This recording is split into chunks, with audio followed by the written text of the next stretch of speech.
looks at this summer and what this team can do to reconstruct or construct what has already been constructed and just improve the foundations, what are your thoughts on this ultimate plan for the roster in 2026 that was seemingly, if you believe reports, mentioned to Luka the week after he even got traded here? Yeah, it sounds in alignment with what we've spent a lot of time talking about this past month since we've been on air.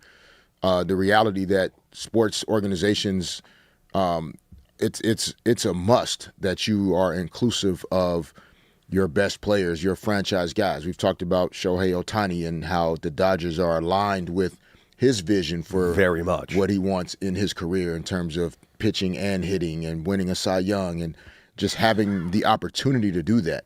And so it's the same thing with Luka. Like you have to make sure you're aligned with the things that are in the team's best interest, his best interest, what is going to allow him to be the best version of himself as a player, what types of guys on your roster do you need in order to support his strengths and his areas of growth as well.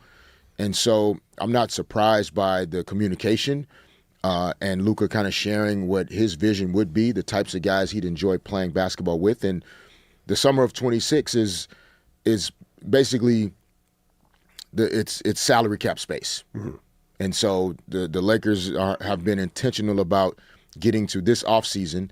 Last year, their salary cap numbers totaled approximately $195 million. Right now, under contract, without any trades or anything else that happens, they have $105 million on the books. Mm-hmm. So not that they want to spend $195, but they have $90 million of cap space compared to the roster that they just finished the season with. So if they went back up to $195, if that's possible based on depending on whose contract and free agent rights, et cetera, you can put quite a few guys together with $90 million of cap space. Oh, yeah. You can re-sign Austin Reeves to a contract extension if you can find the right number for LeBron, and you also can then try and find what I think Luka keeps hinting at is continued support up front. I think Jackson Hayes is a guy that can play starter minutes, but you don't want him to have to log those minutes for 82 games. And by the way, that's Slovenia's own Jackson Hayes. Let's not forget about that. If there was ever a sign that Jackson Hayes is coming back to the Lakers, it's that he's now officially a Slovenian dual citizen and he can play with Luka kind of year round now. Yeah, I mean, it's not a bad little chess move. I don't dig it. I dig it a lot. Just in case, keep myself in the zeitgeist with Luka. That's not indeed a bad move for sure. And so, it's not surprising that, and part of the communication with Luka right away, it was to convince him that this would be the right place for him to be for years to come, and that they really do have plans to compete at the highest level. When he got traded to the Lakers, he'd essentially just come off of. He had essentially just come off of going to the NBA Finals with the Dallas Mavericks. Mm-hmm. So there was no way to trade for him and then expect him to just go along for the ride while you fumble opportunities to play for NBA titles. Like, he's not interested in that. Mm-hmm. LeBron's not interested in that. Austin Reeves is not interested in that. JJ Redick is not interested in that. Rob Pelinka's not interested in that. Or should they? So, so everybody's aligned on, I think, the vision of, like, we want to win NBA championships in Los Angeles. Now it's a matter of, how can you do it? What is the right group to put together? But also, how do you manage your salary cap moving forward so that you don't end up pressing too quickly into that first and second apron that starts to kind of, handcuff you, so to speak, around what type of decisions you can make in terms of adding players. It's funny because it seems right here, and it's being reported by Dave McMenamin a few times, a couple of these stories, which makes me think a couple of these got to be coming from Luka's camp specifically. But he is also bringing up the idea that LeBron loves playing with Luka. The quote here is, LeBron rocks with Luka, one source close to James told ESPN. So continuing to be asked by Redick to play a complimentary role next to Doncic apparently is not an issue with James. according to McMenamin's report. Another report that's also coming out from McMenamin, 3 all in one day on basically the same exact character and team, is that the Lakers are doing a lot of due diligence specifically on getting Jalen Duren, and that's an interesting little piece that they can get if they can afford it. Yeah, if they can afford it is the key piece. I mean, their salary cap moving forward, there's room for it to happen in terms of, like I said, this year $105 million, and it's going down as player contracts go down over the next few years. If you re-sign Austin Reeves to a contract extension, obviously his number would stay on. Right now, Luka's numbers for the next 4 years are basically, that's the only guy that has a contract on the Lakers for 4 years. Everybody else is 1 or 2, maybe a third year with a team option, et cetera. But Jalen Duren is going to command, he's going to command a pretty big number. He didn't have a great playoffs, but he did have a great regular season, all-star, I believe, this past season for the Detroit Pistons, and does a lot of the things that you need done around superstar players. Like, he can star in his role of defending, rebounding. I mean, 19.5 points per game and 10 rebounds a game, 1 block per game, shooting 65% from the field. It could be worse. Those are pretty good numbers. And you think about the physicality and the strength that he plays with around the paint. Those are the types of guys you need behind Luka, behind Austin Reeves, next to LeBron in the front court that just can anchor your defense. Sometimes what becomes problematic, in particular when you get to the playoffs, though, is you don't have enough floor spacing offensively if all 5 guys can't space the floor and stretch the floor.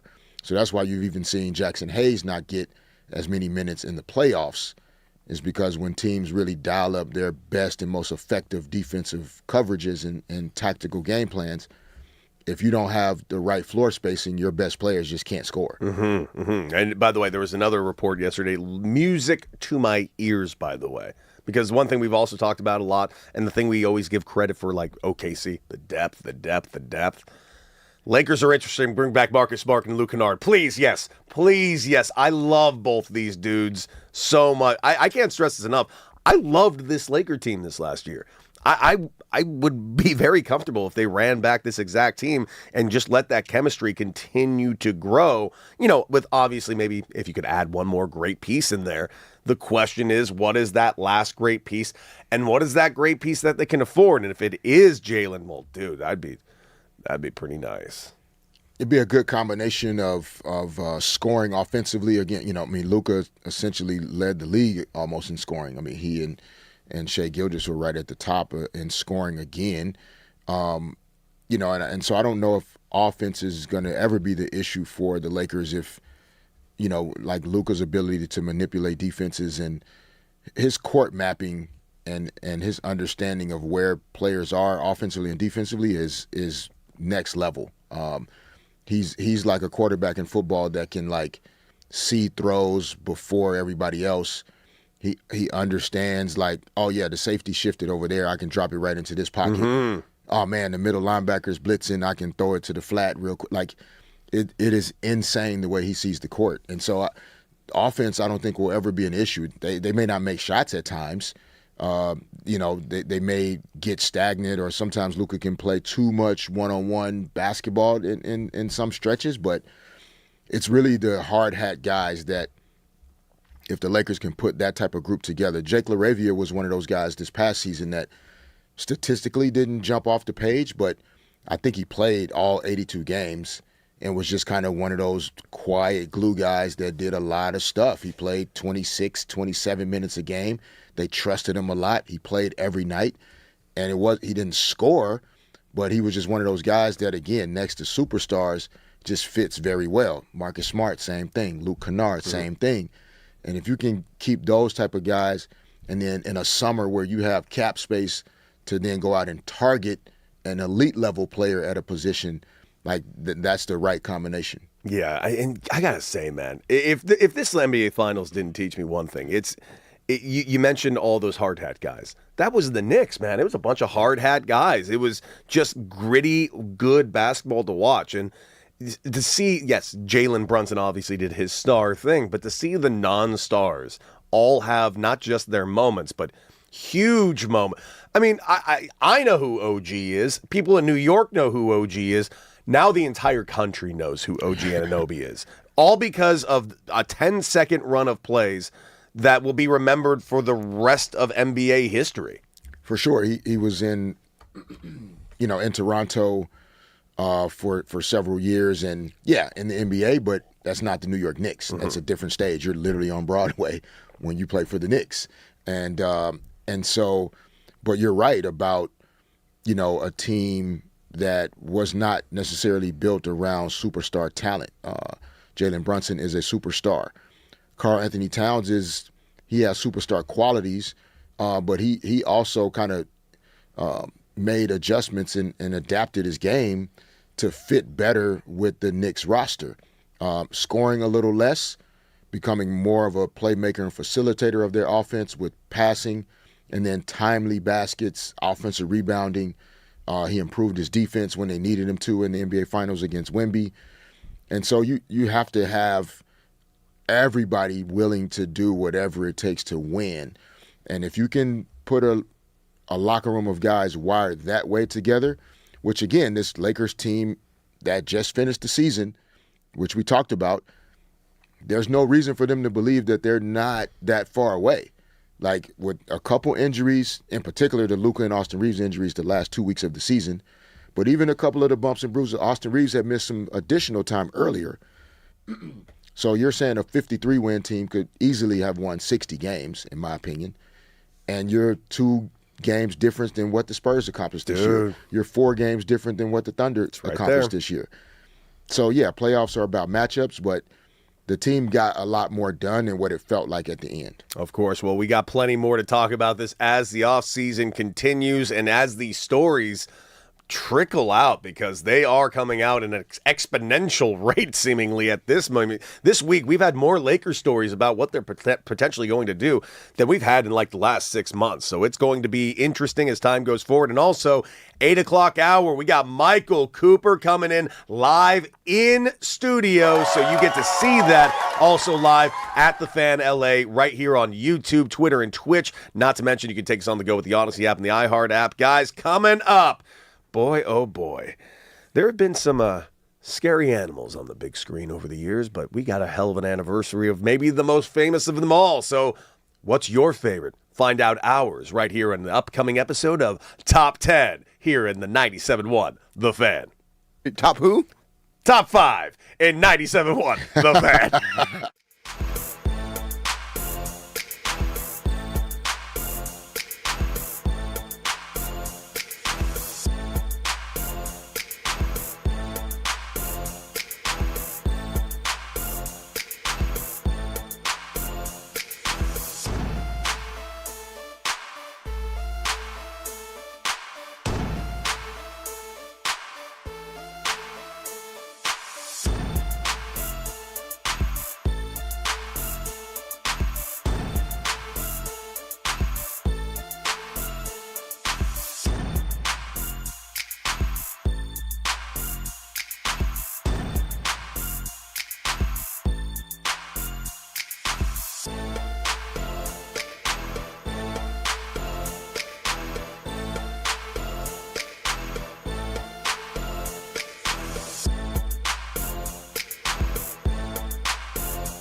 Right, let's bring in that crooked hype man that everyone seems to love to hate, the one and only Raj. What up, Raj? Oh, that's right.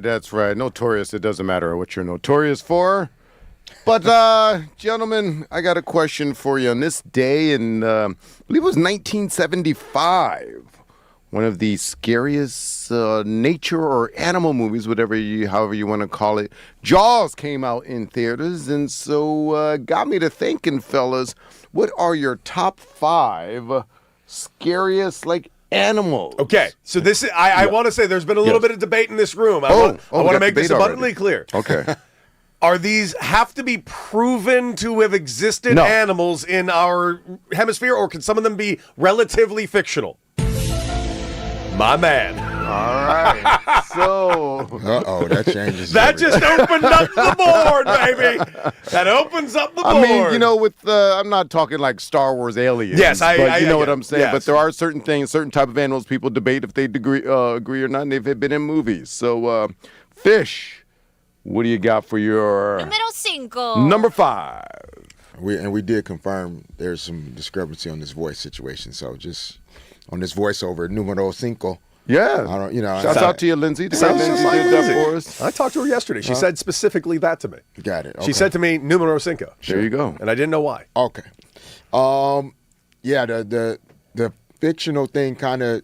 I'm gonna go with my list as is. All right. Okay. I'm gonna go with the birds from Albert Hitchcock. Birds. I did not expect that choice. Yeah. I like that. I saw choice. that as a child. It was black and white, right? But it was No, kind of scary. it was still it had color. They added had color? Yeah. It was. Oh, okay. It was one of the later ones, but yes. No, that got me like crows. Every time I was walking down, I started looking differently I at still, crows. to this day, look at crows differently. Like I'm watching you watching me, I'm watching you, bro. Yeah, that's a slow way to go, too. Yeah. Some birds. Damn. Oh man, That's a good one. Number 5. All right, what you got? number 5. I'm going to start a little obscure. There's a movie by a director, a friend of mine named Joe Carnahan. It came out starring Liam Neeson called The Gray, and it's all about these people who get stuck after a plane crash in the woods in Alaska, and they are on the run from wolves that are hunting them. I think I saw their that. den. That came out in the last 5-6 years, right? And the wolves are terrifying in the movie. Yes. Now, is this movie accurate that wolves hunt people? Not even a little, but I don't care. These wolves in this movie are terrifying. Who was the main actor? That was Liam Neeson, I've seen my it. guy. Yeah, that wasn't a bad movie. Badass movie, phenomenal movie. Spoiler, he dies at the end. There is no proof of that actually at the end of the movie. Yeah. Right. Zero proof. I didn't Raj. like his odds. His odds weren't good. His odds weren't good. Raj, spoiler, he dead. Yeah. All right, guys. That takes us to number 4. Número 4. Okay. I feel like animals in movies are it's straight to the point, right? There's no subliminal titles to movies. So like the birds from the birds. Okay. Yep. Number 4 for me is piranhas from the Piranha. Oh, no, come on. No, that scared me That's too. a comedy, practically. No, those little fish. What's funny about that? There's nothing funny about that. I thought it was hilarious. Oh no! As a child, that frightened me from rivers and creeks. Fish. Yeah. All right. No, All right, I'm not so- messing with. so Anytime I piranhas saw are a little enough. goldfish in a creek, I was like, Lord of mercy, get that piranhas fish. are So no. D-Fish is scared of both fish and birds. Good to Just know. think about it. This was like the 70s. Like I'm a kid. I don't know that Right. piranhas don't exist in that little creek right there. All right, that's Yeah, fair. I know and that. in fact, once I got older, I learned they do exist, and they don't really get you like that. They're smaller than look. That movie made it very scary, Yes, though. Piranhas, yeah. Fish Yeah. is right. Yeah, those were scary movies as young children. You know what you just did? What's that? You just changed my answer because of what you just said. All right. Ladies and gentlemen, I'm going with number 4. Mm-hmm. Those little scarabs from The Mummy. Those little bugs that crawled up on you and eat you in real time. Yeah. Dude, those terrified me when I found out they were actually real. Do they eat you that fast? No, Probably not even remotely. But my God, in that movie, Yeah. it was like a swarm of them will take you and turn you into a skeleton within 20 seconds. Oh, no. Dude, those little bugs from The Mummy, those scarabs, Yeah. Absolutely terrifying. Also, that was a PG-13 movie. Yeah, right. Horrifying. Yeah, horrifying. Good one. All right. Because in honor of Jaws, the theme music you hear behind us here, it came out in 1975 or so. I think it was somewhere around there. But anyway, we're looking for the top 5 scariest animals on screen. So that brings us to number 3. Número 3. That is not the voice, bro. All right, sticking with the theme here. I like it. I'm going with the spiders from Arachnophobia.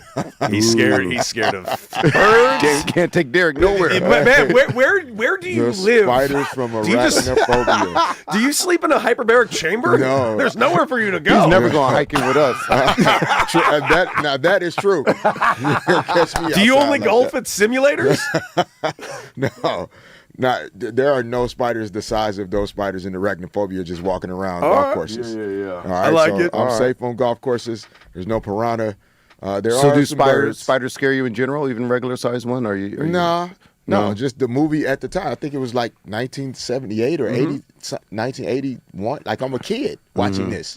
Yeah. Terrified. I get it. I heard get that. it. Okay, you're number 3, Cody. You're number 3 scariest animal on screen. I'm going with a movie that really just lived rent-free in my head, especially growing up here in Los Angeles, California, because you all know what it's like when we feel a little earthquake every once in a while, a little, Little dare I tremor? say, tremor. Oh, that's what the movie's called. I'm sorry. Oh my God! Those graboids from Tremors that come underneath and get yeah. you. Those things try to kill Kevin Bacon. How No. dare they try to kill Kevin Oh, Bacon? no.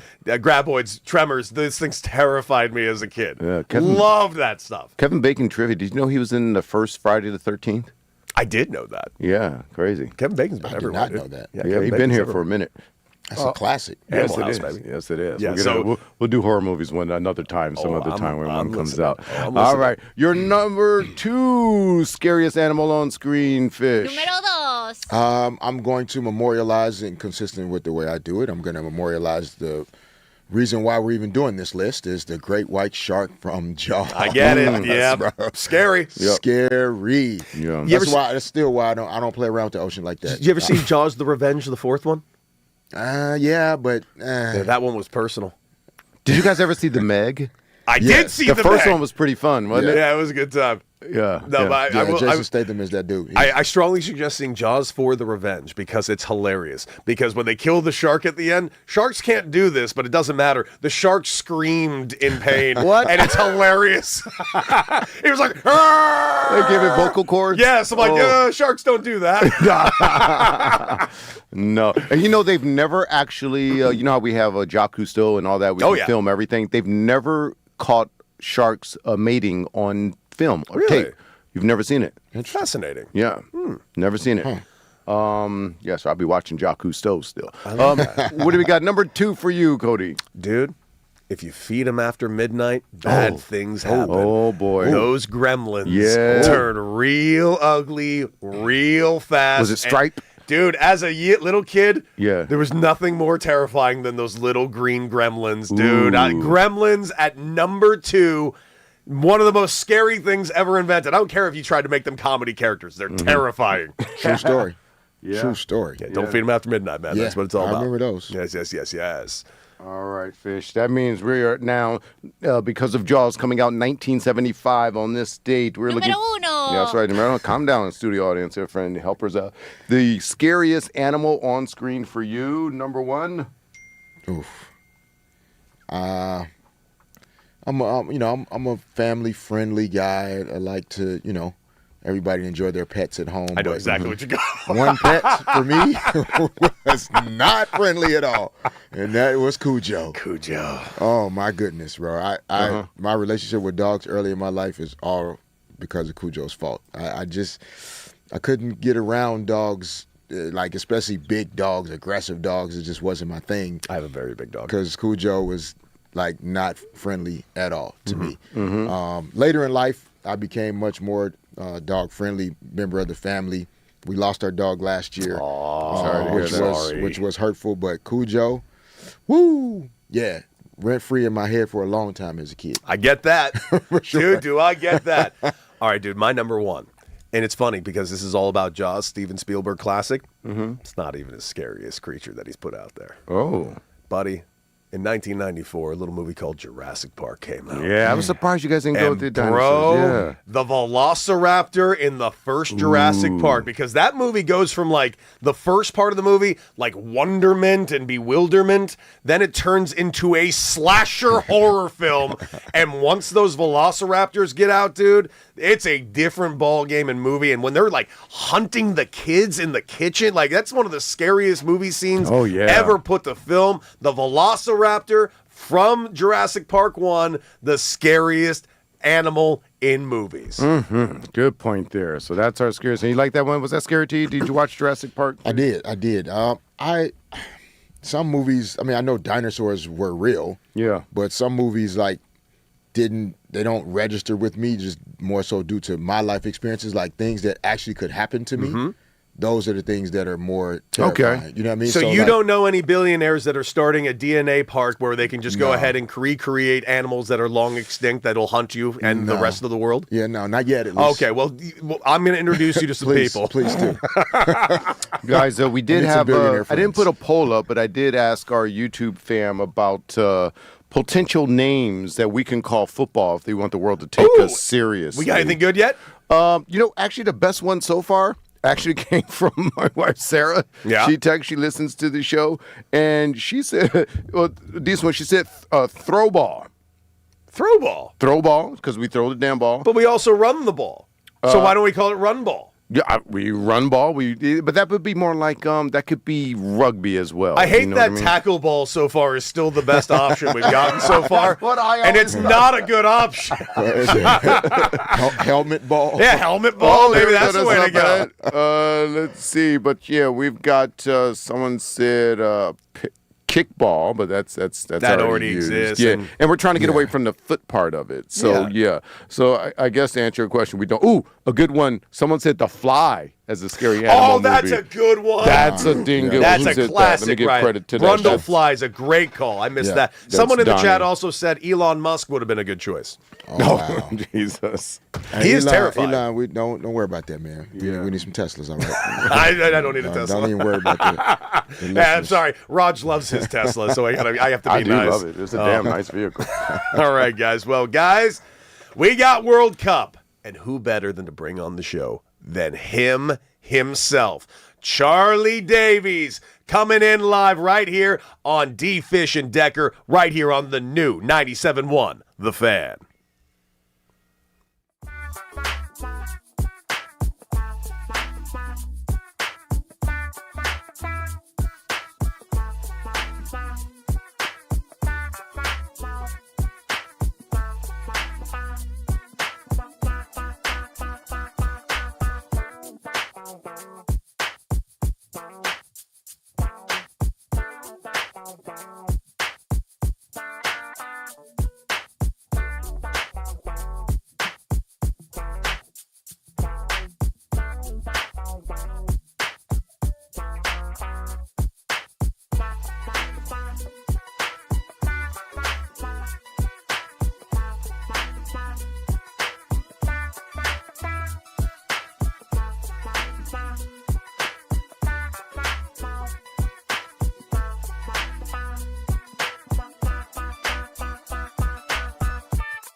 855-97-LA fan. That's 855-975-2326. And yes, you're listening to D-Fish and Decker right here on the new 97.1 The Fan, the voice of LA sports. And maybe you're getting this live in the chat right now. Let's get in there because you can check us out live at The Fan LA on YouTube, Twitter, and Twitch. And we just talked about our scariest movie animals. Jaws, Cujo, The Fly, and Jurassic Park. That is currently the poll we got going on right now on YouTube. So get into YouTube, get in that poll at The Fan LA, and make sure your voice is heard. And we definitely want to hear from you. We're talking all things sports today. Clearly, we already mentioned we got Charlie Davies coming on just momentarily to talk the World Cup. Later on in the show, D-Fish, man, I'm fired up for this. We have yet to have our first in-studio guest. Today is the day, baby. It's going down. Because we got not just a guest, we got Coop coming in, my guy.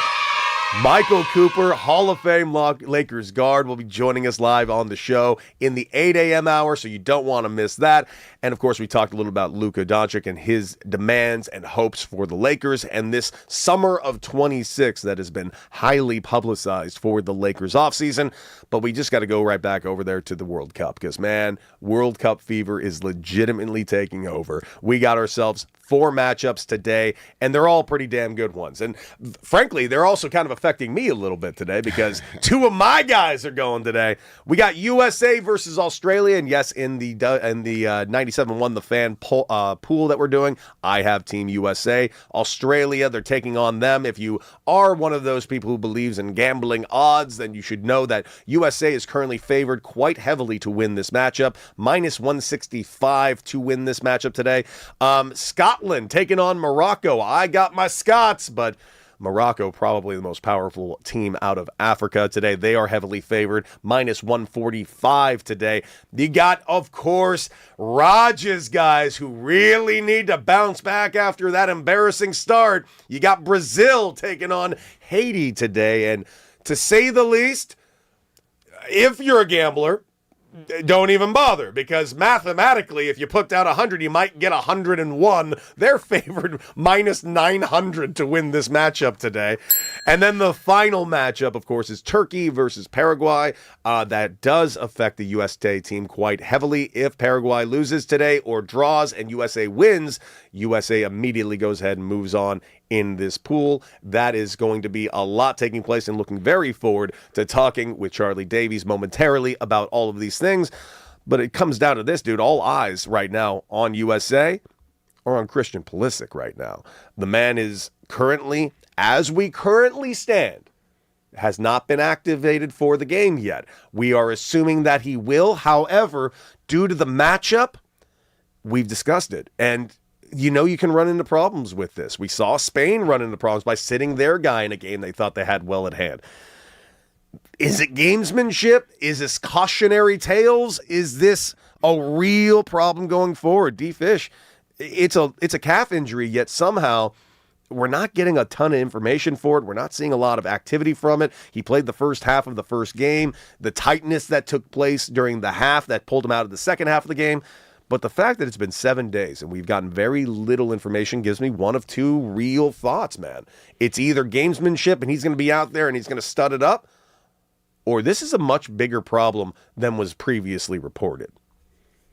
Yeah, I think these days I lean towards it being a bigger problem than what it's reported. Same, especially you don't really want to mess around with the World Cup. Yeah, I think, the teams, so many of the leagues, I'm not sure what the rules are in FIFA, but there's so much, required in terms of reporting injuries and, kind of having to explain. I mean, oftentimes guys are very forthcoming publicly in the media even about their injuries and how they're feeling and, their plans to play or not play, et cetera. So I just don't know if, there would be all of the secrecy and cloak and dagger if he wasn't really, struggling with just being able to come out and play in a healthy way.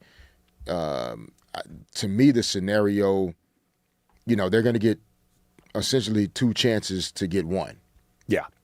Right? They're like the way this is shaping up. And so, the question is, do you need him a little more today to push through some discomfort versus Australia?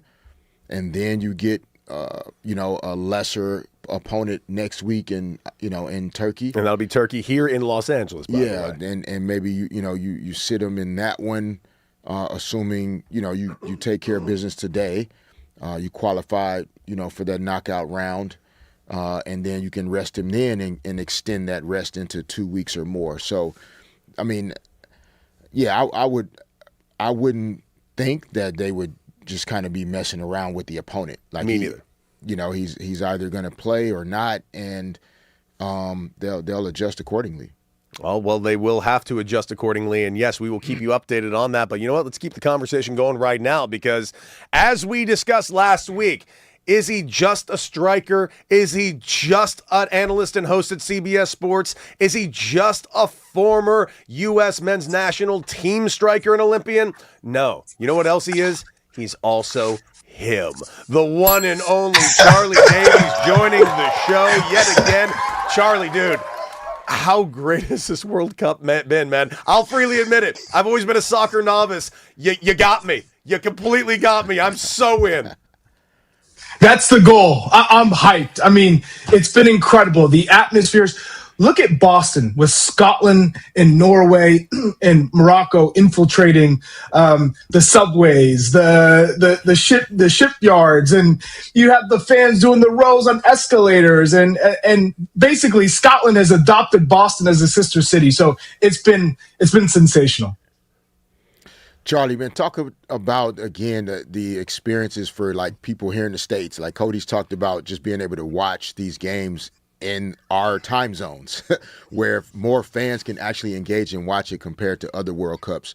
Speak to us from your understanding of that and how that's engaging more fans. Yeah, I just think the game has evolved, and now the exposure's there because everyone's kids play youth soccer, right? So there's I think a general idea of how the game is supposed to be played, but when you throw in a World Cup and now everyone's watching and you're seeing how many countries are invested in this and people are crying just to see their team in person, or if a team scores a goal, all of a sudden you're seeing the fans cry. It's incredible. It's what I think makes the game so beautiful.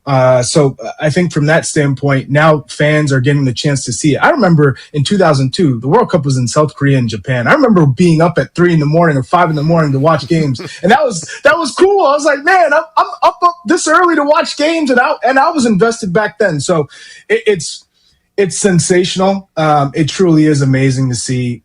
Me having to talk to Australian fans, first thing in the morning. It's 5:45 here, 7:45 there. So it's almost a dream come true, to be honest. I've fought my whole life to kind of prove that soccer is a cool sport, and soccer, connects the world, and soccer should get, their chance in the light here in this country, and here we are. Man, it's absolutely awesome. We are talking with Charlie Davies, of course, analyst and host of CBS Sports, former U.S. men's national team striker and Olympian. And, of course, he is, as we discussed last week, him. Dude, the talk surrounding Christian Pulisic, we've opened up the show talking about it, the talking points about it. As we currently stand, what is your take on this calf injury? Is it possible this injury is far worse than we were previously told, maybe even coming into the World Cup? Or is there a semblance of gamesmanship that's coming out of the U.S. side? D-Fish, I don't know if you've had calf issues. I remember doing sled pushes before our season in 2014 and 15, and I was doing my last sled push. It was like the bonus one. I already done 10, and I was like, you know what? Let me do one more for the preseason, and boom, I strained my calf. And it took me probably about a good 6 weeks, because after about 2, I felt pretty good. I started doing jogging. I went to accelerate, and boom, re-injury. And when you re-injure it, you go down this rabbit hole of trying to figure out when am I going to be cleared to play. I think Christian came into the World Cup with a bit of tightness, and I'm hoping it wasn't that serious, because he was able to start the first game. And he's saying he got kicked in that spot, but for me, it seems like there's a little bit more to the story than just a kick to the calf. So just seeing him training on his own, I don't think he'll be anywhere near ready to go. So I think it's best case scenario just for him to be on the bench and then you just want him ready to go come Turkey A, but more importantly, the knockout rounds, because I feel we're going to get the win today. Yeah, that was going to be my follow up, was like what your strategy would be, you know, if you're managing in the situation or involved in the decision around, do you play him today and secure advancing to the knockout, even if he's somewhat limited, or is it better to get him that rest and allow him to feel, you know, possibly have 2 weeks going into the Turkey matchup, and then, as you said, moving into the knockout round? How would you approach it if you were involved in that decision? If it is indeed just tightness and the medical team assesses that there's no strain, you know, it might fatigue, you'll probably get 45 minutes out of him, then I'd say, you know what? To your point, D-Fish, I want to secure qualification. I'll play him another 45 and take him off if I have to. Maybe he says, hey, I can run 60. I'll play him 60, then sub. But if you're telling me, hey, there's a slight strain, there's a little tear in that calf, it's a risk.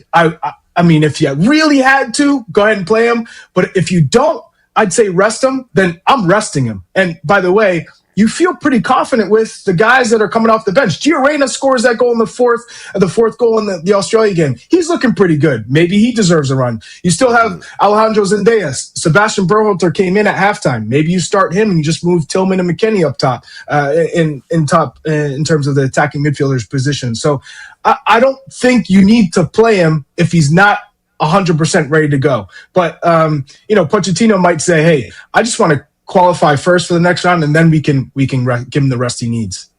We are talking with Charlie Davis, joining us right here on D-Fish and Decker on the new 97.1 The Fan. And Charlie, paint me a picture. How does the rest of this current bracket actually shape up for the U.S.? You know, after this matchup, no matter what, they got Turkey next week. Is it a foregone conclusion that we can just get through this even if we pull back, Pulisic, or how much is this pulling up by the bootstraps? Is this a real concern for this team this early on, or is it more of a concern at the knockout stages? You know what, Decker? I feel pretty good, even without Christian Pulisic, that we can beat Australia. And I'll remind you guys, we played Australia in a friendly in the build-up. Around the 30th minute, they kicked the crap out of Christian, and he had to come off. So they already know the game plan is, let's rough up Christian Pulisic, let's kick him. And so he was forced to come off early in that friendly, which we ended up winning 2-1 anyway. So I don't think you need him. But knockout rounds, you need Christian Pulisic. That is obvious. I mean, he's a game changer for this group. And if we are to finish top of the group, if we beat Australia today, I feel pretty confident we're going to finish first place in the group. And that's looking, most likely we're going to play a third place team out of Group B, which is Switzerland, Canada, Bosnia, and Qatar. So it's looking like it's probably going to be Bosnia in this case, if Bosnia can take care of business in that last game. But I feel pretty good. And then we're talking about potentially Belgium in the group with Belgium, which, you know, again, they haven't looked the best coming out of that first game. So again, Group G, you got New Zealand, Iran, Belgium, Egypt, all sitting on 1 point, and you most likely play the first place team if they're able to get past that round of 32. So things are looking pretty good, right? The path is there for the U.S. if they take care of their business. Love it. Last one for me at the moment. I talk about like the fans. I mean, I'm blown away at like how engaging this game has been, this event, this tournament. I've told a story about how Kobe's awareness of the World Cup in 2010 in Rio is what kind of put the World Cup on the map for me. But seeing fans from all over the world, Mexico and South Korean fans blending and having a good time. Like, talk to us about how much fun everybody's having. Like, how many babies are we going to see in 9 months? How much fun everybody having? Yeah, it's crazy. And you brought up Kobe in the Olympics in Beijing in 2008. He's the first basketball athlete that I had met there in Beijing, and talk about a guy that was so charismatic. And the first thing he said, he's like, I love soccer. And, you know, he gave me a good 10 minutes of his time when everybody was trying to talk to him. So, awesome. you know, may his soul rest in peace. But, you know, '94, that World Cup was crazy because everyone's like, what is this sport? Oh, this is kind of cool. And then you got Major League Soccer born from the success of that tournament. Now everyone has an idea of what the sport is. It's played every Saturday morning. People wake up for the Premier League.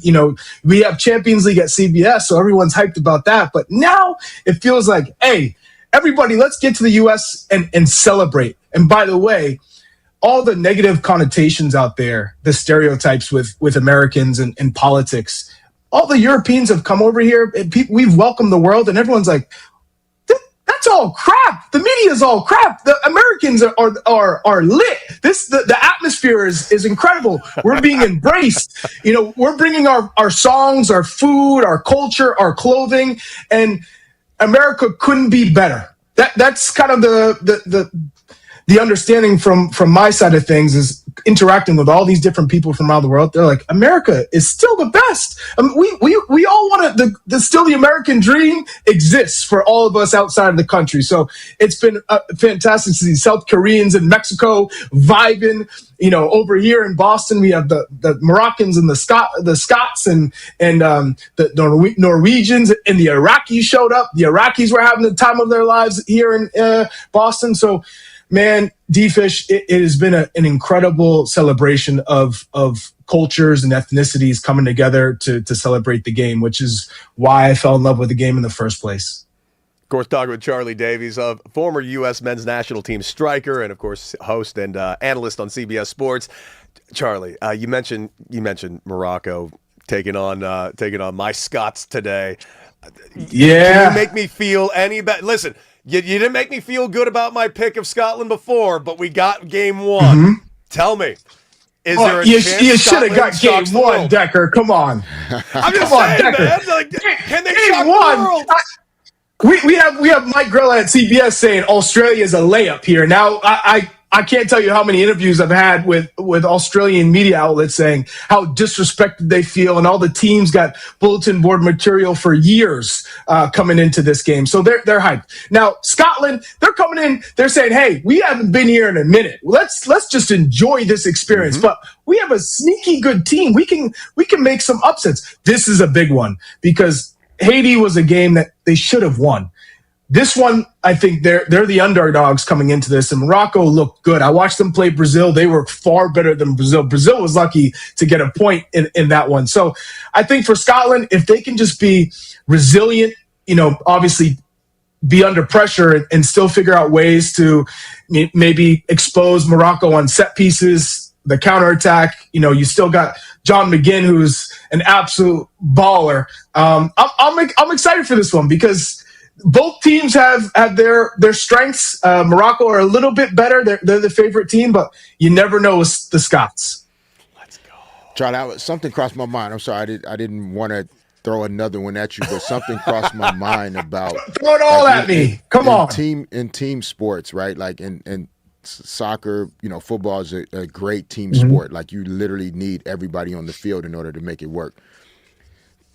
I'm new to understanding like each player's strengths, especially the superstars. So yeah, give me or like novice fans an understanding of the differences between Lionel Messi and Cristiano Ronaldo and why those guys are viewed so differently, even though they both accomplished so much. Yeah, I mean, think about it in NBA terms. This is probably the best way to I guess, help you understand the different qualities. It's like a Steve Nash versus an Allen Iverson, right? You got someone who's super cerebral, is maybe more of an unselfish pass first type of point guard versus I'm gonna go to the hoop, put all the pressure on my shoulders, and more of a quick off the dribble can beat players. And so when you're looking at Cristiano Ronaldo and Messi, in this case, it's almost like the debate of the greatest shooting guard or point guard in the game because, we always have the Michael Jordan versus the LeBron James conversation, right? And I think for me, Messi is just that player, D-Fish, that he sees the game and it's impossible to get the ball off his foot. One, that ball is glued to his left foot. He's smaller in stature, but he's strong, he's quick. And now that he's he's older. He's about to turn 39 this month in a week. Actually, is day before me. I turned 40 on the 25th. He turns 39 on the 24th. But he's the type of player that, as he's gotten older, he's just gotten smarter. So he doesn't waste any energy. You might see him walk around, but all he's doing is taking snapshots. At every angle, every player, knowing where all the tendencies are. So he knows which defender likes to step forward, which defender likes to drop off, which one of his teammates makes certain runs. So he's taking all that information in, and as soon as he gets the ball, boom, it's impact. That's exactly what you get from Messi. Cristiano Ronaldo now, he's at the age where he used to rely heavily on his athleticism. Fast, strong, could jump higher than anybody. He was one of those players that could take anybody on, take shots from outside. Now he relies on players around him to get him the ball because he can't move like he used to. Now, he's still a great goal scorer, but you almost have to put it on the platter for him to deliver. Whereas Messi, you just get him the ball. He might not have to run around to get the ball as much as he used to, but he finds the right spots to get the ball, and then he's a facilitator. He might score the goals himself, as you saw in the first game, but he can also provide for his teammates, where Cristiano, he's not creating opportunities for his teammates. Well, you had me at left foot. I'm a lefty, so it sounds like Messi's a lefty, so that's my guy right there. Yeah, you got Messi right there. Hey, it's a good player to have, D-Fish. I'll tell you that right now. Well, I'll tell you this right here, Charlie, because it's funny. It's in the chat. One person in our chat's going ahead saying the difference between the two guys. One of them is pretty. The other one is not. So there's something. That's one way to look at things, but we all know, beauty's in the eye of the beholder. I'll tell you that right now. And when you watch Messi play, woo. By the way, Charlie, I'd be remiss to ask you this real quick, because Canada, our friends from the North, man, they got a huge win yesterday, but not without consequences. How devastating was that Kone injury, and honestly, how bad is that for Canada going forward? It's a massive loss, and I fractured my tibia and fibula in a car accident, and so I have a good understanding of what that looks like, that recovery, because I had my femur and my tib and fib fractured in my right leg. So that means you got to put a rod down your tibia with some screws just above your ankle and below your knee, and the same thing for my femur.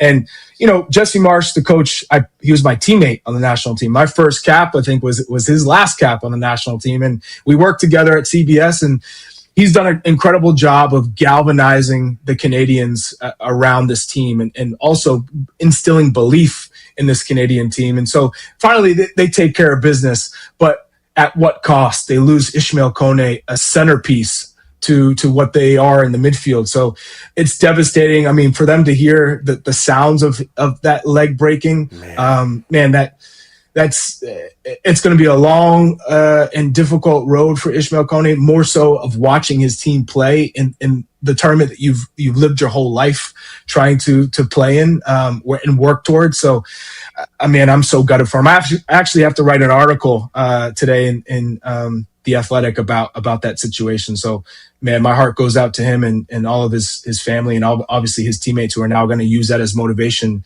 as they continue to play in this tournament.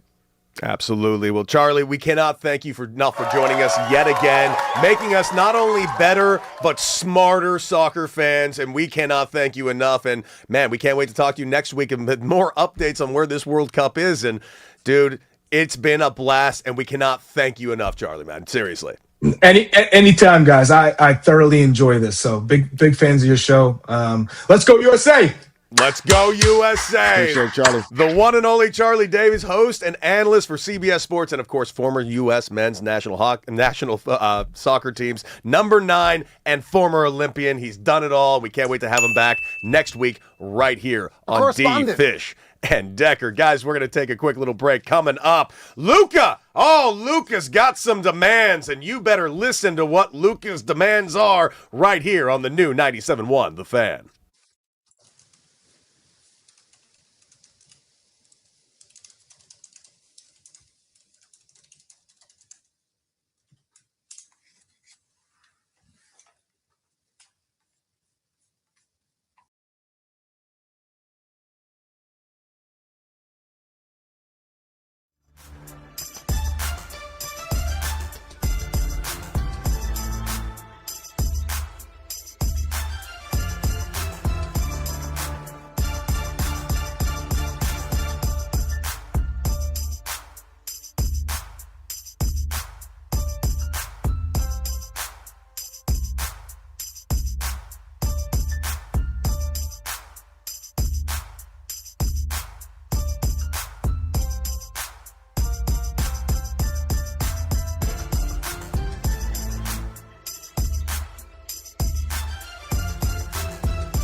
855-97 LA fan. That's 855-975-2326. D-Fish and Decker live with you for another couple hours right here on your Friday Los Angeles morning commute here on the new 97.1 The Fan, the voice of LA sports. Derek Fisher, Cody Decker, and all of you. And yes, you can see us live right now on YouTube, Twitter, and Twitch. If you go ahead and just check us out at The Fan LA, give us a call, get in the chat. The chat is absolutely live right now. We just got done talking with Charlie Davies, former U.S. men's national soccer striker and former Olympian, all around awesome cat. And yes, we'll be playing that interview again in the 9 o'clock hour. In 8 o'clock hour, joining the show live in studio, Coop is coming in, the one and only Hall of Fame Lakers guard Michael Cooper joining the show, here to talk all things Lakers, here to talk about all things Big Three, of which he is a coach in right now. So looking very, very forward to talking with Coop live in studio, which is about as badass as it gets. Hall of Famer, D-Fish.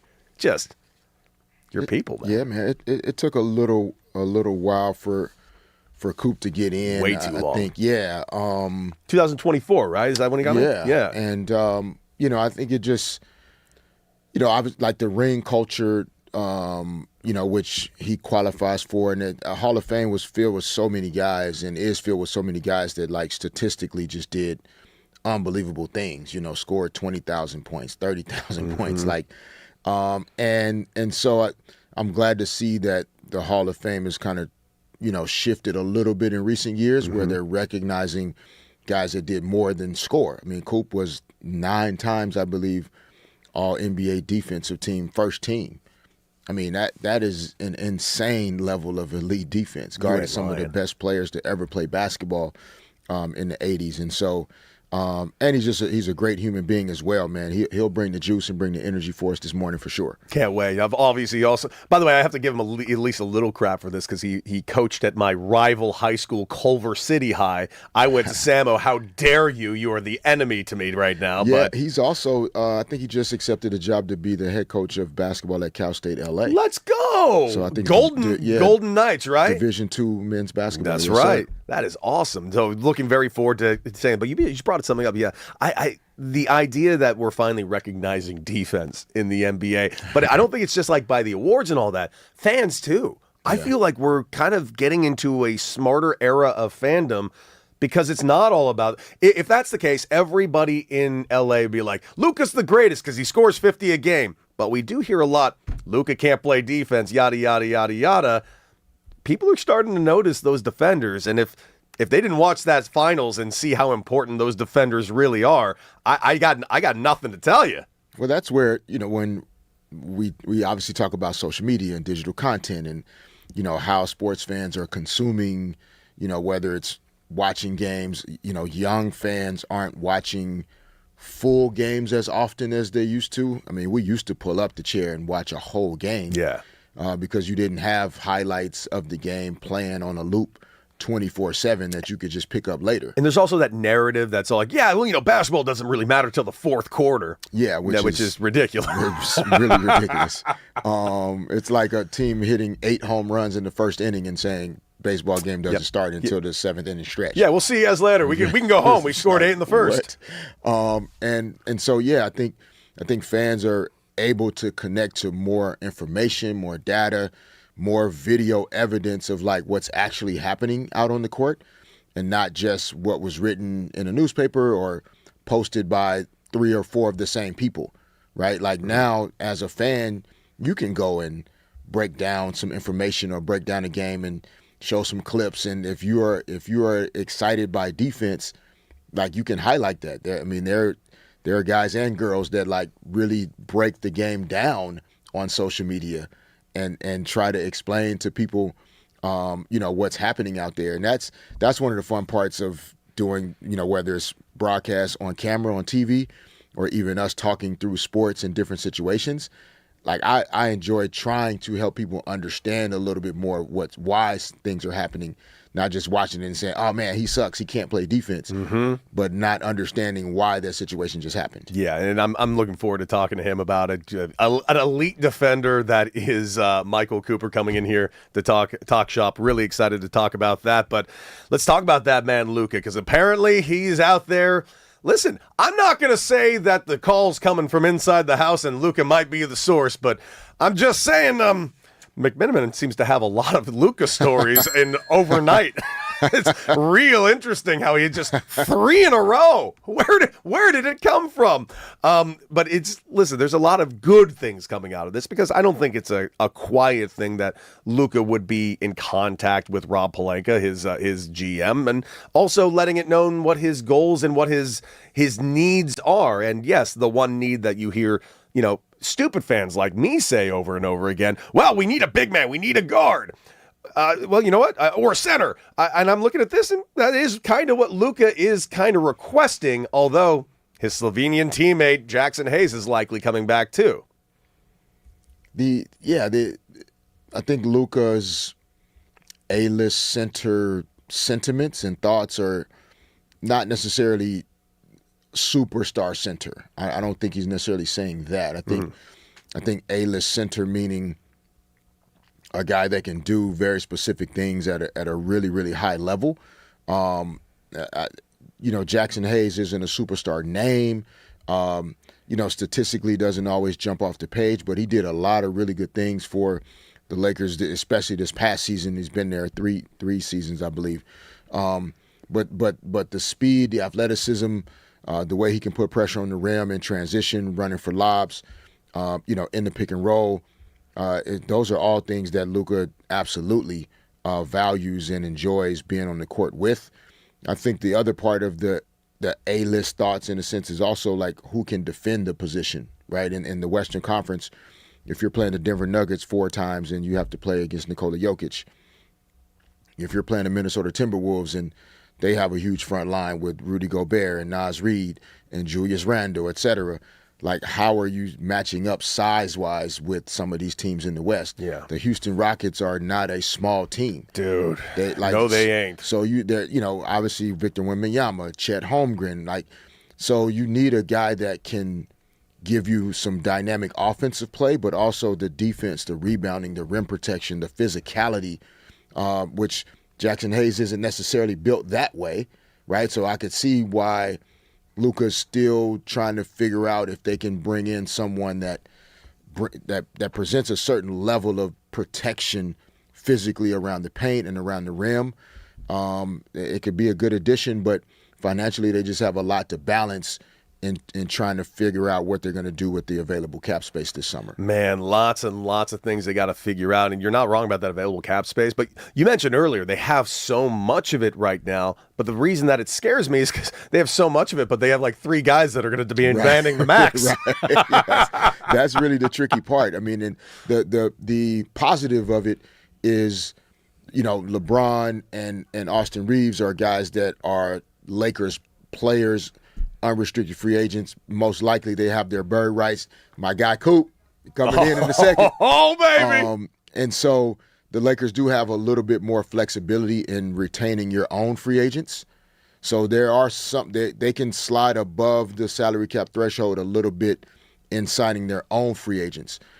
They have $50 million of cap space that, that's the space that you got to figure out, how to get that free agent from outside that you feel like can really make a difference for you. Yeah. And so that's what, Rob Pelinka and the front office will be navigating over this next 30 to 45 days as, the draft, free agency. And, by the end of July, we'll have a pretty good picture of what this Lakers team is going to look like. Dude, it's going to be a wild, wild month. And one of those names that's been thrown out there, if you believe reports, that they are looking at center Jalen Duren. So, I mean, that would not be terrible out of Detroit, but we'll see what takes place. And, whew, it's going to be a fascinating offseason for the Lakers, and we will keep you updated right here on D. Fish and Decker. Guys, question. Stop me if you've heard this Mike Trout story before. What is the story? Find out right here on the new 97.1 The Fan.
Crooked hype man himself, Raj. Talk to us, Goose. What up, fellas? Make sure my mic's on. Great job, you guys, by the way, talking to soccers and stuff. Dude, yeah. I'm in. Like, I'm legitimately all in on this. I Yep. can't get enough of it. All right, good for you. Hey, Lawrence Tanter, is that how you pronounce his name, Fish? Yes, sir. Yes, sir. Lawrence Tanter, of course, if you don't know who he is, he's the famous Lakers trainer. He's retiring after 40 years with the Lakers. D-Fish, hit it or quit it, 40 years on the job. I mean, that's got to be great. I know you had some moments with Lawrence, right? Yes, no, LT, that's what he is affectionately called. Okay, LT, shouts out to you. Happy retirement. Yeah, man, congratulations on just an amazing, absolutely special run as the voice of the Los Angeles Lakers. All the games at, the Forum, Crypto, Staples, he has been right there for Legendary. so many amazing moments, and his voice is just, it's been a part of all the moments. Coop, I'm sure, has also had some moments with LT as well, man. So enjoy your retirement, brother. We wish you the best, man. 40 years? I'm 39. Like, he's been a Laker longer than I've been alive. Unreal, dude. What a career, what a life. Can't beat it. That is amazing indeed. Hey, let's see. Mike Trout, you teased this before. Stop me if you heard before. He heads to the injured list with a hamstring injury. Sure does. It's really not a hit or quit it, but hit it or quit it, Fish. Yet another injury for Mike Trout. Yeah, I mean, Deck, you can tell us, like, how has this played a role in maybe why he hasn't been traded? I don't know, but it's just unfortunate, man. A player of his caliber, that just, has some setbacks from time to time, and it has to impact his trade value, especially with the contract size that he has. I mean, anybody would want him because he's Mike Trout. He's Captain America practically. Dude, I'm gonna obviously quit it. I hate it so much because D-Fish, I think it gets lost in the sauce how great Mike Trout is because he's been stuck and maligned with these Angels for so long. Having a decent season too this He's year. having a great season. He's having like a resurgence Mike Trout season. Is it 24-year-old Mike Trout season? No, but it's a damn good year, and I was kind of hoping that maybe he might get motivated enough to want to be traded because Mike Trout not being traded is more of a Mike Trout thing. If Mike Trout truly wants to be traded, he could get his ass traded. And it's just, I don't think he's been pushing for it or frankly doesn't even want it. But the thing is, dude, in my lifetime, from the day I was drafted to today, right now, from 2009 to here, there have been maybe 3 guys that I'm like, those guys are on a different planet than the rest of us. It's Shohei Ohtani, it's Mike Trout, all right, and and it's Aaron Judge. Those are the 3 guys that are on this planet, and the rest of us are mere mortals. And I feel like we haven't gotten to see enough of Mike Trout, and we've not seen it in October at all. And man, we start not seeing it in July, and it sucks. I feel awful for Angel fans. I feel awful for Mike Trout, who should be remembered as arguably the greatest outfielder we've ever seen along the lines of Barry Bonds-esque type of talent. And I fear that we're not going to be doing that in 10 years because he's been stuck with the Angels in this last 5 years of injuries, man. It sucks. More than 5, to be honest with you. You're not wrong, dude. But, it sucks. Yeah, and I love the talent there as well. Unreal talent. All right, hey guys, great guy too. Yeah, Terrence Skubal makes his second start today after an IL stint. Fish, he had elbow surgery. Now, it's not Tommy John, because what's this new surgery they're getting real quick? It's like a micro needling surgery. He had some loose bodies in there, and they had basically went in and removed them with this micro needling. Yeah, so he's come back, Fish. His first start was it was decent, but not Terrence Skubal. But if you're the Dodgers, Fish and Decker, you need to see a great start before trading for him before the deadline. Hit it or quit it on, I need to see what you can do, Skubal, before trading for him. I quit it from the perspective of, like, if you have a medical and performance team, that's one of the best in the world, and you can help solve and figure out what additional issues may come up with the elbow. And considering the additional pitching support that you already have in the bullpen, you don't need him to be He-Man, Superman, Terrence Skubal. So yeah, I don't need to see anything else from this guy. Like I know who he is and what he's about, and we can get this done. Friday, baby, we hitting it up. Hey, yeah, Coop is getting ready. We can put the camera. Coop is ready. He's listening to Kendrick Lamar. Let's go. Of course, guys, we got Hall of Famer Michael Cooper in studio, So turning fired it up up on a Friday, and we'll be talking some Big Three, of course, because he's the coach of the reigning champions. Did you answer the question? What was the question? I Got don't me remember turned up. anymore. I'm not sure. Oh, Tarek Skubal. Yeah, he's good. Do the Dodgers need to see a good start out of him? Quit it. They All got right. 2 years of good starts and multiple Cy Youngs. Yeah, but it's not that. This is after an injury, He's Cody. fine. He'll be fine. I'm scared of this surgery. I just don't know enough about it. You are wrong understand what I'm because saying? it is an unknown. But Yeah. we're also going to see it when Blake Snell returns as well because he got Yeah. the exact same surgery. So Okay. listen, he's Tarek Skubal. If anyone's worth a flyer, it's Tarek Skubal. Okay, all right. Feel you on that. Let me refocus here. Let's see. And by the way, Michael Cooper did have a question for Fish. Can I share it, Fish? Would he share it in the hallways? I don't know if you want to share that on air. I don't know. Oh, now I'm I desperate. don't know. Now I'm I desperate really to hear don't this. know. He doesn't know. That means we need to know. Yeah. He said, he asked me, how the hell does Derek Fisher get that hat on that big ass head? Wow. See, you thought you'd take shots from me. No, Dude, you don't seem like you have that big of a head. It seems like a pretty normal size head. No, it's not. It's above average. It is. What size hat are you rocking? I rock. No, I mean this is a snapback right It's here. adjustable, and it's Yeah. hanging Is on that- by. It's on the very whoa, last whoa, thread. whoa, It's Rod. hanging on for. Rod. I'm sorry. I'm Whoa. sorry. Yeah, you're right. You're right. That is not That's- accurate. It's a hostile work environment. That is not accurate. I wear a half or 5/8 sometimes. That's a fairly sizable dome. Yeah, I'm like 7 3/8 or something. Good Lord! Good I don't know. Lord! 7 and something. Nah, 3/8 is fine. Yeah, But if I'm fine. we're talking 5/8, we gotta have a No. It's a different conversation. All right, right? just check it. Just check it. All right, hey, James Dolan says the Knicks won't go into the second apron to keep the team together after the championship. Hit it or quit it. On James Dolan said, "Listen, man, I'm trying to pay these dudes. Nah, it's It's different. I know it's more than that. yeah, it's tricky because the second apron essentially it's a hard cap is what it is. So NBA teams have no interest in going into the second apron and definitely not staying there. Right. And it's similar to when NFL teams win the Super Bowl. Like, it's impossible to bring the whole team back because guys are getting paid. Like, they just are, and you can't afford to pay everybody. Celtics did a similar thing. Yeah. They let go of Porzingis. They let my Yep. man, what's the center?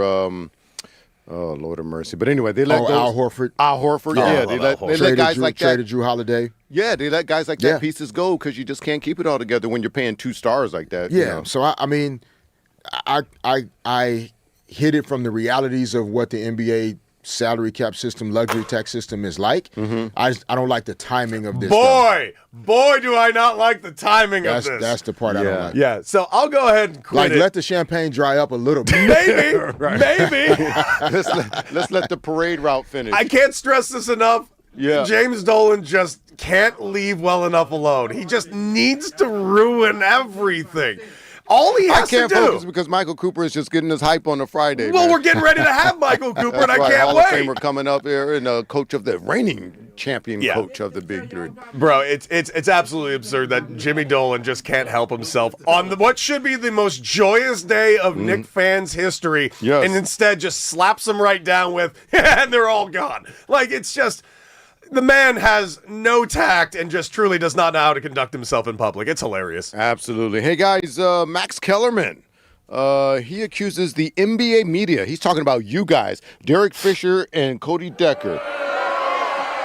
Let that sink in a little bit. He's accusing you guys of building Victor Wembanyama up just to tear him down. Shame. Dare us. Shame on y'all. dare us Hit it do or that. quit it, Fish, on you and Decker building Wemby up. I don't just to believe tear Max him Kellerman down. said the Fish and Decker did this. He said the media did this, Yeah. of which Max is in the media. In which you two are in the media. No, we're not. I'm not in the media. Media. Oh, that's a lie. No, we'll talk about this another time. Where media actually qualify. Like, Are you getting paid to do this show? Yes, I am. And you are in the damn media. No, I'm not. He hates being a member of the media. No, I'm not. He hates it. So hit it or quit it on the media, building them up to tear them down. I mean, I don't know if this was intentional. Like, I mean, he's accusing the league of like crafting a plan as though they sat in the conference room and decided they were going to do this. I quit it from that perspective. Okay. But I don't completely disagree with the idea though that like this thing quickly turned. Yeah, it did. It first started in the Thunder series. Yeah. With SGA, and all of a sudden OKC was like the team to root against. And so I don't disagree with the concept. I just don't think there was like annual conference summit to say Victor Wembanyama's getting torn down. You're right. I actually think it's worse than that. I'm going to hit it because, yes, this absolutely happened. ESPN is very much to blame for it because this was what they did. And you're right. We watched them in real time do this with SGA, and then they wasted no time to do it with Wemby. And you know what? I also think that played a huge hand in it. They wanted to make the Knicks the happiest, most big story possible. They wanted the Knicks to be the good guys. They wanted everyone rooting for the Knicks. Yeah. So what do? We create a villain. And boy. you invented the tallest, most scary, evil villain ever. Even though a week earlier you told me how nice he was. Dude, it was lazy, and yes, it's exactly what they did. All right, I have one more, but we'll save that for next week because we've got to update the polls. I'm going to bring in Mitch, otherwise known as Crash, when you don't see the YouTube stream working right. Let's update the polls for the people, Mitch. Just crashing the system left and right. What up? It's Crash. So we did run a poll based on today's top 5, and we were talking about the scariest movie animal. And my personal pick, The Fly, only got 9% of the votes. It's a good pick, Cujo, Fish's mortal enemy, only got 9% of the votes.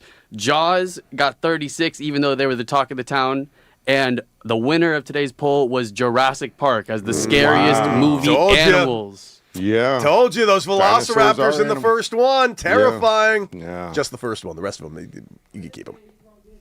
That's true. There might have been one other one that was okay, but yeah, I think you're right on You know that. what's going to be very okay? What's the that? man that's in your background right now who's ready to burst down these doors and get on the stage. Who we got? Ladies Talk and to me. gentlemen, it is time. The 8 o'clock hour is upon us, and Coop is here. Hall of Fame Lakers guard, Michael Cooper, joining the show. The energy is going to be through the roof. He already made me high-five him, but he put it as high as possible, so I had to jump. And I'm not as athletic as I once was, so that was embarrassing. Looking forward to doing that again live on the air. Michael Cooper joining D. Fish and Decker right here after this on 97.1 The Fan.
Welcome back, the new 97.1 The Fan. You got D-Fish, you got Decker, and you got all of you. Check us out right now on YouTube, Twitter, and Twitch at The Fan LA, and of course our phone number 855-97-LA-FAN. But man, the energy in here just got even more hype because D-Fish, we are in the presence of yet another legend. Greatness. A Hall of Famer. Greatness. Who is in the building, baby? Thank you Yes, for having indeed. me, gentlemen, both of you. I always love being with Fish.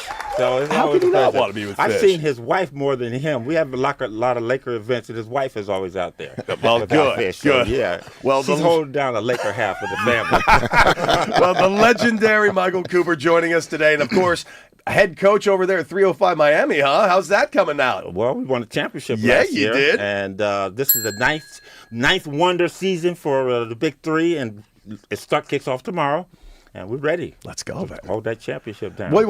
How would you compare it, like, say, the energy of the Big Three to anything you've been a part of in the NBA? I think it's equal. Nice. Ice Cube and Jeff does a great job of promoting the league, and it's been 9 years. I've only been in it for 8 years, and every year it's getting bigger and better. And we're playing at major arenas. We play Saturday at the Intuit Dome, probably one of the best arenas in the country now. Would you say, Fish? Yeah.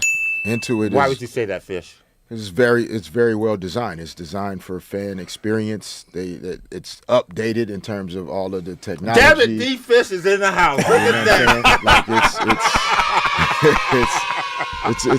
it's pretty fun space to be in. It is. They got a lot of things going on over there, lights going on all the time. So I like it's the wonderful high to- school jersey mural that Yeah, they have yeah, throughout I there. love I think that's Super really dope. cool. Well, I'm a little mad because they don't have Pasadena High School over there. I've been in there twice. That's out in the lobby area, right? And I have not seen my alma mater up there. I'm a little upset, but Mr. Barmer, Maybe they didn't send I'm the okay. jersey in yet.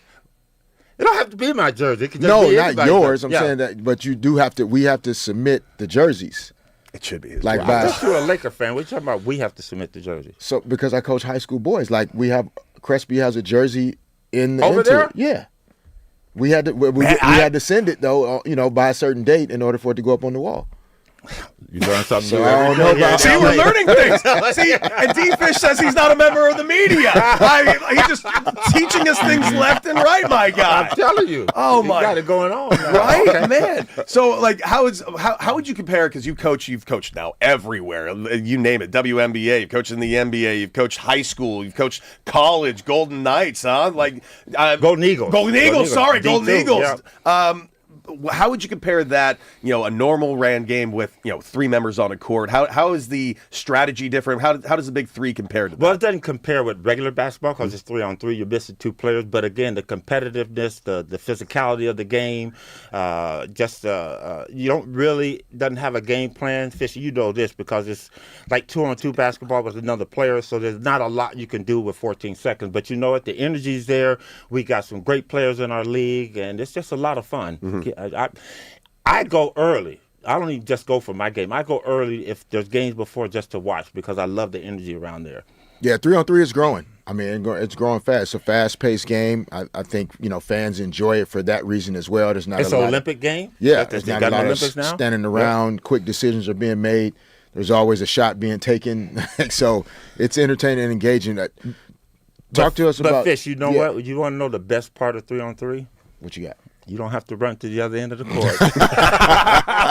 All that defense you play, you done with all that. By the way, we are talking with the great Michael Cooper, former Hall of Famer, Lakers legend. By the way, we were talking about how the dichotomy and idea of the NBA is kind of changing a little bit, and now defensive players are finally getting recognized for their contributions. How are you seeing how defense is kind of being looked at more as more mainstream in the NBA and all basketball for that matter? Well, I think with the evolution of the deep three that they're shooting now, the guys that are shooting that shot, I think other players have to be recognized, and that's what I love about it.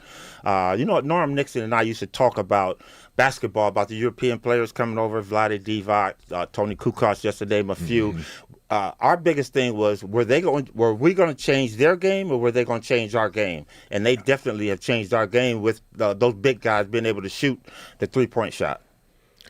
So, to me, like over the last couple of years, like last year, Pacers and Thunder were in the finals, and like what stood out the most in that playoff run, we saw a little bit of it this year, was like guys were back to picking up full court and getting into your jersey, ball pressure, being disruptive on the defensive end. And I feel like as the threes kind of took over, the defenses were struggling to figure out, like, how do we cover all these guys with all of this space?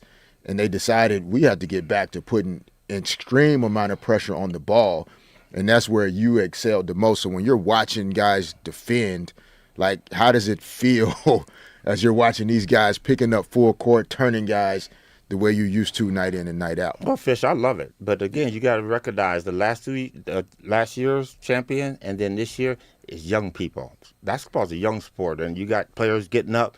Castle, Vassell for San Antonio, them kids are young, man, so they have that energy. So as that energy gets depleted with age, you want to back up a little bit and start protecting. But now these kids are going after you, and that's what basketball is all about. So again, I know you at the high school level try to teach that to kids, and that's what I try to teach. And now being at the D2, they're like, "Coop, what do I need to do to get to the next level?" Well, you got to do those type of things. You got to get up with full court pressure. You got to deny.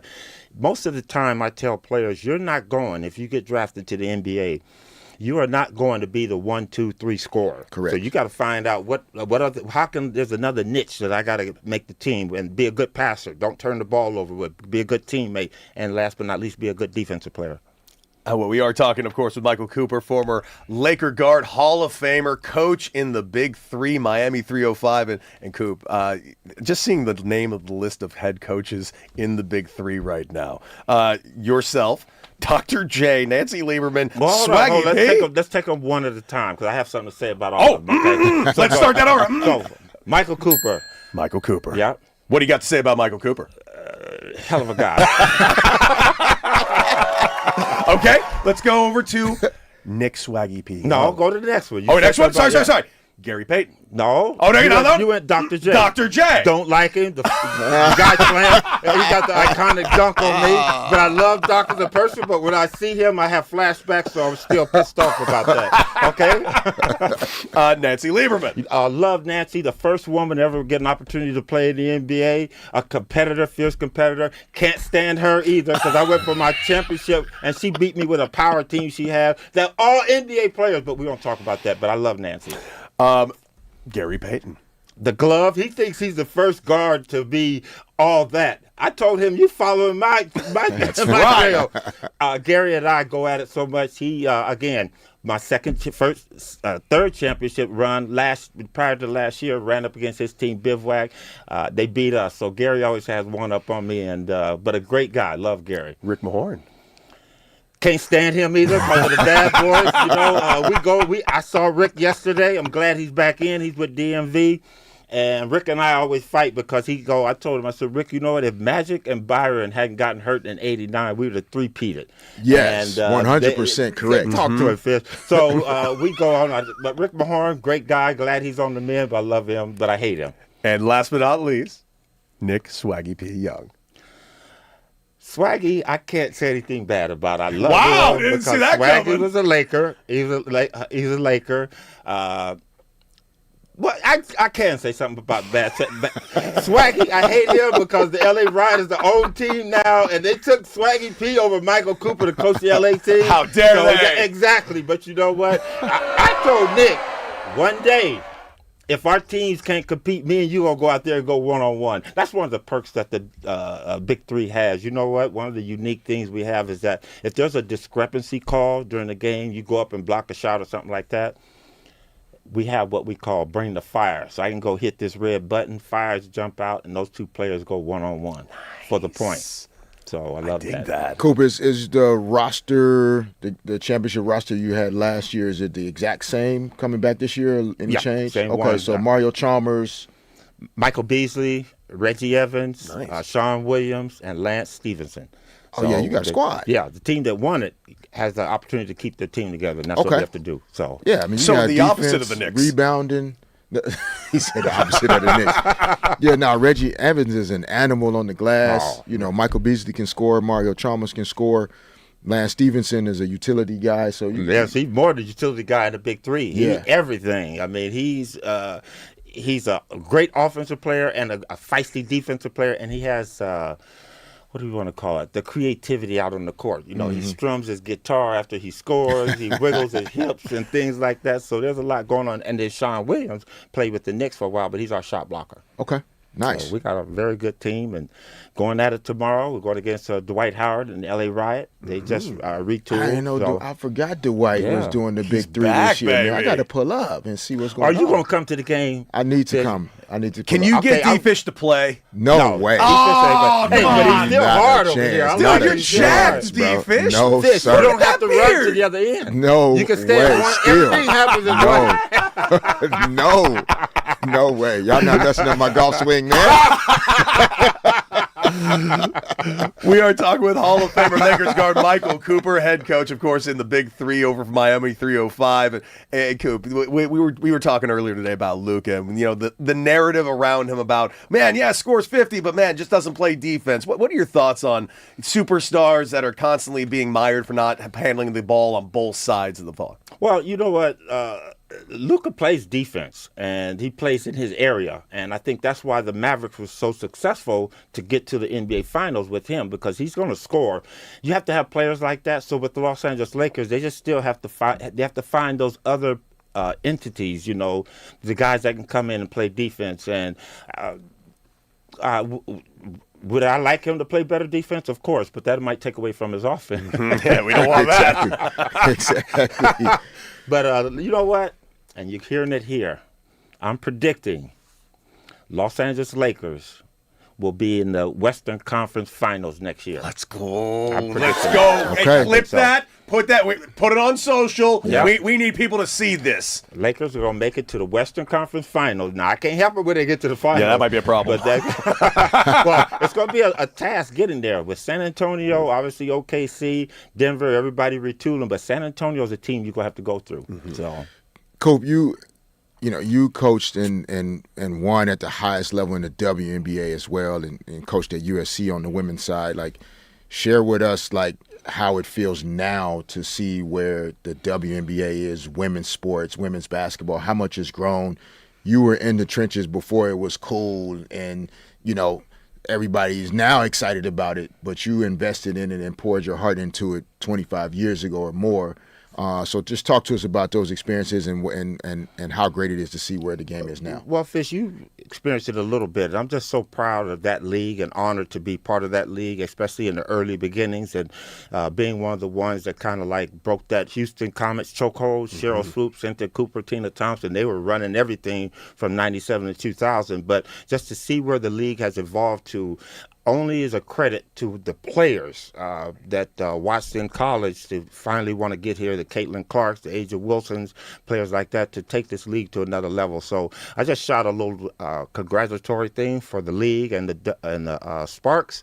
So just proud of it, 30 years. And you know what? When we got into it, a lot of people said it wasn't going to be around for another 5 years, 10 years. We got that 10-year mark, got that 15-year mark, got the 20 mark, and now it's marching on. So I'm just very happy to be in that to help the development and the growth of the WNBA. Of course, we are talking with Hall of Famer Lakers guard Michael Cooper, and Coop.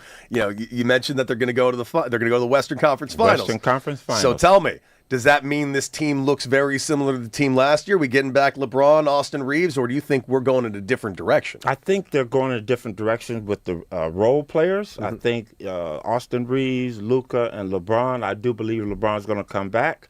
Again, and I don't know, you could talk a little bit about Fish when you play with your group, but our group here, sometimes the marquee players have to take a little reduction in pay to go out and afford some of the other players. And, you know, Magic did it one year, Worthy did it, Kareem did it, and we were able to go out and get some other solid players. I think that's what needs to happen. But the main thing, now your scouts. Those people there, you got to get out there. You got to go overseas. You got to look at the colleges and stuff like that and find those kids. So there's some players out there that can help the Lakers and the development of your group that you have now. Connect, Bronny, get them guys' game solid and get them playing. And you know what?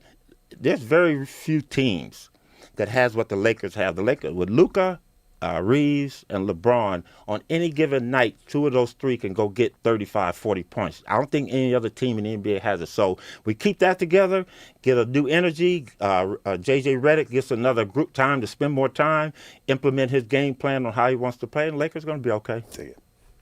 coaching wise, like you played for Pat Riley. What other coaches? What blends into your coaching style and how you work with players? Coaching men's, coach women, coach college, coach pros. How do you blend all of that together as a coach? Old school coaching. Maybe current players can't handle that Pat Riley style leadership.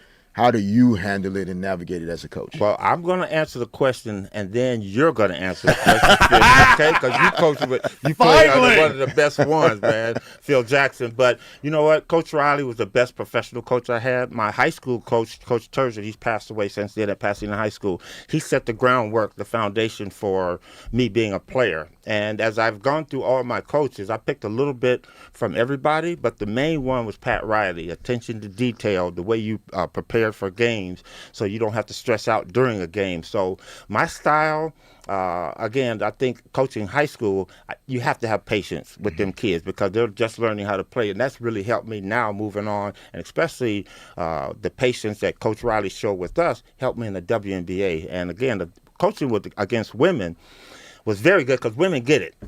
Guys, you have to go over play 5, 6, 7 times. One guy's going to always miss it. You may end up finally getting it after that 10th time. Women get it after 2 or 3 times. Yeah. And that's what I really loved about coaching in the WNBA. But right now, I think the most important thing is having patience. Can you be gruff with players? I think you can, and I think you have to be selective with those players. But again, you have for me, I think I have 17 players, so I have to find out, okay, these 5 I can get after them. These 4 over here kind of got to coddle them with soft gloves, and then there's one that just have a little more patience with that one. So for me, I have a mixture of coaches to where I'm able to become the person and coach I am today. And now, Fish, we're going to look for your answer. How was it playing for Phil Jackson? It was phenomenal, man. I think he taught us how to let go. I think most of the time as athletes, we get in our own way. We're overthinking, we're overanalyzing, we're trying to manipulate and force things to happen in a game or in a practice, and the trick of the whole thing is like being able to let go of what you think the outcome or the result should be and just focus on the process and building habits and taking little incremental steps to improve and get better. I used to be a very results outcome oriented guy. Like I wanted to make every shot. I wanted us to win every game. I wanted to win every drill. And yes, you can still have those attributes, but you also have to be able to let go of the outcome. Sometimes you can do your best and still not get the outcome that you want. And so then how do you learn and grow from that and then move on to the next thing and not hold on to what was in the past, but just focus on what you can control right now. So that was how he kind of unlocked for me professionally, the jumps that I needed to make. And I think he helped our teams to unlock that as well. And how was your high school coach? My high school coach, all my high school coaches, middle school coaches, they just taught me how to grind and work, like where everything was about outworking the opponent. I don't even know if it was as much about thinking and basketball IQ. It was just we're going to work harder than these guys. I learned how to play elite level man-to-man defense and understand defensive principles when I was a kid, which is now coaching in high school. I play very little zone. I press not as much as some other high school coaches because I really want our boys to understand how to play high-level man-to-man defense, which if they play after high school, they're going to need to be able to do. And the late, great Tex Winters, what did you get from him? Tex was the architect of what Phil Jackson is known for. Triangle offense. And what I learned from Tex was the idea that you don't necessarily have to be the guy to make things happen. He was totally fine accepting the fact that his offense, his ideas, his concepts were being, taken, emulated, used by someone else to build success. He only cared about the system being executed properly. He didn't care whether he got credit, people knew his name or didn't know his name.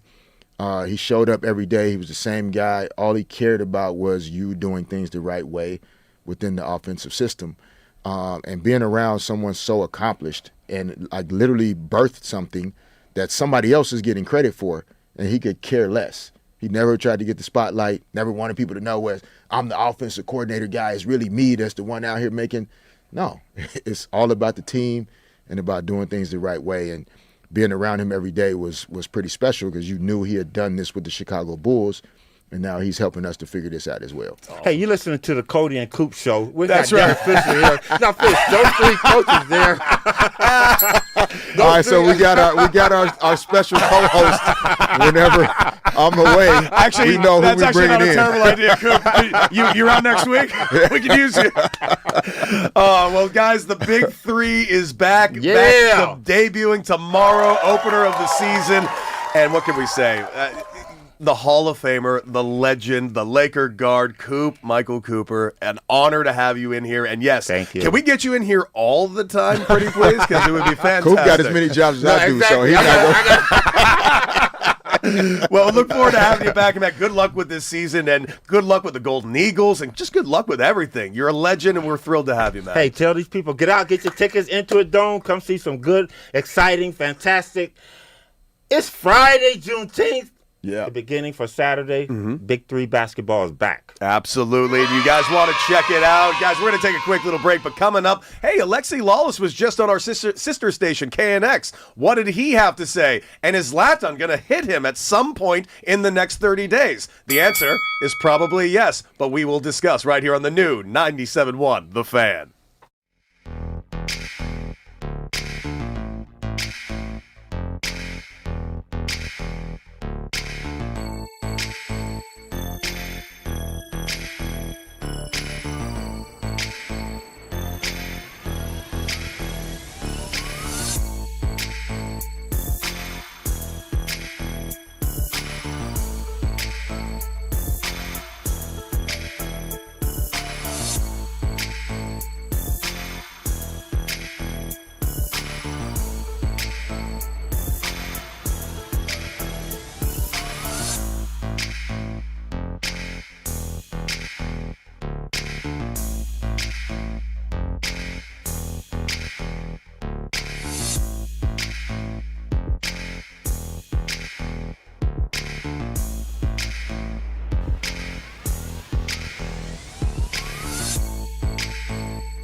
597 LA fan. That's 855-975-2326. D Fish and Decker with you right here on the new 97.1 The Fan, the voice of LA sports. And of course, D Fish, we just had Michael Cooper in here, and you weren't lying, dude. Bring in the energy. That's just him 24/7. Every time. I love it. I don't think he drinks or taking a drug in his life. And it's just high on life, man. I love it. Yeah, such a great dude. Absolutely love it. The energy was through the roof. And you missed it, go back on the Odyssey app, check that out. And of course, go on YouTube at The Fan LA, join the conversation, and be a part of the entire thing. What do you got, Raj? And also go to the socials at The Fan LA and see the Dr. Dre interaction. And Absolutely. Dude, we just had legends left and right in here, man. Dr. Dre yesterday. We got Coop today. Yes, go on our socials at The Fan LA. Get a look at all the things we've been doing over here at the new 97.1 The Fan. We're having a blast. And, of course, every one of the shows is having a blast as well. And we appreciate you guys all joining us as well. Well, D-Fish, we've been talking a lot of World Cup, baby, and it has been a blast. USA playing in just a few hours later on today in Seattle. Still no official word as of now on Christian Pulisic. We are keeping our ears to the grindstone on that one. We will keep you updated if we get an update, but as of now, still up in the air whether or not we see Christian Pulisic. But we did mention Alexi Lawless, a former U.S. men's player, trust me, ask him, he'll tell you, was recently on our KNX, our sister station. There were certain questions that were asked. So let's get some words out of the great Alexi Lawless and find out what exactly is going on between him and Zlatan.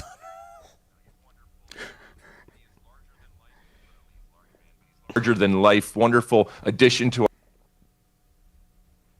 He loves him. He's larger than life. Hang on, something happened to the file. That's not here. Well, he loves him. I'm not sure Zlatan has the same feeling, but he loves him, and that's good. That's good. We got you. Let me know when you're ready, my guy. But it's hilarious. It's the whole conversation around Alexi Lawless in this, and watching him. And here's the thing: I actually don't entirely blame Alexi Lawless himself. You know why? We have like a thing. We have a thing in America where we just kind of. Your problem with sports media is kind of how we handle things in sports media, and he does that a lot. And I think Zlatan takes exception to it. Here is his response on what's going on. He is larger than life. I mean, literally, he's a large man, but he's larger than life. Wonderful addition to our team, as is Thierry Henry and Rebecca Lowe. We're having a good time, and look, part of what we do is not always agreeing at different times, and we go back and forth and we have discussions, but it's fun. I hope people are enjoying tuning it in. It's all good. If there's going to be a cage match, we'll probably show that. Sure. I don't know, D-Fish. One, I would not take Alexi Lawless in this fight, and two, I did notice yesterday that he wasn't at the same desk as Henry and Zlatan anymore. They seem to have moved Alexi elsewhere, and I couldn't help but giggle at that. Who did I not tell you guys? This is not going to last very long. It was so clear as day. Yeah, too. It was awkwardly like, nah, bro. I will come across this desk in a second if this continues. Dude, I gotta say, there's no way to have that on TV. Are you disappointed they removed it? Because I want it. No, I'm not. Oh, I do not. I want it. I could have watched so much more of this. Yeah, no, because if you don't understand the nuance and the context of it, and you're just turning it on as like a casual World Cup fan, which millions of people are, like seeing two guys look like they want to just punch each other out is not the best way I to. can tell you what happened right now. Okay. Lexi and Andre went to the execs, the brass, whatever you want to call them, and said, listen, you guys got a choice to make. It's us or him on set at the same time. Mm-hmm. You do whatever you want to do. If you want him, you want to put him on for America, great. We'll be out partying with the fans out there, whatever. But if you want us and you brought us out here, we got to with this idiot, we are not doing the show. Yep. I'm telling you, dude, he called him ignorant to his face, and I thought it was the funniest thing I'd ever. It was television gold, is what it was. Yeah, I mean, it was good for Fox. Yes, definitely was sure. good for Fox. But also, I mean, Alexi Lawless for sure understands, and even in his answer, to with KNX, it's like you still have to like the company line. Yes. The way he answered the question, positive things to say about Zlatan. Like he's doing the best he can. Yeah, and that's how you have to handle it. Like there's tons of money and professional opportunities involved here that you can't wreck just over like being emotional or ego and pride in a sense. But you're right, Raj. I'm sure those two, basically iconic, soccer guys, not that Alexi isn't, but those two guys probably were like, yeah, no, bro. Like, if you want us to continue to add what we add to this coverage and having our presence, we might need to figure out a different arrangement. Because here's the thing, D-Fish. Like, I played Major League Baseball. He was a pro soccer player. That Alexi lost, but that's like me being on a panel with Derek Jeter and Big Papi, and me is there that much difference? A little bit. It kind of is. Like, it's just if me being on a panel with these two guys going like, and me explaining to them things about baseball. It's just listen. Yeah, I can speak about it. Yeah, I know what I'm talking about.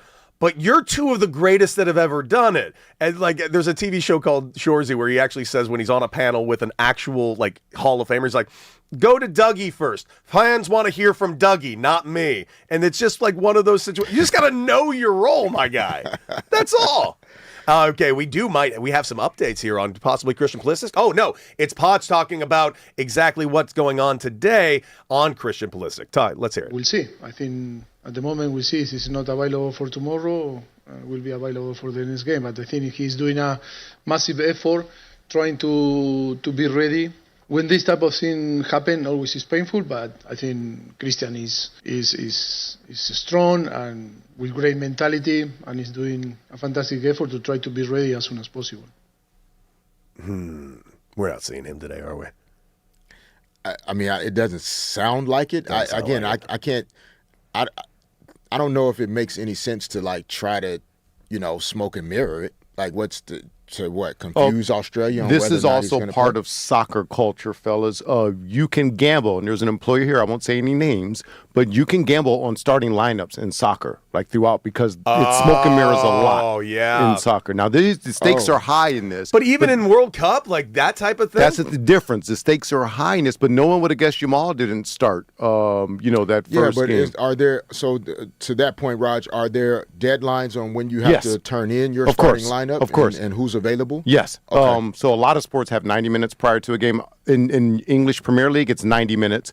I don't know if that's the same. Yeah, FIFA but see, could be different. in the NBA, they created a spectrum, though, of like, if a player is questionable going into a game, there's still a point earlier in the day where they have to kind of determine. Upgrade it to like. What about game time decisions, though? Oh, that's probable. Probable, yeah. Okay, yeah. It's hard so to there's no official tag like that. Got it. For Okay. this. So you can gamble and bet what the starting lineup be, if someone will be in and out of the lineup. We're wondering who the number 9 is going to be for Brazil today. A couple friends of mine like who to bet on, if it's going to be Thiago or if we're going to go to Endrick. So do they switch kits when they do that? Wait, time out. A different guy can wear a different jersey number? I mean, kit number or whatever? No, number 9 is typically the striker. Right, but I'm saying if a different guy. I say that's slang for who's going to be the striker. So take number 9. You just said we. Got it. Okay. No, go back. You just said we. No, he really believes that. No. Yes. You said we in the form of gambling. You were trying to throw somebody else under the bus about gambling. Right, this, I don't and now gamble you're on it. dropping we. Okay, so for America, you can gamble on who's going to be in the starting lineup. When I say we, in terms of I'm worried about my nation, Brazil, and who's going to be the striker. Even though he's so not from we're Brazil. concerned because Silva Thiago, doesn't play that well with them. So I want Endrick in there. So Boston and Brazil, they're sisters. Even though he's never even lived on Brazil. You don't know where I've lived. Probably never been. You don't know Brazil? my damn zip code. In a county that starts with B or anything. You live in Redondo. What are you talking about? We in Brazil. We. And also, not for nothing. Listen, because I freely admit anyone should be able to gamble on whatever they want to gamble on, yada, yada, yada, unless, of course, you're someone that works for the industry that should be, frankly, separated from that. That being said, if you're gambling on starting rosters, my guy. it's important, man. No, it's important, but if you're gambling on starting rosters, my guy. You can. If you get it all right. Oh, no, I know you can. You can get all. You're missing my point. If you are gambling on starting rosters, my guy, you might need to talk to somebody. That's all. 1-800. They have a number for that. They got a lot of numbers for that, so please look into it if you can. But listen, the Alexi Lawless of it all has been kind of funny. There's been so many Instagram accounts that have been created now, just being anti-Alexi Lawless things. It's been so amazing to watch in real time. And what can I say? it's not even my favorite thing about him. Hey, Raj, could you pull up my favorite thing about Alexi Lawless, which I didn't know was real until yesterday? And I can't believe this is real, D-Fish. So I was just online and found this jam of a song. And I'm just saying, maybe this should be your walkout song if you were to go play in the Big Three. Like, if you're coming out, we just play this song. Because I would love to introduce you to Kicking Balls by Alexi Lawless. Not a joke. That's the title of this song. Yeah. That's him? Oh, yeah, this is Alexi Lawless. So he's just as good at music. But hold on. Oh, wait, no, don't give it up yet. We got to get to the chorus. We'll just play it low in the background. Yeah! Oh, it's horrible. So, good news. If Zlatan doesn't want to fight him, he could just play this in front of him. I'm assuming Lexi will run away. Yeah. Kicking balls, dude. What year was that released? Was it ever released to the public? Oh, it sadly was released to the public. That is a public. Was it ever accepted by the public? Oh, not even a little. It was. It's as accepted as Alexi Lawless has been next to Zlatan. That's how as accepted as it was. But my goodness, so much to talk about when it comes to the World Cup today. Very excited for today's matchup in Seattle. U.S. versus Australia. Just literally hours away. Still no word on Pulisic, but listen, we've been discussing it all show long. Should they even tempt it? I'm willing to say pull it back. And we were talking to Charlie Davies about it. He thinks this is a really good opportunity for Gio to get out there and get another opportunity. Had a goal in the last matchup. Why not? Well, when you're trying to make a run at a title, you're going to need different guys to and different players to make timely contributions, to have to step up and make plays in certain moments. And in particular, if you have a player, like that's limited in any capacity. The best example for maybe, some of the fans has been rocking with us over the last few weeks. Like the Spurs rested De'Aaron Fox in game 1 and game 2 of the Western Conference Finals because he had some ankle issue, stiffness and soreness.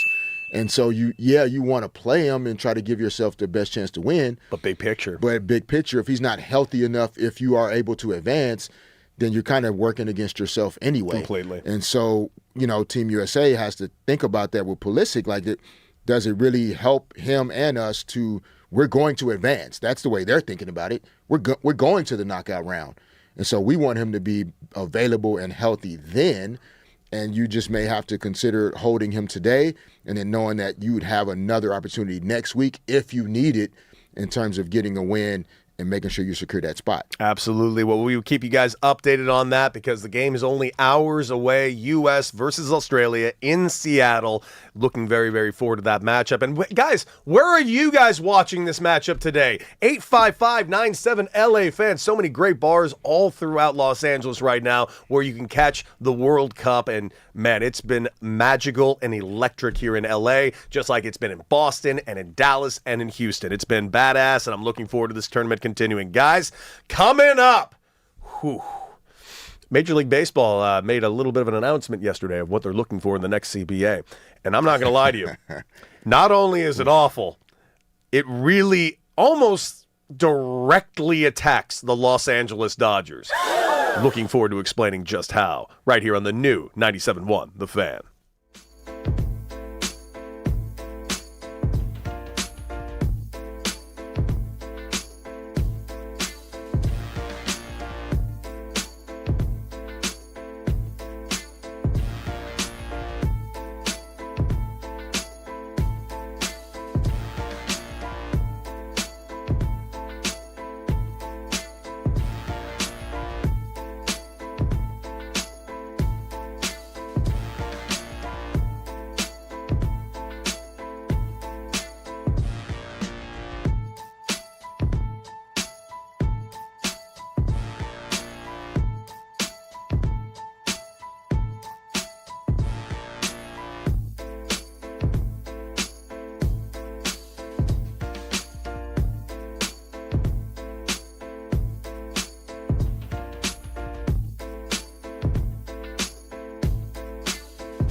The new 97.1 The Fan, D. Fish and Decker, and all of you. That's right. Our phone number, 855-97-LA-FAN. That's 855-975-2326.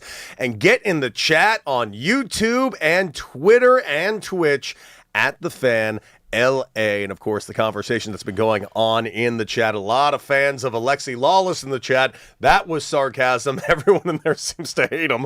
But it is kind of funny. It's so crazy how quickly it's amazing. it just like people just jump on and it's over. It's amazing how quickly people are doing this, deep fish. I mean, it's just I want to feel bad, but I can't help but find it funny.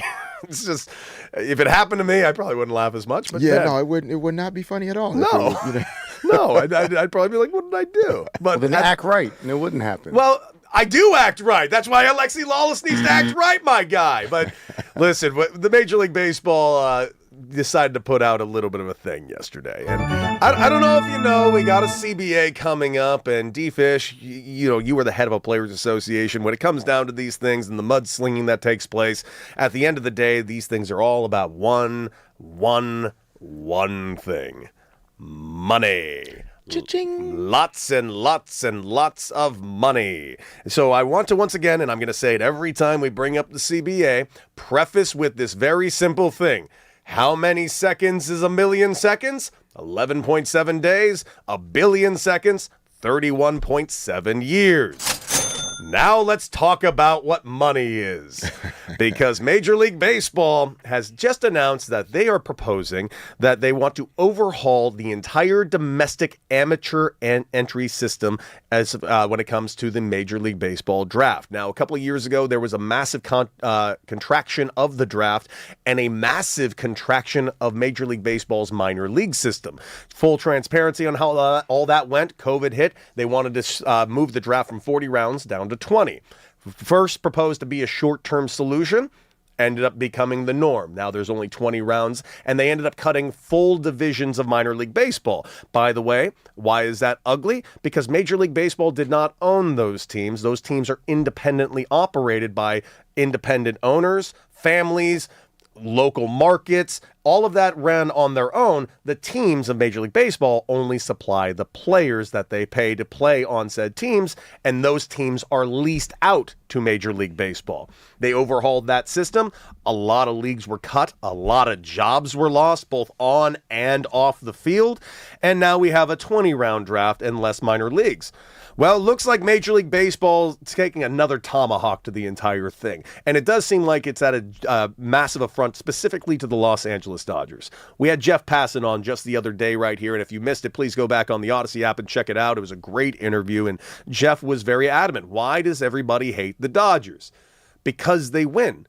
Because they're successful. Because people hate success, especially when they're not achieving it themselves. So Major League Baseball and all of its fans are yelling about the Dodgers, quote unquote, ruining baseball because we just have so much money. Even though that's not exactly how money works in Major League Baseball. Scouting, development. We're talking about Tarek Skubal coming to the Los Angeles Dodgers. Guys, open your eyes. It has nothing to do with the Dodgers' money. The Dodgers aren't trading Tarek Skubal for money. They're trading for Tarek Skubal, if they can get him, for the prospects and draft capital that they've created themselves. Not with money, through development and people and humans and manpower. That has created this minor league system where they constantly are able to go out and make these incredible trades. Well, it seems as though Major League Baseball not only wants to contract this draft system, not only from 20 rounds down to 12, they also want to move down the bonus pool from $358 million to $200 million. And they also want to implement, and here's the big one, an international draft, which means that whole system where the Dodgers go and find a really great Japanese player, you go find a really great player from Europe, you find a really great player from the Dominican or somewhere else. Well, now those players have to enter a draft. You can no longer sign them. So much for that scouting department where you've been absolutely killing it on the Japanese side. Major League Baseball wants to share that wealth with everyone else. And that drives me nuts because why do you punish people for doing their job good? That's what this really seems like it's coming down to. If it has anything to do with the Los Angeles Dodgers, and I'm not saying this is entirely happening because of the Dodgers, but there is a percentage, whether it's 1 or 7%, there is a percentage of this is curtailing the Los Angeles Dodgers. And just curtailing the entire system. Big time. To be honest, I think when, I think in pro sports, when there's a recognition that everybody can't do it a certain way, right? And there's a feeling that it's not just the Dodgers in terms of their money salary cap wise. Mm-hmm. It's also the Dodgers in making the investments that you just described, right? In the minor league system, in the coaching, in the scouting, in the development of players. Like that also requires a great significant amount of resources that other clubs don't want to spend, choose not to spend.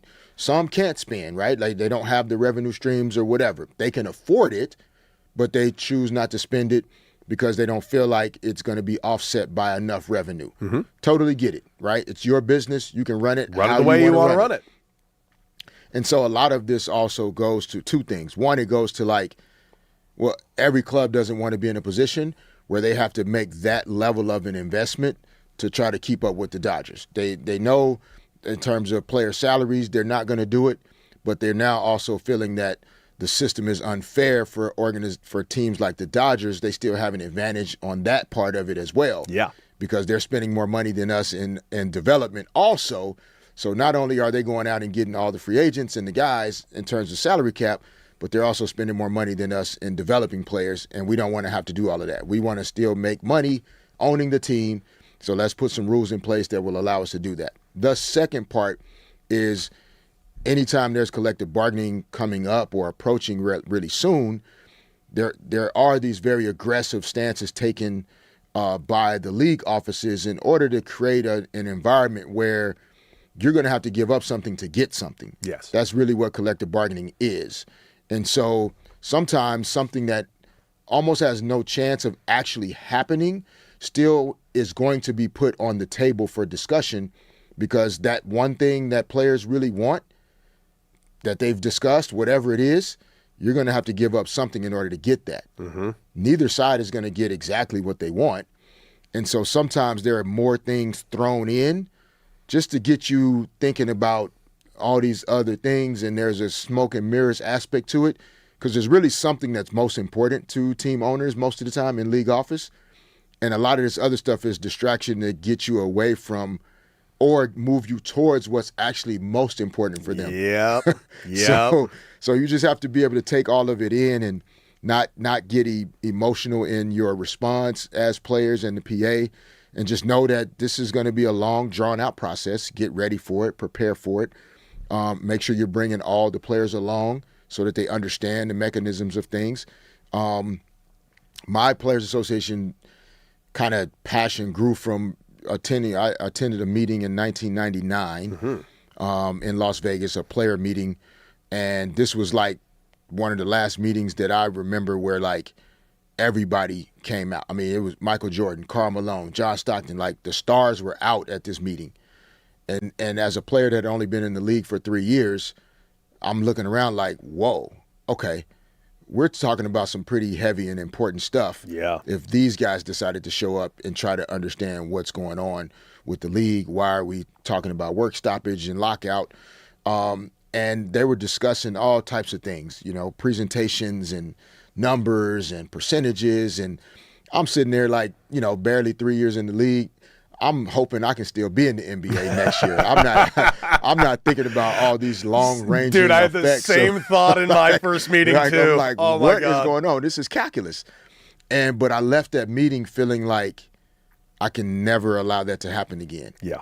I can't walk into these meetings and not know what's going on, not understand the nuances of collective bargaining. The basketball related income, the tax, all of it. I wanted the information.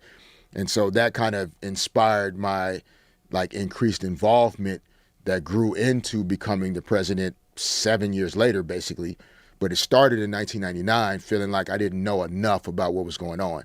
So for a lot of the young baseball players, they have to really get engaged in this process in order for it to work out. It's not going to be perfect for either side. No, it's not. But ultimately, to make sure that the game is still growing and that fans can still turn out and see, these great players, you got to be locked in on what's going on. Completely agree with everything you just said. And it's that old adage, the key to any real negotiation is everyone leaves the table equally unhappy. And that's what needs to happen eventually when this gets to that point. But the Players Association did respond to this, and I quote, "The drafts are flat. These amateur and international draft proposals are flat out bad for baseball, ones that would cripple the next generation of players and damage the future of our game." And I would agree with that sentiment wholeheartedly. Guys, coming up, we got World Cup to cover. We're going to replay that Charlie Davies interview from earlier so you can get ready for U.S. versus Australia today in Seattle. And, of course, we got so much more to discuss when it comes to crosstalk and, of course, LeBron James not concerned. 97.1, The Fan.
Welcome back. The new 97.1, The Fan, 855-97 LA Fan. You got D-Fish, you got Decker, and we got all of you right now live right now on 97.1. And, of course, check us out live on YouTube, Twitter, and Twitch. We earlier on in the show, man, we've had some great guests. We had Charlie Davies on earlier talking all things World Cup, and we are going to be replaying that interview coming up shortly because we got to get ready for U.S. versus Australia. Just only 3 hours away, taking place up there in Seattle, not to mention the rest of the World Cup. But the chat has been live the entire time at the Fan LA, and D-Fish and I were actually just chatting something real quick because we're going to get into some basketball right now, talking a little bit about the issues with the Lakers. And, of course, we also mentioned the offseason a little bit with Hall of Famer Lakers guard Michael Cooper, talking about all things with the future of this team as well. But we also have an NBA draft coming up, and I just as a side, it's being reported right now that it looks like, based on the odds that are currently happening throughout multiple prediction markets, Darren Peterson is overtaking AJ for the number one spot in the upcoming NBA draft. And my question for you about Darren Peterson is this. Is he that good? And my reasoning being that is, I feel like I just never saw him play much this year. And I know that was also part of the narrative, how he was kind of being, quote unquote, kept out or possibly injured. But I find it fascinating that this kid, who is a borderline unknown to me and to a lot of the masses, is looking like he's going to go first overall. Yeah, I mean, he's good, but I agree. I didn't see him play a ton of basketball this past season due to the times that I could turn on a Kansas game and try to check it out briefly. I think I saw one or two, where he played some. You can clearly tell the talent is there, the ability is there. I just didn't see enough of it to feel, strongly one way or the other that he really, truly is a top 5 NBA draft pick. But I mean, I don't think people are making up how extremely talented he is. Mm-hmm. One thing I've always heard is like his ability to score the basketball, how offensively talented he is, and that definitely is a premium for NBA teams. And currently the way the Washington Wizards are constructed, assuming Trae Young, which I think I heard he declined the original option, but then he signed plans to sign a 3-year that's the rumor deal to stay in Washington, basically. So you don't necessarily want to draft a player like Dabansta at 1 that actually needs the ball in his hands in order to be most effective, because he's more of a 2 feet into the paint, downhill driver, creating things off the dribble. Darren Peterson is a guy that you could play next to Trae Young in some ways and still have some effectiveness. So I get it positionally or from a talent perspective, but even at the draft combine, like guys that are at this high a level in the draft don't have to do too much in the combine other than their physical testing, medical testing, and some of the basic shooting drills. And so I haven't really seen him just get after it live and in person to have a strong opinion. But clearly he is good enough to have people talking about this and thinking about it. Clearly. So I'm looking forward to seeing where this goes, but let's talk about that one basketball topic to get on the local basketball topic, the team that is, frankly, always in the F them picks mode, our good old-fashioned Los Angeles Lakers. And, we've talked about earlier today, they have a lot of cap space, but when you have multiple guys that are looking to come back that are possibly, if you believe reports, demanding, the highest possible end to take up that cap space, it does leave a little bit to be desired on what they can fill out around. We've mentioned that there's reports out there that the Lakers definitely want to bring back Marcus Smart and Luke Kennard, 2 guys that I would love to see back on this team. Loved them with this Laker team. But it seems like somebody might eventually be odd man out just because of the financials. And reports are out there that, very specifically, Luka Doncic, who has been a part of these conversations with this team all along with GM Rob Pelinka, and since he's been brought in, that this summer, the roster plan for the summer of 26 has always been a big target spot for the Lakers. But specifically the thing Luka wants, according to reports, and this is being reported by Dave Meneman, he wants specifically an A-list center. The issue is, how is it mathematically possible to get an A-list center? it takes some mathematician work for sure. Boy, does it. To really put it all together. Part of the advantage the Lakers have is, one, there's $50 million in cap space that they can use to sign and re-sign players. The beauty, though, of which you hear additional reports around, Jackson Hayes being a priority, obviously get Austin Reeves re-signing, figuring out a way to get LeBron re-signed, because these are players that have played for the Lakers and they are essentially like Lakers free agents. They have more flexibility to go above the salary cap to retain those guys. The $50 million in cap space is like really key in terms of like the outside players, right? Who can you sign in free agent deals to come and be a part of what the Lakers are trying to build? But to do all of that, it will push the Lakers into that first apron, second apron type of space that it's really hard to stay in for multiple years. And so part of the calculus here in this kind of quote-unquote summer of 26 is, yes, you have the cap space, but you also essentially have, Austin is a max player that's going to be added to Luka's max already. Mm-hmm. So you're going to have $100 million in cap space between two guys. Then whatever deal you're able to try to figure out with LeBron, even if it's $25 million, not $50 million. Now you're still down to like $70 million. Yeah, it's you don't have a lot to build out the rest of the roster. And so that's where the challenge comes in with then saying, hey, we're going to go out and get a top free agent big on the market. Or, Walker Kessler's a restricted free agent in Utah, but it's going to take you $40 million a year to get him pried away from Utah possibly. Jalen Duren, it's going to take you $30 to $40 million a year to get him to sign with a new team. Which, by the way, that is one of the players that, according to reports, same reporter, by the way, Dave Minimum, suggesting that the Lakers are very much after Jalen Duren. But again, mathematically. Yeah, that's new math. I don't. Hey, thank God this is a hedge fund money. They know how to work those math. numbers, but I can't work those numbers. Yeah, and some of it will probably be the curve, the learning curve as well of, Mark Walter and the new ownership group coming in, that has obviously they know how to build successful sports teams. But the Dodgers don't have a salary cap system that they have to navigate. And so, and we've talked a lot about it. It's a lot of this in any sport. It's not about just throwing money at things. So it's the money won't necessarily prohibit the Lakers from being able to do things, but more operating within the framework of the system that allows you not only to build a really competitive team this year, but, Luka Doncic is under contract right now, at least for the next 4 years. So you have a responsibility to him between the ages of 27 and 31 for the Lakers to compete for championships every one of those years. And if you re-sign Austin Reeves, it's the same conversation with him. Like, these guys are not going to stay here to be average. So, let's get this done in the summer of 26, but the roster plan also has to take into consideration 27, 28, and 29.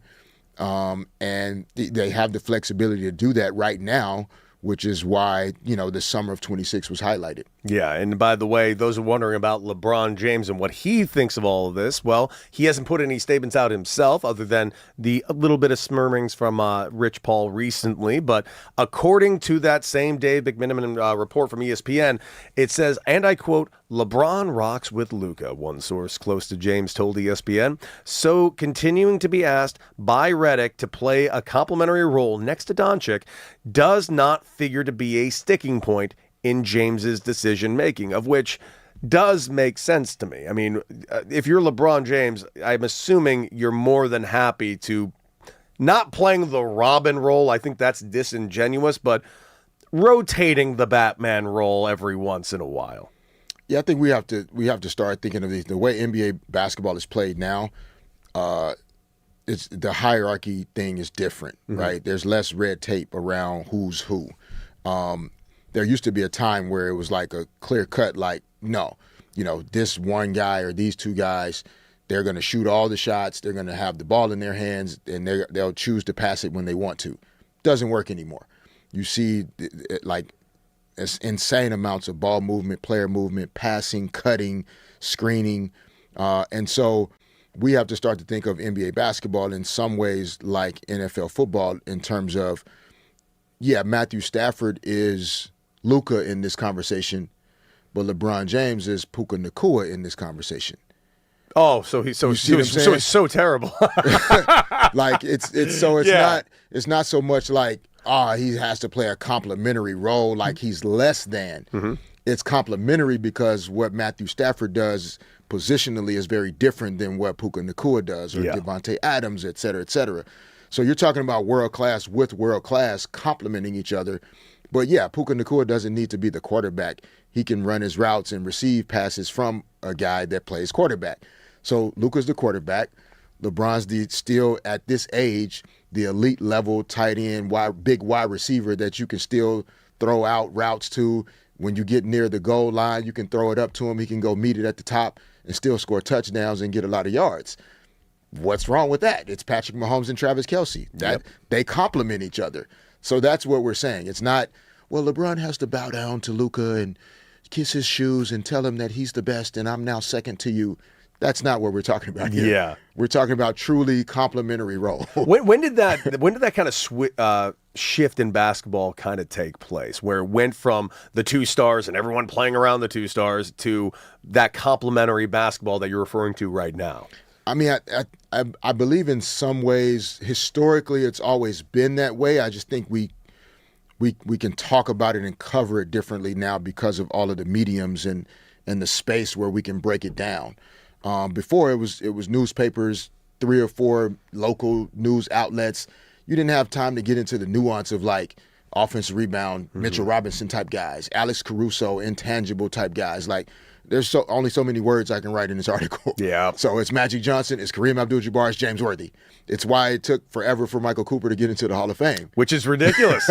Right? Yep. So now, like, the most recent example I would say would be the Warriors, just for time's sake. Mm-hmm. Like, Steph and Clay were clearly the 2 cornerstone guys, but Draymond Green does not score anywhere near the amount of points those guys scored.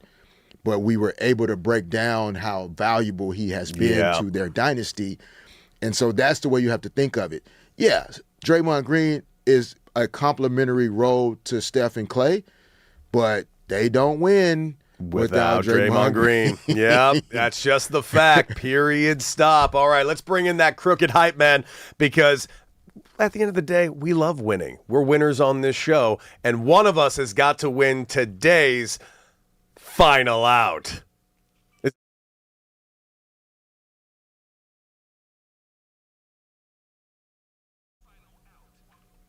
What segment were you about to make up now? I don't know. The last out, something out, singled out. I knew out was in it. Well, it is the final out, guys. So you don't want to make the final out anytime. So, guys, today's category will be World Cup edition. Okay, you guys have had a week to get into this. One guy is a fan, one's excited. One guy, I'm leaving out hope. Leave out hope. A lot of it. I'm telling you, Fish, put it you're in a missing spray out, bottle. dude. Put it in a spray bottle. It's coming. I think over the weekend it'll get there. But so you guys have had enough time to know now. You know these teams and their reputations. FIFA has ranked the top 10 nations in the world, of course, according to the World Cup. So give me a team that are the 10 best teams in the world. You want to go first, Cody? Why not? I'll go with the team that had the shortest odds that let me down on day one. I'll go with Spain. Yes, and oddly enough, though, they're number 3 ranked. So you don't get bonus points, but they were number 3 ranked according to FIFA. I'll take it. I'll take my number 3. Fish, what do you got? Give me a nation that's within the top ranked teams in the world. I'll go with France. That's my pick to win it all. They are number 2. I hope they finally do it. Yeah. According to Stephen A. Smith, we've all waited. This is the year they finally get it done, according to Stephen A. Smith. Yes. Give me a team ranked in the top of the world in FIFA. Argentina. That is bonus points number 1 for you. Absolutely. They are ranked number 1. Okay, Defending champs, baby. You guys got the top 3 out of the way. Okay, what you got, Fish? What you got? I'm sad to say this team out loud because I don't want to deal with you, but where's Brazil on this list? I'll be honest with you, it's too high. They're number 5 on the list, but Too high. They are not the 5th best country in the world right now in football. It's just not. But I'll take it. I'm going to go with England. They still got to be in the top 10. England, the 3 Lions is what their nickname is. They've never won it, Cody. That's okay. They're still on the They're list, in though. there. Doesn't mean they can't be in the top 10. You guys have got the top. I didn't like that pause. I did not appreciate that pause. I just like the look on your eyes. He looks up I all felt like I was scared. about to fall off a building. Don't do that. Oh, and here we got 6 through 10. Do you want a hint? No, I'll take Germany. You say you don't need no hint. I think that's a good guess. Number 9 is Germany. All right, number 9. What was England? 4? They 6? were 4th. 4th. Okay. Yeah. This is where it's going to get dicey. It's all going right. to get dicey. I'm going to go with Norway. Why is that? I mean, like, just so I'm clear, maybe I'm getting the actual countries confused real quick. Is it Norway or Sweden that has Holland? I'm so sorry. Well, either one. Whoops, wrong button. Either one, you are wrong. Derek is the last man standing. Dang it! Beat him in the World Cup. Now, you could have gone anywhere around. You deserve it. Derek gets up, gives a handshake. I'm not happy about this. You could have gone anywhere around Germany and got Netherlands or Belgium. Oh, So I the Eastern Europe- would not have guessed either Okay. of them. There's a team that I told you they don't need this superstar to start to Portugal, be good. Portugal. Oh, correct. damn it. Oh, I should have got Fish that just one. laughing. And then there's another one from Africa. Morocco? Yeah. Damn it. I was thinking about Morocco, but Yep. darn it. Well, you know what? I don't need Morocco being in the top 10 today. You know why? Because Scotland's playing Morocco, and I need more Scotland in the World Go Cup. Morocco, go Morocco. How dare you? How dare go Scotland? This is a big day for Scotland. I'm really excited Did for it. Derek say go? I was like, what's he doing? He's saying go Morocco for some reason. Wait, is Morocco one of your teams? Yes. Oh, okay. Oh, we got a show for you today. my Scots are coming for you. We're coming for that crown, And of baby. course, in our World Cup pool, I believe Bill Reiter is first because he's had more Mexico had the games game in than hand. everyone else. Yeah, Yes, and that's so- going to change today when my Scots and the U.S. move forward. All right, guys. Time to take a quick little break, but coming up, you're not going to want to miss this because we had him on earlier on the show, all about today's World Cup. Is Pulisic going to show up? What does the U.S.'s team's future look like? Well, look no further than the man, the myth, the legend. Our one friend, he's going to be with us every single week. Charlie Davies, host, analyst on CBS Sports, former U.S. men's national team striker and former Olympian, will be joining us, replaying our interview from earlier today, right next.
The one.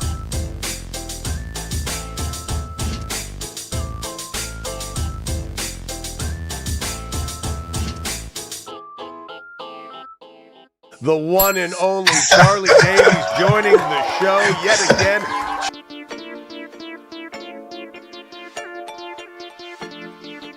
Charlie, dude, how great is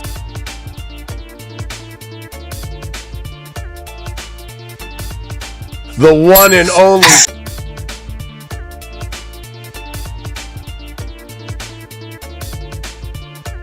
Charlie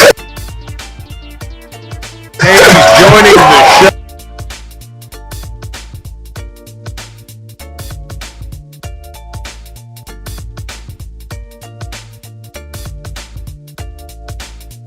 Oh, yet again.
And Charlie, dude,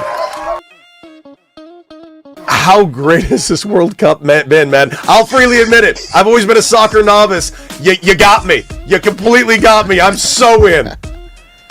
That's the goal. I'm hyped. I mean, it's been incredible. The atmospheres. Look at Boston with infiltrating the subways, the shipyards, and you have the fans.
The one and only Charlie Davies joining the show yet again.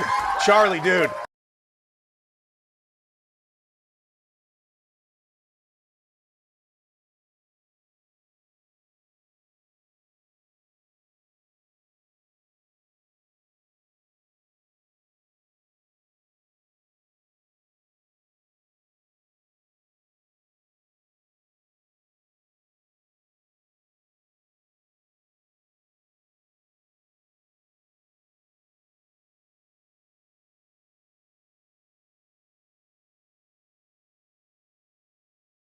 It seems like there's a little bit more to the story than just a kick to the calf. So just seeing him training on his own, I don't think he'll be anywhere near ready to go. I think it's best case scenario just for him to be on the bench, and then you want him ready to go come Turkey, but more importantly the knockout rounds, because I feel we're going to get the win today.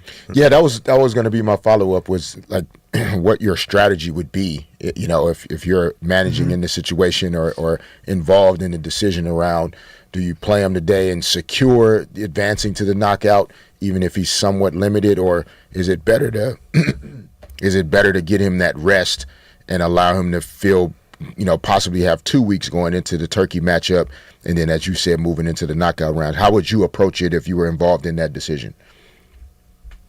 If it is indeed just tightness and the medical team assesses that there's no strain, you know, it might fatigue, you'll probably get 45 minutes out of him, then I'd say, you know what? To your point, D-Fish, I want to secure qualification. I'll play him another 45 and take him off if I have to. Maybe he says, hey, I can run 60. I'll play him 60, then sub. But if you're telling me, hey, there's a slight strain, there's a little tear in that calf, it's a risk.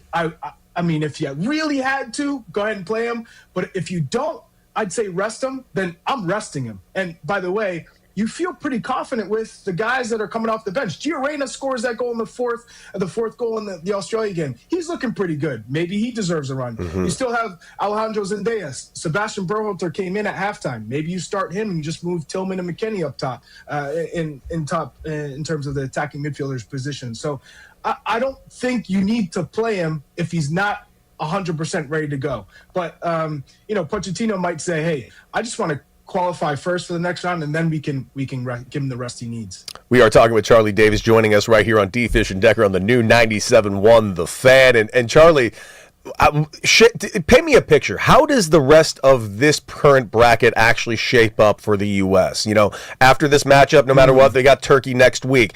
Is it a foregone conclusion that we can just get through this even if we pull back, Pulisic, or how much is this pulling up by the bootstraps? Is this a real concern for this team this early on, or is it more of a concern at the knockout stages? You know what, Decker? I feel pretty good, even without Christian Pulisic, that we can beat Australia. And I'll remind you guys, we played Australia in a friendly in the build-up. Around the 30th minute, they kicked the crap out of Christian, and he had to come off. So they already know the game plan is, let's rough up Christian Pulisic, let's kick him. And so he was forced to come off early in that friendly, which we ended up winning 2-1 anyway. So I don't think you need him. But knockout rounds, you need Christian Pulisic. Yeah. That is obvious. I mean, he's a game changer for this group.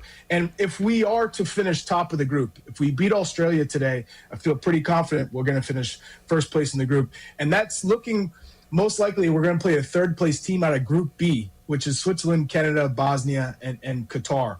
So it's looking like it's probably going to be Bosnia in this case, if Bosnia can take care of business in that last game. But I feel pretty good. And then we're talking about potentially Belgium in the group with Belgium, which, you know, again, they haven't looked the best coming out of that first game. So, again, Group G, you got New Zealand, Iran, Belgium, Egypt, all sitting on 1 point, and you most likely play the first place team if they're able to get past that round of 32. So things are looking pretty good, right? The path is there for the U.S. if they take care of their business. Love it. Last one for me at the moment. I talk about like the fans. I mean, I'm blown away at like how engaging this game has been, this event, this tournament, I've told a story about how Kobe's awareness of the World Cup in 2010 in Rio is what kind of put the World Cup on the map for me. But seeing fans from all over the world, Mexico and South Korean fans blending and having a good time, like talk to us about how much fun everybody's having. Like, how many babies are we going to see in 9 months? How much fun is everybody having? It's crazy. And you brought up Kobe in the Olympics in Beijing in 08. He's the first basketball athlete that I had met there in Beijing, and talk about a guy that was so charismatic. And the first thing he said, he's like, I love soccer. And, he gave me a good 10 minutes of his time when everybody was trying to talk to him. So, may his soul rest in peace. But, 94, that World Cup was crazy because everyone's like, what is this sport? Oh, this is kind of cool. And then you got Major League Soccer born from the success of that tournament. Now everyone has an idea of what the sport is. It's played every Saturday morning. People wake up for the Premier League. We have Champions League at CBS, so everyone's hyped about that. But now it feels like, hey, everybody, let's get to the U.S. and celebrate. And by the way, all the negative connotations out there, the stereotypes with Americans and politics, all the Europeans have come over here. We've welcomed the world, and everyone's like, that's all crap. The media is all crap. The Americans are lit. The atmosphere is incredible. We're being embraced. We're bringing our songs, our food, our culture, our clothing, and America couldn't be better. That's kind of the understanding from my side of things is interacting with all these different people from around the world. They're like, America is still the best. I mean, we all want to, still the American dream exists for all of us outside of the country. So it's been fantastic to see South Koreans and Mexico vibing. Over here in Boston, we have the Moroccans and the Scots and the Norwegians and the Iraqis showed up. The Iraqis were having the time of their lives here in Boston. So, man, D-Fish, it has been an incredible celebration of cultures and ethnicities coming together to celebrate the game, which is why I fell in love with the game in the first place. Of course, talking with Charlie Davies, former U.S. men's national team striker and, of course, host and analyst on CBS Sports. Charlie, you mentioned Morocco taking on my Scots today. Can you make me feel any better? Listen, you didn't make me feel good about my pick of Scotland before, but we got game one. Mm-hmm. Tell me, is there a chance Scotland shocks the world? Game one, Decker, come on. I'm just saying, man. Can they shock the world? We have Mike Grella at CBS saying Australia is a layup here. Now, I can't tell you how many interviews I've had with Australian media outlets saying how disrespected they feel, and all the teams got bulletin board material for years coming into this game. So they're hyped. Now, Scotland, they're coming in, they're saying, hey, we haven't been here in a minute. Let's just enjoy this experience. But we have a sneaky good team. We can make some upsets. This is a big one because Haiti was a game that they should have won. This one, I think they're the underdogs coming into this, and Morocco looked good. I watched them play Brazil. They were far better than Brazil. Brazil was lucky to get a point in that one. So I think for Scotland, if they can just be resilient, obviously be under pressure and still figure out ways to maybe expose Morocco on set pieces, the counterattack. You still got John McGinn, who's an absolute baller. I'm excited for this one because both teams have their strengths. Morocco are a little bit better. They're the favorite team, but you never know with the Scots. Let's go. Charlie, something crossed my mind. I'm sorry, I didn't want to throw another one at you, but something crossed my mind about in team sports, right? Like in soccer, football is a great team sport. Like you literally need everybody on the field in order to make it work. I'm new to understanding like each player's strengths, especially the superstars. So give me or like novice fans an understanding of the differences between Lionel Messi and Cristiano Ronaldo and why those guys are viewed so differently, even though they both accomplished so much. Yeah, I mean, think about it in NBA terms. This is probably the best way to I guess, help you understand the different qualities. It's like a Steve Nash versus an Allen Iverson. right? You got someone who's super cerebral, is maybe more of an unselfish pass first type of point guard versus I'm gonna go to the hoop, put all the pressure on my shoulders, and more of a quick off the dribble can beat players. And so when you're looking at Cristiano Ronaldo and Messi in this case, it's almost like the debate of the greatest shooting guard or point guard in the game, because we always have the Michael Jordan versus the LeBron James conversation, right? And I think for me, Messi is just that player, D-Fish, that he sees the game and it's impossible to get the ball off his foot. That ball is glued to his left foot. He's smaller in stature, but he's strong, he's quick. And now that he's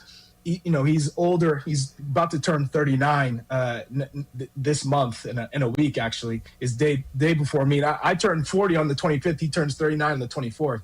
But he's the type of player that as he's gotten older, he's just gotten smarter. So he doesn't waste any energy. You might see him walk around, but all he's doing is taking snapshots. At every angle, every player, knowing where all the tendencies are. So he knows which defender likes to step forward, which defender likes to drop off, which one of his teammates makes certain runs. So he's taking all that information in, and as soon as he gets the ball, boom, it's impact. That's exactly what you get from Messi. Cristiano Ronaldo now, he's at the age where he used to rely heavily on his athleticism. Fast, strong, could jump higher than anybody. He was one of those players that could take anybody on, take shots from outside. Now he relies on players around him to get him the ball because he can't move like he used to. Now, he's still a great goal scorer, but you almost have to put it on the platter for him to deliver. Whereas Messi, you just get him the ball. He might not have to run around to get the ball as much as he used to, but he finds the right spots to get the ball, and then he's a facilitator. He might score the goals himself, as you saw in the first game, but he can also provide for his teammates, where Cristiano, he's not creating opportunities for his teammates. Well, you had me at left foot. I'm a lefty, so it sounds like Messi's a lefty, so that's my guy right there. You got Messi right there. Hey, it's a good player to have, D-Fish. I'll tell you that right now. Well, I'll tell you this right here, Charlie, because it's funny. It's in the chat. One person in our chat's going ahead saying the difference between the two guys. One of them is pretty. The other one is not. So there's something. That's one way to look at things, but we all know, beauty's in the eye of the beholder. I'll tell you that. You ain't lied. By the way, Charlie, I'd be remiss to ask you this real quick, because Canada, our friends from the North, man, they got a huge win yesterday, but not without consequences. How devastating was that Kone injury, and honestly, how bad is that for Canada going forward?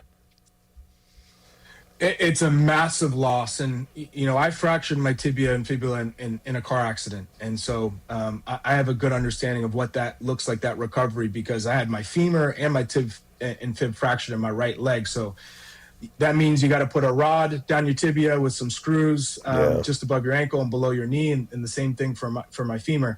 And Jesse Marsh, the coach, he was my teammate on the national team. My first cap, I think, was his last cap on the national team, and we worked together at CBS. And he's done an incredible job of galvanizing the Canadians around this team, and also instilling belief in this Canadian team. And so finally, they take care of business, but at what cost? They lose Ishmael Kone, a centerpiece to what they are in the midfield. So it's devastating. I mean, for them to hear the sounds of that leg breaking, that's it's going to be a long and difficult road for Ishmael Kone, more so of watching his team play in the tournament that you've lived your whole life trying to play in and work towards. So, I mean, I'm so gutted for him. I actually have to write an article today in The Athletic about that situation. So, man, my heart goes out to him and all of his family, and obviously his teammates, who are now going to use that as motivation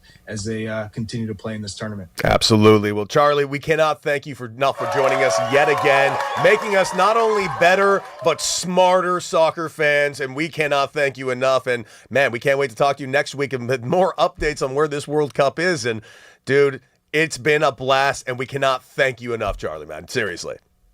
Anytime, guys. I thoroughly enjoy this. So big fans of your show. Let's go USA. Let's go USA. Appreciate it, Charlie.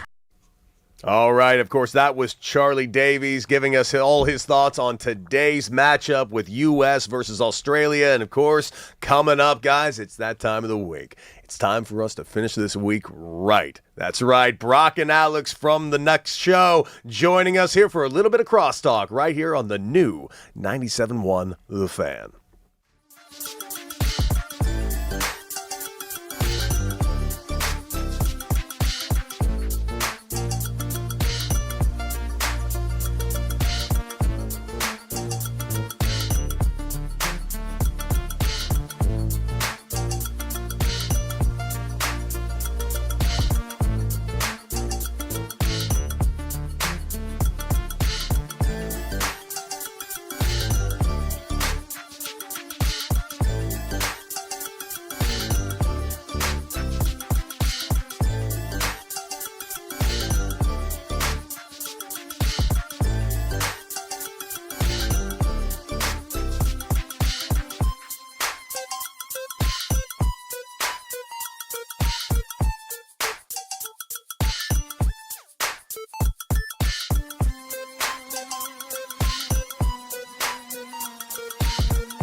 Rounding out this incredible weekend, of course, this incredible day, a 4-hour extravaganza. That is, of course, Derek Fisher and myself all day long. And if you're joining us live on YouTube, Twitter, and Twitch, then you might notice something. 2 more people at the table. Hey. That's right. The one and only Brock Vereen and Alex Curry, which you can check out every single morning in the mid-morning show right after us on Brock and Alex on the new 97.1 The Fan. And guys, what is the plan for today's show while I'm over at a bar watching U.S. soccer? Oh, good for you. Good for you. I'll send you a photo of the drinks that I'm having, Good the party for that I'm you. at, while you guys are sitting here toiling away talking to your viewers. Well, it's great. We have a couple guests today. Oh, like in we got- studio guests. we which had is one- gonna we be had great. one today, too. I know. I saw. I guess that's just like the trend for Friday. Yeah, not bad, right? Rams defensive back Quentin Lakes is going to be joining us. Nice. Good Yeah. one.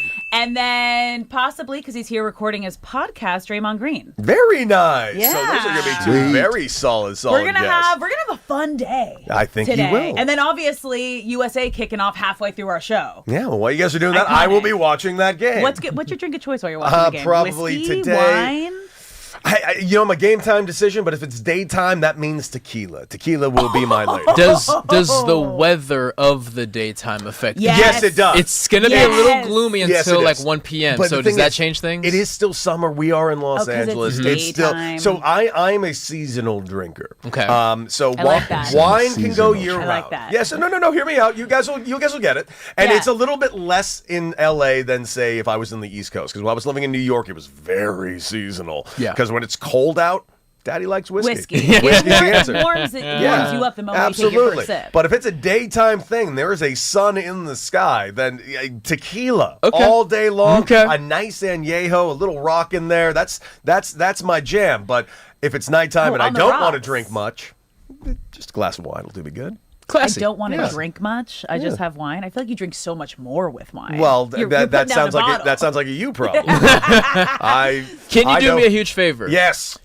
You broke it down beautifully a little over an hour ago. we're switching gears. But can you break down again why this new proposal for college baseball no longer coming out of high school baseball, how that affects things going forward, and why everyone's upset? Everyone's upset because it shrinks the game drastically. It'll cut so many jobs, not just players' jobs, but people who work in front offices. And I'm not even just talking about on the big league side. Minor league teams that are privately owned, those will be things of the past. We're talking about this proposal will lead to at least the contraction of at least another full league. And I'm talking like A-ball will no longer be a thing. It's eventually they're trying very hard to do the business model of let's let college handle the entire thing.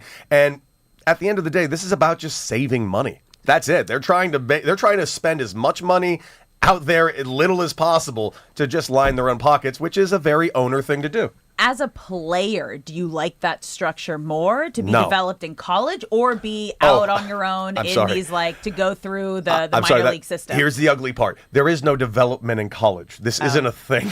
This is the dumbest thing Now that is ever interesting. existed. Okay. Yeah, I'm sorry. Nobody gets developed in college. Is that modern transfer portal era, or has that always been the That's case? always been the case. For No, baseball. In Okay. baseball, no college coach's goal is to get you to the next level. That college coach's goal is to get that championship and keep his own job or her own job. They're developing for their own program. They weren't developing me for the San Diego Padres. No, I would agree with that. Even And- in basketball? yeah, and Really? I mean, I coach high school basketball. Yeah. Most coaches at the high school level, yeah, they want you to be able to play in college. Yeah. Yeah. Right, and they're making the phone calls and saying all the right things, but there's still a lot of control over how you play, what you're doing, what offense they're running, what defense they're running. And so you have to be willing to not hang your hat on how well they're doing for your sake in order to really best prepare them for after. So it's just like the classroom, the way I describe it. Like when they go to high school, it's the teacher's job to make sure they're prepared to go to college. It's a college preparatory experience in the classroom.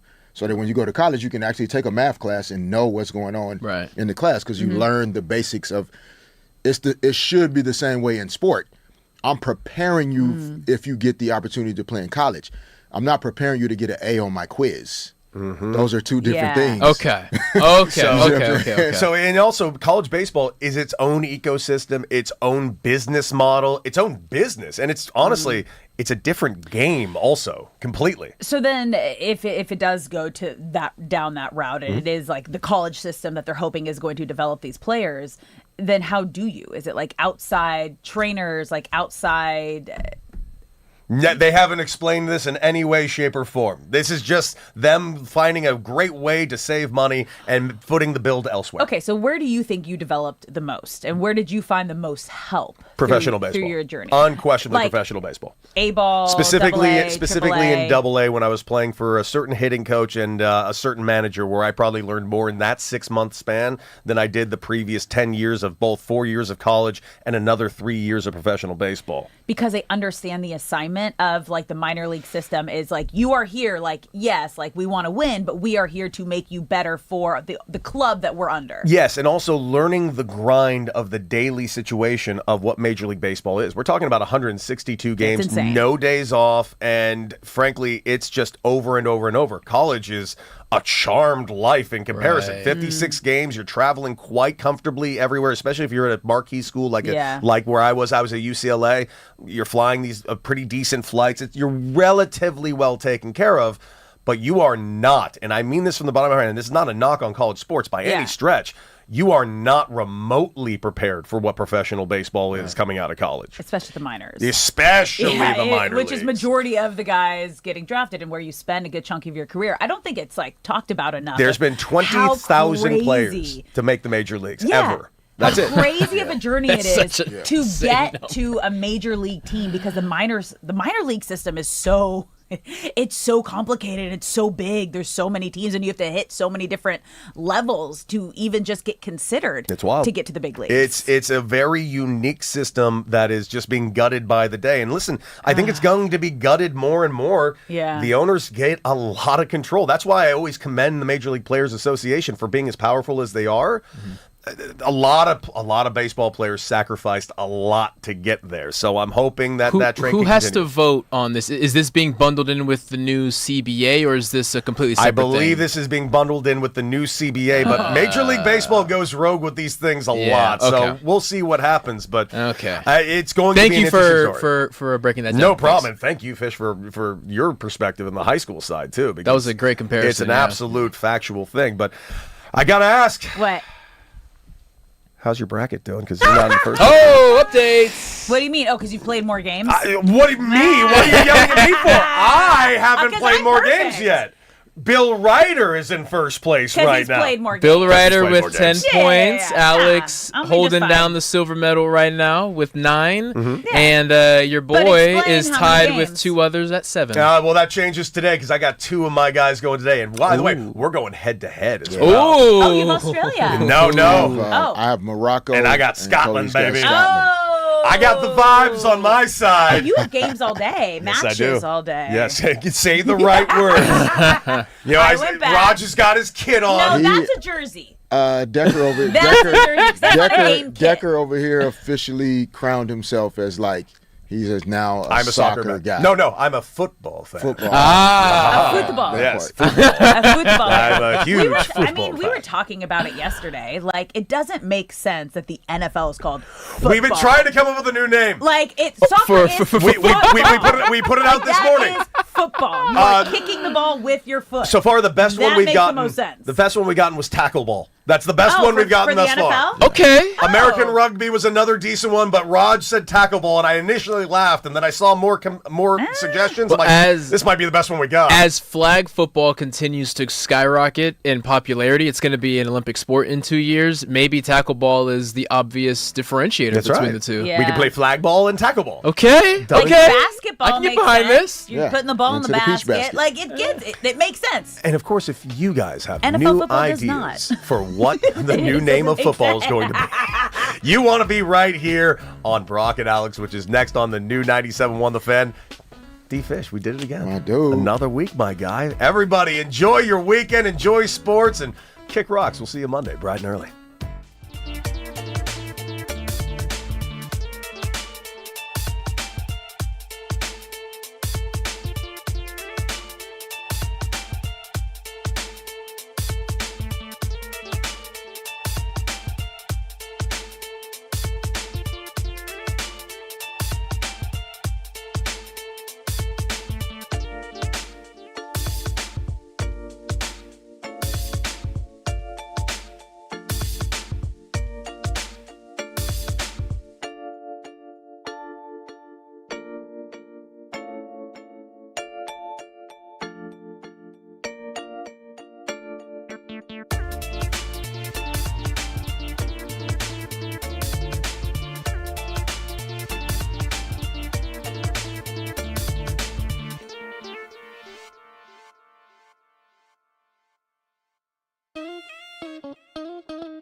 What's up, LA? Welcome to Brock and Alex on the new 97.1 The Fan, the voice of LA Sports. I'm Alex Curry here with Brock Vereen. Thank you for spending your midday in LA with us.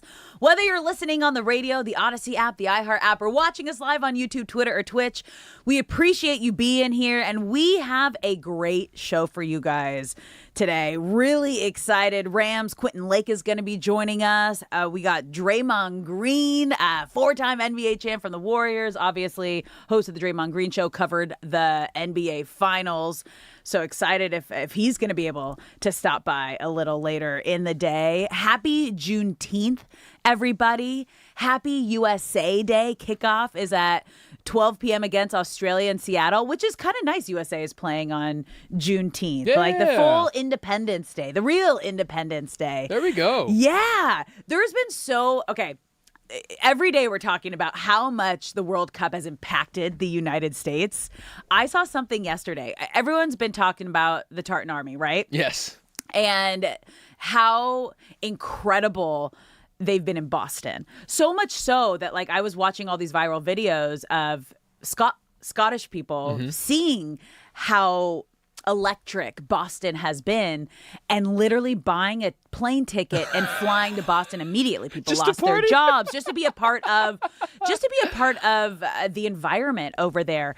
And yesterday I saw that Boston has fallen in love so much that their mayor officially is creating Tartan Day in the U.S. next April. And they talked with Glasgow, and they're calling Boston their sister city. And they signed a letter of intent, a commitment to strengthen their city's partnership and kick off the partnership between the two cities. And next year, they'll officially have the Tartan holiday in Boston. I am blown away by this, and seeing the footage is one thing. You kind of assume, okay, my algorithm's feeding me the highlights, but you never know if it's actually like this constantly. But this is proof. Yes. No, Boston and Scotland have built something that is going to last. I love that they're going to be a sister city. Should it be called New Scotland now? It should be New Scotland, Instead of New England. Yes, it's New Scotland. They're obsessed on both sides. And they've made their way down to New York. Today's match is in Philly, right? Okay. So they're taking over Philly. I believe they're playing. In fact, they're just taking over the whole East Coast. It is New Scotland. Like I said, it has been the darling story and the feel-good viral story of this World Cup is just, I would say the Tartan Army and then the relationship between Mexico and Korea. We have a problem. So the fans of Mexico and Korea are still symbiotic. I hope.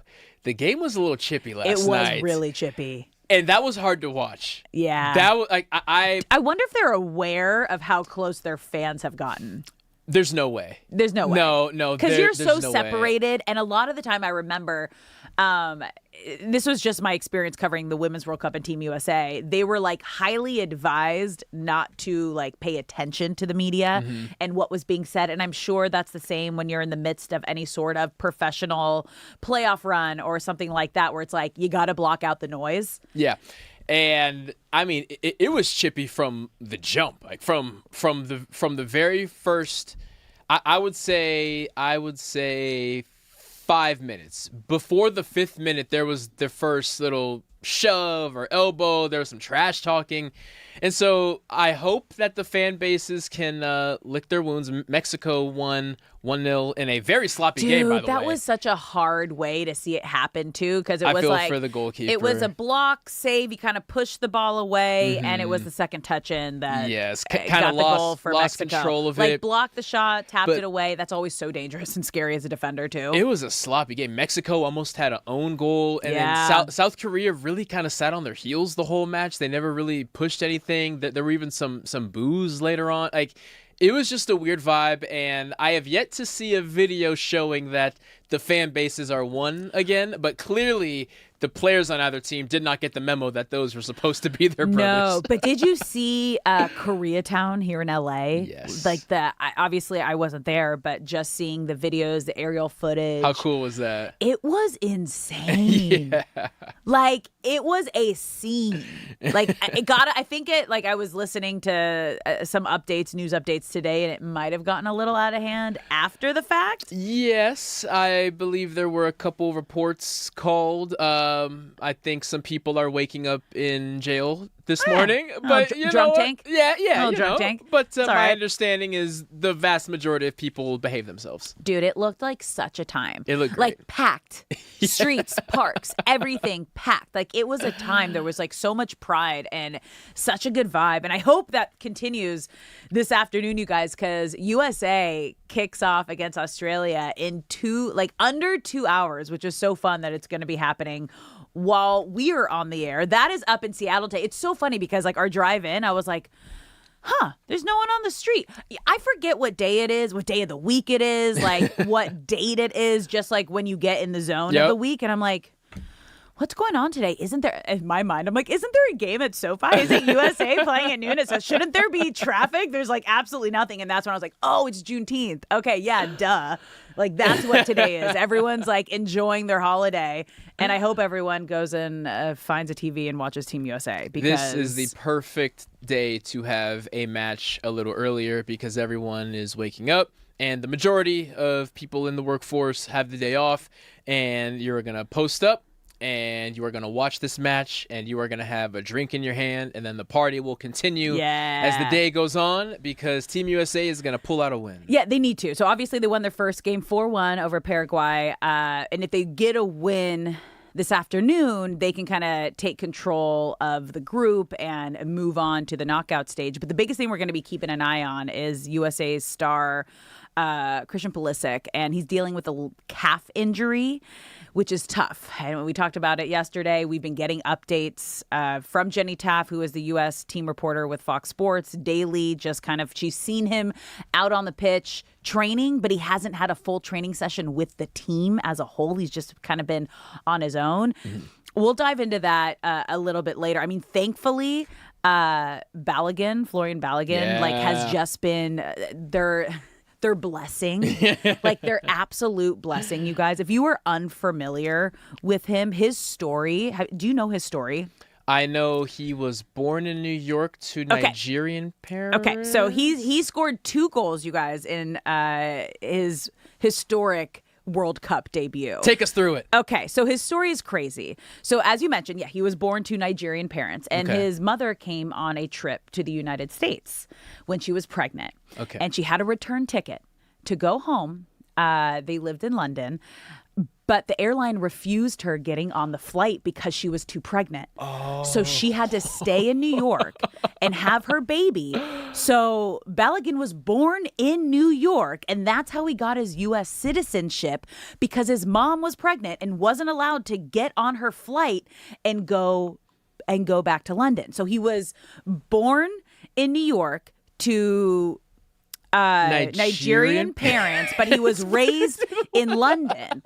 So he had the opportunity to choose between 3 different national teams that he could play for. And he talked about this decision and, just understanding the magnitude of what it means to represent your country. Because you can switch between different clubs when you're playing professionally. But once you choose who you're going to represent for your national team, that's who you stick with.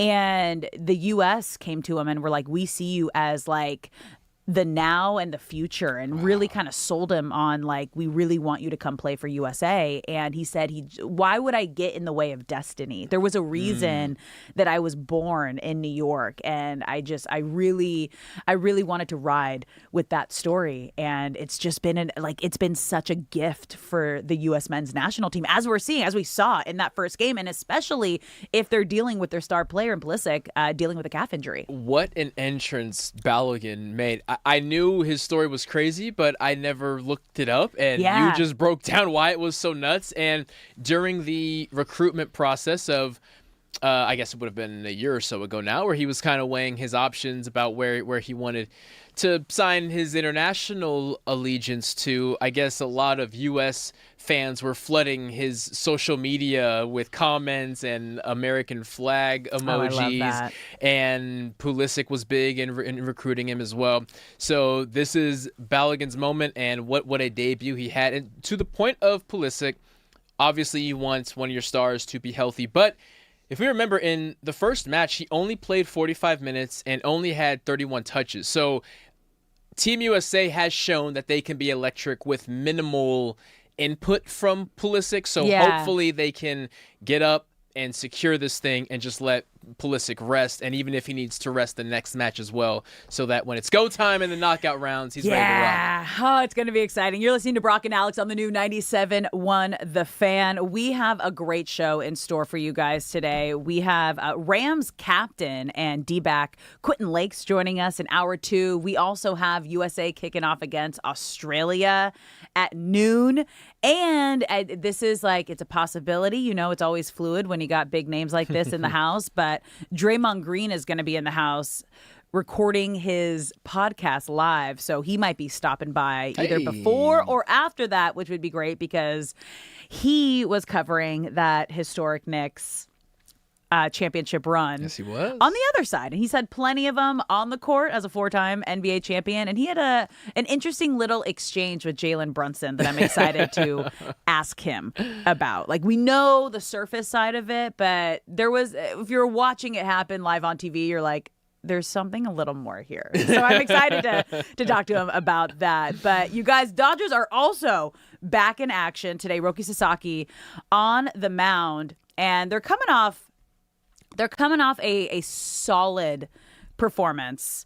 The sweep against the Rays, 3 one-run wins. We also saw the bullpen, I think, was a bright spot, finally get back on track and not blow any of these opportunities for the Dodgers. But I think the biggest thing that we're going to be focusing on, we're going to be looking at, is Shohei Ohtani. Yes. Because he pitched that Wednesday game, that afternoon matinee. Looking at producer Shay, who had no idea what a matinee was. And he had a blister. And that is kind of, it's very concerning because it opened. And reason we know that is because he had blood on his jersey. So what are they going to do moving forward? I hope that Shohei does not see the mound for the remainder of the month, minimum. And at that point, may as well just rest till the All-Star break. But really, it's just however long it takes the blister to fully heal. So I do not want to see him in the month of June, bare minimum, on the mound.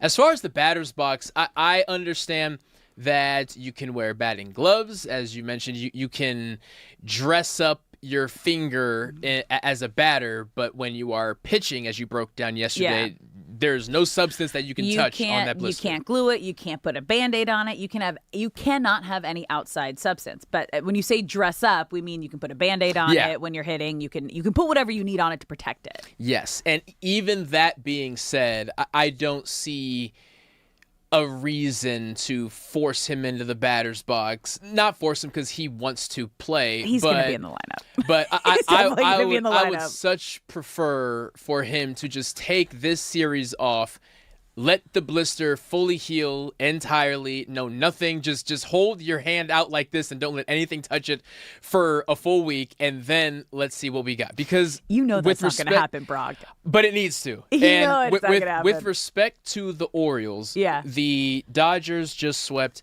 the number 2 team in the AL, and in the first game, they won without any offensive contribution from Shohei or Pages. They went a combined 0-for with 3 combined strikeouts. And they had Shohei's worst pitching outing game 3. And they found a way to sweep the series.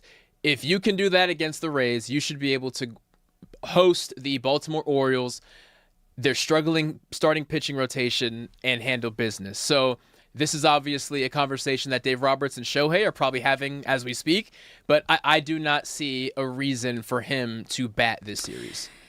Yeah, no, I'm not. I'm I'm gonna have to disagree with you there. Because it's not affected and the blister is not affecting his swing, I think he's fine being in the lineup. I do think that he needs to possibly skip a start and make sure that his finger and his blister is completely healed before he gets back in. Because the thing with a blister, once it's open, there's nothing you can do about it. Like, it's gonna close when it wants to close. Yeah, and if you're throwing a bullpen, when you're warming up, anytime he's throwing the ball and it's touching that raw blister, it's just going to reopen it and it's not going to heal. So that's the tough part there, because again, there's no specific timeline, but I think they need to do, again, because he can cover it up when he's batting, he can protect it and make it and let it heal. The issue is they're they're a little thin on the pitching rotations. Just a little bit. Rotation side of things, and which kind of brings the conversation of, are they going to go after like a scoop ball? Are they going to try to go after another starting arm? That starts to get a little more interesting when you think about Shohei Ohtani missing one, maybe two, however long it takes for it to heal. Again, this has not been reported. This is just us saying they need to do and give Shohei Ohtani however much time he needs in order for this blister to heal. But if he is feeling, other than the blister, if his knee, because he also was dealing with the knee inflammation, if he's feeling healthier and better, because I had a day off yesterday, I don't see a world where Shohei Ohtani is not in this lineup for the series. If the knee limits his ability to run, which that's what the knee is there for, then I feel like you have to consider, right? As far as Shohei standing in the batter's box and taking a hack at a baseball, even if the knee is sore, the fact that he's a lefty and it's his left knee, so the pressure's going to be on his right knee as he stomps forward, that's not a concern. It's once you are on the bases, okay, are you not going to be as fast? Because now are you going to get thrown out at third when a fully healthy knee you would be safe? Or if Alex Call was DHing for you and he was on the bags, would he have made it? Are you going to be in a situation where your knee is sore, so now the defense knows that you're not going to steal bases? Now that there's an advantage there. It is Shohei's bat that is the most important thing here, and he can step up there and launch anything to the moon at any given time. But if it gets to a point where he's limping, or he's told don't steal bases, or he has to limit his offense once he's on the bags, now we're in a situation where, again, we have to ask, is this really worth it? Is it really worth another setback? Now, to their credit, they haven't mentioned the knee for probably a week now, but which they're probably like, okay, blister's taken over now. Right. Now we don't need to mention the knee. They've lost the benefit of the doubt regarding transparency with Shohei. So I'm assuming the knee is a factor until we can hear and see the knee is 100% healthy and no longer an issue. Yeah, unfortunately, I think both are probably an equal factor right now. But because we actually could physically see the blood on his jersey from the blister, that's what we're focusing on, and that has a more direct effect to him on the mound because he's pitching and the blister is on his pitching hand and it opens up anytime you throw a certain pitch. So it's going to be very interesting, but also, again, like you've always said, you got to protect the player from themselves. And are we to a point now where Shohei Ohtani understands the severity of him stretching himself to a point where he could re-injure or further injure, whether it's the knee or I haven't dealt with a hand blister before. Like, have you? Does it get worse? I guess the worst thing is like it doesn't close up and then it could get infected. Yeah, the thing with anything on a finger is it's like when you hurt your back, there's no position to sleep in that's comfortable. Yeah. Because your back is the biggest thing that you need to sleep comfortably. With the finger, like the only thing you can do is not use your hands. Yeah. And unless he has a handler who is just going to grab things for him and hand things to him and type for him. Wait, do you know what I have? What's that? Yeah, I have a grabber. And Let's I get Shohei a grabber. You guys, I use this around the house That's because I'm what we very need. short and there's a lot of tall cabinets in my house. And I use it to again, when I'm wearing my child in the carrier, it's how I pick things up off of the floor. It's how I pick things up out of the cabinet. I started with long tongs, like salad tongs. And I was like, no, I need something better. And so I got it. I got the, We it's need like to the get Shohei a grabber. They're like the trash picker uppers, but You might have use just them- solved this. I use them in my house to grab everything, you guys. I'll show you during the break. Yeah, but no, it sounds great. it sounds immature, but even something as simple as walking your dog on a leash and your blister gets affected. Washing the dishes, your blister gets affected. I don't think Shohei's doing either of those things right now. Okay, that's a good point. Yeah. But the point being, when something is on your hand, it will touch things and bump into things because it is your hand and it is instinct to use them. So the only way for it to heal is to wrap it up in some super special gauze that they have and just walk around with your right hand in your pocket for a week. That's what I want Shohei to do. Have your hand in your pocket for a week. Yeah, that's not going to happen because he's definitely going to be in the lineup this weekend and probably tonight. We'll keep you posted if those starting lineups come out. Probably not because game's at 7:10 with Roki Sasaki on the mound going up against Trey Gibson in the Orioles Game 1. We'll dive more into that a little later in the show. Also later in the show, you guys, we're giving away Sparks tickets today. So make sure you save our number, 855-97-LA-FAN, 855-975-2326. We're going to be giving them away in hour 2. All you have to do is call in for your chance to win 2 tickets to the 30th anniversary of the first ever Sparks game. It's going to be on Sunday, June 21st when the Sparks take on the Liberty. All you got to do is call 855-97-LA-FAN. So I'll let you guys know next hour, probably in about an hour is when we're going to be giving these away.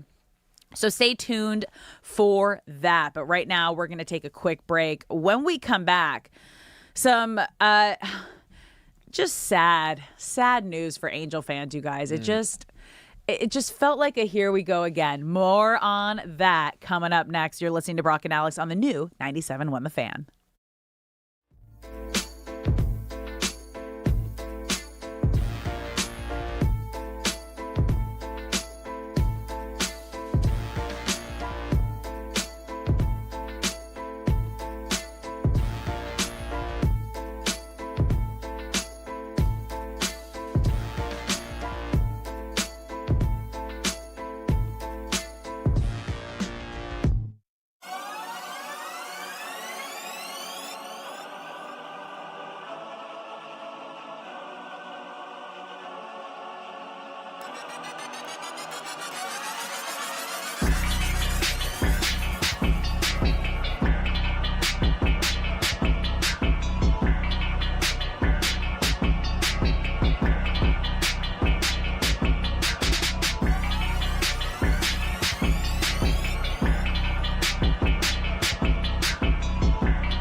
What's up, LA? Welcome back to Brock and Alex on the new 97.1 The Fan, the voice of LA Sports. I'm Alex Curry here with Brock Vereen. Thank you for spending your midday in LA with us.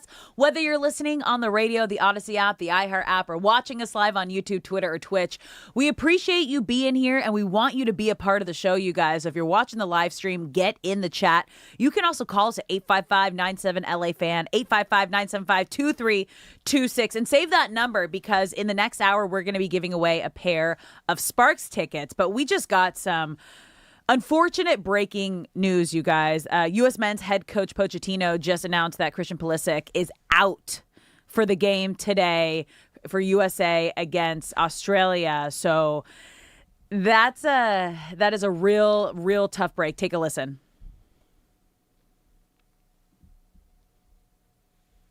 His status today? Yes, Christian is not available, and the evolution is really well. Today was training in the morning and in the training camp, and I think the feelings are good. Yes, hope that this as soon as possible can be ready, to be selected again and to be part of the team. Now we need to be focused in our team, in the players that are going to play, and we have ahead a very important game. Australia is going to be really tough, but of course a little bit sad because he wanted to stay, he wanted to participate today, but still so early. That's really tough.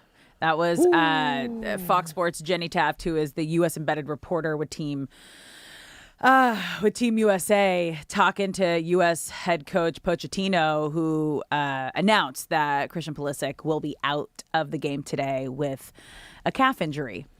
It's frustrating, but it is also an opportunity for Fowler and Balogun to be cemented into U.S. lore forever. Let's go. Legacy game. Let's go. Legacy game and on the true. line. It's tough because it's that's your star player. But as you heard Pochettino say, it's like I can't focus on that right now. Yes, he wants to be here, but we have a really important match.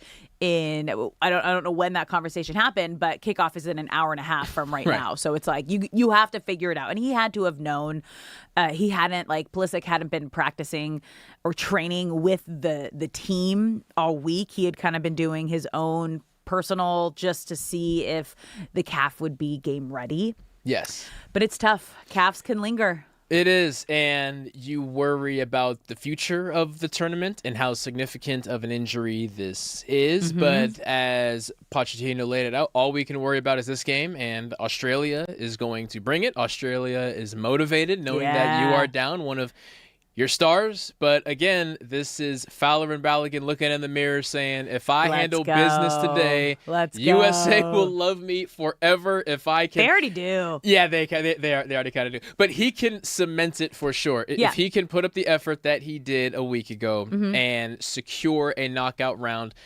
not by himself, but essentially on his back. Yeah. These are opportunities that you don't want to be in as an athlete, but part of you craves making the most of a difficult situation and being the hero. And it's true because you see it kind of go one of two ways. Teams either rise to the occasion and play with that motivation, having lost one of your top players, or it crushes them. I don't see this crushing the U.S. team because they're coming off of such a high in that first win, just exploding out of the gates, exceeding expectations, winning and scoring 4 goals against Paraguay. And then today, if they win against Australia, they can advance to the knockout round, and then you don't have to worry about rushing Pulisic back for that third game. You can kind of let him rest and take as much time as he needs to be ready for the knockout rounds. Yes, and you can take it one day at a time, but as far as Team USA is concerned, in just under an hour and a half, it's go time, and Australia could care less that Pulisic is not going to be there. If anything, it's going to motivate them. So we got to bring it. Let's go make history in Seattle. Yeah, you brought your iPad, right? Of course we got the iPad. Yeah. Nice and charged. That's what I'm talking about. And that's the first match we got today, you guys. USA against Australia kicking off at noon. Scotland against Morocco at 3 p.m. Brazil versus Haiti at 5:30. And Turkey against Paraguay at 8 p.m. And then, wait, I lied. It's not charged. Let me charge it. Oh, thank you. See? I knew I brought it up for a reason. I had a feeling. And then Orioles and Dodgers first pitch at 7:10. And Angels and A's at 6:40, which leads us to our next, again, more calf bad news, you guys. Mike Trout is back on the injured list after suffering, I said calf, right hamstring strain while running to first base. And we talked about this. It's like the universal, you just know something. You know exactly what happens when you see a guy take that skip hop running down the baseline. And there's, I guess, good news, as Trout says, he feels way better and doesn't seem overly concerned. But like, that's kind of what you have to say, especially with how his last 5-6 seasons have gone, because since the end of 2019, Trout has only played in more than 120 games in a season once. In 2020, he played 53 games. Well, that was a shortened season, which is fair. Yeah. 2021, 36 games. 2022 was essentially, he didn't play all 62, but other than regular scheduled rest, he appeared in all the games. 2023, 82 games. 2024, 29 games. And last year, 130. And he's sitting here in his 16th season, which is insane to say. And I feel, unfortunately for Trout, every time there is a setback and knowing that he will have to miss maybe a significant amount of time, it brings up the conversations of, when are we going to rip the Band-Aid off? And with what do you mean in terms of like trading him? Yeah, of 16th season, you are in your 16th season. Yeah. You are on an Angel team that is currently holding the longest playoff drought across the MLB, and you are still playing at a Hall of Fame level when healthy. So again, it's not fair for Trout because it's not like he wants to have these conversations, but whenever he has to miss time and his team is not playing well, this is when those conversations tend to bubble up. It's hard because I feel like if Mike Trout, and I was there when he signed that big contract and decided to make the Angels in Anaheim like his forever home. Like that was a forever contract that you signed there. And everyone had talked about it then. Like, oh, like, do you think you want to go play for somewhere else? Would he play for somewhere else? Like his team, he's close, Millville, New Jersey. Like his teams are in Philly. Like he idolized Derek Jeter growing up. So he's an East Coast guy. And there was always that question of like, do you think he'll ever go back East? And he is just so loyal all around in his life and with like the Angels who took a chance on him because he wasn't a high first round draft pick. And it's just, it's heartbreaking because he might be the greatest player of all time to never win a playoff game. Yeah, and like win a playoff game. It was it Ernie Banks is Mr. Cub, and you hate to make that comparison. I would argue Trout is a better player than he was, but when you think of Ernie Banks and all the things that he's accomplished, the first thing you think of is the greatest Cub to never really do anything after the regular season, and that's not the situation you want to be in. I actually compare Mike Trout to Giannis. Now, Giannis has won a championship, but just the post-championship Giannis of you're in Milwaukee, you love the quiet life. Like the city of Milwaukee respects Giannis. He goes to McDonald's, nobody bothers him. You know, Mike Trout's walking around Newport Beach, nobody really bothers him. He lives a quiet life. If he was a Philly, that would not be the case. If he was a Yankee, that would not be the case. Even when he goes back east, he gets stopped. he gets swarmed more out there than he does out here.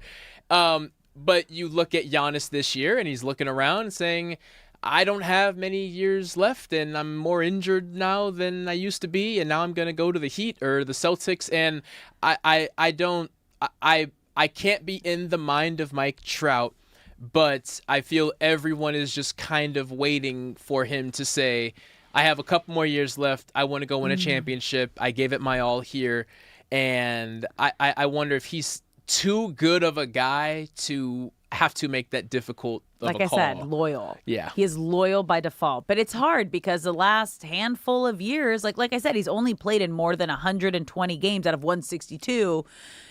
once since 2019, and that was in 2025, but that was because he's had a lot of injuries. He had that calf strain in 2021, and he only played in 36 games that season. He had a rare spinal condition in 2022, bone fracture in 2023, and meniscus surgery in 2024. And then that 2025 season was when he played in more than 120 games. He played in 130.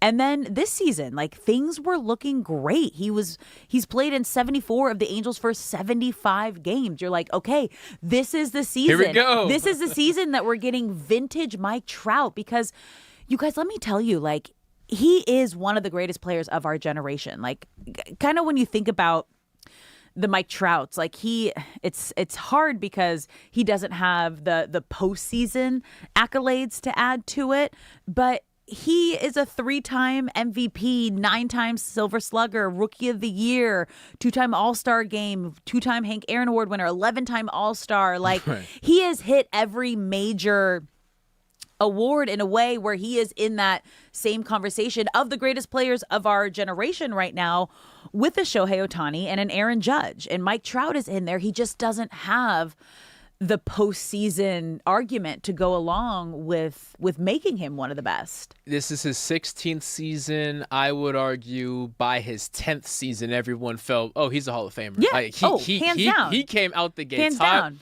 And I love how you make the comparison, because him and Bryce Harper came out at the same time. Bryce Harper had all the glitz and glamour and magazine covers. Yeah. But by the end of that second season, it was, oh, this Mike Trout guy is legitimate.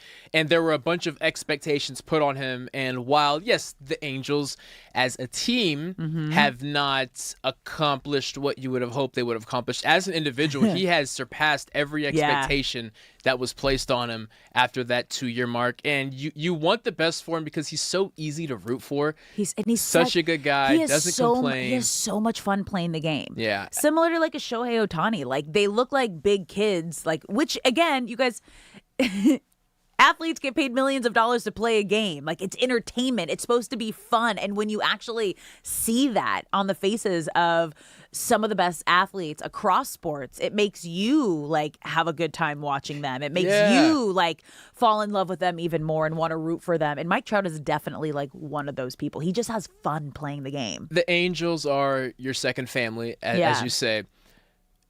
Is it safe to say that if Mike Trout decided, say at the end of this year, hey, it's time for me to move on, like, there wouldn't be any animosity there, right? No, there can't be. Like, because, I mean, Angel fans are at their breaking point right now. As you see them, their tarps off. In, like, the first in the outfield. They've been, and it's unfortunate because I've talked about, you know, I have a great relationship and I respect Artie Moreno so much. And he does. He loves this team and he loves the fans. But there just needs to be a shift in how this team is run.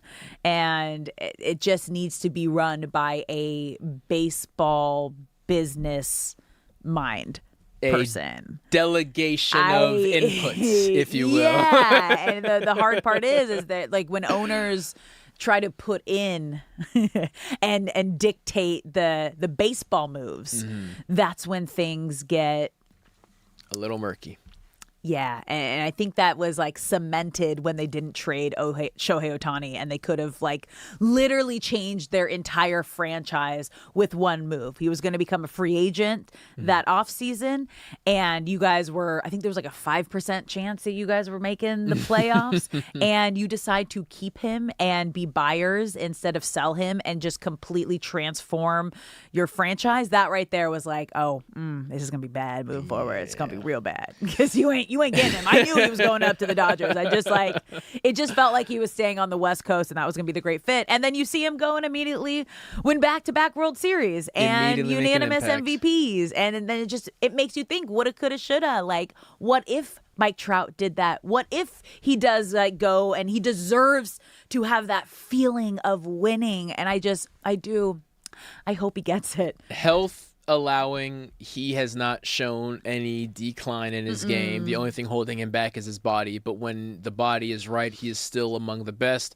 to ever play baseball. To watch too. I just hope selfishly as a Mike Trout fan, of course, not necessarily as an Angels fan, but as a Mike Trout fan, Yeah. that before the body starts to turn on him when you get to year it's- 18 or 19, and it may be even closer than that. It's there. That- Since 2019, we've been dealing with massive injuries every season. I just want him to experience the pedestal Mm-hmm. that he deserves. Like Mike Trout never having played a Thursday night game in October in front of a sold out state. Like we have to have that moment. He needs it. He deserves that deserves moment, it. and he I will know. thrive in that moment. And I just hope we get it before it's too late.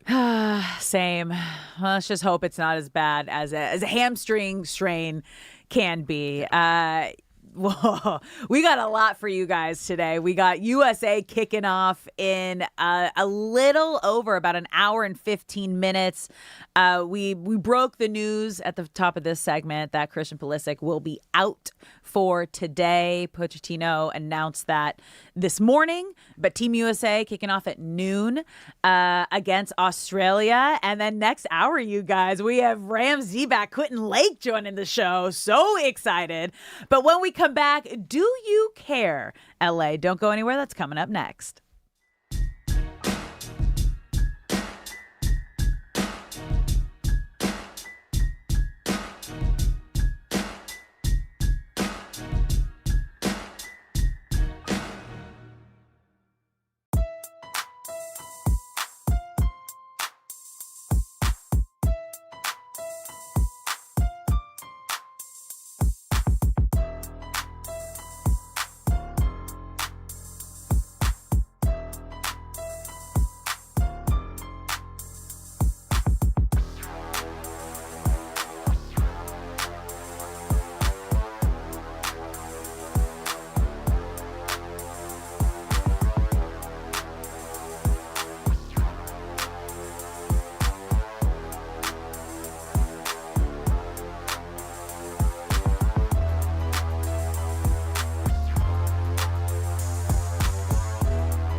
What's up, LA? Welcome back to Brock and Alex on the new 97.1 The Fan, the voice of LA sports. I'm Alex Curry, here with Brock Vereen. Thank you for spending your midday in LA with us. Whether you're listening on the radio, the Odyssey app, the iHeart app, or watching us live on YouTube, Twitter, or Twitch, we appreciate you being here and we want you to be a part of the show. So if you're watching the live stream, get in the chat. You can also call us at 855-97-LA-FAN, 855-975-2326, and save that number because we're going to be giving away Sparks tickets next hour. And in about 15 minutes, you guys, so excited about this. Rams D-back Quentin Lake is going to be joining the show in studio.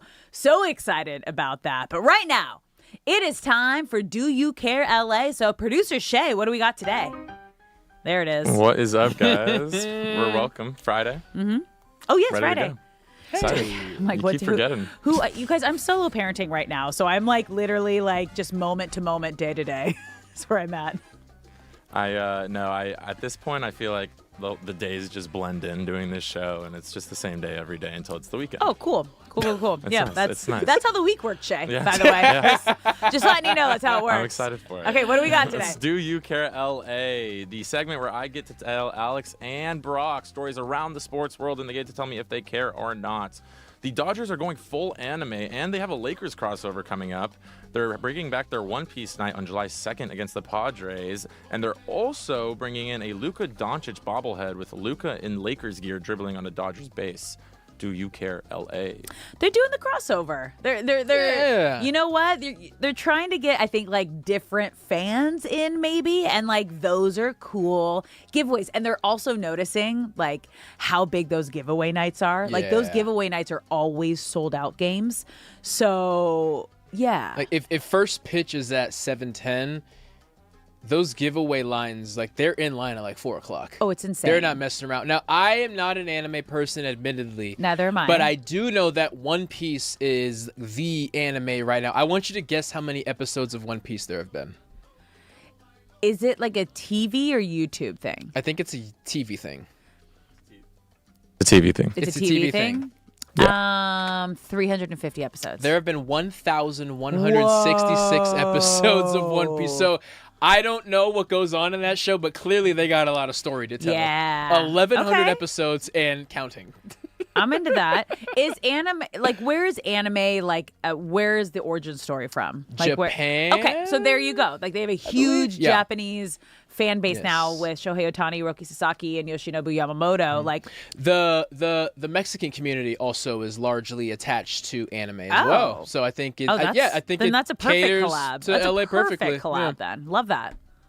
All right. We do care. We care. We care. That's Perfect. cool. Yeah. Give the fans what they want. The Luffy hats are supposedly going to be one of the anime drops, and yeah, it's going to be very sought out for. I will pretend to know what that means, but it sounds fun. Luffy is the main character from One Piece, and the hat is a big deal. So a lot of people will be waiting in line for that one, 100%. On to the next one. Do You Care LA? The Clockout app is reportedly stopping accepting most CSUN grads. CSUN is the school in Northridge, Cal State University of Northridge. A popular California networking app called Clockout, known for only accepting smart people, is reportedly no longer accepting most CSUN grads. The company said it unfortunately can't accept everyone if it maintains quality, while UCLA, USC, and Caltech grads still appear to be getting approved. Do you care? I need. That's a dig. I need what do you call Nick behind the scenes, Nick? BTS Nick. I need BTS Nick to get on the mic because he is a Clockout app user. I thought this was a dating app. Nick swears it isn't. So Nick, can you explain to us what you do on Clockout? Clockout is basically, well, first off, I guess I'm a smart person. Congratulations. Shout out to I guess I'm a USC. smart person. But you also went to USC. Yes, sir. So Yes, ma'am. your No, school I wouldn't call it a got you dating in. app. It's just a bunch of social clubs. So basically, I'm looking at it right now. There's a social wellness club, the law travel club, finance crypto club, Reiter struggles club, finance soccer club. Like, basically, there's just a bunch of different options. So whatever floats your boat, you can find people in the same industry or whatever you want to do. And CSUN does not make the Ouch. cut. So if Ouch. Nick meets up with his Clockout crew for coffee and a Northridge Matador walks up, Nick is standing up and moving to a different table. Ouch. Can't sit with us vibes. Jeez, Nick. Like Cold seats world. taken vibes. Oh, I'm not on. Cold world, all good. man. Cold world. All right. So it's a social networking. So it's like a private, like IG or Facebook, like Facebook groups. I'm not really on Facebook, but like that kind of My situation. understanding is this is a country club, but in app form. Oh, a digital country club. That's the vibe I'm getting. Digital private club. Yeah. I'm into private clubs. We can hear you, Nick. I think they also host events and stuff along those lines. So Sick. different clubs will have events, and you'll get a notification. But I don't think it's more on the club side. What less clubs on the are you event. in? What clubs are you in? That's private information. This is a dating app. Are you? No, Have you it's gone not. on? It's Have you not. gone on any dates from this It's not a dating site? app. Have It's you not a met? dating app. Have you met someone through this that you've gone on a date I with? actually have not even gone to one of the clubs yet. Okay. Because you went to CSUN? Yep, Northridge. Go Matadors. Okay, I'm going to say we don't care, but I'm going to get a monthly update from Nick, and after Nick goes to one of these events he's and going on a reports date? back, then we will start Yeah, deciding Nick, you're whether finding- or not you're going we, on a date, we and I don't care. know like when or how, but it's gonna happen. And when you do, it's a dating app. It's Shout a out dating app. BTS, Nick. No shade, we do not care yet. Yeah. I just put my application in.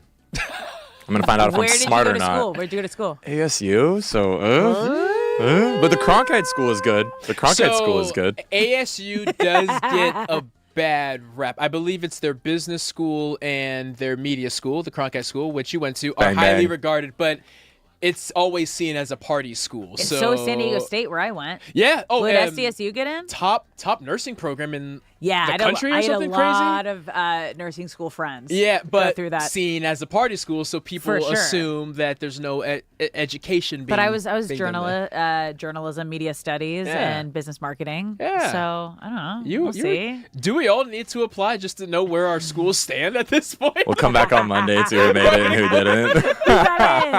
All right. What's next? All right, last one. This one's going to be quick, guys. So the MLB wants to change the draft. So basically what they're saying is they're proposing to eliminate high school draft eligibility, cut the draft from 20 to 12 rounds, create hard draft slots, and reduce draft bonuses by more than 50%. The MLBPA did push back a little bit, though. Do you care? We talked to Cody about this. You specifically, Brock, asked Cody to kind of like explain this in crosstalk. And the simplest way to put it is the MLB ownership are trying to save money. Now that college kids can make money through NIL, well, we can start eliminating minor leagues because you're making money early and then you're going to come to us. So we care, but hopefully the MLBPA will reject this in the CBA. Yeah, I like at first I was like, oh, that's cool. They'll develop guys in college. It and sounded Cody's cool on like, paper. They don't develop guys in college. They're just trying to win. It's not going to happen. So like this is really bad for everybody. So I don't know. It's gonna be interesting because now that you can make money in college, don't go anywhere, you guys. Quentin Lake from the Rams coming up next.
What's up, LA? Welcome back to Brock and Alex on the new 97.1 The Fan, the voice of LA Sports. I'm Alex Curry here with Brock Vereen. Thank you for spending your midday in LA with us.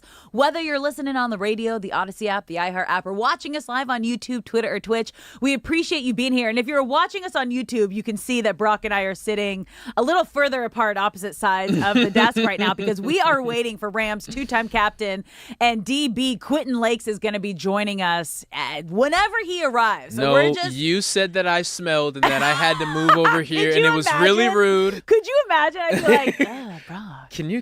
And I'm so gnarly. I'm sure you've seen me. Like, I am I am obsessed with like smelling good. So I bring my perfume with me everywhere I go. I don't know if you see, like, before the show I spray myself, mid-show I spray myself. After, it's like this weird, like, I never want to like smell bad. Feel good, look good, play good, you know? Right? Yeah. That's ways to live by. If you're ever not feeling good, I'm like, you're like, why are you wearing makeup? I'm like, because you know why? It made me feel good today, and it like put a little pep in my step. So here we are. So yeah, no, Brock and I are not in a fight. I did not tell him that he smells. We are just waiting for Rams DB Quentin Lake, who's going to be joining the show. So excited to talk to the hometown kid.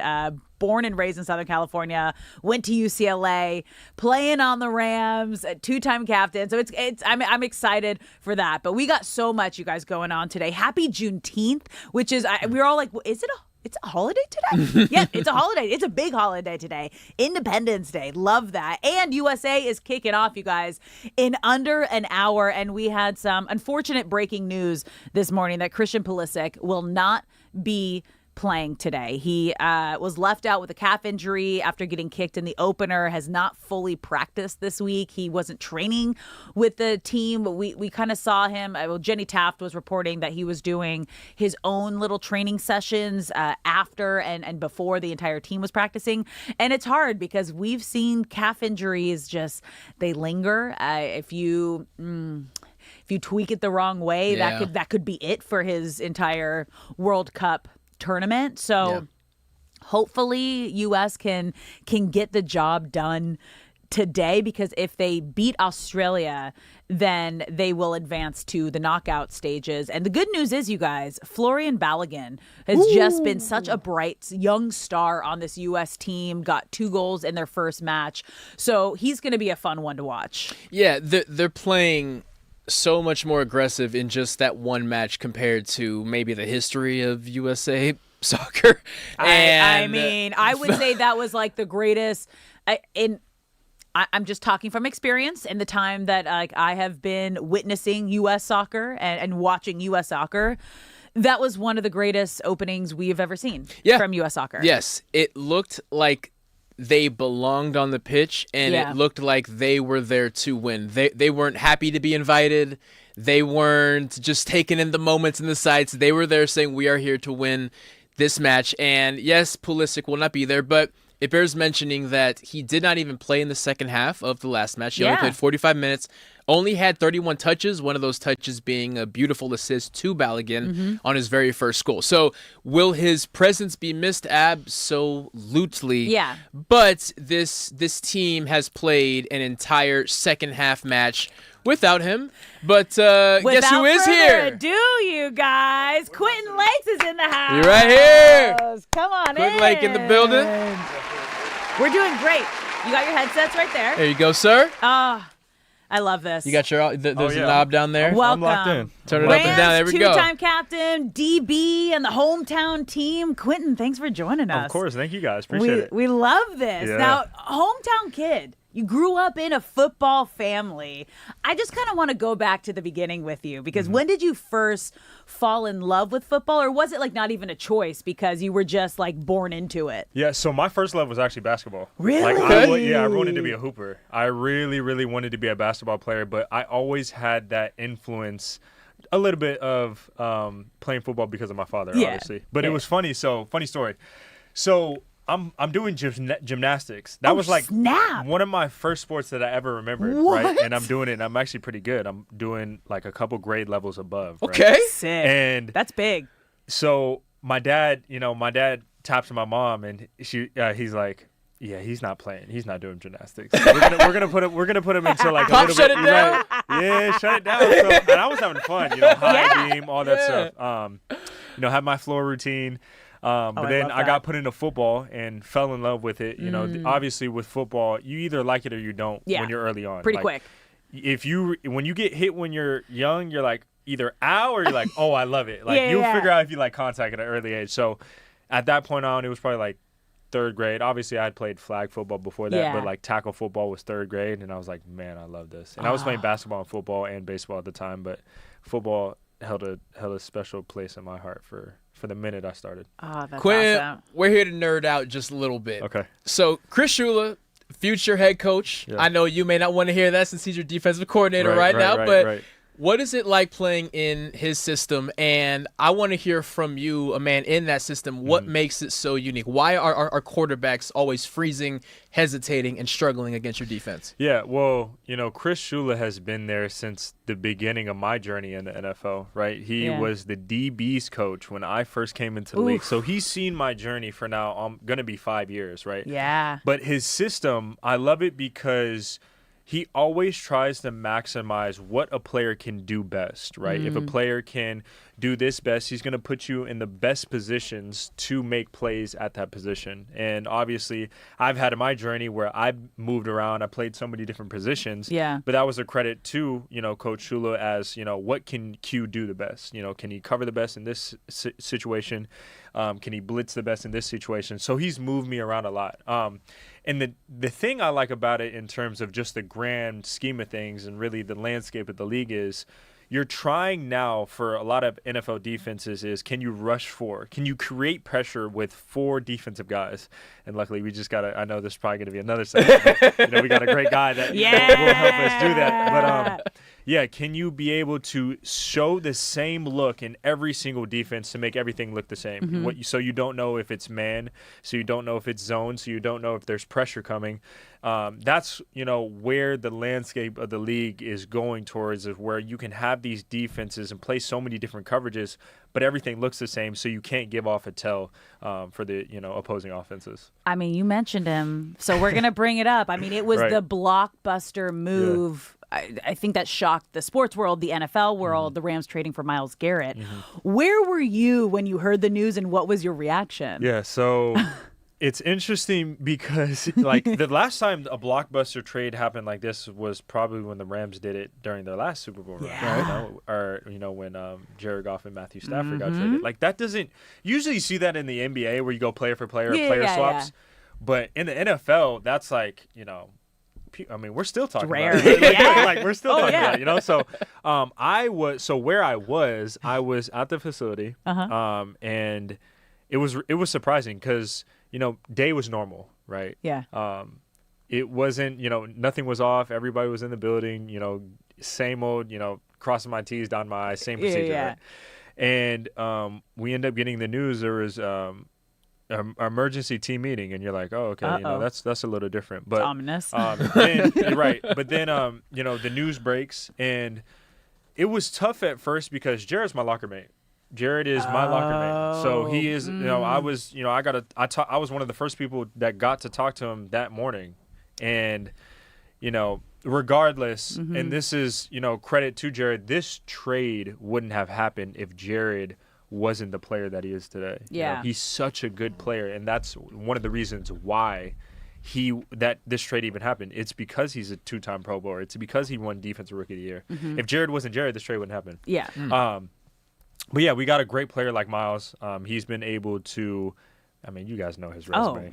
I mean, I think the world does. Right. Defensive Player of the Year, fantastic player. Been doing it at such a high level for such a long time. Yeah. And to get a guy like that who is not only a great player but a great person, it's great. At the end of the day, I'm wishing Jared, I hope he kills the league. I hope he ends up winning Defensive Player of the Year because that's how special of a talent he is.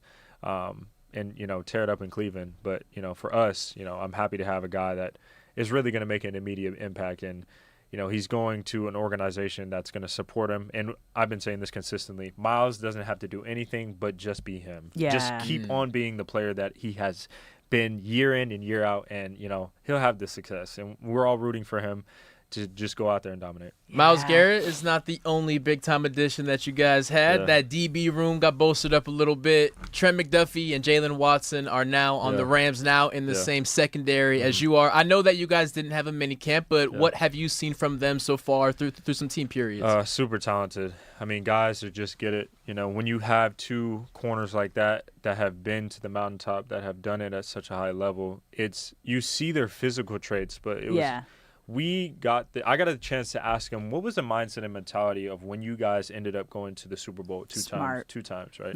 You know, because we were close last year, but sometimes, you know, getting a different perspective of people that actually have a ring and hoisted a Lombardi trophy, you know, there's a lot of value in that too. So I asked him, you know, what was the mindset and the mentality of the team, you know, when you guys were going through the season and then obviously the postseason? And, you know, they were talking about, you know, Pat Mahomes was doing Pat Mahomes thing that year. And then, you know, sometimes you can win games in so many different ways, which I took away. It's, you know, when the offense might be struggling, the defense has to step up. When the defense is struggling, the offense has to carry the weight. And same with special teams too.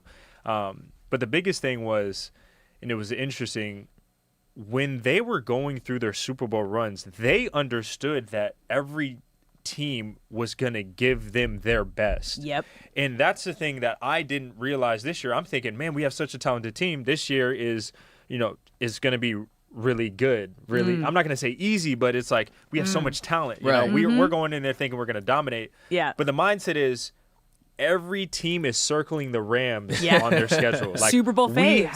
We have to be. You know, any team that we played, they're going to be like, man, we have to give our all against the Rams. And at the time, I wasn't thinking like that, but I was like, that totally makes sense because, you know, we are talented. You know, we are these favorites, and there is so much buzz around us as an organization, as a team. Yeah.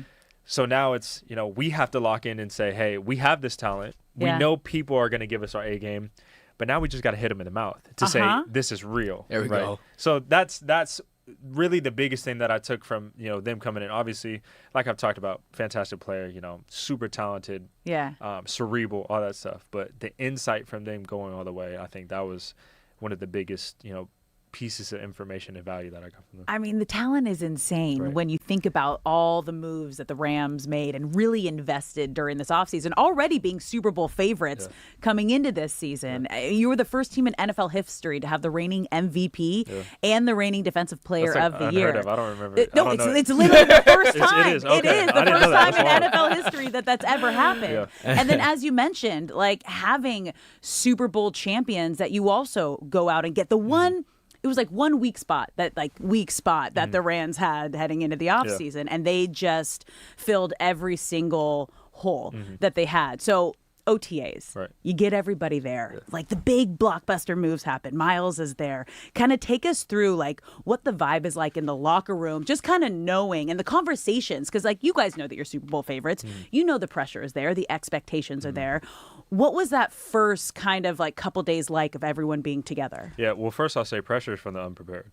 Okay. Love that. Okay. So Love that. You know, if you're not able to understand that the work needs to be put in, you know, you have to put in the work to have the confidence to go out there and swing it. Yeah. You know, confidence gives you, it's almost, you know, it's more than half of what we as football players go through. Obviously, you know, we grind and we, you know, are in the weight room, we do our film study, but at the end of the day, it's, you know, it's all about confidence. So the vibe has been great. Love that. It reminds me, you know, we have a lot of continuity in terms of coaches and players from last year. Yeah.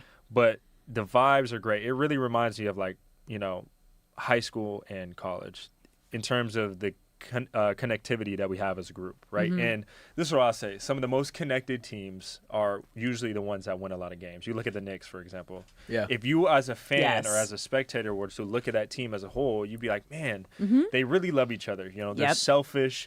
Or it's not selfish. They're selfless, and obviously, you know, one of the big storylines was, you know, Jalen Brunson taking a pay cut, you know, and then you get all these guys, and then they have so much connectiveness, and you know, they're just a great group of people that go out there and play hard. So I think our team is similar to that too, where we have a lot of guys that buy into each other, that push each other, and obviously the expectation is there. Like, you know, I would say, if San Antonio had experience from, you know, champions and other things like that, they probably would have had a better stint. But luckily the moves we made, Yeah. we got guys that give us that value and understand what it takes and what needs to be done to be able to win at the highest level. So like you guys have been talking about, we filled a lot of the things that we needed, but also we have great players and vets that will give us so much insight to allow us to say, hey, this is how it's done. This is what needs to be done. And now it's just up to us to go out there and do it, to prepare, to have the right attitude,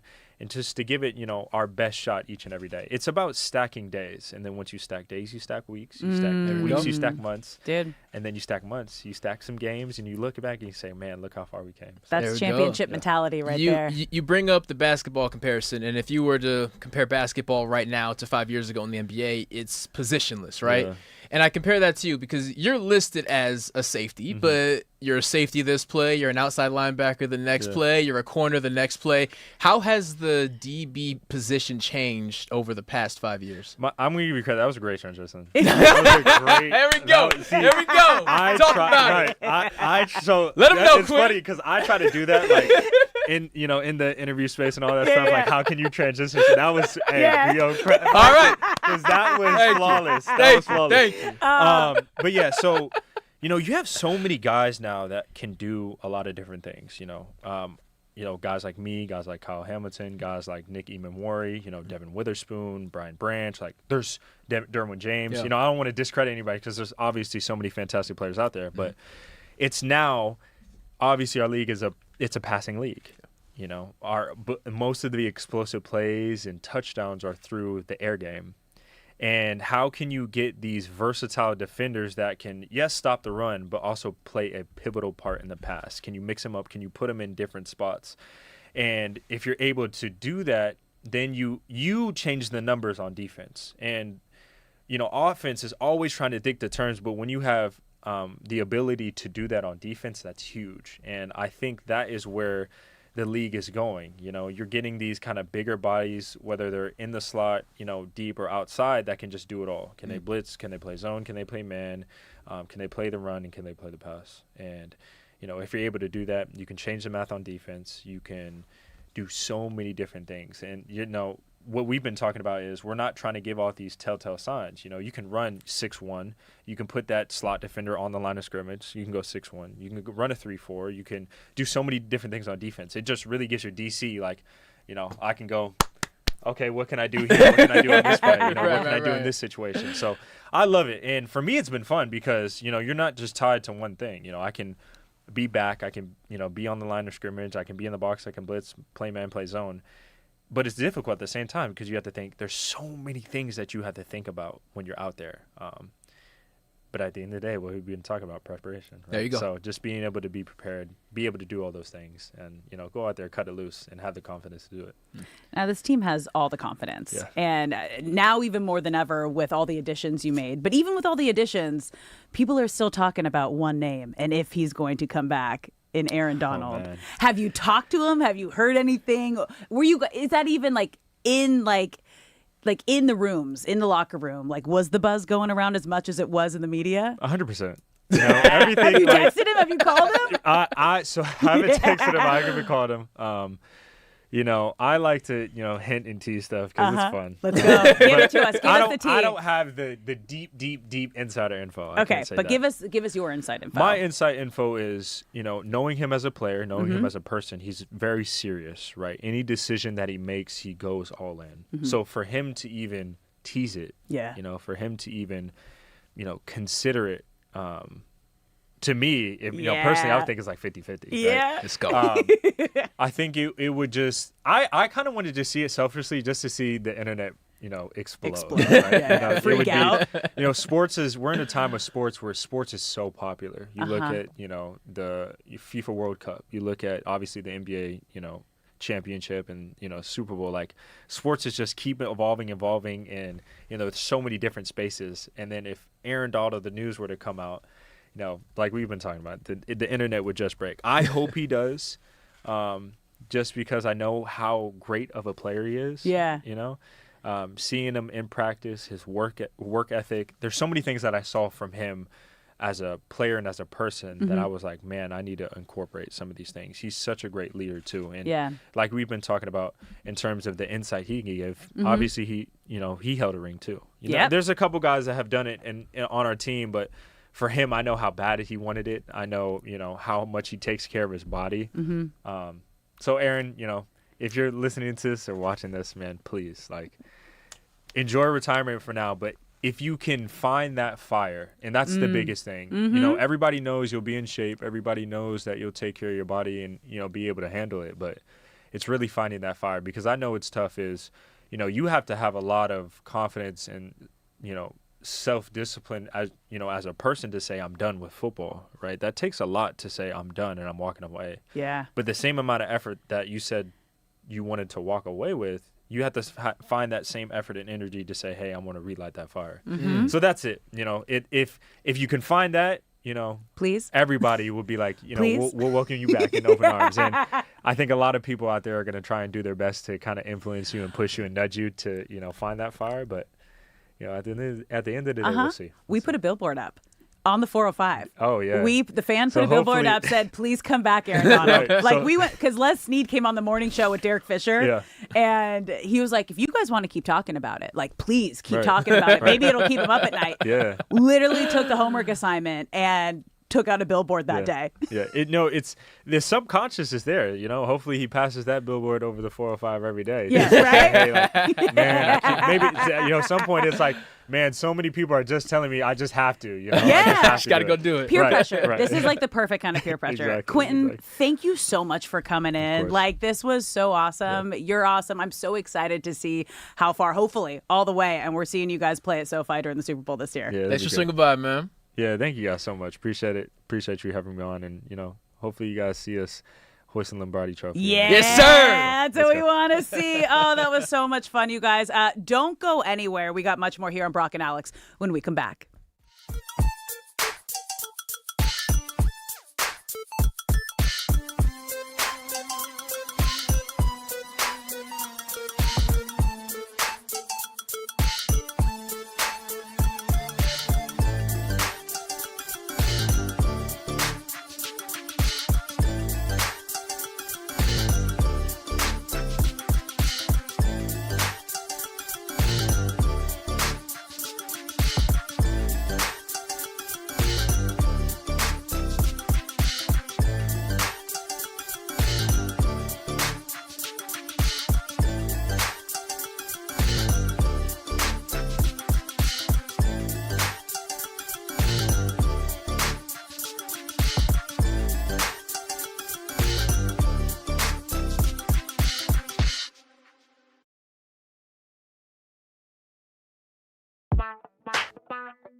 Welcome back to Brock and Alex on the new 97.1 The Fan, the voice of LA Sports. I'm Alex Curry here with Brock Vereen. Thank you for spending your midday in LA with us, whether you're listening on the radio, the Odyssey app, the iHeart app, or watching us live on YouTube, Twitter, or Twitch. We appreciate you being here. And I want to give a huge shout out to Rams captain and DB Quentin Lakes, who we just had on. What a bro. That like he could be like dual doing TV right now and being a captain on the Rams and playing like he was awesome. We will Big have fan. him back here, and we're talking football. We're talking basketball. I didn't know he was a gymnast Dude, to start. Like, that's talk crazy. about having a secret like weapon power, because all of like the people that I know, family, whatnot, who were gymnasts early on in life, like the flexibility that you have throughout the rest of your life is insane. The single greatest thing for injury prevention is flexibility. Yeah. Flexibility. Did you ever? Were you a stretcher? I was not. I was did not horrible. take flexibility seriously, honestly, until like 2 years ago, and so the you're quality fresh. of life changed. Like you This sleep was like better. you had a whole life reset, because that's when you kind of stopped. Like you said, you took a little break and you were having mocktails. Yeah, like you started switched stretching. to mocktails. I'm stretching. I'm waking up early for no reason. It's like I just had like a full like quarter life reset. That's exactly what it was. Yeah. No, maybe the single biggest change to quality of life in the past 5 years is starting stretching 2 years ago. Dude, let me tell you, it's insane. So my mom, like I grew up in like a hippie household. Like we were all organic, very healthy, like holistic medicine, all that. And my mom was a yogi. Mm-hmm. And when you're a kid, you just like kind of reject anything your parents tell you have to do. And she's Yeah. like, you need to stretch. You should be doing yoga. I was like, no. And then like got to college and was like, oh, I'm obsessed. This like helps me feel better in the long run. But I like couldn't touch my toes when I got to college. Like it was bad. Right. And as a soccer player with like, after I like tore the ligaments in my ankle, it was like, oh, okay. Like if I want to continue playing at the college level, I got to start doing this, which is just... It's so wild, which is why you see Richard Jefferson opened up Soho Yoga. He got LeBron really into it. Yep. Like he is like the biggest advocate getting all of the athletes like into yoga and into hot yoga, which It like changes that's everything. That's a whole other ball game. Have you ever done hot yoga? I've only done regular yoga, Oh, and I've done it will Pilates, crush and that you. was tough enough. Guys. What? Oh my God, hot yoga is not made for us. No. It's not made for like athletes. It's made for like. I've literally watched Oh. athletes collapse in class. It just doesn't make sense. No, it's also like I don't drink enough water throughout the day in order to do that, because you literally sweat so because you're in a sauna. It's 90, it's over 95 degrees. I won't do them when they're over 100 because that's just like my day's shot. Yeah. Like I am done for the day. But like the 95, like doing yoga in a sauna for an hour. No, Shay, Like people who do that regularly, like you are a different breed. Shay is absolutely right. Athletes go into hot yoga thinking, okay, Relax. I'm in great shape. I'm in the 1% of athletes be in the world. fine. 20 minutes in, and what kills me? Drop to the floor. What killed me about the first time I ever did Pilates? Not only are you struggling, you look over and there's a pregnant mom who's just holding the pose that you can't even get halfway. There's like, oh, this is a level of core that I have never had to unlock. It's a whole different beast. Oh, it's so fun, you guys. It's been a fun day, you guys. We just had Rams captain DB Quentin Lake on. If you missed that, that'll be up on our YouTube page. It'll be on all of our socials. Like he was wonderful. If you want like someone else to just root for on the Rams, like he is your guy. Like On board. we're gonna be a stacked team. I am so excited about that. And we're almost, you guys, we are under 30 minutes away from kickoff for Team USA. Are you charging that iPad? Oh. Come on, bro. I unplugged it for our buddy Quentin. Okay, Now that's unplug fair. it back in. That's fair. So the biggest question heading into today's match, you guys, was Christian Pulisic, and was he going to be healthy? And the answer we got this morning is no. He is out with a left calf injury after getting kicked in the opener. He did not practice with the squad fully this week. We saw him, and it was being reported by Jenny Taft, who is the U.S. embedded reporter for Fox Sports. She has been on the case, and he had been doing like separate training, like even yesterday. And then, it was announced this morning that he will not be in the game. It hurts. Anytime your face of the team is not there, Star. it hurts. Yeah, he's he is the face of this new era of Team USA soccer, right? It was a couple years ago. He goes to play for Chelsea, and an American. He's American Croatian, but he claims America, and goes to play for Chelsea in the Premier League. It was a massive deal. Yeah. And since then, there has been this wave of young American-born stars, and here we are with the first team, and Bill Reiter from DMAC and Reiter, who we'll be hanging with here in a couple of hours, laid it out saying, no, like there are expectations for this class of American men's soccer.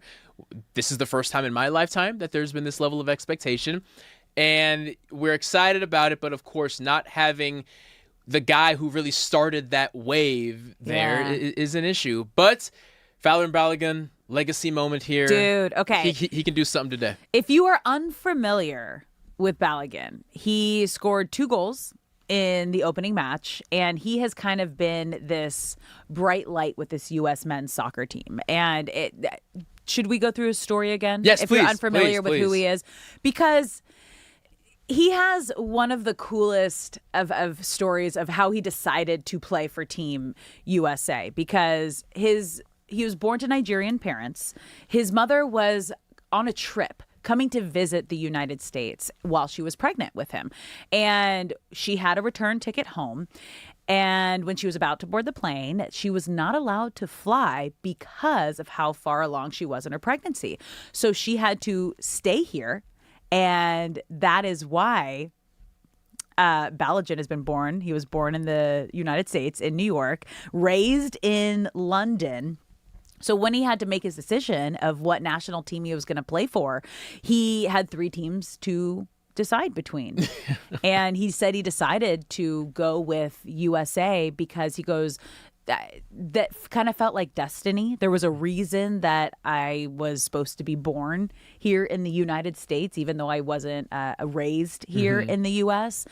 And I'm not going to get in the way of destiny. And the U.S. team was very adamant about you are our present and our future, and just made a really big push to try to get him to play for the U.S.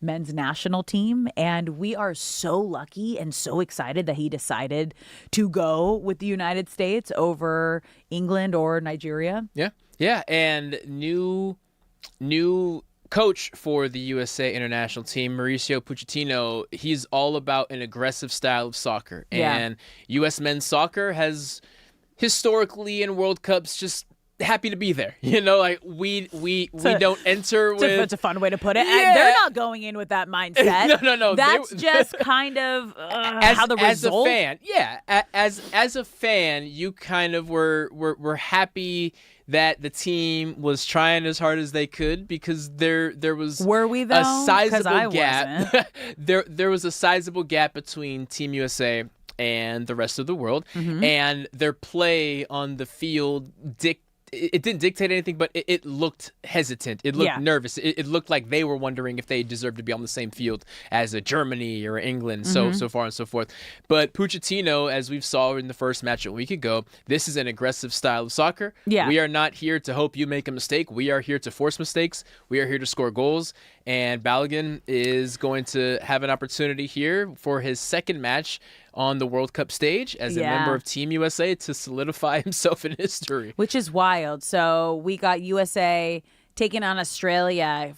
Kickoff in about 20 minutes here. And as you mentioned, if they win today, then they move on to the knockout round. And obviously with Pulisic being out, if they win today, then there is no stress to try to rush him back for that third match. And then he gets a couple weeks of real rest to hopefully be ready for the knockout rounds, because that's the most important thing moving forward. And they will need him for that. You know, no disrespect to Paraguay or Australia, but once you get to knockout rounds and beyond, when you're facing the Argentinas or the Englands or the Brazils, if they make it, you know, you need to be at your best. So yeah, the best possible scenario is to get up early and rest easy during the second half, and Pulisic sitting there on the bench all game knowing, all right, Balogun got his hat trick.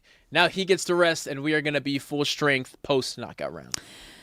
So are you concerned that Pulisic is not in this match? Like, are you concerned with the outcome? Are you concerned that the U.S. team can't get the job done without their star player? I'm not, because in the first match, he sat the entire second half. Now, the broadcast crew at the time didn't know what was going on, of course, but they said, hey, we don't know why he's not out there. He did his halftime interview with us. It was all normal. But because they got that 45 minutes of soccer without him being out there and then went an entire week practicing without him, you would rather have Pulisic out there. But this at least didn't happen last night, right? Like when a team loses a foundational piece, 24 hours or even 2 days before, you're kind of scrambling and you're just hoping for the best. But this team showed that they can play a high level of soccer without him, and then they practiced. So if Pulisic has to be injured, this is the best case scenario that it actually happened during a game, as opposed to the night prior. Best case scenario. It's hard to say best case scenario, like being injured during a game and he's going to be out and he's going to be missing time. But when we heard from Coach this morning when he was breaking the news that he was going to be out of the match, he had the attitude and the mindset that you have to. He's like, yeah, he's out. He's not going to be playing, but I can't focus on that right now. What do we have to focus on is the guys that I have out there and the guys that can go out and can help us win. And Balogun is going to be one of those guys. He's going to be a focus. I think that's, if you're going to keep an eye on anyone today, I think my key in the player of the game is going to be Balogun. Yeah, it has to. I don't know if there's a player playing today in any of the matches that is going to have more attention and focus on him, because when you come out the gates like he did in match 1 and then you lose another key piece, you know that even more of that offensive attack has to be filtered through him. So all eyes on him. And if he finds a way, the U.S. already will love you forever just for the shock and rush of adrenaline that he gave us in match 1. But if he can do it again, they will start construction on a statue tonight. No. They will etch him in history if he shows out tonight. No, not yet. But it's gonna give, I guess, U.S. fans hope. What are they being called? This is the golden team, something like that. The golden age team. Shay, is that what everyone has been golden calling? Generation, something golden. Like that. Yeah, the golden generation. Golden generation. Okay. I was like, I knew I was close with golden. I'm like, it's gonna come to me if I just say golden enough. It's gonna pop up in that brain of mine. But that's we are a little over 15 minutes away from kickoff. That is going to be a fun one. USA taking on Australia up in Seattle. We're going to take a quick break here, you guys. But when we come back, we're all watching LeBron on his 10-year reunion of that 2016 Cavs championship team. But, the rumor mills are starting, you guys. The conversations are starting on next season. Is he ready to be a third wheel? The third wheel. That's coming up next here on Brock and Alex.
What's up, LA? Welcome back to Brock and Alex on the new 97.1 The Fan, the voice of LA Sports. I'm Alex Curry here with Brock Vereen. Thank you for spending your midday in LA with us, whether you're listening on the radio, the Odyssey app, the iHeart app, or watching us live on YouTube, Twitter, or Twitch.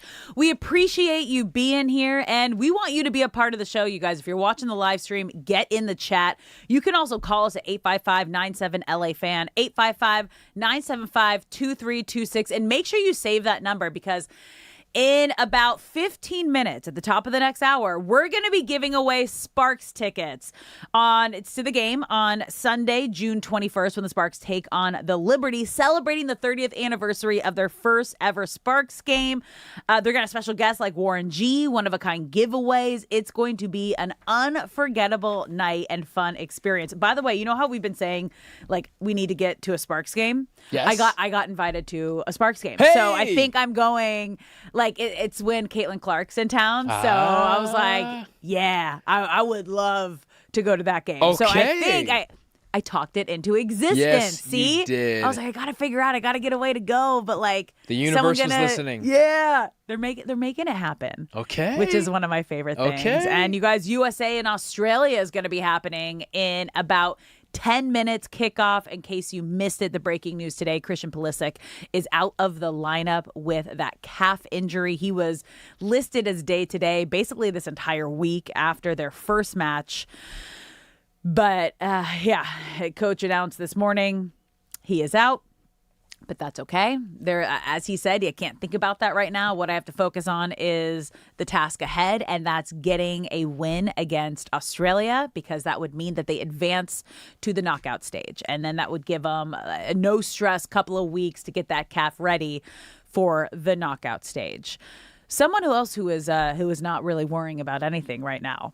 LeBron James and the 2016 Cavs championship team, you guys. If you had been following along, I'm not sure if it's still going on, if we're just getting live updates or if it's like after the fact updates, but they're basically on like a family vacation, like the coolest family vacation you could ever be on in Scotland.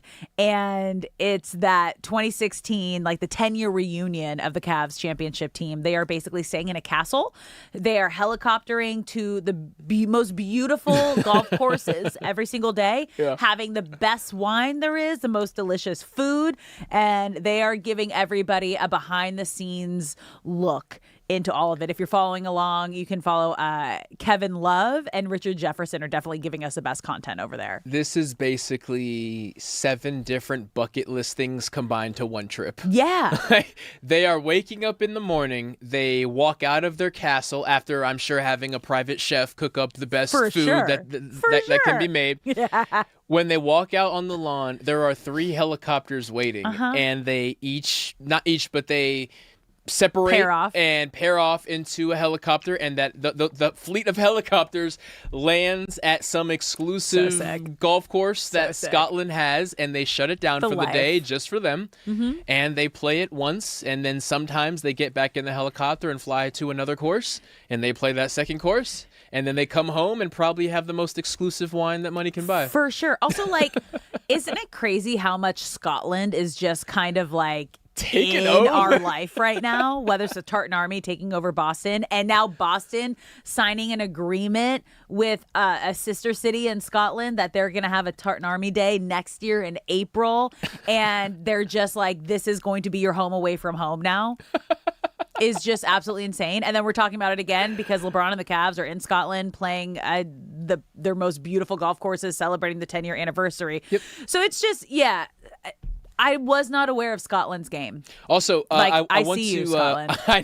I see you. I want to issue a correction. Scotland is not playing in Philadelphia. They're going to be in Gillette Stadium. No, Boston Stadium. Not Gillette Stadium, Boston Stadium for their next match. So they're still in Boston. Yes. Why I thought they were playing in Philly. They weren't playing there. They were just visiting. Oh. The Scottish fans just said, let's go to Philly. Well, they've been doing and that. just hang Remember out. They went up to New York to go to a Yankees game? And they went to the Yankee game. Yeah. So they're just I taking love a tour that. of the East Coast. And I they mean, said, when you have time. and they're sitting there saying, well, we have 2 days to kill. Let's just get on a train and go somewhere. Philly, here we come. I And love that so much. They took over Philly last night. We have 4 matches today, you guys. USA versus Australia, then Scotland and Morocco at 3 p.m., Brazil and Haiti at 5:30, Turkey and Paraguay at 8 p.m. So we'll keep you updated on the USA game, which is kicking off in under 7 minutes now. So Almost this is going to be there. exciting. But back to LeBron James, and the reason this whole conversation got started is we're starting to get some reports and rumors that the Lakers are starting a conversation with LeBron James, and they're trying to kind of find, I think, that magic number of what makes sense to bring him back. Now, we've talked a lot about what this offseason needs to look like for the Lakers. Obviously, they have Luka Doncic. We heard that Luka Doncic has made it clear they want them to keep Austin Reeves and not have him be involved in a trade. It's also being reported that Luka Doncic said that he wants an A-list center, which we all do as Laker fans. Yes, Luka, like use your power to make sure that that happens. So with those 2 big pieces, obviously they need some depth, and they have a lot of contracts that are up this season, and they need to figure out who they're going to keep because you don't want to run the exact same team back. We saw that there needed to be a star center, that they need a wing, that they need some youth, and they need depth. However, what we saw from LeBron James and what he was able to do when Luka and Austin went down with injuries towards the end of the season and into that first round of the playoffs, he is still that dude. Yep. Like LeBron James is still that guy at 41 years old. And if you can get him, what we saw from him, again, when and if he's willing to be that third wheel option under Luka and Austin Reeves, if he is comfortable coming back to be the number 3 and legitimately try to go on a championship run, I think that is the Lakers' best option. Yes, and LeBron was the number 1 option for Houston and looked dynamite doing it because he had spent the previous month being the 3rd option, right? Yeah. LeBron at 41 years old is probably the healthiest a 41-year-old has ever been and the best shape that a 41-year-old has ever been in. Yeah. That being said, LeBron cannot, nor does he want to be the number 1 option and the focal point of an offense for an 82-plus game season. So Bron is sitting there saying, is the 3rd option a new role for me? Yes. Is it something I love doing? Probably not yet, but the best version of the Lakers last year was when I was. And my best odds of winning a championship is with those very same Lakers. So if it is going to happen in Los Angeles, that is what I'm going to need to do. Luka Doncic is 27 years old. When LeBron was 27 years old, he was in Miami. He was sprinting court from hoop to hoop. He was blocking shots. He was dunking on everybody. He had all the energy in the world.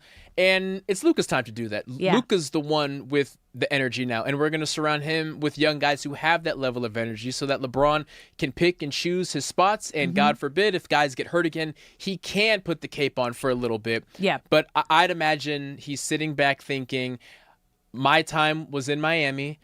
I get to be the old vet who gets to facilitate things as the 3rd option, and that is the best version of me because that leads to the best version of the Lakers. I like that they're having the conversations now, and we kind of touched on this yesterday because when we initially heard from LeBron James, he was like, maybe end of June after free agency, let's see what the Lakers do. Maybe end of July, maybe even into August, I'll make my decision. And the tough part with that is the Lakers aren't prioritizing what kind of money they're going to have left for LeBron James if you don't know that he's going to be there. So by him, and again, these are just reports that they are in that beginning negotiation conversation space, is the perfect timing for LeBron James because they can say, okay, we put this away for you. And honestly, I think then they have to figure out what they're going to do in free agency, try to go out and get a big center. And then Austin might be that last piece of, okay, we know we want to make it work for you, but this is what we have left. Yeah. And it's so difficult, I'm sure, not that I've ever felt anything like this, being at the mountaintop for max since you were 16 years old. Just in life, right? Yeah. And then having to deal with no longer being that. But on the flip side, I wonder if LeBron can look at Austin Reeves and Luka and say, it's their turn. And them being the face of a franchise does not take away the things I've accomplished. And quite honestly, a tip of the cap and a feather in the cap, rather, for some legends is not being able to pass that torch. And I see LeBron's legacy benefiting greatly, not just from another championship, but managing this passing of the torch the way that we hope he's going to manage it. The craziest part is I think that's what he wanted, obviously, with AD and when they got Austin Reeves, and like he helped both of them kind of get to like where he wanted to be. So now let's just see if they can keep it rolling. It should be really fun if they do, you guys. When we come back, USA is kicking off in a couple minutes. Here we'll be back with more on Brock and Alex on the new 97.1 The Fan.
What's up, LA? Welcome back to Brock and Alex on the new 97.1 The Fan, the voice of LA Sports. I'm Alex Curry here with Brock Farine. Thank you for spending your midday in LA with us. Whether you're listening on the radio, the Odyssey app, the iHeart app, or watching us live on YouTube, Twitter, or Twitch, we appreciate you being here.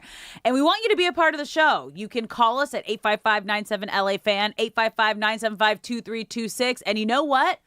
Save that number right now because we are giving away Sparks tickets.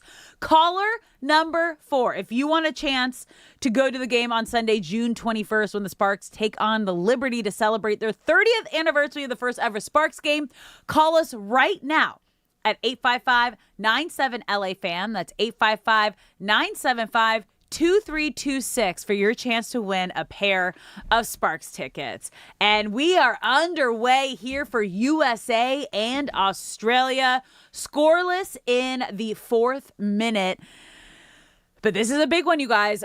We broke the news about a little over an hour ago that Christian Pulisic, the star on Team USA, is not in the lineup today. He is still out with that calf injury.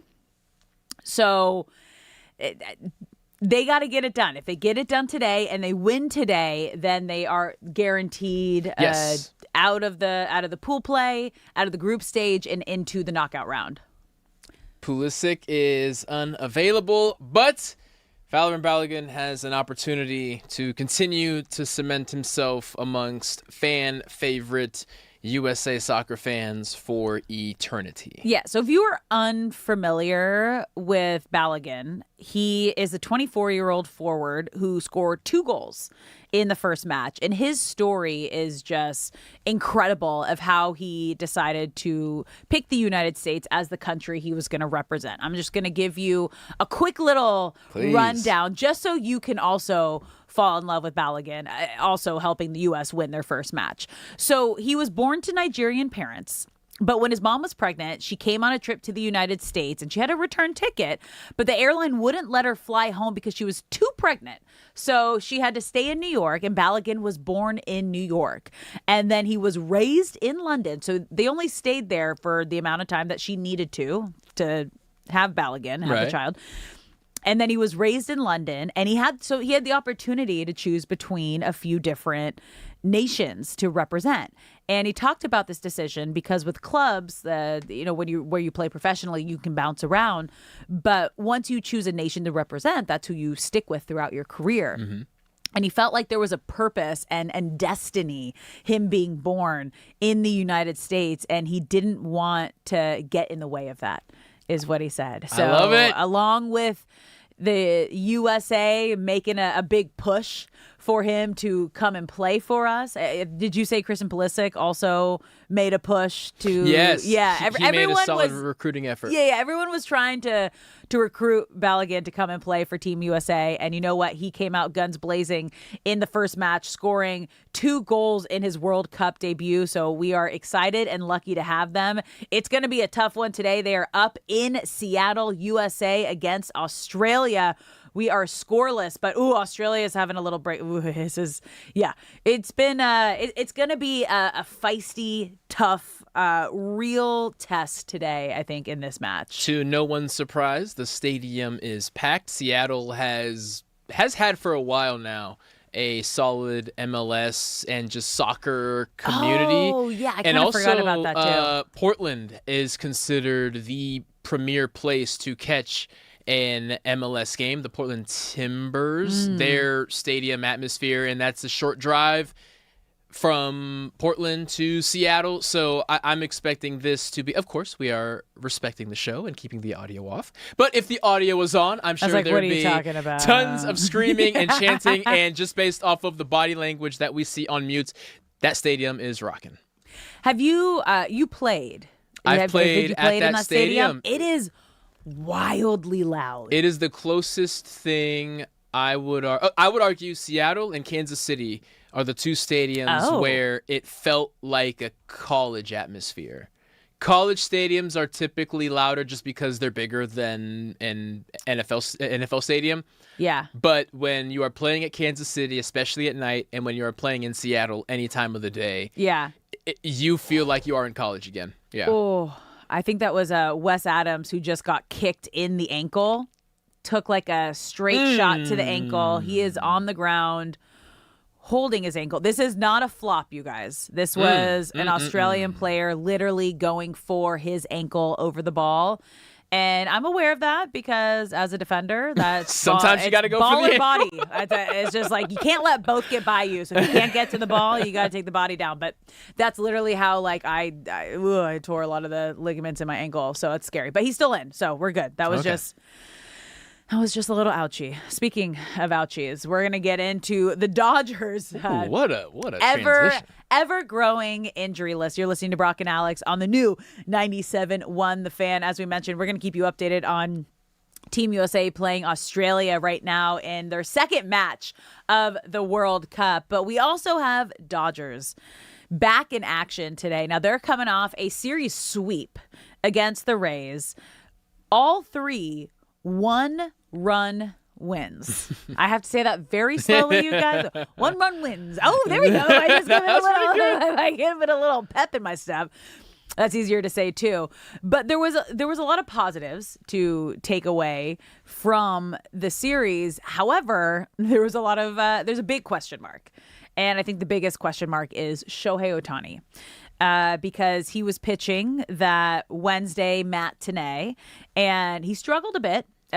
We were live during that 5th inning where all the runs he gave up happened in that one inning, but his blister opened up. And we know that because there was blood on his jersey. And we had been talking about this blister for, I think, the last couple starts now, at least for sure his last start. But they were saying it's not that big of a deal. But Kirsten Watson was reporting, oh no, they're definitely checking on it and they're making sure everything's okay between each outing. Because if you're unfamiliar, you can't put anything on a blister when you're a pitcher. You can't put a Band-Aid on it. You can't glue it. You can't put any outside substance on your glove, on your hand. Now, when he's hitting, you can cover it up. You can treat it however you need to. But the issue is now, what are the Dodgers going to do moving forward with Shohei Ohtani? Are we going to see him in the lineup tonight for Game 1 against the Orioles? I hope not. I feel that even though the gloved hand and the gauze and the Band-Aids and all the things that you can do to wear, as the Team USA just scored. Yeah! Team USA just scored. Did you see who it was? Ladies and gentlemen, I did not. I just saw out of the corner of my eye Shay, a bunch of people stand who up. Just scored? You guys are delayed. We are so delayed. It's insane. I hate it. Oh, it hasn't Shay will even give us an happened update. yet? Hasn't even happened yet on your TV? Sorry for spoiling. Still hasn't happened. We will get a report on who scored here in a minute. There it is. There we go. Now he's caught up. 30 seconds later, did you see who scored it? If you're going to do that. It's the guy that just came in for Pulisic. Ricardo. I believe it's Ricardo. No way. It's so far away from me, like where we have the screen, so I cannot see. Talk about making his presence felt. Okay, well, breakaway down the side. Yeah. Oh, beautiful cross in front of the net. Was it an own goal? Nope. No, good tapping. USA on the board while Shay. Oh yeah, it was. Oh my God, it was an own goal. I was gonna say that looked like an own goal. Trying to figure out who it was. Burgess it was an own goal off of Burgess. Brutal. Yeah, that was brutal. Hate to see it, I was gonna folks. wait. I've done that, you guys, and You it hate is to see it. heartbreaking. Oh, we'll take it though. Oh. It was a great cross in front of the net, and I was like, Really wait a good. second, who got a foot on that? Definitely Australia. Something to point out there is things like that happen when you play an aggressive style of soccer. Offenses that keep you on your heels, a type of game that Team USA historically has not played, but with new coach Mauricio Pochettino, he wanted to implement a more aggressive style. He wanted to take advantage of the youth and golden generation that Team USA has, and own goals happen when that is what you bring to the punch. As far as Shohei, I know that when he is batting, that finger can be protected, but my argument is, one, we don't need to see him on the mound for the rest of the month. And the reason I don't want to see him batting, at least for a week or so, you have a 2-game lead on the rest of Major League Baseball. You have the best record across all 30 teams. You have a 9-game lead in the NL West. you build up those buffers for moments, right? Like you accrue sick days so that you can use them on vacation. Mm-hmm. You don't just accrue them just so that they can sit there and not be used. I feel like the beauty of having such a talented roster, coming off to a hot start and building that buffer is for moments where, hey, we don't need to rest Shohei, but we can. We don't need to rest X, Y, and Z, but we can, because we've worked our butts off and built this buffer between us and the rest of baseball. And as respectfully as I can say, in a series against the Orioles, if you can't win this series without Shohei Ohtani, that's a you problem. It's not like, can we win these without Shohei Ohtani? It's like, if he's okay and it's not affecting the blister and they can treat the blister and he can still hit, he's going to want to be in. And they had a day off yesterday. Obviously, he pitched on Wednesday. It was a day game. So you have the full evening off. You have all of Thursday off. And my concern would be you got to possibly have him skip a start if the blister is not healed. But if it's not affecting, if it's not rubbing, if it's able to be covered, and if his knee is feeling okay, if the inflamed behind the knee is feeling okay, I imagine we're going to see Shohei Ohtani in the lineup this weekend, maybe out today. We don't have lineups yet. I don't think Dave Roberts said anything specifically after his outing. Obviously, he came back in after that tough inning, but I don't think they can afford not to have Ohtani in the lineup if he's okay. And plus, he's not going to want to do that. Like, there's no way, if he is able to hit, that you're going to convince him that he can't be in the lineup. Hitting is not the issue as much as running the bases. Now, it bears mentioning that the knee has not been a discussion point since the blister has reemerged as a priority. Yeah. So, for all we know, the knee is 100% and it hasn't been an issue for 3 or 4 days, but they've lost the benefit of the doubt regarding honesty in Shohei's ailments. Okay. So until Dave Roberts or Shohei comes out and says, we've had all the x-rays and the doctors said the knee is no longer a factor and we have moved on, I'm going to sit here and be worried because we were told the blister was not an issue, and yet Shohei's right thigh is covered in blood the last time he's up there, and we know that the blister is an issue. That just means it opened.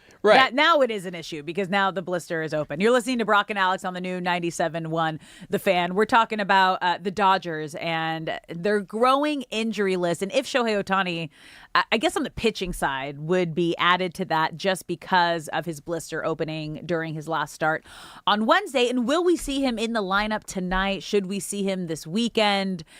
And when you look at what the Dodgers are dealing with right now in terms of that injury list, we'll start with Will Smith, who is out with a stiff neck and said he went through a full workout on June 16th, but is unlikely to be activated as soon as he is eligible. And then obviously we have Teoscar Hernandez with the left hamstring strain.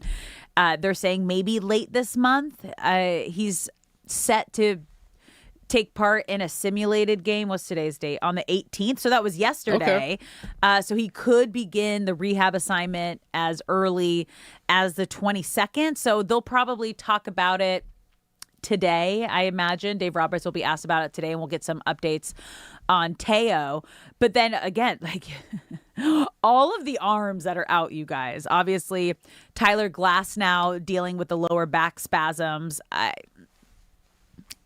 He's on the 60-day IL, like mid-July at the earliest. We're probably looking at like August, something like that. Blake Snell, who had the surgery, same surgery as Edwin Diaz to remove the loose bodies in his elbow. He's also, like Blake Snell was transferred to the 60-day IL, obviously. He's mid-July at the earliest. What did I say about...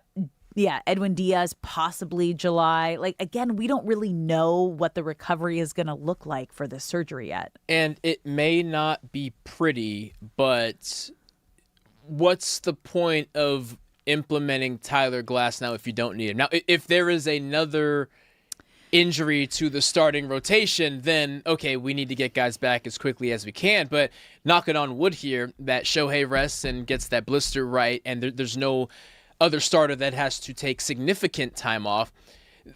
Glasnow has pitched in big moments. Glasnow has a World Series win. Glasnow is as consummate a professional, albeit a very injured one. But like the moment won't be too big. So not only should you not rush back Glasnow if you don't have to, with his history, make sure he gets 2 starts before the playoffs start, and I'm fine with that. Like, rest him. Snell, my understanding from what we've read is his is nowhere near as significant as Edwin Diaz's elbow situation.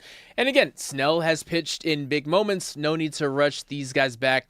Edwin Diaz, I would like to see, just because he's only pitched a couple times in a Dodgers uniform, and while he hasn't, had World Series moments, he is the best closer in baseball game when he's healthy. I'm not worried about Unstoppable. him in big moments. And it was electric, like just the small little the window trumpet. that we got I miss in it. the beginning of the season with him running out of the bullpen with the live trumpet. You guys, it was like even more like, and it feels like a lifetime ago. We won it back, but it was a lifetime ago. Again, I lump those 3 guys in the category of be extra cautious. Yeah. If another pitcher goes down, okay, let's see how quickly we can get one of you guys going. But as of right now, it's all about October. Eric Lauer is holding it down. Roki Sasaki gets another opportunity for Eric Lauer standards. For what he's being asked to do. Statement. For what he's being asked to do, which is basically be a Band-Aid on a gunshot wound. Oof. He's basically doing what he can. Okay. Roki Sasaki gets another opportunity to prove that he can be trusted and pitch as best as he can today. He needs a bounce back game today, because his last outing was definitely a step back from his previous 3, where we were having the conversation of, this is the Roki that everyone was talking about in Japan. Like, this is, like, he is that guy. He even said, like, I finally feel like I'm pitching like myself. I'm pitching with confidence. I'm not doubting myself. And he had a good feel for his forkball, which was like, that's when you knew it was going to be insane. So I'm really hoping my key to the game is going to be Roki Sasaki just going out and absolutely dominating this Orioles lineup. But it is time right now. We have a winner, you guys. Our Sparks tickets giveaway. Emily, you are caller number 4. Congratulations. You're going to the Sparks game. Oh, my God. Thank you so much. Ah! I love it. Have you been to a game before? No. I love this. We're creating new Sparks fans. Everyone that's called in, this is going to be their first time. Do you know who you're going to bring with you? I'm going to bring my girlfriend. Yeah! Here we go. Emily, thank you so much for listening. Thank you so much for calling in, and I hope you have the best time ever. Thank you so much. I'm so excited. Yeah! Congrats, Emily. Gonna have a blast.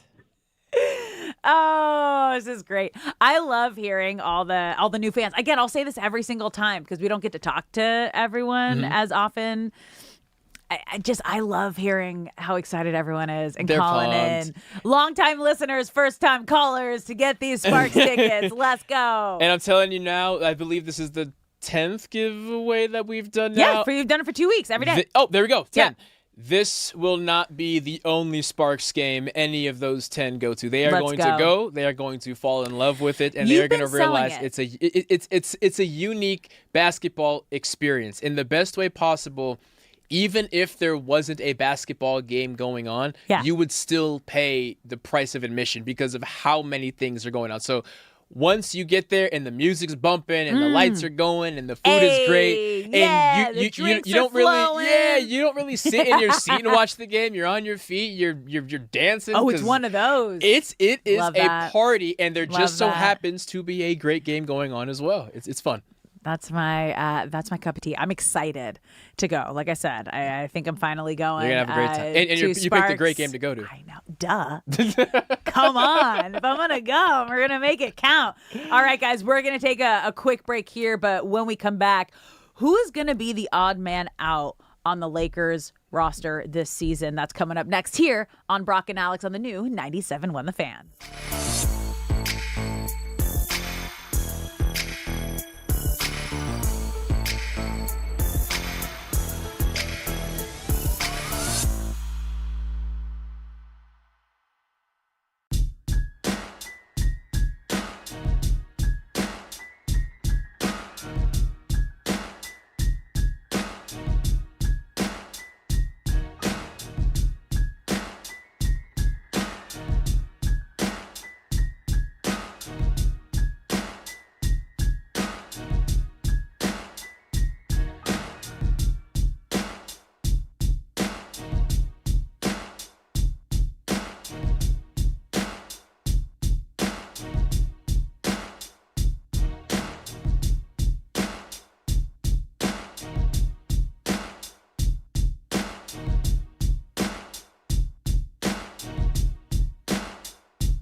What's up, LA? Welcome back to Brock and Alex on the new 97.1 The Fan, the voice of LA sports. I'm Alex Curry here with Brock Vereen. Thank you for spending your midday in LA with us.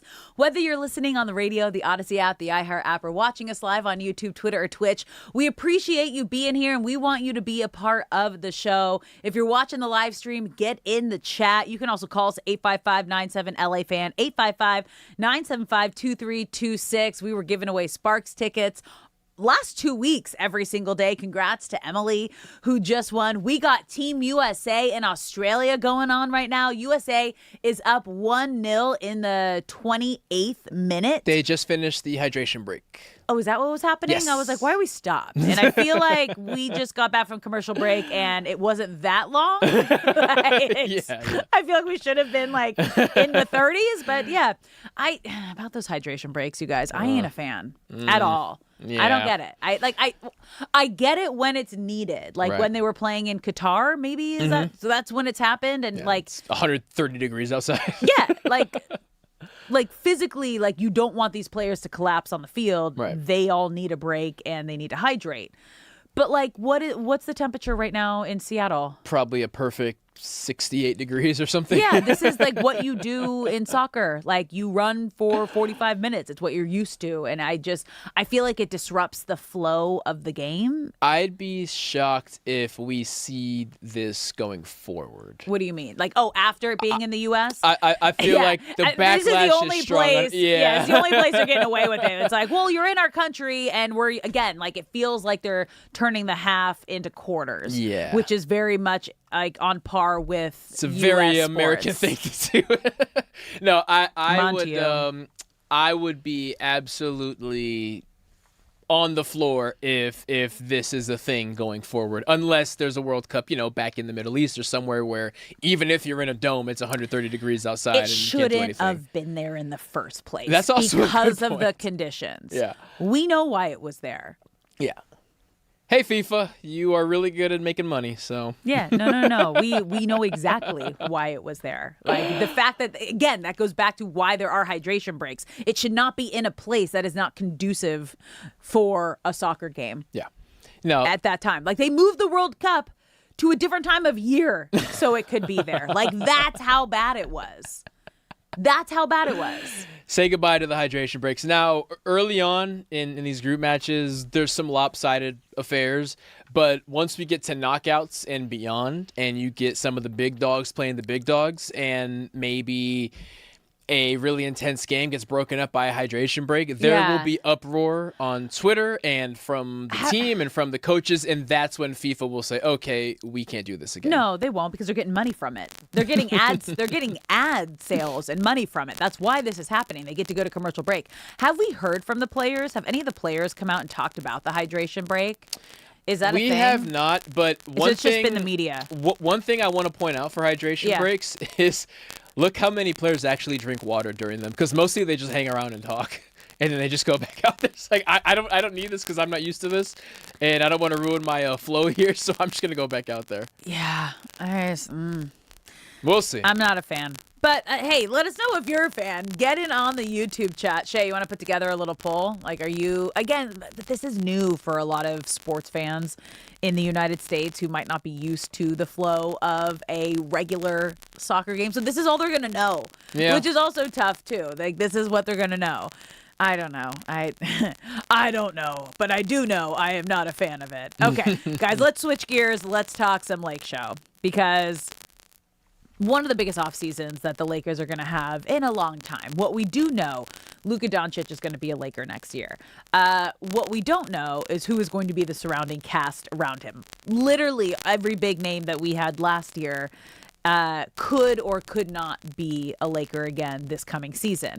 As we've heard, what's being reported right now is that LeBron James is in conversations, the beginning of the contract conversations with the Lakers. Right now, he is having the time of his life with his Cavs 2016 championship team. They are on a 10-year reunion vacation in Scotland with Kevin Love, who has also kind of like been rumored and names been floating around a Lakers conversation, which is interesting. Austin Reeves is up for a max contract. I think that's something that now if they're talking to LeBron now and then they're going to go after an A center, a big man, that might be something that gets pushed back. So then the trickle-down effect happens. Yeah. The Rui Hachimura of it Yeah. all, the Marcus Smart of it all, Jackson Hayes of it all. Of course, you have Austin Reeves and DeAndre Ayton, assuming he will accept his player option. But until he does, the DeAndre Ayton of it all. No, I've really been thinking about this, and Rui Hachimura is will be the most in demand free agent that was on the Lakers last year, because what he did by being the greatest three-point shooter in playoff history. Yeah. And the fact that, Rui Hachimura is not out there asking for a max contract. No. So a contender could add him. Like, the Spurs have enough money for Rui. The Denver Nuggets have enough money for Rui. The Minnesota Timberwolves have enough money for Rui. So if the Lakers want to bring him back, it will have to be at a premium, but they are going to be a little more cash-strapped than other teams. So I want Rui to be a Laker, but part of me is starting to prepare for the fact that other contending teams can probably give him a little more. So it depends how much room the Lakers can carve out for Rui, and if he's willing to give a $2 to $5 million discount, because the Spurs can absolutely cash him out, and he can make the Spurs better. So Rui made $18.2 million last season, and after the way he played, as you just mentioned, he made 3-point history in the playoffs. You have to imagine that he and his team are going to be asking for more. But this is where the Jalen Brunson of it all comes into a conversation, because before we were talking about, OKC and the Spurs were the blueprint for how to be the NBA championship team. And no one was really talking about the Knicks and Jalen Brunson and what he did, taking over $100 million discount so that they could build around him. And the Lakers are going to have a very interesting, they already are, I'm sure they're in the midst of an extremely interesting offseason conversation with all of these contracts, because, obviously we talked about LeBron James, Austin Reeves, Marcus Smart, Luke Kennard, Jackson Hayes. Everybody is looking for some sort of an upgrade, a pay raise. What you got for me? Like, this is what you got to do. You got to go out and get your bag. And will players, and I'm curious if the Jalen Brunson situation is now going to help teams and help the front office go, hey, look at what the finals MVP just did in order for them to put this championship team together. Like, our hands are tied with the cap. Right. Like, we physically cannot pay all of you guys what we would love to pay you, and like maybe what you would want. And that's why the max contract with Austin Reeves gets really interesting.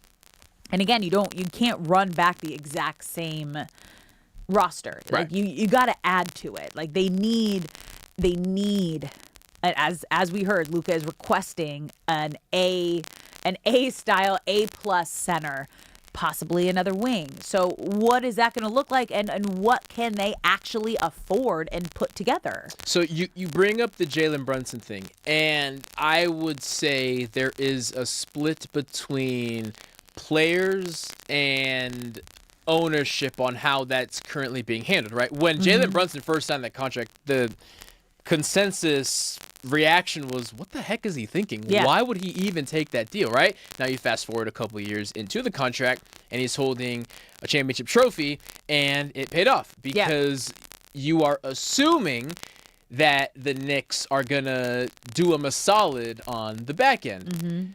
Now, James Dolan is a character, and there is absolutely no guarantee that the handshake deal of, hey, I'm going to help us out and get a championship, and you're going to do right by me in a couple years, right? Did you hear what he said? What's that? He was asked, like, are you running the same team back? And he said, no, we can't. So already he's like, kinda, that's insane. So what are you doing? Like, let Knicks fans and let this Knicks team, like, enjoy at least the next 2 weeks before going out there and stomping all over the. Yeah. No. It was a very James Dolan thing to do. That's outrageous that he's already said that, but it's not surprising. I mean, this is a man whose own arena, for the majority of his time owning the Knicks, has booed him when he enters, right? So while the players are sitting there, so while ownership across the NBA may be sitting there saying, hey, this is a bargaining chip we can bring to the negotiating table. Look what Jalen Brunson did.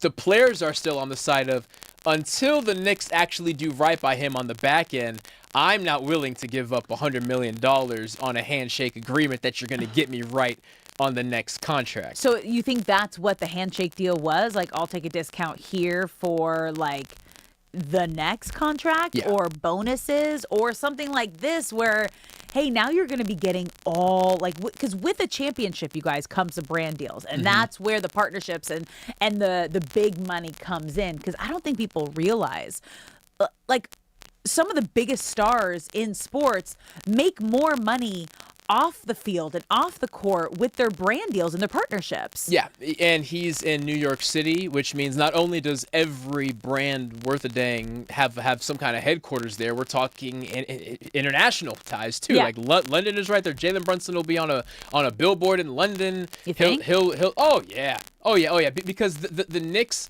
being the Knicks and the NBA being the NBA.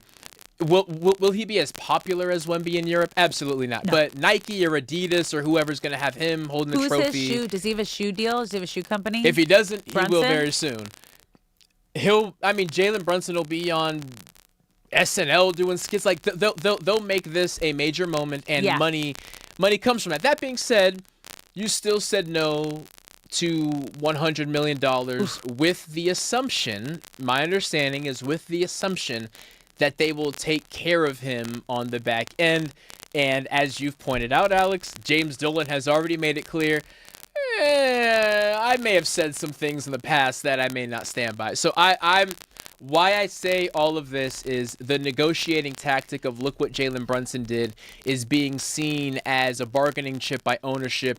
I don't know how many players are going to go with that. Now, a LeBron James, who has accomplished everything he needs to accomplish, who's 41 years old, who's clearly on the back end of his career, him taking a hometown deal versus, say, Rui Hachimura, Austin Reeves, that is a little more realistic. But I'm interested to see how much of a bargaining chip this whole thing ends up actually being.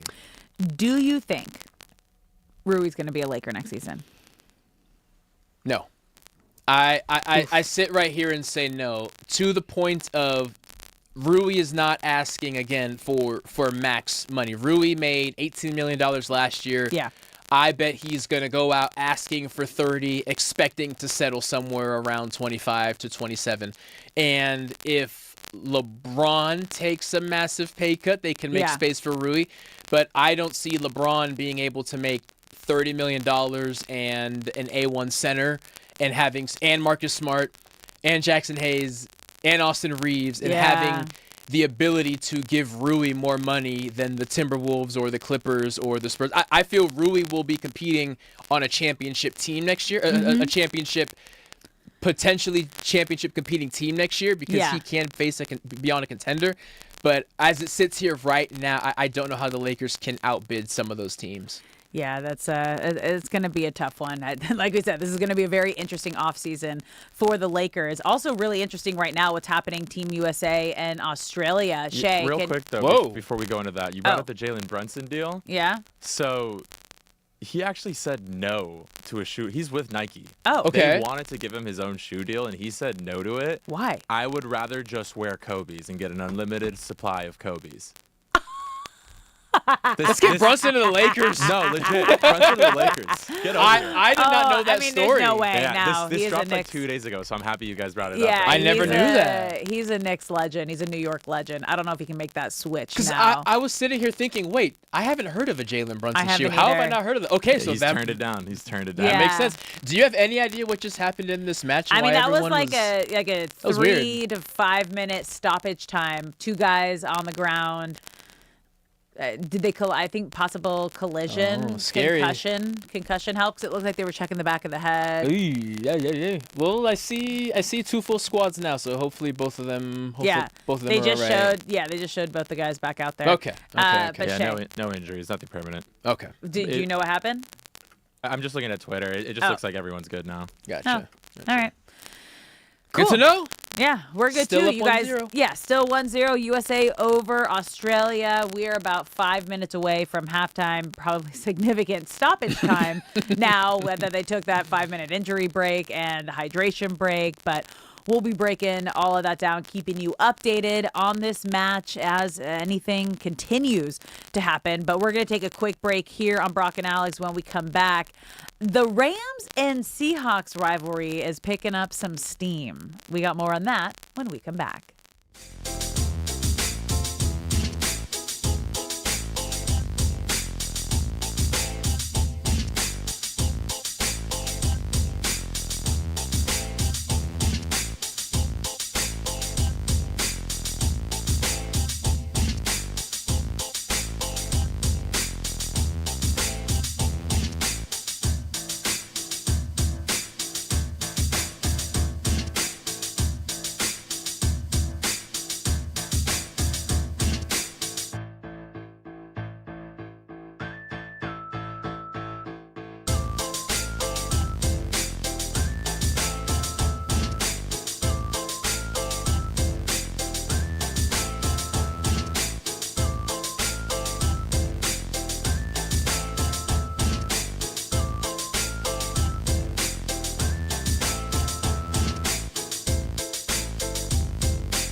What's up, LA? Welcome back to Brock and Alex on the new 97.1 The Fan, the voice of LA Sports. I'm Alex Curry here with Brock Farine. Thank you for spending your midday in LA with us, whether you're listening on the radio, the Odyssey app, the iHeart app, or watching us live on YouTube, Twitter, or Twitch. We appreciate you being here.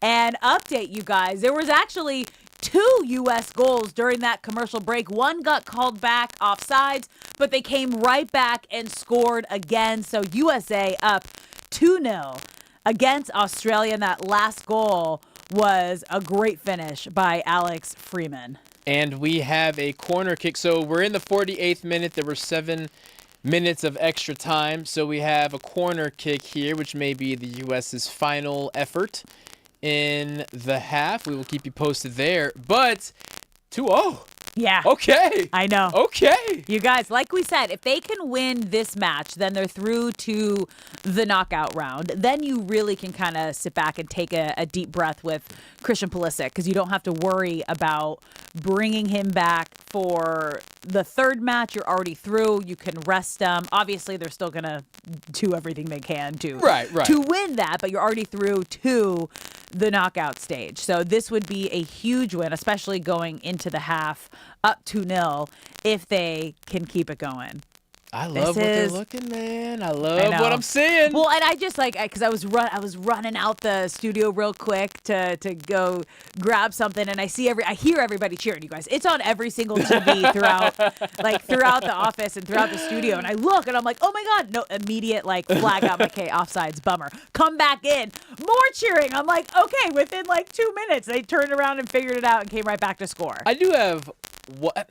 I'm not going to call it a gripe, but I do have one thing. We'll call it a thing for now. A thing. About soccer. What is your thing?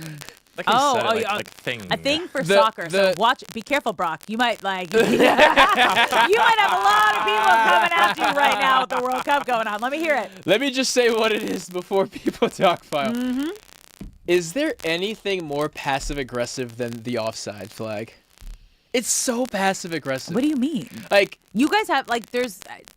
But there's a whistle, and then in gridiron football, there's a whistle, then there's a meeting of the officials, and then they announce it to the arena. Yeah. Whereas in the World Cup, you score a goal, and then the arena goes crazy, and then you look over, and there's just a passive-aggressive guy just holding out a flag. It's very passive-aggressive. Nah, man, I think it's great. Because they see it immediately. So they just don't show it on the broadcast until after the goal, but they see it immediately. But for the fans, in football, you see a yellow flag, and you know the play that is happening right now may be called back. But in soccer, you don't find out until after. So only after you've spilled your beer and thrown your hot dog in the air and spilled your food everywhere do you realize, who is that passive-aggressive dude just holding out a flag with a smirk on his face? Brock, this is very I am just now getting into, but you're a Premier League fan. You're a soccer fan. I'm into it, but because you were telling the story about how you were just running to the back to flip your coffee and saw the flag hang out, it just clicked how nonchalant it is. That's what it's so nonchalant for big casual. Moments. It is. And it's gone. It's we did it. Nah, and it's gone. That's okay. That's the way it goes. You know what's not going to be gone this year? What's that? The Rams and Seahawks rivalry. You guys, I am here for all of this. I think we can all agree that the NFC Championship game between the Seahawks and the Rams, that was the Super Bowl. That game had the big game vibes, mentality going in, and we all knew whoever won that game was who was going to probably go on to win the Super Bowl. And obviously it was heartbreaking for the Rams side. They were a play or two away from beating the Seahawks. Mm-hmm. And it had been a battle with the last couple of weeks for the division, and then to get and punch your ticket to the Super Bowl.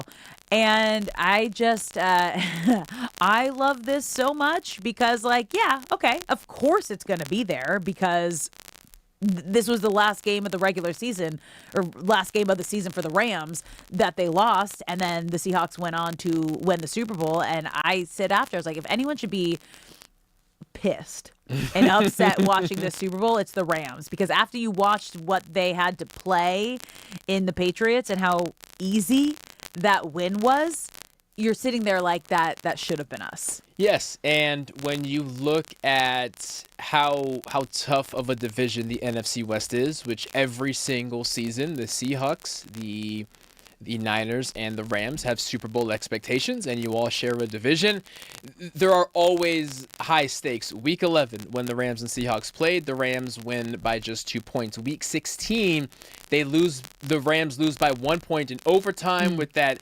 pretty ugly collapse. The Rams were up 30-14 in the fourth quarter and then end up losing that game. And then, of course, as you mentioned, they meet in the conference championship. So when you both have Super Bowl expectations and every time you meet, it's a close game that comes down to the final moments, tensions are always going to be high.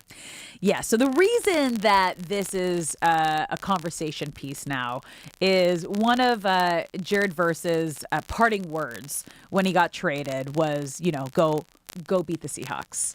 Love it. Yeah, which it's awesome. But then the Seahawks jumped in and Williams responded with laughing emojis and posted, you guys are still thinking about us, which, yeah, of course they are.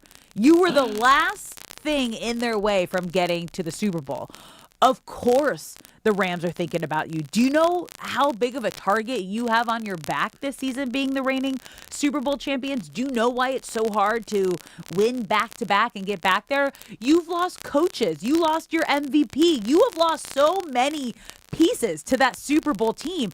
I would be nervous, and I would be worried if I was the Seahawks. I'm glad that you bring up how many changes the Seahawks made, because the Seahawks were a team that collectively their fan base were pretty upset that they weren't making moves, whereas the Niners they add a name like Mike Evans, and the Rams add basically every big name that can be got. And the Seahawks were kind of sitting there thinking, okay, we lost our offensive coordinator who unlocked Sam Darnold to a level that he's never played at. We lost our running back and Super Bowl MVP. When are we gonna land someone? And they extend JXN, which is great.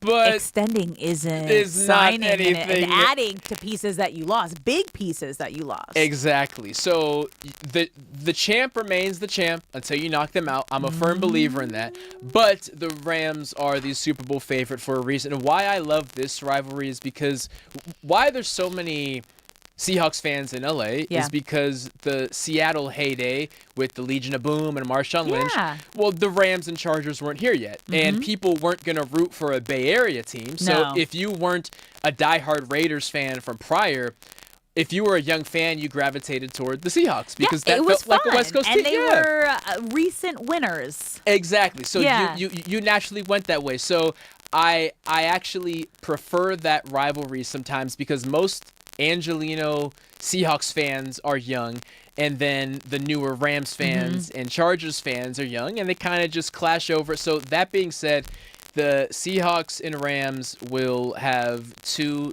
dynamic games, and they will likely meet in the playoffs again, just like last year. And it's crazy because we forget, I think Seattle had one of the best defenses in the league last season. Did they lose any big names there? No, the names that they lost are replaceable. They will still be a force defensively. So, but now, like that was kind of where the Rams were, I guess we want to say lacking and struggling in the matchup was like offense was pretty equal. Now the defense, like, watch out, Seattle. And it was funny because Sam Darnold was asked about having to now face Myles Garrett, and he's like, well, we're not playing them until later in the year, so I'm not even thinking about it yet.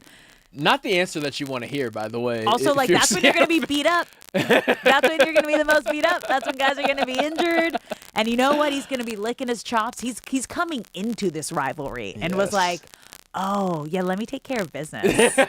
And I love it because we had Quentin Lake, 2 times Rams captain, DB, on the show earlier today. And he was just kind of talking about the vibe now that they have Myles Garrett and the Rams mentality, and already picking the brain of Trent McDuffie, who they picked up from the Chiefs being a Super Bowl champion. And they're going about it the right way, you guys. Everything you want to hear like how it is behind the scenes for the Rams right now, just at their OTAs and everything, like it's even better than you would expect. Yeah, Quentin Lake was in the draft class. That was the year after the Rams won the Super Bowl. So he's played in some high-stakes games, but hasn't been able to make it back just yet. And he gets to look around the locker room and ask new faces, what does it take to get there? Because that's what we're going to do. Oh, I'm excited. Me too. How many days away are we? I mean, we're in the midst of like, the World Cup, which is awesome. We're also at halftime for USA versus Australia. We'll update you on all of that in hour 4. We also might be having a special guest coming in the next hour. Stick around to find out who that is. More coming up on Brock and Alex right here on the new 97.1 The Fan.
LA, welcome back to Brock and Alex on the new 97.1 The Fan, the voice of LA Sports. I'm Alex Curry here with Brock Marine. Thank you for spending your midday in LA with us. Whether you're listening on the radio, the Odyssey app, the iHeart app, or watching us live on YouTube, Twitter, or Twitch, we appreciate you being here. We want you to be a part of the show, you guys. If you're watching the live stream, get in the chat. How's the chat been going today, Shay? Pretty good?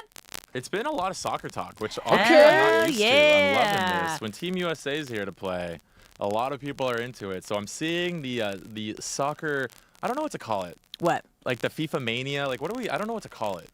Like I want to call it something. I got to figure it out. World Cup fever? crazy. World Cup fever. Like fever mania. FIFA fever. FIFA fever. I could do FIFA fever. I like that. I don't like bigging up FIFA though. I don't either.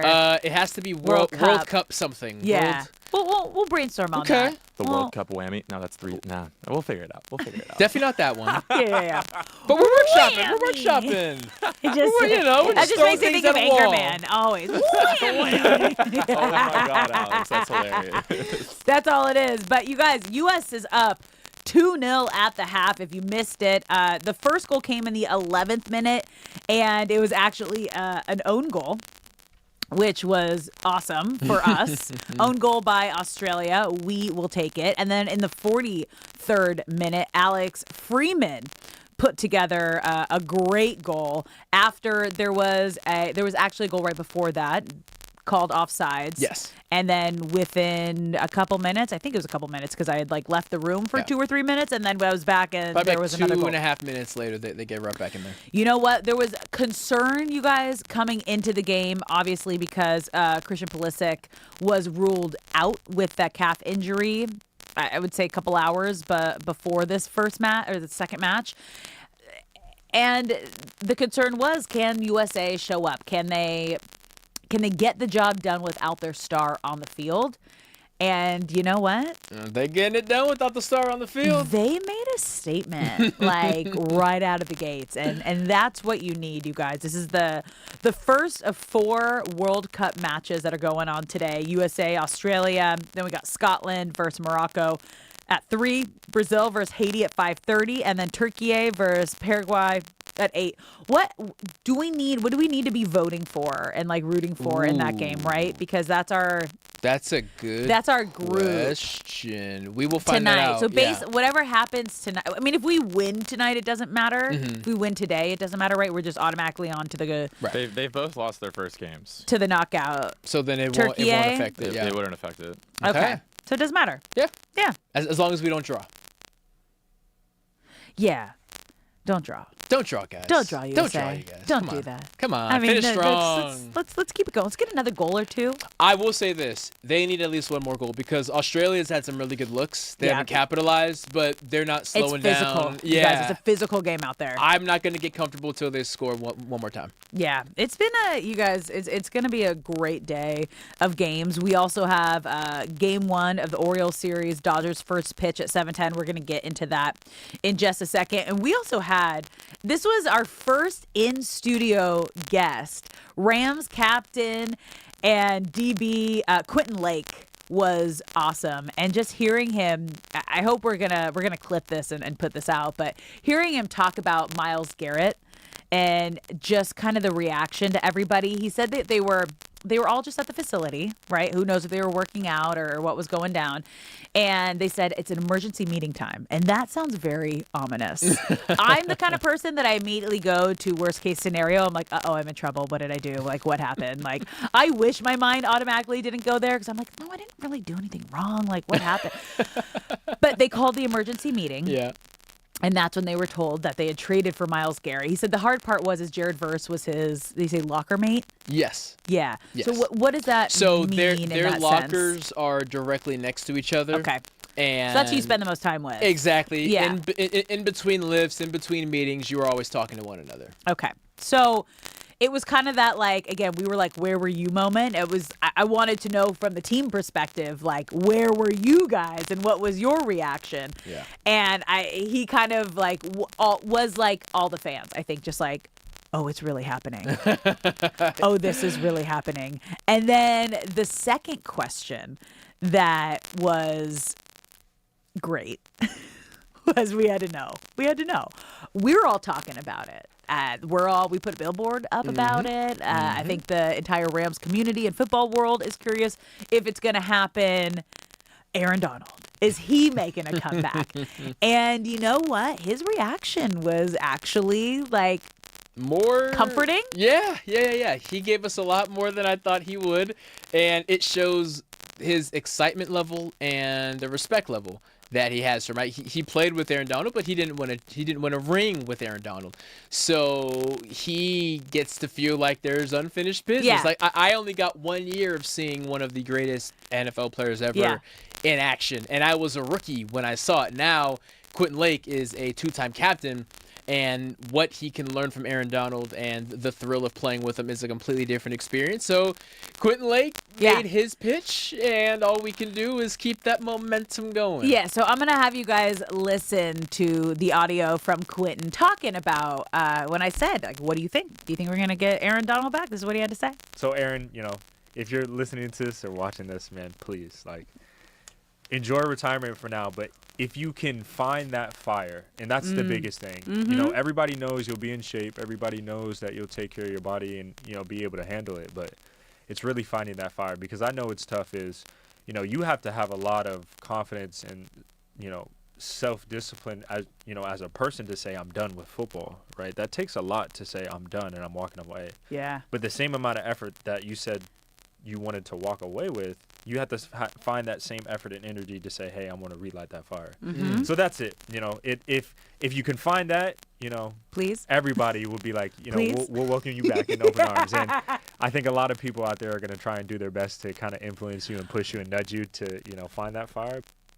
There we go. I mean, he was making his plea too. Bring him back. So it's so funny because I was also watching Myles Garrett was on the New Heights podcast with the Kelsey brothers, and they asked him about it. And he said, I'm not going to pressure the guy, but obviously I would love. Whitworth was also on there, and he was like, oh, I am texting him every single day, man. If you got it in you, get out there. And I was so curious because, again, when Les Snead came on the morning show with D. Fish and Decker, and he was like, I can't go there and I can't really talk about it, but you guys can. And if you keep talking about it on the radio show and kind of get the vibes out there. And then 97.1 The Fan took out a billboard on the 405 in Lawndale and just said, please come back, Aaron Donald. We understood the assignment.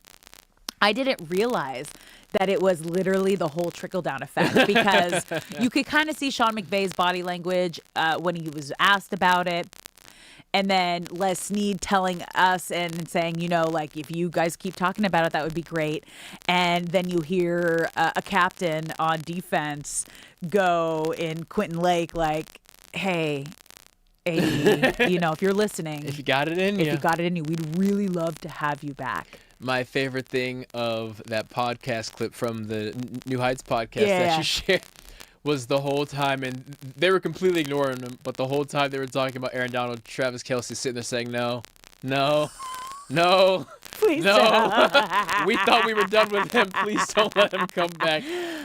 It is undeniable the impact that he had as a player and the level that people know he could still play at when there is a resounding excitement and equal level fear from teams who would have to play against him. He ever do it, and now we will sit and wait for that Adam Schefter news blast of, hey, Aaron Donald's back, and we get to celebrate. You know what's crazy, and I think this is actually perfect timing that the World Cup is happening during this break between OTAs.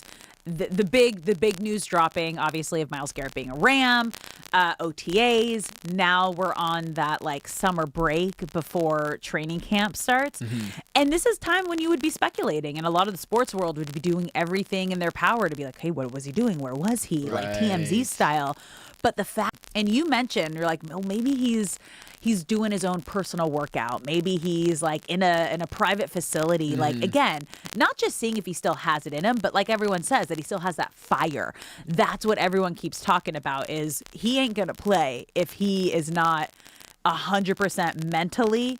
I want to be here. And I believe that I can still be at 100%. So I'm now on to your suggestion of these private workouts going on. And then I think we're going to probably have our answer once training camp starts. With the level of excitement, I initially felt that Aaron Donald would make an appearance later in the year because I know the year after he retired, it was reported that McVay reached out or somebody reached out on the Rams' behalf and said, hey, do you want to join us just for the playoffs? And, he, of course, said no. So I was wondering maybe he was being pitched on that idea. But the more that I think about it, he would want to be there for the entire run of this season, which means right now, again, I'm sure he's found a local high school that can shut it down for him. Schools are on summer break. And you give a call to the athletic director and say, I need this place gutted. I don't want another soul here except for me and my trainer for 2 hours. And let me just see if I got that fire in me. And then just, again, question. Do you think this is like and I don't want to be, again, not starting anything, because Myles Garrett seemed like he was excited when asked about this to have him come back. Would that be, because he doesn't seem like the guy like, I need all the attention, I'm the star on the defense. He would be like just as excited as all of us. I would say once Aaron Donald left football, all the attention went to, Myles Garrett is now the new most dominant player in defense. I would imagine there'd be a level of respect. Yeah. And I would imagine because they play different positions but are on the same side of the ball, it would be, you being great at what you do makes my job easier and vice versa, right? As opposed to wide receivers. Some wide receivers want another wide receiver of their caliber in the room. Yeah. Because they want to win, but some wide receivers also know that takes touches from me. It's not like that on defense. So because they play the defensive side of the ball, Myles would love. It's so funny because like everyone's face kind of lights up in the same way when they're asked about it. They're like, wouldn't that be cool? But what if it happens? Wouldn't that be so cool if it actually happens? So yeah, I mean we're on Aaron Donald watch, you guys, for the rest of the offseason. I think probably through a mini camp and once camp really picks up into I have a feeling it's going to happen. Me too. Like something in my gut says even it's what Quentin said, he's like, Aaron Donald's like very specific with what he does and with what he says. And if there was even an inkling, like a slight chance that he would come back, or wasn't going to come back, he wouldn't say anything. But the fact that he said something and he planted the seed, he said 50%. Our odds are 50-50. Quentin Lake said 50% I'll take that. Opportunity. So I would take 50-50 when did Myles Garrett sign? 3 weeks ago, maybe? I would take 50-50 odds when 3 weeks ago when Myles Garrett signed, the very next day. We were doing the Aaron Donald meter. So we were getting out of the red and closer. We were in the yellow. We're in the green now. I'm going to say we are just in the green. We are as close to the yellow as possible, but we're in the green. 55%. I will go 55. Chance, Yeah, let's go 55. So a little more than 50-50. Let's go 55 because the fact that it was 0 3 weeks ago when his wife posted that video about absolutely him not, you guys. saying it's not happening. Yeah. And now it's that would be cool. Now we're at 50-50. Yep.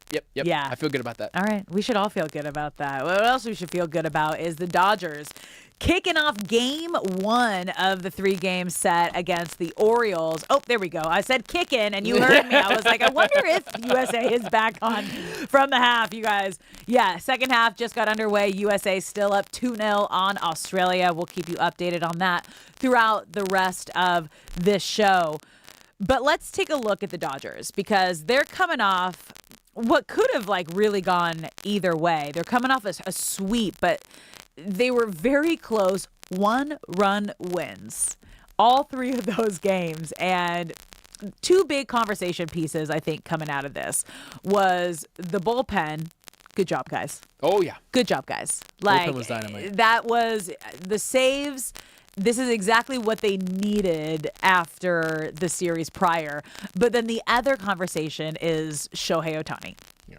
Are we going to see him in the lineup tonight after his blister opened up in his last start and in the last game that they played on Wednesday? Yeah, so as for the bullpen, a tip of the cap coming out of the White Sox series where the bullpen was a letdown and blew 2 of those games. bench coach Danny Lehman challenged them, and he said, we have to throw strikes early. That is the point of emphasis. And how the bullpen responded was doing just that. Through all 3 games in the Tampa Bay series, there were only 3 hits to attributed to the bullpen, 0 runs. All 3 games, the bullpen allowed 0 runs. The bullpen is back, and that was great to see. I would also say it was great to see Alex Freeland remain up when Tommy Edman was announced to be active once more. He had said, I expected to be going to Oklahoma City, and I'd come to terms with it. Instead, they DFA'd Santiago Espinal, and Freeland remained up. So now having Freeland, having Edman, having Miggy, and of course you have Mookie and Muncy, and to be able to look at an infield and say, everyone's not entirely healthy, but we have bodies. That's not a position that the Dodgers have been in. This is the World Series Yes, infield exactly. that were ready and are healthy, and that was huge to get Tommy Edman back. He was playing third base to give Max Muncy a little break in the last game. But again, like 3 at-bats, no hits, but he looked great on defense. He had a sliding catch. Yeah. He was making some sharp turns on that ankle, which is, that's the first big test that you're watching. Like, obviously, it's going to take a moment for him to get hot at the plate because you have to think about it like spring training-ish. Yeah. Because, you can do a rehab assignment, but it's a different level of play to get back into game shape in the big leagues and at the big league level. But it's all positive, I think, when you look at what they have available, especially when you think about all the injuries that the Dodgers have been dealing with. And will Shohei Ohtani be taking some time? I think he'll be in the lineup because he is able to cover that blister when he's hitting and not pitching. That's the only issue is when you're pitching, you can't put any outside substance, whether it's glue, whether it's a Band-Aid. You can't put anything on the blister. So pending how the blister heals from now until when his next start would be, I think we'll determine if we're going to see him miss a start or not. But I definitely think he's going to be in the lineup this weekend. The current series is Baltimore. Then it is a series against the Twins, who are currently 2 games under 500, kind of middle of the pack of the AL Central. And then it's Padres time because they play the Padres, I believe it's 7 times over an 11-day window or something like that. And if you handle business during that series, you can put the rest of the NL West so far beneath you that you can comfortably say it's time to mentally prepare for October and get in shape there. So I want Shohei as healthy as possible for that Padres stretch. And anyone can beat anyone in the MLB. You play 162 games, and it's hard to be at your best every single game. Baseball is not a game that is played on paper. But the Orioles and the Twins being the 2 series between now and go time versus the Padres, I feel like you've built up a nice buffer between the rest of the MLB and specifically between the rest of the NL West to take advantage of that. And you should be able to scratch and claw and win both of those series if Shohei is able to be convinced to just rest up and get ready for San Diego. And that's going to be a tough stretch because there's no days off in between. They literally go to San Diego. And then it's so funny. I was like, what's ATH? Like, I literally, you guys, I don't know if you saw me, if you're watching the live stream, looked down at my phone. I was like, what's AF? Who are those guys? Who's AF? It's the Athletics. I forgot. It's not Oakland. They're not Vegas yet. They're playing in Sacramento. Yeah. So I was like, what's AF? So they got San Diego and then the A's. And then they come home to play the Padres for a 4-game set. And there's no days off in between those. So that's, I mean, when they talk dog days of summer, that's those exactly are the what dog days of summer. And then they're home for like that last homestand. Thankfully, they're home before the All-Star break. But again, like Ohtani's going to be an All-Star. Yeah, he will. He's not getting a break. No, he won't. Definitely don't think he'll be pitching. But Dave Roberts will march out. Where is it? Philly? Dave Roberts will march out if Shohei dared to take the mound during an Where- All-Star yep, game yep, and it's in shut Philly. the entire game down. Oh, that's going if to be Shohei so steps on fun. that mound. That's going to be so fun in Philly. We were just talking about like how crazy Phillies fans are when I was out there covering the playoffs of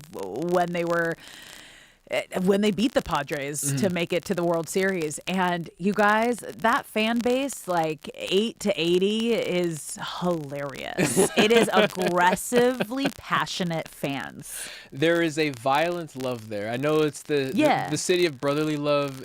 Aggressive passion. Aggressive love. It's aggressive love. I think love hurts is never been more embodied than Philadelphia. Like we were working, but Fox has some seats like in the stands, and they're like, yeah, like you can go like, because we have a box, and there's like you can watch in the box sometimes, you can go watch in the seats. I was like, I just want to go like feel the vibe of the fans, because that's how you really know is if you're like sitting kind of like down the first or third base line, like making your way to the outfield. And I was sitting down, there's this 8-year-old in front of me standing on his seat, cussing out his own, cussing out a Phillies player in the outfield because he had just missed a play, like naming off his stats. And I was like, oh, yeah, this is it. This is crazy. This makes sense. Not to mention like the crazy fans like around the stadium and outside, but like that's going to be fun.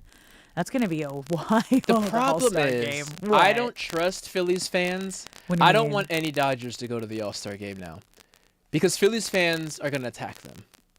No, it's fine. They're going to find out where Andy Pages is staying. No. And they are going to kick down that door and hurt our sweet I'm gonna boy. tell you, they were actually really funny. There was just an experience there because I was doing a show with Ben Verlander, and his brother Justin Verlander was on the Astros, and they were playing the Astros in the World Series.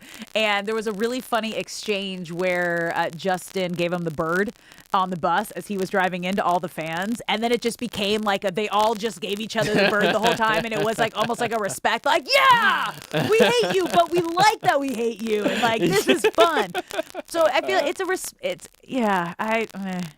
it is Philly though, so who really knows what's Dodgers, gonna go please down. be careful out there. Yeah, no, they're gonna be just fine. But yeah, we got Roki Sasaki on the mound tonight. First pitch at 7:10. We're gonna break down that and so much more coming up next here on Brock and Alex on the new 97.1 The Fan.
What's up, LA? Welcome back to Brock and Alex on the new 97.1 The Fan, the voice of LA Sports. I'm Alex Curry here with Brock Farine. Thank you for spending your midday in LA with us.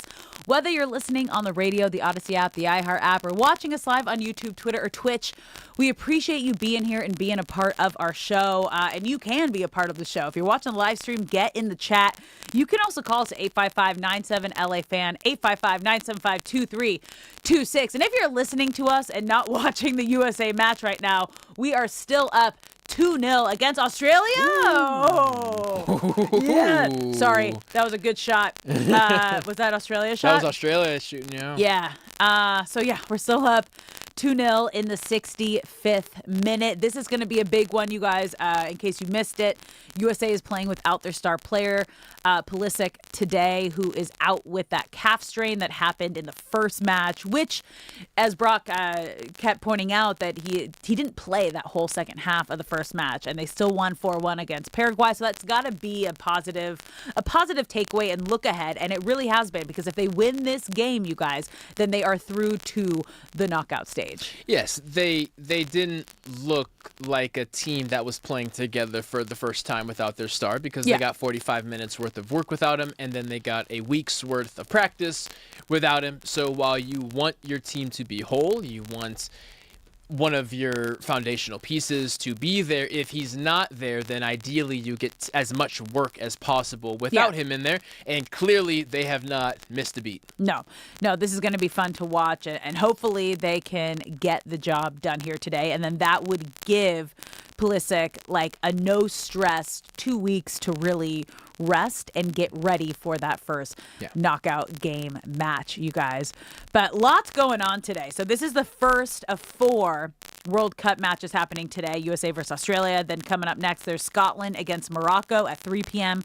Brazil versus Haiti at 5:30. And then Turkey versus Paraguay at 8. Do you have any of your teams playing today? None of my teams are playing today. We started off in second to last place after yesterday. What are you looking at, by the way? Sweden holding me down. I thought I was looking at the results, but I'm looking at the wrong paper. I was so confused.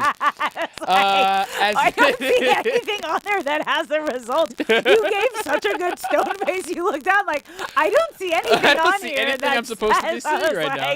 I have no idea what's happening So right now, as Brock. it currently stands right now, Cody and Reiter will be tied at the 10-point mark. I will be sitting in third place in a tie, and you will be alone in second place. Well, I've also, the reason I'm in second place, Brock, please explain. Because there's a less, the team, whoever's in first has played more matches. Exactly. So Cody, who has Team USA, and Reiter's teams have won most recently. So they're 3 points ahead, but they're also a week ahead of most of our teams. Yes. So you are still firmly where you want to be. Yeah. We're going to be just fine. Yeah. We're going to be just fine. You know what else was really fun today, you guys? We had Quentin Lake, Rams captain, D-back, and he was so awesome on the show today. It was our first in-studio live guest, and that man was born for media.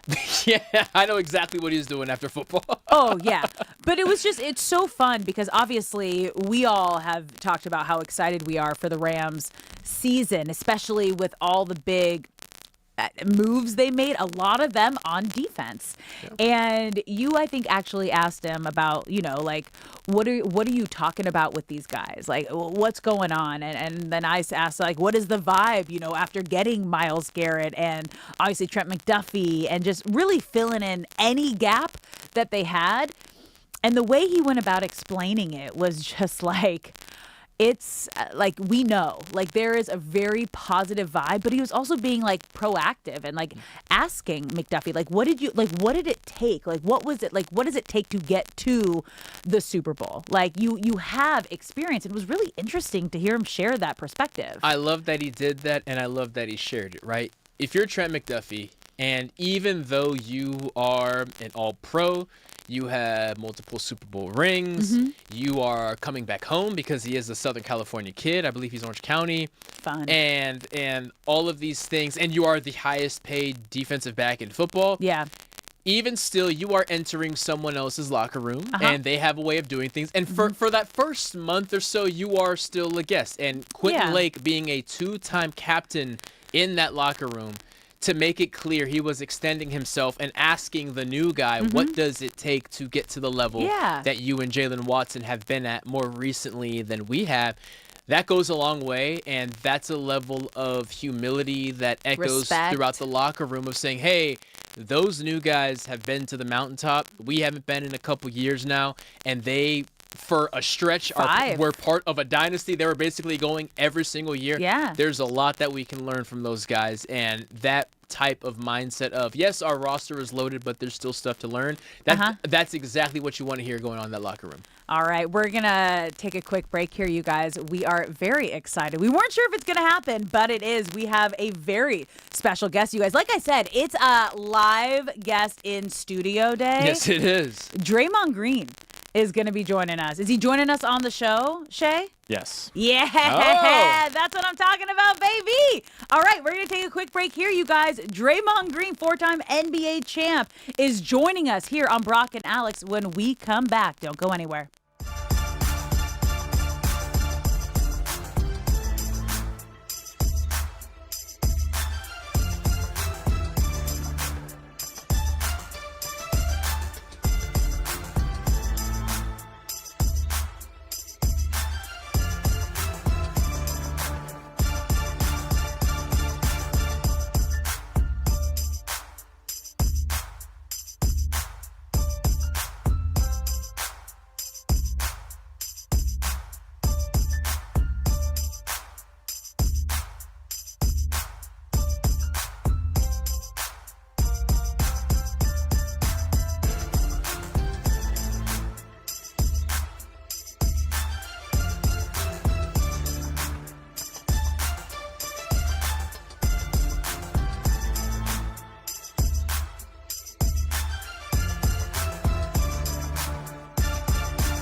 What's up, LA? Welcome back to Brock and Alex on the new 97.1 The Fan, the voice of LA Sports. I'm Alex Curry here with Brock Vereen. Thank you for spending your midday in LA with us. Whether you're listening on the radio, the Odyssey app, the iHeart app, or watching us live on YouTube, Twitter, or Twitch, we appreciate you being here. And if you're watching the live stream, you'll see that Brock and I are across the table because we are waiting for a very special guest who is in the house. Warriors legend, four-time NBA champion, and the host of the Draymond Green Show. Draymond Green is in the house. Did he already record his podcast, his Odyssey podcast? Yeah, he's rapping right now. Okay, so he's finishing up that, and then if he makes it up here in time, in the last 15 minutes of our show, he's going to jump on and join us. So I'm excited about that. Very excited. This has been a busy day in the best way possible. We have Dodgers tonight. We have Team USA holding it down right now with up 2-0 in the 78th minute. There's another terminology. 2-0.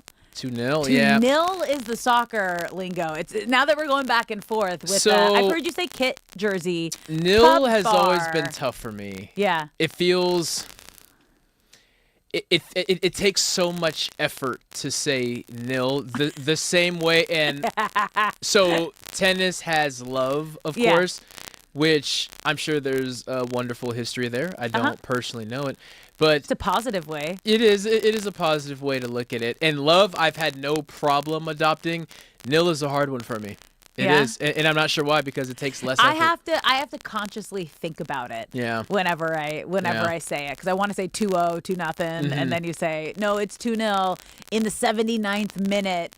Which, if they can do this and get a shutout, a clean sheet is another one too. Clean sheet. There you go. I catch myself doing it like back and forth. But yeah, no, this would be huge, you guys, for Team USA. Again, if you missed the news, Christian Pulisic is out of the game today, the star on Team USA, because he had been dealing with that calf injury that he wasn't actually training with the team throughout the entire week, and it was reported this morning he was going to be out.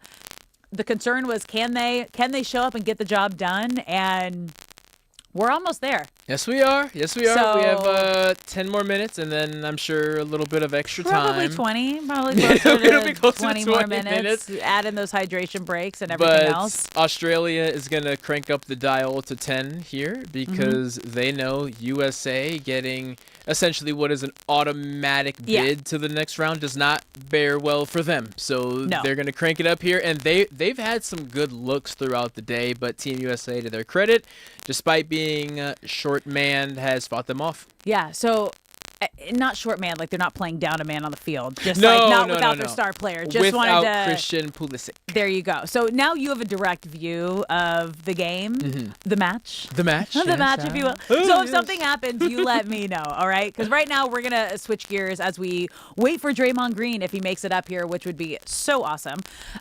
We got a Dodgers game tonight. Yes, we do. And we got Roki Sasaki on the mound for game one of this 3-game set against the Orioles. And this is going to be a bounce back game. It has to be a bounce back game for Roki Sasaki, because if you take out his last outing, the 3 before that were really his, welcome to the big leagues, welcome to the Dodgers. You have arrived, Roki Sasaki. This was the guy that we had all heard about in Japan. You heard Dave Roberts say it. You heard Freddie Freeman say it. You heard Roki Sasaki say it himself, saying, I finally feel like I'm pitching like myself. I'm not doubting. I'm pitching with confidence. And you really thought like, okay, this is it. Here we go. And then kind of had a setback in his last outing. Yes, and confidence has been the biggest issue for Roki. I feel that when he struggles, it's a mental thing more than a physical thing. It is what comes with being incredibly young when you make your debut last year and the debut doesn't go the way you want it to, and then you get hurt, and then you get thrown into the fire in the World Series. Last year was as chaotic of a first season as any international player could have. And so it's a matter of maturity. And how does that maturity show itself? It's when you start giving up hits, can you stop the snowball from forming? Yeah. And for the majority of the season, it has been a no. But like you mentioned, that welcome to the MLB moment. which was most of the back half of May, the first part of June. That was the case, but last start was not the case. So yes, the forkball, we want to see it. That's what makes him so special. But I'm always looking with Roki, the mental aspect. Do you look in control? Do you look frazzled? And does a Pete Alonso home run derail your entire inning, or can you let it go, shake it off, and get back on track? Are you calling a Pete Alonso home run already? Are you putting that out in the universe? I'm only putting it out Rob, there what are you because doing? he's Come the on. only bat on the Orioles that scares me.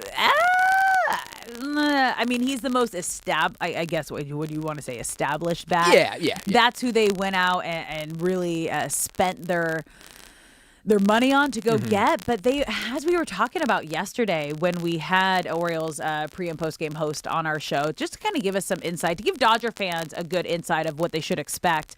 This Orioles team was the one to keep an eye on, like 2 years ago, with Adley Rutschman, and it felt like they were here, and then last season just completely dropped off a cliff. And this year has been, what did he say? Inconsistent and frustrating. So as we hear, any team that comes into Dodger Stadium, you're probably going to get the best performance out of all of your guys, because these are the back-to-back champs. This is who you're trying to take out and take off the throne. So I'm expecting a good showing from this Orioles lineup tonight. One thing that was great to hear for Dodger fans, maybe not great for Orioles fans, is the pitching for the Orioles has not been stellar, and the threesome that the Dodgers are expected to face over the next 3 days, on paper, is nothing like the three that they faced against Tampa Bay. Tampa Bay, we probably faced their best three pitchers. And starting today for the Orioles will be Trey Gibson, 5.9 ERA. Again, this is probable. Nothing is official yet. Yeah. I was going to say, I was like, do you have the lineup? I don't have any You've been holding out on us. Let's go. Tomorrow is expected to be Trevor Rogers, and following that up is Brandon Young. All right, guys, it's happening. He is entering the building. What's going on? Go! How we doing? Warriors legend, you guys. Four-time NBA champion. The host of the Draymond Green Show, you guys. Ladies and gentlemen. Yes, I am taller welcome. than Draymond Green, No, as you can tell. His chair is down. That was really funny when he sat down, because I was like, oh, that's a lot shorter than he's probably expecting it to be. Thank y'all for having me on. Draymond, thanks for being here. Absolutely. Congratulations on the launch. I know y'all are about almost, or maybe a month in as of yesterday, plus. Absolutely. Appreciate so congratulations. you, man. Thank you. Yeah, it's been fun. Congrats to you. Probably a little strange not being in the finals, but covering and working the finals on the media side of things. You know, after I've just finished my 14th season, I've been very lucky and fortunate to win 4 championships. However, that means 10 times I didn't. Exactly. And so I've experienced not winning a championship much more than I have. And in saying that, though, I think I'm lucky from the standpoint of I was blessed to win a championship in year 3. Yeah. And so the stress that guys carry throughout the playoffs, or the emotions that they may have in not being in it, I don't necessarily have that as much, because I'm not, I'm not chasing the idea of being a champion. And I get it, and I actually feel for guys, but I'm just blessed and lucky. So I can watch it and appreciate it, and appreciate the guys who's like, yo, they're doing it for the first time. Like, that's amazing. Okay, so you say that too, and I think the craziest thing about this championship run was all the doubt that the Knicks had. Like, up until Game 5, people were still doubting them. But you've been there, and you know what it takes to win a championship and be a part of a championship team. There's kind of like this feel amongst the guys where you're like, oh, we got this. We know we're going to do this. At what point did you see that and notice that and kind of get that feeling like, okay, the Knicks have the it factor? So they had the Atlanta series where they struggled for a couple games, and then they figured it out. Yeah. And then they started rolling, like completely rolling from that point on. And after a while, I would say their second round series versus Philly. Yeah. You knew Philly couldn't do anything, right? Then you saw them play the Cavs, And it was like, man, they've struck like this lightning in the bottle. Like, you know when it happens, and you can just see it like, oh, no, something's brewing with them that's different. And, yeah, they found it. But, you know, I find this thing interesting because to your point, you said you've been in it where people doubted you. Oh, yeah. And the reality is we all get mad when people doubt us. Yeah. And then we win it and we're like, yeah, you shouldn't have doubted me. But the reality is you never won before. They should doubt us. As an athlete, the competitive fire burning inside of you, you use the doubt as fuel. But the reality is if you're the crazy one if you think you shouldn't be doubted. You haven't done it. And I was the crazy one before as well. Like, no, don't doubt me. What's wrong with you? Yeah. But I love it. It's nothing like proving them wrong. Be sure to check out the Draymond Green Show, proud member of the Odyssey family. So you have been a part of some of the most talented rosters ever assembled in the NBA. And you look at the Knicks, you got Jalen Brunson, you have Cat, but that is a team that may not necessarily be star-driven. Does the Knicks winning lead you to believe that maybe there's a shift in what roster construction looks like going forward? There's definitely a shift in roster construction, and even before them winning it, you can see the shift. You know, it's athletic guys. It's a lot of size. It's everyone being able to make a play, not just one or two guys being able to make a play. Being able to what will always be important is having a roster makeup to where you can put out multiple different types of lineups, because different series are going to call for different lineups. And if you're not capable of putting a certain lineup at a certain time, that's going to cost you the series, and that's going to stop your run. And so roster construction has definitely changed over the last couple of years. It's a copycat league. You know, people have seen OKC do it, and you know, you start marking your roster after them. You look at San Antonio; it's a lot of length, and so the roster construction has definitely changed, and it's been interesting to be in it and watch kind of the shift. So I want to talk about the face of their team, Jalen Brunson. And you had a moment with him after that historic Game 4 comeback. You were in the building and you apologized to him on air.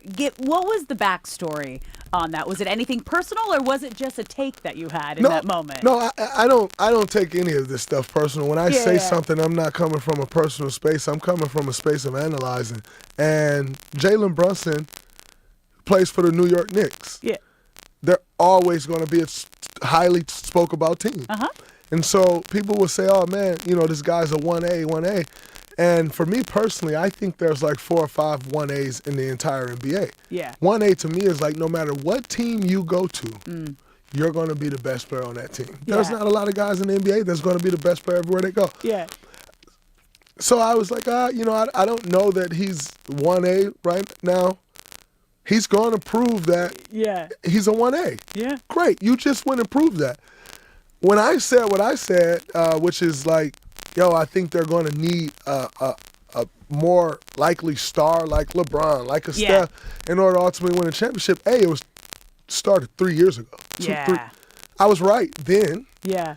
To Jalen Brunson's credit, he's worked his butt off. Yeah. And he's become that. And they've built a team around him to allow him to become that. And so I wanted to say to his face, yo, I said you weren't this. To me, you've now proved that you're that. One thing I hate in media is people say things, and then when they're wrong, they never address it. It's like they move on and as if they never said it. It was cool. It was like really, I noticed the moment, and I was like, oh, this is rare, and this is rad. I double as a basketball player and media, right? But like, I think it's important in the business to have some accountability. And all these people that make these takes, be accountable. Yeah. They go and hide from him. And I wanted him to know, I wanted to tell him to his face. Yeah. I said this. Yeah. You just proved me wrong. And although you haven't won a championship yet, I think you're going to. And I want to say it to your face as opposed to saying it online. I apologize. Dude. You did it. I love that. And he did do it. Real quick, we have under a minute left. What do you remember most from like your first championship? Like, what's that feeling? What's that moment? You don't know what you feel. It's like the only thing I remember from that moment is the moment, an instant when it happened. Steph saying, what? And I said, what? And then there's like this video, and you literally see us both yelling, what? I blacked out. Like, what? I blacked That's out. what I remember. What? Oh, that's so incredible. Draymond, thank you so much for taking the time to come up and hang out with us. You guys, that's it today on Brock and Alex. We will see you next week. Don't go anywhere. D-Mac and Reiter are coming up next here on 97.1 The Fan.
by DTLA Law Group on the new 97.1 The Fan, the voice of LA sports.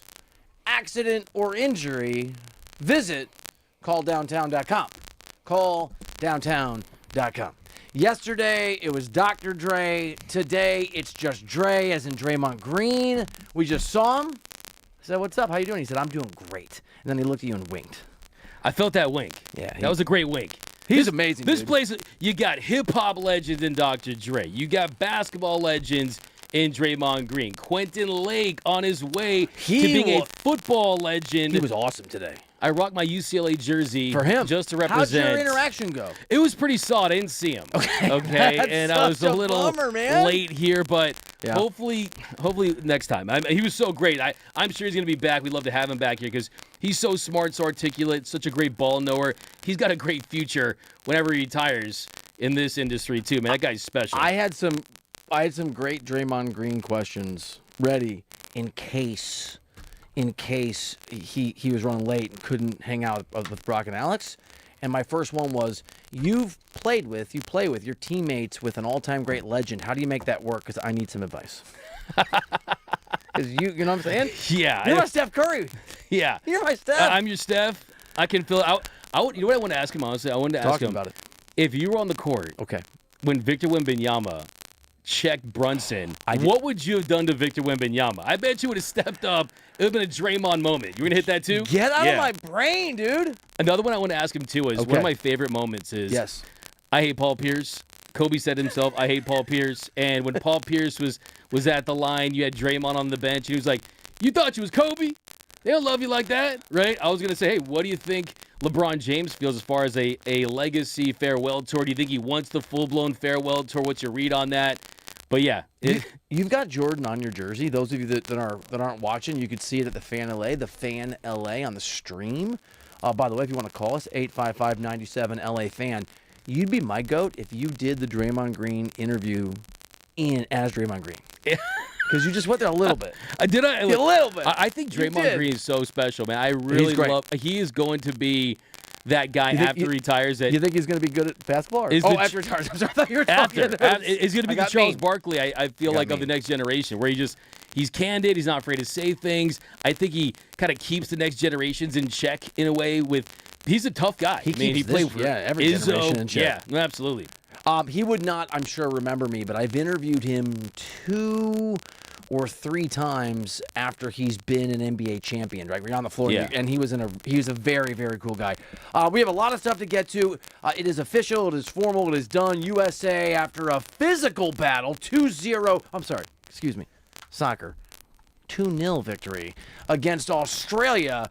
I saw it on the Chill out, internet. American. I saw that It's 2-zip. I saw that on the internet yesterday. You did? Clean sheet. We got Clean what's called. sheet. Have you heard of this? I have. We're in the vernacular it's now. called a clean sheet, D-Mac, here on D-Mac and Reiter. We'll get to that. We're going to talk about, there's a lot of news actually on Tarek Skubal that is dovetailed nicely with you, D-Mac, my partner, Doug McCain, having talked about how this was going to be a thing for weeks. It is a thing. We'll get into that conversation. We'll nominate some Rooter Hero of the Days. It's Friday, so we've got the list, and Bursch came up with our 5 favorite greatest of all times and our 5 worst. And you called me last night, and I said no, I can't be on either list.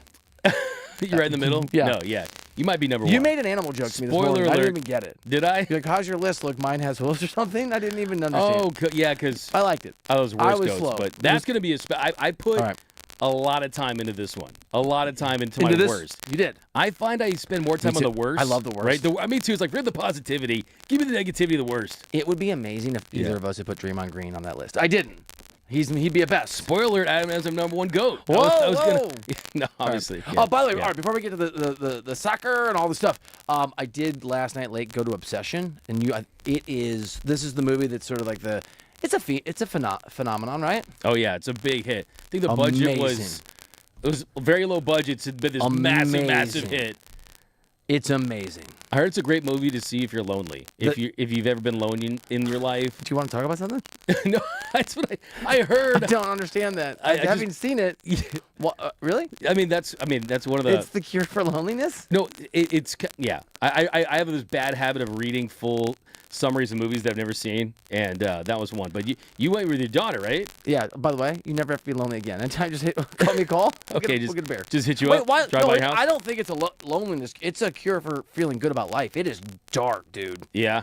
It is the Australia of soccer of movies. Australia soccer team of movies, because those guys were violent and they were angry and they were complaining and they tried to rain on the parade. So I have to admit something to you about the U.S. men's national team coming off the dominating victory last week 4-1 against Paraguay, and then coming off as of 3 minutes ago, DMAC and Reiter 97-1 The Fan, a 2-0 victory over Australia. So we lead the group. We beat Turkey next week, we draw against Turkey, or Turkey just doesn't win against Paraguay today. Any of those things happen, we win the group.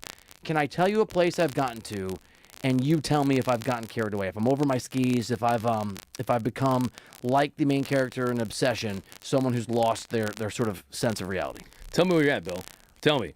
I'm actually starting to believe the United States of America can make a deep, deep, deep run. I understand the challenges. I know that it's difficult, but I am sort of open to the notion of putting them at the back tier of teams that can make the final. Let's go. That I'm here wild for talk? it. I mean, I think that team is inspiring. They look so good out there, even today without Christian Pulisic doing what they did. And this team feels like they have a great understanding for the moment, and they're stacking W's early on in the tournament, and the momentum continues to build. To me, it's semifinals or bust for me at this point. I'm dreaming big too over here. So here's part. So okay. So the in terms of the path forward, it's still a little unclear. There's still obviously matches. Yeah. Matches. Oh yeah, there you go. DMAC and Reiter, matches to be played. But if Argentina and the United States do what is expected, if they each win their group, they would be on a course for each other to play each other in the round of 16. I understand that Argentina is the favorite. If and when that comes to pass in 3 weeks, whatever it would be, you and I will probably each talk about it and then predict, or I will, Argentina. But I've gone from thinking the U.S. can win 1.5 of every 10 matches that are played against Argentina to 3.5 or 4, dude. It's not a coin flip, but I think the impact of home soil, the confidence this team is playing with, the way in which when I watch them play, it resembles watching European top league soccer, even the Premier League, the physicality, the technical excellence, the discipline, the apology that I owe Pochettino, who's the coach of this team, that I thought he was an absolute waste of space. All of this, we're good, man. And I can't even we are really not good for America. We're not good for soccer for America. We are the American national team that is good at soccer with no qualifiers. That's exciting, because that's always been my question is, can we get world class? Can we compete with the Argentinas, the Spains, the Frances, the Brazils, the teams that have traditionally been great in this tournament? Because that's what we want, right? We don't settle for second place in America, right? It's go big or go home, and I think this team has this country believing, and I've got my guy. I mean, I always have to... You have a dude? Yes, I have a dude, man, and it's Freeman, man. Yeah, you were into that guy. I mean, the physicality... Alex Freeman, the son of Antonio Freeman, the football player. I love the toughness. I love the attitude. And now I think we've got this emotional leader, pretty much so many of them. And I kind of got this parasocial connection, man. He's my dude. Like parasocial? Yeah, it's like a one-sided thing. He doesn't know me. It's a great... You're right. The loquaciousness coming from DMAC here on DMAC and Reiter. I got to have those guys. In the first half, I love to... For me, just watching this team on the pitch... The way they don't look like they're afraid of anyone. I love that. The way they look like they don't feel overmatched. I think that we can say this team belongs. And maybe it's because it's in home soil. Maybe it's because of Pochettino. Maybe it's because of just better talent that we see across the board. But for so many years, it was like, do we really belong? Like, do we just get an invite to the party that we're not supposed to be at? And everyone's kind of giving us dirty looks. No, the U.S. is here, man, and it's exciting. It really, really is. We have been, if you were to do an NCAA tournament sort of vibe, we've been a 10 to a 12 seed where we win one match or we compete in a match we're not supposed to. Everyone here goes crazy and the rest of the world goes, yeah, that actually happens. We are now a 3 seed. We're a 4 seed. We may not be the creme de la creme of world soccer, but we're in the mix. And I love that you bring up Freeman because I've seen him play a little bit, plays at Villarreal, and this is a guy, so I'm going to get into the weeds here. Let's get into the weeds a little bit technically. Yep. He can play right winger, he can play center back, he can play right back, he can basically play everywhere. Weston McKennie, who plays abroad, was one of the best players, if not the best player on the field today. We had not one, but 2 of our strikers, and Ricardo Pepi was the guy that was brought in for Christian Pulisic. They were dynamic, they were attacking. You could tell that this Australian team feared them and had to pay them attention the way that you do I'm not sure about a world-class striker, but a very, very dangerous striker. Tyler Adams was great. And the thing that impressed me, and we kind of knew this was going to happen, because, can I insult Australia on accident with the truth? They're not super athletic. They're not incredibly technically gifted, this soccer team, but they're disciplined, they're good on set pieces, and they are tough and strong, and they ride the line.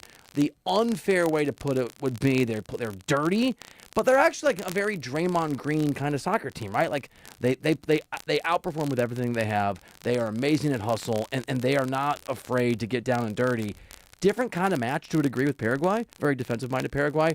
But there were times when Australia were flopping, when they were elbowing guys, when they were going after our players. Tyler Adams hit the ground, it felt like 3 times in the first 3 or 4 minutes. And part of what I enjoyed today about this match was that the United States men's national team, DMAC, largely didn't lose its cool, didn't get drawn into too many histrionics and the theatrics that can come with this. They got angry, but sometimes a team like Australia will try to push you to get angry so that you lose your equilibrium, you give up your focus, the game sort of shifts, and every time, and there were moments, that Australia grew into the game, started to push, started to press, they opened up in the second half trying to go for another goal for a set because they were down 2. USA caught its breath and took control of the match again. And that's what a world-class team does, is not just beat the teams that you're supposed to beat, but when the momentum shifts or they throw dirty things at you or different things at you, you find a way to keep your composure and largely keep control of the match. It's a stepping stone. And I'm not going to pretend that beating Australia and beating Paraguay is like beating England and beating France, but it's a very big step in the direction of trying to do that. And I'll just remind people, Spain lost to Cape Verde. Argentina lost 4 years ago to Saudi Arabia. I think the signs are really encouraging, man. Very encouraging. It's multiple things you can point to, and you tell me, Mr. Soccer Boy. I don't know. Oh, is it me? Yeah. You're what'd you say? And you're the soccer expert here. Correct me if I'm wrong, but I'm not the soccer expert. Great teams also have the ability to utilize depth. And typically in the past, if the U.S. had a great player and that great player wasn't playing, it's like, what do we do now? And Pochettino had options for Pulisic. He'd have gone with Tim Weah or Zendejas. Gio Reyna was right there, but what does he do? He was with Balogun and Pepe, and they both played great. I think that, to me, is the sign, too. It's when X-player who's supposed to be the face of the team that's great is not available. Wait a second. We have a couple guys we can go to. They can get the job done in key spots. Hey, soccer expert, how am I doing? What'd you say? T-Mac and Reiter, 97.1 The Fan. That is the best point that either of us have made on the show. 17 minutes. What'd you call Poach? 17 minutes in. Poach, he looking very Russell Crowe. He did look like. Let it go, Russell Crowe. Let it go. Yeah. Poch definitely looked a lot like Russell Crowe. And there's nothing wrong with rejecting salads, right? Yeah. I've been there. He's building gladiators too. But he had the sharp suit on. Mm-hmm. No, you're right about the depth, because you think about how many teams would struggle if they lost their best player, who are much more highly regarded than we are. And you think, Lamine Yamal only played. He's the best player on the Spain national team. He played for 30 or 40 minutes in their opener. Didn't play the first 60 minutes, and Spain drew against one of the biggest shocking results in the history of the World Cup. And Spain has a more talented team on paper than the United States, right? They are one of the 2 favorites. And so, to your exact point, we didn't have Christian Pulisic for the entirety of the match, and we didn't just win this thing. We didn't grind out a difficult, dirty victory. I don't know. Is dominated? I think we kind of dominated, and we look like the superior team, and we came away with a 2-0 scoreline that showed we're the superior team. And to your point, to do that without our best player, to showcase the depth that we had, again, I'm getting carried away. I can be a very captive of the moment person. Remember when Hard Knocks was a thing before they screwed it up? Every single time, whatever team was on Hard Knocks, I would go in thinking that team was terrible because only terrible teams are on Hard Knocks because of the way it's set up. And at the end, I'd be like, I really think the Browns can make a run because the coach is like a really good guy but swears at the players. I'm a sucker for momentum.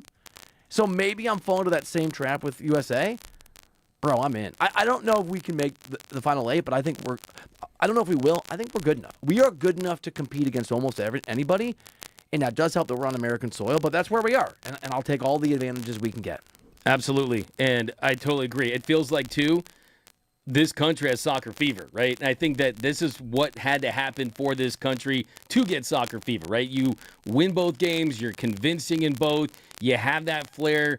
I think the physicality of Australia was, to be frank, pretty annoying to watch for the first part of that game. Hand in the face, pretty dirty. That's the way to really talk about it, right? And they still overcame it, and they didn't get fazed by it, and you're not going to knock the American team down. They got up in a big way. I think Pepe is another guy that I'm big into. I think this team with Poach, it feels like there's just a different level of leadership here, and yeah, man, you can start really talking yourself into stuff. I mean, I agree with you on the Hard Knock stuff. You see things like that. Is it that same feeling? And the difference here, though, is that's training camp, that's preseason. This is the World Cup against real teams playing for everything. D-Mac and Reiter, 97.1 The Fan. One of the things about past American teams is that there are moments where we look very athletic. I mean, we are a giant country, right? We can supply a lot of players to a lot of sports, but we haven't looked technically gifted and we haven't looked like we belonged. And so America's athletic was always kind of an insult, right? Like it was a way of saying these guys are really, these are athletes who don't know how to play soccer. That was sort of the international view of American soccer. Today, and against Paraguay, we are athletic, and we are incredibly technically gifted. And credit to Pochettino, who has had a lot of success and has been a big coach in Europe, and I thought the game had passed him by. He has us playing with a level of confidence and swagger. You take America's athleticism, you take this golden generation that is matured to a degree like a fine wine or a middle-aged wine. Or middle-aged, what? You're a wine guy. Middle-aged wine, middle-aged thing? Yeah. I'm going to make it work. I'm going to roll with it. 97.1 The Fan. Beaujolais. What? That's the type of wine. Okay. Is that what it means? Yeah, box wine. Let's go. Are you Sam? Yeah.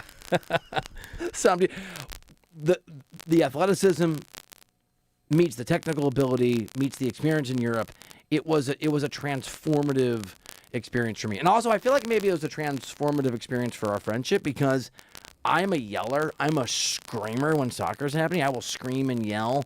And at one point, you just got up and left. And I didn't know if you had to go get some food, or if I was like, you're just like, this guy's got, because I will be, if we'll not even come close to scoring. I can't remember who it was. It might have been your guy. Drove into the box and gave passed the ball to Serginho Dest, and he nutmegged a guy. It was a very sort of left-footed, light shot on goal, and I was like, I screamed so, and you hightailed it.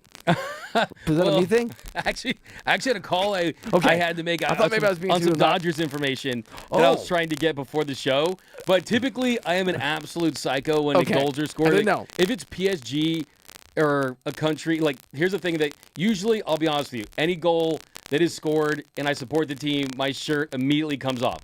Articles of clothing. Wait, your shirt comes off. Shirt comes off the body. You're Tom Cruise. I'm at 65. So if you notice, if you go back to the cameras and you look at that goal being scored, my first instinct was this. And I'm quickly grabbing my shirt because I almost took it off here today.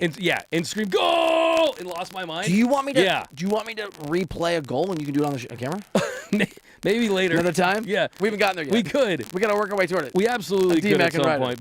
But another thing too, I was just kind of thinking about too is you get Pulisic the extra rest. And you get the 3 points, and you go into the knockout stage, and you're going to be in a better spot because of it. Oh, I'm 100% with you. I would be interested, and we'll see if they ask us in the post game of Pochettino. And by the way, we're gonna pull as guys from the U.S. men's national team celebrate their win. We're gonna pull sound. We're gonna play some of that later in the show. I would be very interested to what degree, if someone asked, Pochettino didn't play Pulisic in part because Australia is known to be a fairly dirty soccer team, and you don't want to risk him when they're just going to take out his ankle. Because those calf injuries, man, that can lead to all kinds of problems. That's probably on the money right there. I mean, A smart way to do things. I think it's really smart to leave out your star player if you're thinking of the big picture. Oh, I kind of like Pochettino there. I like that style. I like that strategy. I do want to ask you though. I know it's a Shohei joke, and I'm just going to tell you that I do agree that when he's in a UFC cage match, we're talking soccer here. What are you bringing up other things? I know what you're doing. I know what, and I've never done that. I don't do inside jokes that take shots at you, or I do like 9 times a segment, just for you. Serious question though. Yeah. Scale of 1 to 10. Okay. How much credit do you give Pochettino for this early success? That's a really good question. So, are you talking sort of what percentage? Culture, tactical. I mean, it feels like a real impact. I think the confidence he exudes on the sideline. I'm going to give him an 8.5 as a manager, and I'm going to say if I'm doing the sort of the credit pie, like a blame pie, but the credit pie, I think he gets 50% of the credit for what is going on right now. And remember, he had us, the U.S. team, play some big boy friendlies over the last year. I remember Belgium was one, and maybe Portugal, where we got absolutely humiliated and people wanted Poch fired, including me. But it turns out that was an important part of the process. That was an important part of this team being able to gauge where they were at and go, oh, we aren't at the level we need to be, but now we know what it looks like. And that's because he did that. It's incredible stuff because, I mean, of course, he made his bones internationally, in the club level, and that to me is exciting that the U.S. would go that route and go external. I think that says a lot about the direction of this team. D-Mac and Reiter, I know you did the Ohtani shot, and I like it because we're going to talk about it. I liked it. I'm just saying that when a great coach doesn't play his best player for the bigger picture, and two, Turkey will be a tougher test. But I'm excited for you to say they should sit out Shohei Ohtani and when he's supposed to start Game 3 of the NLCS because that's the comp. They shouldn't play Shohei against Turkey. I'm just saying. Don't play him against Turkey. By the way, I was saying to one of the folks here how much I like the split screen. Right when they do the split screen at the Fan LA, and I go, we should do that more, and they go, yeah, no. Sammy tries. You just move too much when you're talking. Apparently, when I'm like, look. I think sports are important. So I'm trying to sit still a little bit. We go the 3 screen. I know I'm like over here somewhere. I'm like in the K-Rock studio during that segment, but or I'll sing. So you get on top of your mic. You people have noted this to me. Dub. Whereas I get behind it, like, hey, everybody, it's me behind the microphone. For me, my shoulders start shouldering, and I feel like Larry King, like, these are my shoulders, right? You don't think that. You just want to do your Larry King. If you want to do a Larry King, just say so. Just say I want. Look at my shoulders. They're shouldering. I want to do it. They're shouldering. You've been sitting on that Larry King for 2 days trying to think of how to say it. You're crazy. I am crazy. You do not know me, man. I've known you for like you don't know 7 years. You don't know me, man. You don't know what I'm about on D-Mac and Reiter. All right, I know you, and I know that your shot at Ohtani is because you want Ohtani wrapped in wool, and you think I want him to be a gladiator, Russell Crowe style. We are going to get into this, and the question and the idea whether Ohtani does in fact need some rest to sit down, to be treated like Christian Pulisic. We'll do that next here on D-Mac and Reiter.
Welcome back into the show. Bill Reiter, that's me. Doug McCain, that's him. It's D-Mac and Reiter, presented by DTLA Law Group on the new 97.1 The Fan, the voice of LA sports. Accident or injury, text injury help to 40222. That's injury help to 40222. You can call us at 855-97 LA Fan, 855-97 LA Fan. Happy Friday, dude. Do you have I forget, any Father's Day plans this weekend?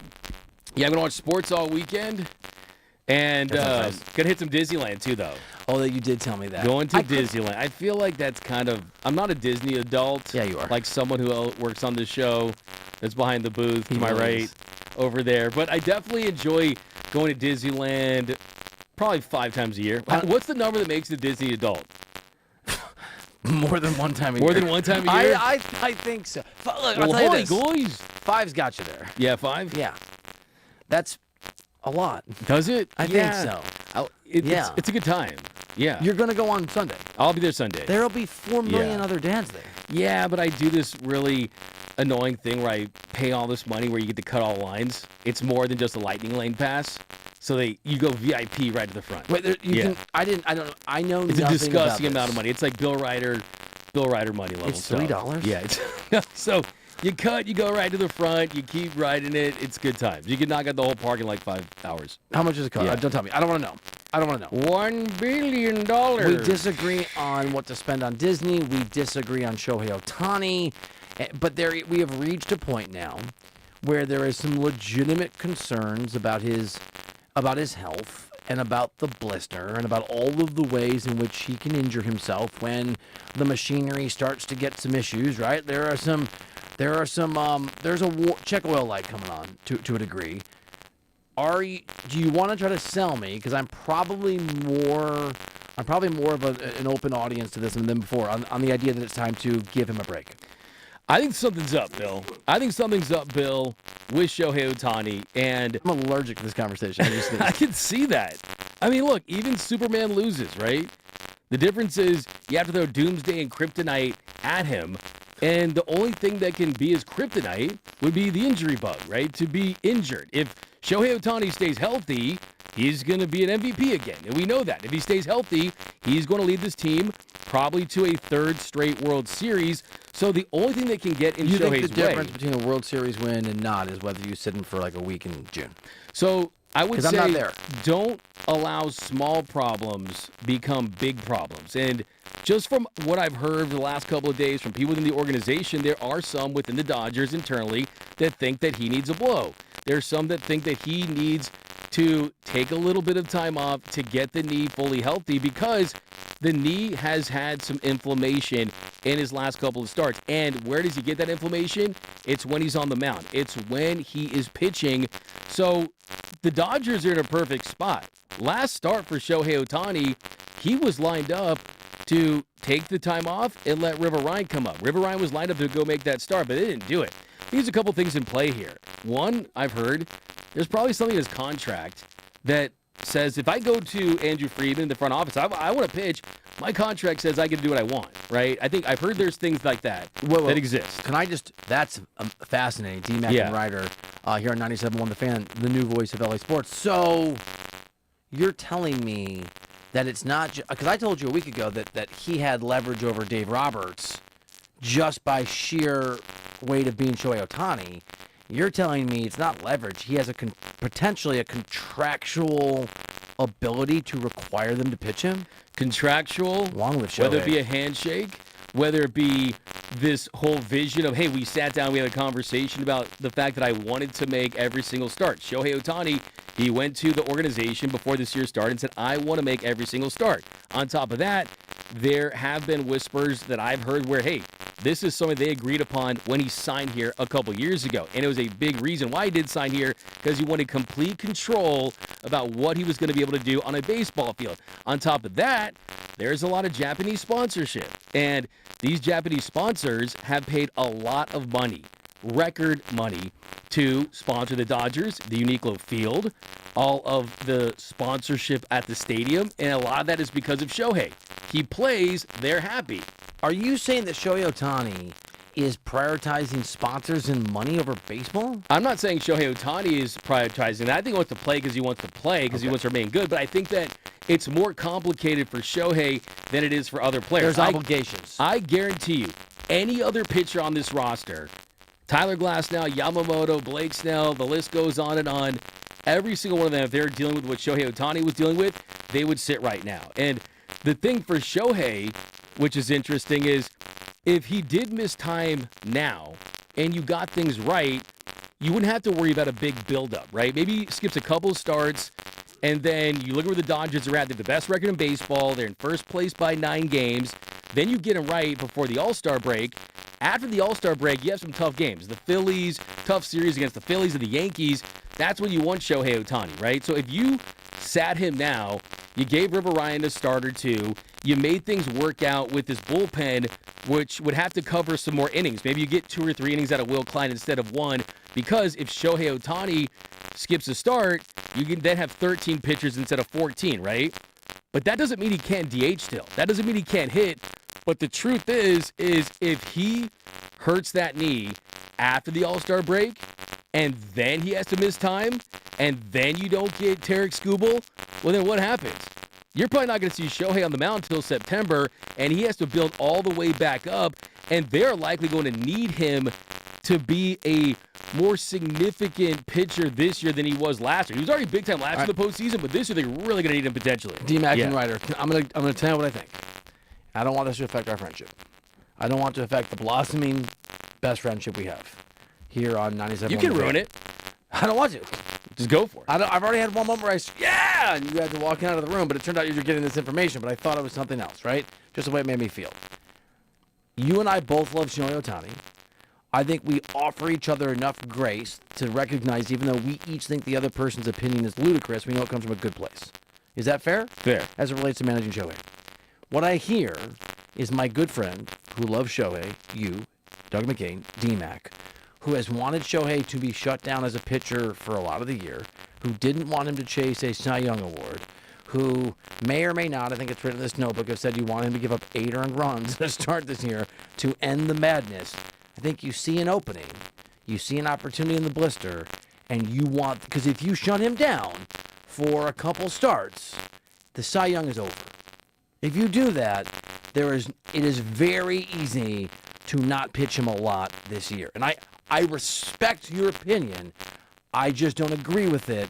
And I worry that your very, very impressive points are designed, because you're a very smart person, to create a scenario where you get what you wanted all along, and that is Shohei being wrapped in wool as a pitcher. What I want all along is for this team to win a 3rd straight World Series. I get it. I get it. I'm not asking you to put him on the shelf for the rest of the year. How long? 2 starts at minimum. Then the Cy Young Award's over. And it's already over. There we are. We get to the crux of the matter. The odds are that his last 3 starts, he gave 4 runs in 6 innings. Yes, it was just 1 bad inning. Outside that, he was really good, but still gave up 4 runs. The start before that in Pittsburgh gave up 3 runs in 6 2/3 innings. For the month, he has a 3.38 ERA in his last 3 starts. I don't have it memorized in front of me. What is his current overall earned run average over the course of the year? 1.48. Okay. And is that good? It's good, but he needs more innings. He needs to qualify. He doesn't qualify. He can't qualify. That's my point. That if you sit him for 2 more starts, he will not qualify. What happened? Where's the white flag that you said you're waving? You told me 2 days ago that you were like, I might wave the white flag, and all of a sudden it's back on. The U.S. national team can win the World Cup. Come on. Here's the thing. I said I have it in my hands. I have it, and then you said, let's foist it together upon this flagpole while we set fire to the dream of the Cy Young. Just let it. But what concerns me, Bill, is before the season, Dave Roberts said there will be times where they would wait and push back and start, maybe give 9 or 10 days off, right? And they haven't done that yet. Another thing I think where we can maybe compromise. Maybe compromise? I love compromise. Maybe you give him the week off before the All-Star break, and then you can stretch it out.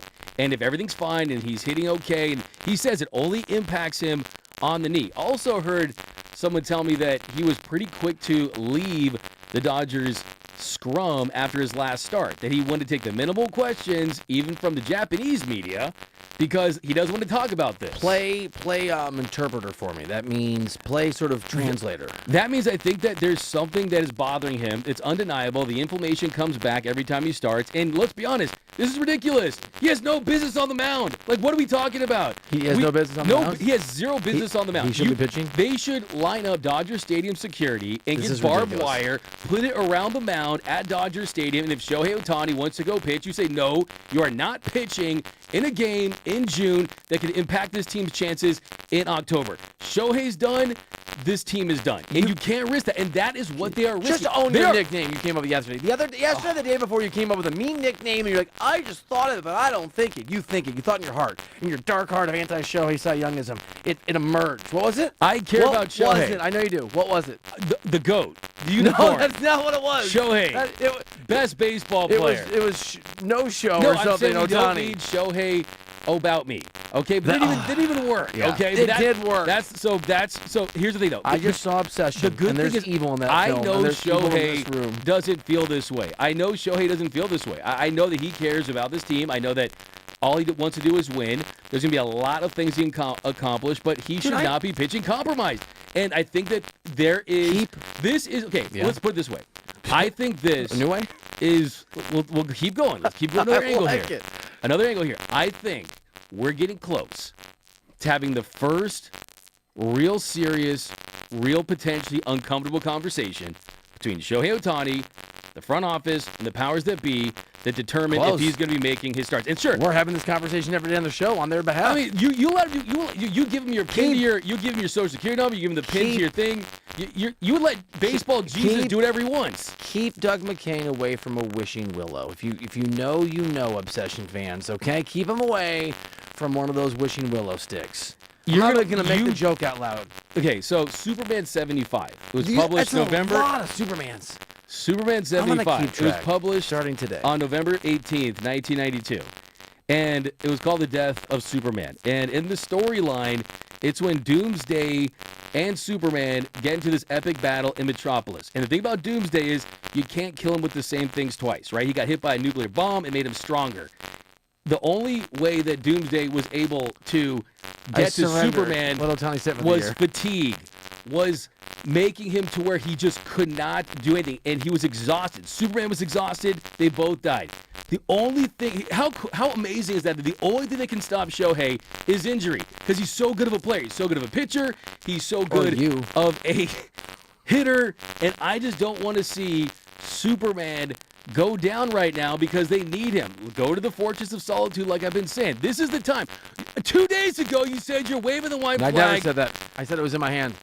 And now I'm using it to help Shohei get to safety. All I'm asking for is a couple starts off, man. All I'm asking for is a couple starts off. That's the end of his Cy Young race, as you know. Then so be it. That's what you know it is. Then so be All it. I'm asking is for Superman to permanently take away his powers in Superman 2. He can still hit. He can still be a good guy, but he might get beat up at the diner. But that'll be cool because he's in love. Hey, that movie, and I hate this plot line you're giving me right here. You're gonna love it when we're celebrating a World Series title. And this idea, this binary choice, if you don't do as I say, we can't win, is ridiculous. So the biggest reason why Shohei Ohtani has seen an increase in his velocity this year is because of his lower body. It's because of the torque that he generates with his back leg, his left leg. His way, he'd never have pitched. Is hurt. He'd never have pitched. No, but the check engine lights on. Check engine lights on. You don't check drive engine at lights on for you. 150 miles per hour down the freeway. Check your engine. What'd you say? I'm Doug. All right. We disagree. It's fine. It's D-Mac and Reiter on the new 97.1 The Fan, the voice of LA sports. We are going to nominate some Rooter Hero of the Days. I am very bummed because I was going to nominate my partner, who I think is amazing, but you're off the list. You're like Ohtani pitching. It may be real, but I'm taking it away. We nominate some heroes next here on D-Mac and Reiter.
Back into the show, D-Mac and Reiter, best friends, presented by DTLA Law Group on the new 97.1 The Fan, the voice of LA sports. Accident or injury, visit calldowntown.com. That is calldowntown.com.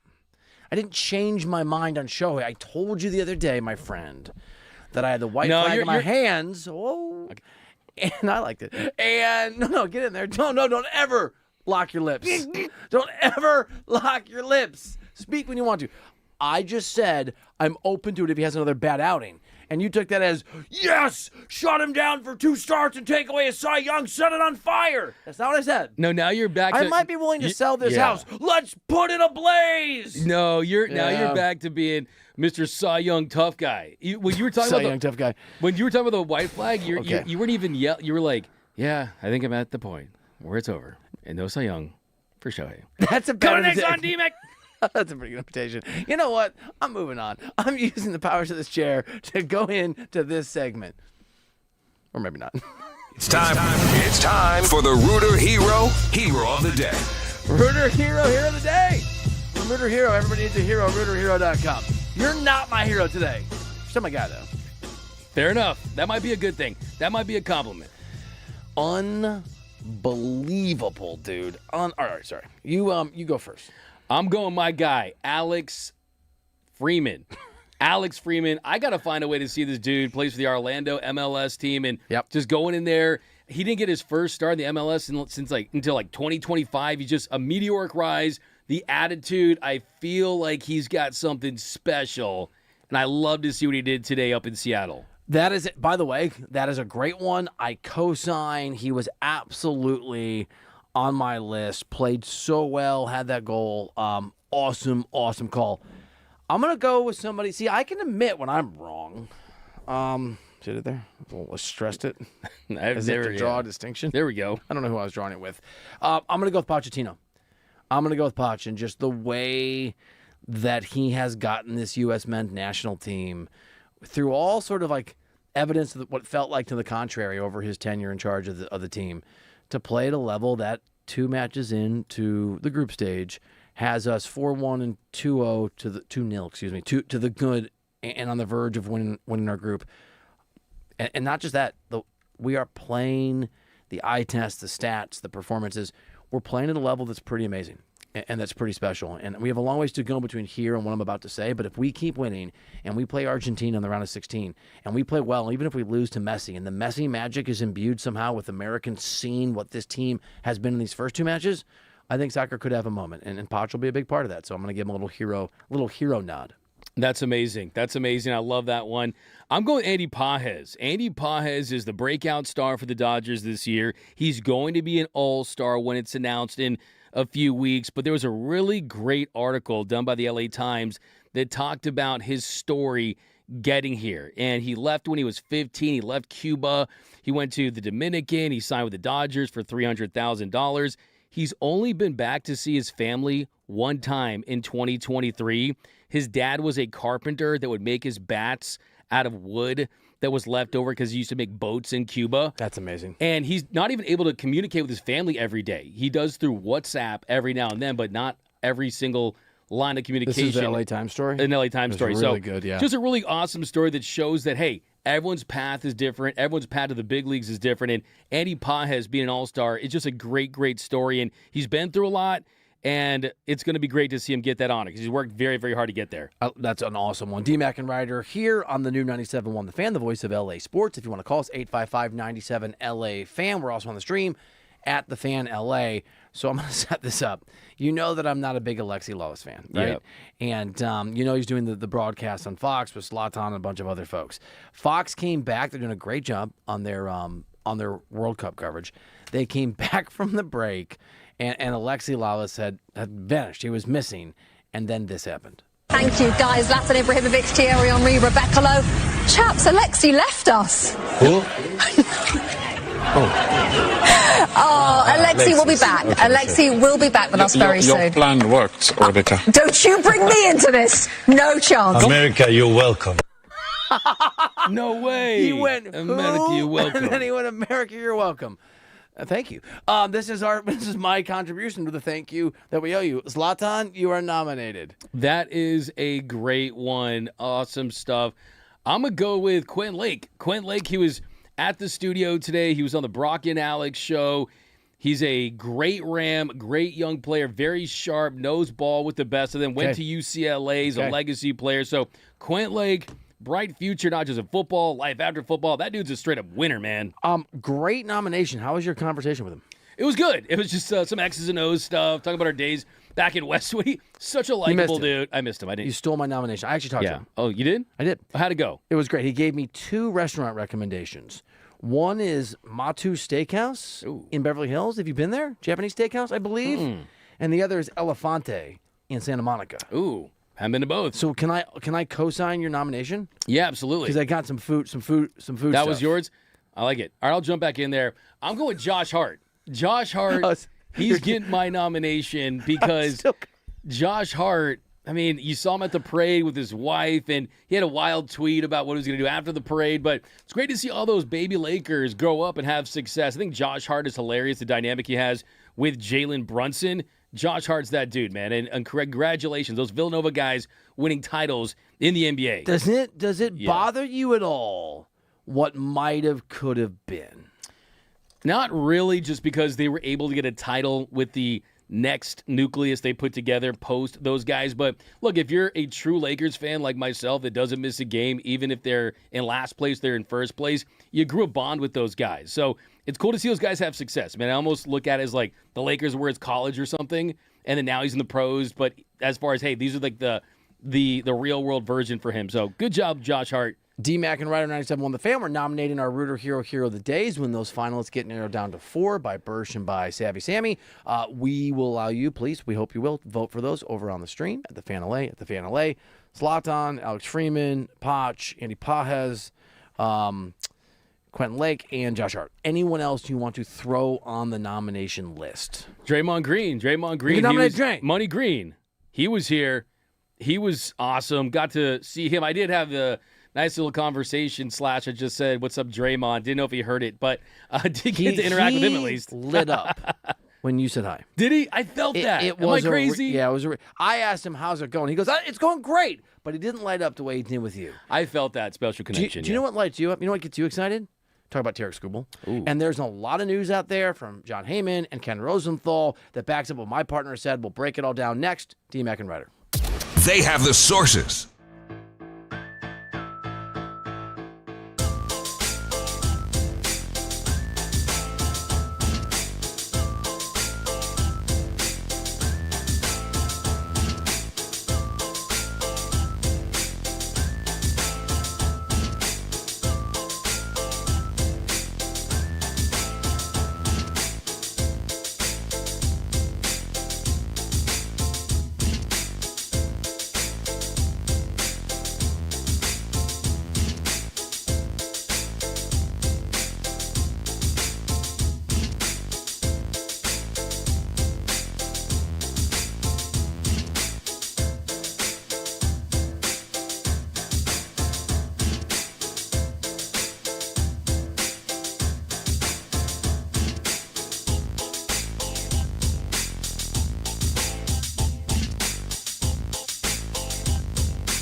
Welcome back into the show, D-Mac and Reiter, presented by DTLA Law Group on the new 97.1 The Fan, the voice of LA Sports. Accident or injury, text injury help to 40222. Again, text injury help to 40222.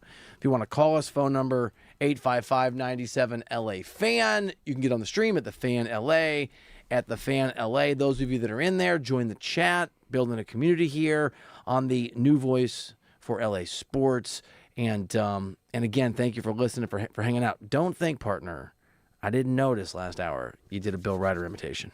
I heard it. You Yeah. did. Well, because you always keep walking back. That's not even a white flag.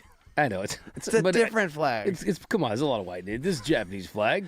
I Okay? mean, I should be waving that to say I believe in Shohei. You don't get to touch this.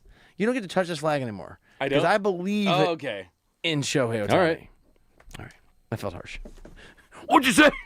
Give me that flag. All right. So there's a lot of news that is sort of happening as it relates to Tarek Skubal. Credit where it's due. Doug McCain, from the moment we started working together, and certainly since we got on the air, is this week 5? Are we at the end of week 5 here on 97.1 the Fan? The new 97.1 the Fan? Burr says yes. Burr saying week 5. For the entirety of that, you've been talking about Skubal and that being a possibility. And forget the Dodgers could be in the mix, which is now widely accepted. You were on, they need to do it. There's some news here that we're gonna walk you through here that came out today. A couple things. First of all, Skubal kind of dropped the hammer a little bit. It feels like a very similar threat to the Luka Doncic thing if we were further along in the sort of process of things going badly. Skubal to the Detroit News said, quote, "The reality is we need to play better baseball or else." By the way, that's literally the quote. I'm not making that up. I kind of it's crazy. It felt like when your the Bill wife's Reiter like, "You special. will do this, Doug or Bill, or else." Or else. Did you just go or else? Is it as the world turns? Okay, I'm going to start over. This is Skubal to the Detroit News. The reality is we need to play better baseball or else, come the deadline, you give the front office an option to reassess where this team is. And if they don't think what we have as a World Series or playoff caliber team, then the whole team is going to look different. That's just the nature of the beast. Feels like a threat or a warning. I got a theory about that. I love and it. why you said that. So, first and foremost, Tarek Skubal is going to be the top free agent this offseason. He is going to get $400+ million, in excess of $400 million on the open market. He is an absolute elite pitcher. If you're a Dodgers fan, he is in that Yamamoto tier, that Blake Snell tier, that Glasnow tier, that Ohtani tier. He's an absolute ace, trying to be the first pitcher to win 3 straight Cy Youngs since Greg Maddux. Probably not going to happen because he missed so much time, but my theory, Bill, is the reason why he goes out, he's that bold about doing that, and the reason why he says, or else. And he talks about how this Tigers team that he plays for is not a good team. It's a team that is in last place in their division, 9.5 games back out of first place. I think he's doing that because he wants to enter the free agent market as a player that has no qualifying offer attached to him. So in Major League Baseball, if you have not been offered the qualifying offer, that means that if you were to stay on the Tigers, finish the season, then go into free agency, and the Tigers extend the QO, as it's called in the industry, right? The qualifying offer, which is a 1-year, $22+ million contract. If any team other than the Tigers signs him, they have to give the Tigers draft pick compensation and international bonus pool money. So I think that first and foremost is Tarek Skubal saying, I want to be traded, and I'm pointing out that this Tigers team is not good enough to contend. So once he does get moved, then he opens up his free agent market to the maximum level. So every team, even if you're maybe on the fringes, and yes, if you're going to commit $400 million to a player, it just adds to your market. D-Mac and Reiter on the new 97.1 The Fan, the voice of LA Sports. Some news today surrounding this at the same time that Skubal, as my partner very astutely pointed out, is not just letting everyone know that there can be changes, but he has a reason for those changes to happen beyond just not wanting to play for a team that's not a contender. Tigers, by the way, highest payroll in the history of that organization. So there's also probably some pressure on the organization, counter pressure, to get something in return for this guy because they spent a lot of their owners' money and it's not working out. So two well-regarded, longtime insiders covering Major League Baseball with some information John Heyman said that the Tigers are seeking controllable pitching and an athletic position players close to big league ready in return for Tarek Skubal. And the minute I saw that report, everyone else goes, oh, that's the Dodgers. I go, oh, that's what DMAC's been saying. And this is not a shot at Heyman. I mean, Heyman's has sources, but just you noted that the Dodgers have the very thing that a team like Detroit would want. So that's interesting. It's good news for the Dodgers. Ken Rosenthal was with some details here. He points out that the teams that are most likely, and I will say this, and I don't know if you're aligned, I think Ken is outside of passing I think he's amazing in his job. Absolutely. Like, he writes something, I don't have to worry about whether it's true or not. 100%. He's the man. Yeah, he's the guy. And I was texting him the other day, and because I knew this was kind of stuff, and I'm hoping I could get him on, and it was basically very polite. I'm very busy, and this is why he was breaking these stories. Okay, he writes that he thinks that the actual teams are going to target realistic trade partners with Detroit for Skubal are the teams that are in the best position to land a first-round bye. His logic, and this is based on reporting, right, that he puts in his story at The Athletic, is that if you're going to spend what you're going to have to spend on a guy that can just walk and may walk in free agency, you want the best shot that you're actually going to make a deep run. That means a bye team. Right now the bye teams are the Dodgers and the Braves in the NL, and the Yankees in the American League, and then White Sox or Guardians in the AL, sort of depending on sort of who you think is going to win that division.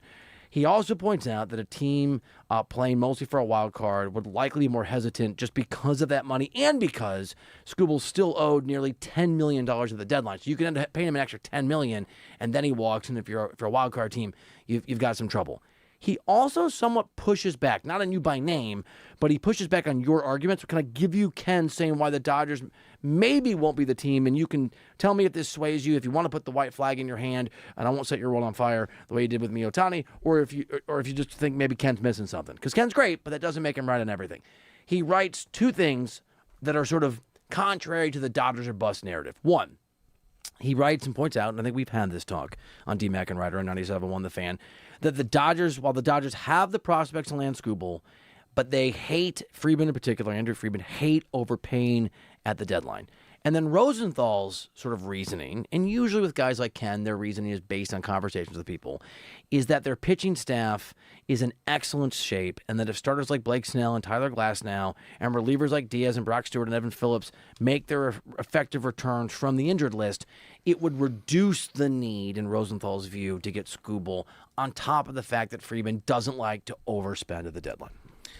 So let's break this down one by one. Okay. Let's unpack this thing. First and foremost, Ken Rosenthal, absolutely elite at his job, really a legend in his field. But he's also the same guy that in 2021 reported that Max Scherzer was getting traded to the Padres at the deadline, when in fact he was actually traded to the Dodgers along with Trey Turner. So even the greatest insiders are wrong at times. But to his point at the end, sure, in a perfect world, the Dodgers are in a position where maybe if everyone's healthy, if Shohei Ohtani and Yoshinobu Yamamoto and Blake Snell comes back and Tyler Glasnow comes back, and if, and hope is not a strategy, in my opinion, sure, they'd be in good shape.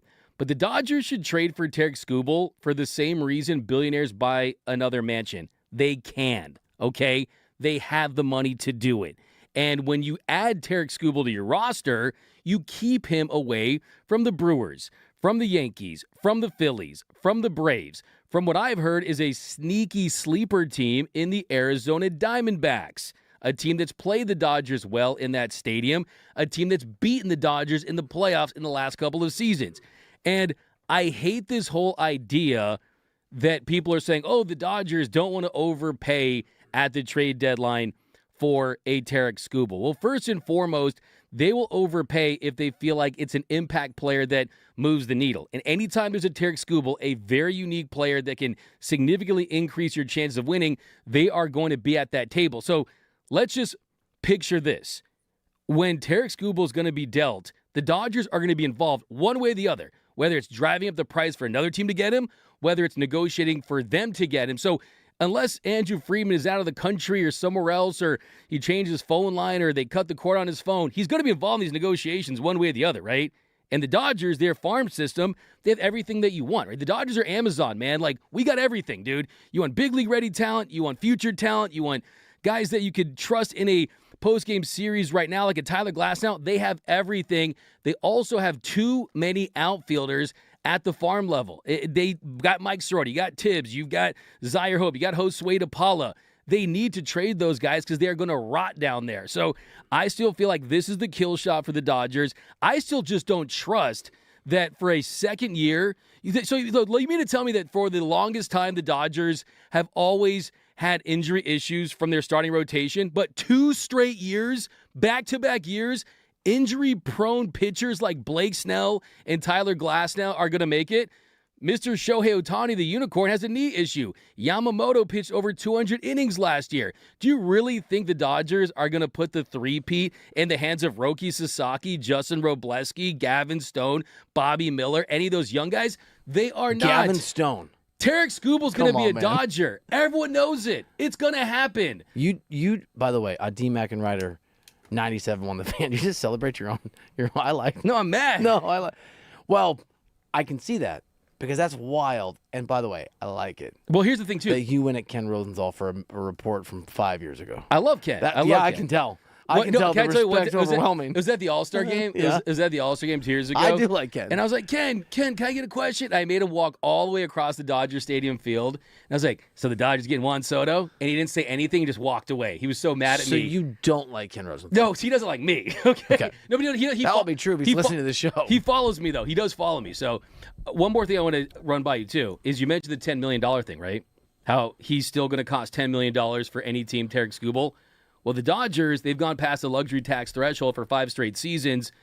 So because of that, you have to pay 110% surcharge on any contract. So the $10 million to the Dodgers means they're going to have to pay him $21 million. How many teams are going to be willing to absorb that? I think there's going to be a good amount of teams, but Tarek Skubal, man, come to L.A., win a championship. You just dropped your prediction. There is no come to L.A. You said he's coming. You said it's happening. You said it's a lock. Until it doesn't happen, I'm going to look. I feel like I have a. If you're wrong, can Ken Rosenthal bring it up in 5 years? Well, I didn't report it though. That's fair. It's one thing to be a prediction, okay? That's fair. If I'm wrong, I have to do something. If I'm wrong, maybe I have to tattoo the logo of the team that he gets traded to or something. Like that'd be kind of bold. Maybe how about this? If Tarek Skubal gets traded to a team other than the Dodgers, we have to get matching tattoos of any team I'm out. that he gets traded. I don't do tattoos. Okay. D-Mac Rider 97 won the fan. So there's some more reporting from Rosenthal and from Heyman, and it gets in the weeds here. And I will say this, and just so people know, when reporters are reporting very specific possible players that are coveted in farm systems to get a guy like Skubal, A, it's true, but B, as D-Mac just noted, the Dodgers can do, it can also be an agent or someone trying to drive the price up, right? I mean, there's like Detroit can leak its own conversations with the Yankees or the Guardians of the Dodgers to try and pressure the other teams that could be in the mix. Just to keep in mind, it's not as if what I'm about to tell you means the Yankees are going to get Tarek Skubal. But there was a report, in this report from Ken Rosenthal, he talks about how they might be, the Yankees, in a similar position in terms of depth of the Dodgers, their pitching, if some of their guys get back.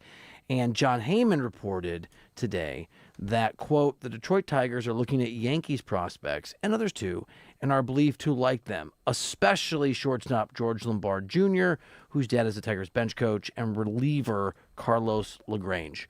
So there are specific players that Heyman is putting out there that, at least according to John Heyman, I don't know if he got something wrong or not back in the day. Actually, he did. Arson Judge? At CBS. Yeah, no, he did, actually. Yeah. Look, it's hard doing this job. I've gotten stuff wrong. I've been made fun of. I've been aggregated out of context, and people make fun of me. So I have sympathy. I will say this in defense of Rosenthal. I still think the guy's as good as anybody that does it, period, regardless of a slip-up here or there. But the Heyman thing is interesting because it's a very specific report that Detroit likes what the Yankees have available, and that would make the Yankees certainly a competition for the Dodgers. Yeah, for sure. And obviously, I have the utmost respect for all those guys, right? I'm not calling them out. Guys, I do it all the time. Guy, you mentioned wait till I get John Heyman. I've interviewed him a couple of times. Ken Rosenthal. These guys are titans of the industry. I don't like John Heyman as much. You're not a big fan? I don't dislike him, but not as... I would put him a tier below Ken. He's a Scott... So I know Scott Boras a little bit. At least interviewed him a bunch of times throughout the years. Does he have charisma? He really does. And he's a very nice guy. Incredibly nice. I've seen this dude do interviews for 4 hours. with so many different people. Like, he's incredible. He'll give the time of day. He's awesome. I know people don't think that he is, but he really is, and the players like him too. But as far as your specific scenario, which I find very interesting, and I think that's a good point. I think you bring up a fantastic point in that it doesn't matter what these lists say, right? MLB prospects top 100. It's who the scouts on the Tigers think is the best for their organization. Right. And the whole George Lombard Jr. thing is interesting to me because Lombard's a great guy. He was with the Dodgers for quite some time, but who do we just have in the NBA Finals, right? It was Jalen Brunson and his dad on the same team. Like, those connections matter, right? But as good as George Lombard Jr. is, Zaire Hope, the Dodgers outfield prospect, is ranked higher. Josue DePaula, the Dodgers outfield product, who's the 8th best prospect in baseball, he is someone who, what did Keith Law just tell us? That he's not going to be a good defender, that he's either a bad corner outfielder. He did say that. A first baseman that's already occupied for the Dodgers, or a DH that's extremely occupied by a one Mr. Shohei Ohtani. So the bottom line is, sure, do other teams have really good prospects? They certainly do, right? But the Dodgers, they have the prospect capital to beat any deal. And I think it's going to start and with the Dodgers. I think they're going to have the final say on where Tarek Skubal goes potentially. Let me give you a few more bits here on DMAC and Reiter. So, according to Rosenthal, and again, doesn't mean he's absolutely right, but very, very impressive MLB insider for The Athletic. He believes, Rosenthal, in his conversations around Major League Baseball about Tarek Skubal, he believes the Guardians, the White Sox, and this is good news because you noted this, the Brewers, he thinks probably would not be willing to pay the acquisition cost, some of which you have noted.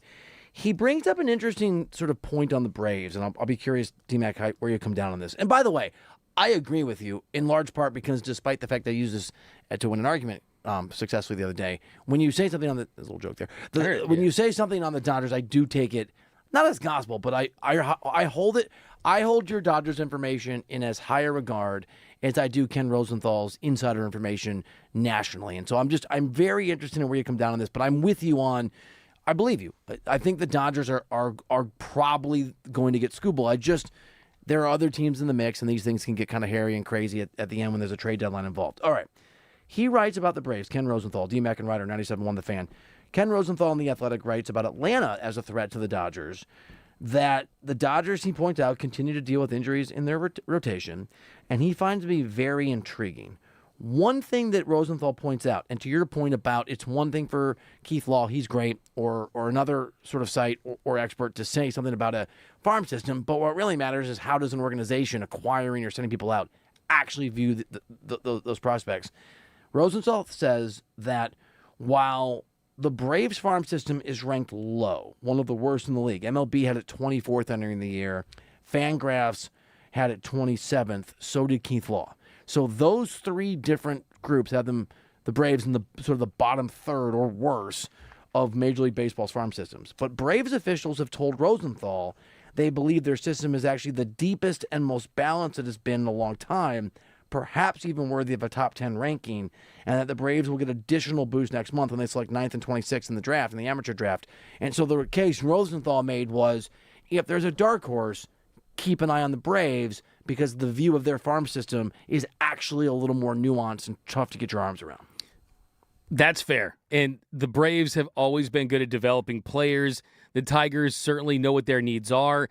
And there's a lot of pressure on that Tigers organization to get the best haul. And that is for them to determine, right? What is a haul for them? Do they want players that have higher ceiling but are 18 and 19 and 20-year-olds at the lower levels?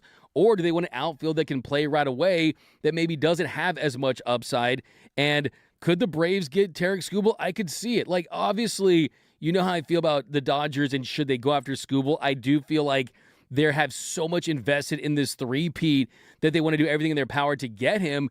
But yeah, there are other teams that can field competitive offers. I will say that as far as communication though goes, one thing I will say is that I know that the Dodgers have had communication with the Tigers since last offseason about the possibility of getting Skubal, right? Yep. What I don't know is how long those conversations have taken place with the Braves or the Brewers or the Yankees or the Phillies, and that remains to be seen. It's going to be a moment where this is the biggest trade in the regular season in a while, and whoever gets him is going to increase their odds, but the Dodgers have as good of a chance as any. Another thing, too, is a millionaire if he loses money, once you've made $1 million, it's quicker to make that $1 million back, right? That's what they say, right? They know how to make money. The Dodgers, they know how to make prospects. They know how to continue to churn out these guys. Like I said, they don't just own the toys. They own the factories that make the toys. And I think that the Dodgers would not be afraid to give up to Paula if it meant, oh, the Braves, here's our best offer, so-and-so.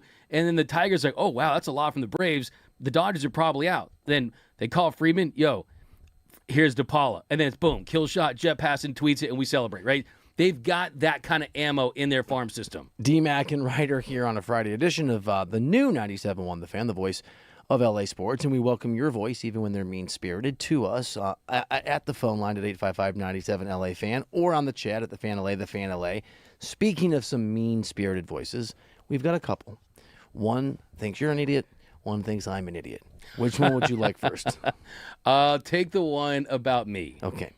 Showtime LA says, there you go, trading to Paul again, shaking my head. Come on, Doug. And then there's more.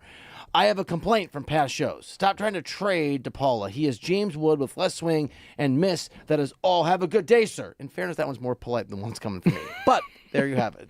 Look, I mean, DePaula's a big chip, but hey, like a Tribe Called Quest said, scared money don't make none, right? You have to be able to include big prospects to get big players in return. And the truth is, my question, can Josue DePaula help the Dodgers win the World Series this year? The answer is yes, by getting traded to the Tigers for Tarek Skubal. Is he going to do on the field? The answer is no. And I think ultimately, too, you're going to trade DePaula at some point because I feel like they don't want to have that defensive value that we heard from Keith Law hurt his stock, and it's just not a great fit for what the Dodgers do defensively. He's a great hitter. Is he James Wood? James Wood, like, I love James Wood. I got a chance to hang out with him last year, the All-Star game. He ain't James Wood. Let's put it that way. That dude's very special. DMAC and Reiter. This one's directed at you, but it's really directed at me. DMAC, he misspelled your, but it's okay. DMAC, your part, he did. He did apostrophe when he shouldn't have. It's okay, Tony. I'm not mad at you. That one hurts. DMAC, your partner is a Dodgers hater. Get away from this loser before you lose your cred with LA. Hey, why am I a Dodgers hater? You know what did I do? I can tell you this. Whoever that is, Bill Reiter is not a Dodgers hater. In fact, I would say he's one of their most famous new fans. I mean, you converted. You could make the argument I'm a LeBron hater. Say you hate the Cubs. I'm not going to say that. Say you hate the Cubs. I don't love the Cubs like I used to. That's basically saying you hate the Cubs. And you think, yeah. I mean, look, my career has been spent not as a fan of the teams that I talk about or cover, but as someone who covers them. Oh, yeah, exactly. And so I'm not a Lakers fan. I mean, I'm rooting for them because I'm in the market. But baseball hits me different. I mean, like there's a different sort of connection. So, but Tony, Jay, hey man, you think I hate the Dodgers? I think you hate Grammer, but we can get along and hang out together. It's all good. It's all chill. I appreciate him listening. I'm bad at grammar too, man. I'm bad at the grammar too. The you are shot. Really, there. I don't know. Yeah. I don't know. I'm a writer by training. By the way, what did I will certainly be accused of things that are negative. I'll be accused of things I get wrong. That'll happen. Dodgers hater because I want Shohei Ohtani to play. Yeah, I really hate the team. That must be it, right? That's the Dodgers hater. We're talking baseball, man, and baseball can get people fired up. Yeah, in the best way possible. I actually mean this, Tony. I appreciate you listening and spending time with us, and I'm serious. First is last. And thank you. I will say this too. No one's talking ball like Bill Reiter is on the airwaves in Los Angeles right now. Getting into the nitty-gritty, this is something we see on the East Coast. I mean, we see it other. I haven't heard ball talk like this. We get into it. Are there other sports talk radio stations in LA?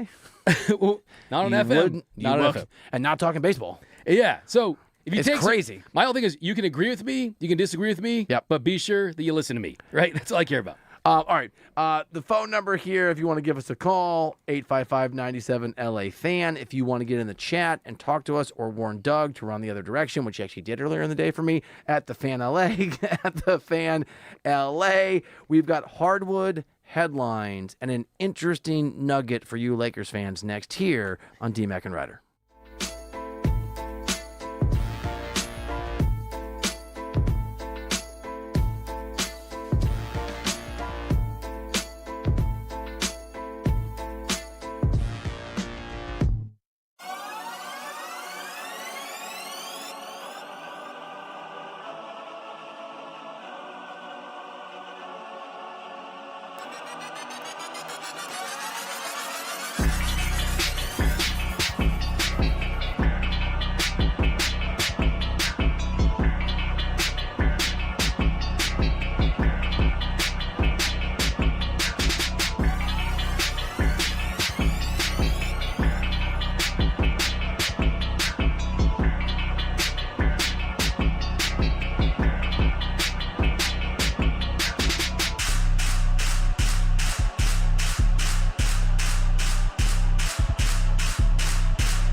Welcome back into the show. Doug McCain, Bill Reiter, D-Mac and Reiter, presented by DTLA Law Group on the new 97.1 The Fan, the voice of LA sports. Accident or injury, text injury help to 40222. Text injury help to 40222.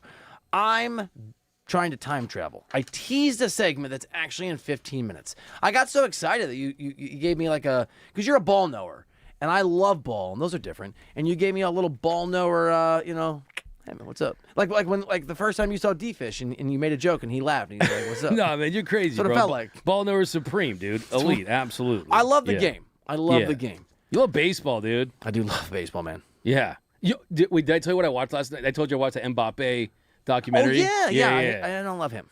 I think I want to link you this documentary Okay. to see because I feel like you might appreciate him a little more. You think I might change my mind? He went to a barber when he was a kid, and I love him.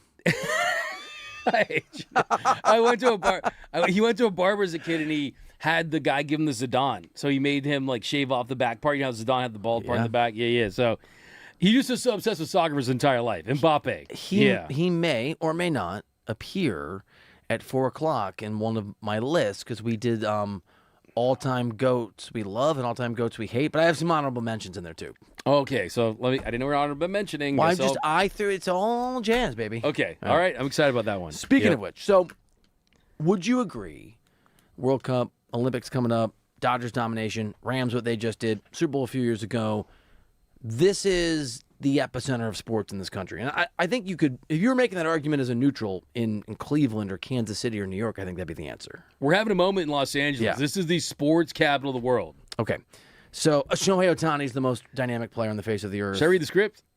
Oh, my God. Dude, by the way, we did pitch. Those of you who don't know, our first show, Doug wrote a very emotional script, and then apparently I screwed it up. I didn't let him do it. So he did it the next day, and it was tears. It was amazing. It was like, those one-man shows in sort of L.A. for someone trying to, like make it as an actor. Like, it was like that level of emotion. Yeah. It was good. Are we going to do some more, though?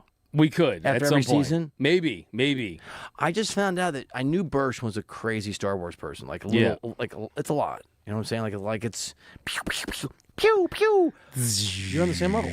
Star Wars? You're both Star Wars heads. I like Star Wars. I'm All a right. fan. My wife is a I big used to fan. love it. Yeah. My in-laws knew the Star Wars. Lori's sister and husband, brother-in-law. I'm her husband. They do like the Star Wars. Like they do the what was it, a big boat cruises. And they do the cruises and they go to all the stuff. Anyway, what a great story I told. Yeah, Star Wars is great. This is Radio Mama with a macaroni for sure. It's such a good Yoda.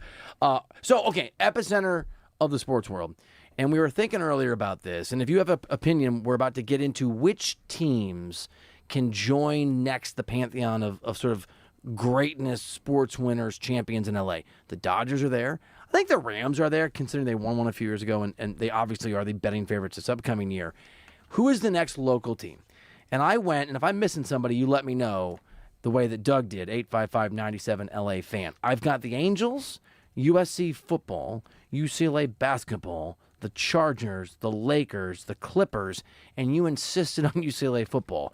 So we were going to try to workshop here the order. Wait, what was that, dude? What? That felt very condescending. Did it? That felt very I condescending. didn't mean it to. You insisted UCLA football, as if they don't belong in that. I mean, 1954. Yeah, that's a good year. 1954. That was a very good year for Bruins. They and won a football. national championship, okay? Is that Frank Sinatra who sang that? I think it was. No, it wasn't. It was somebody else. I don't know. Yeah. We're going to rank the likelihood of a champion, the next team of these teams to be champions. Do we want to add anybody?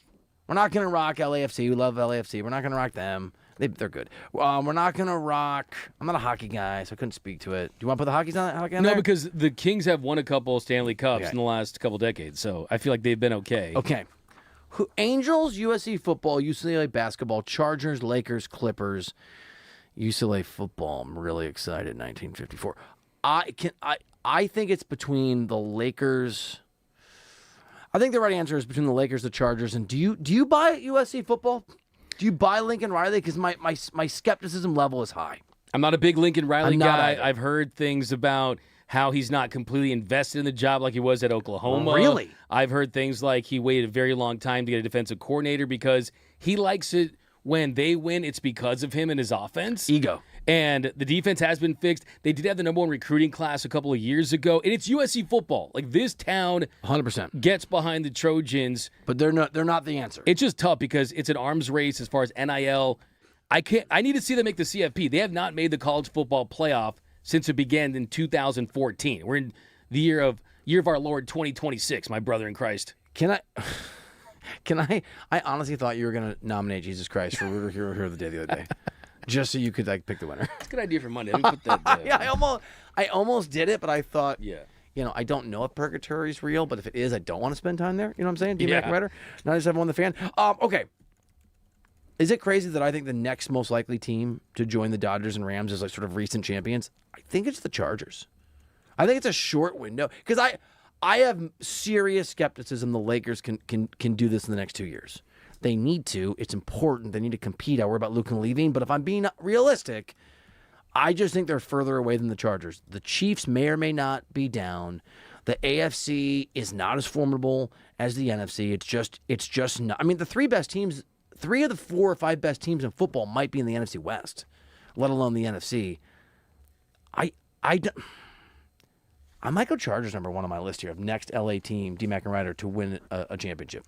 I like that. Is that poll. wild talk? No, I don't think that's that wild. I feel like this show has made me more of a Chargers believer because I've consumed more Chargers information, done more deep dives about the Bulls than I ever have. We both like McDaniel.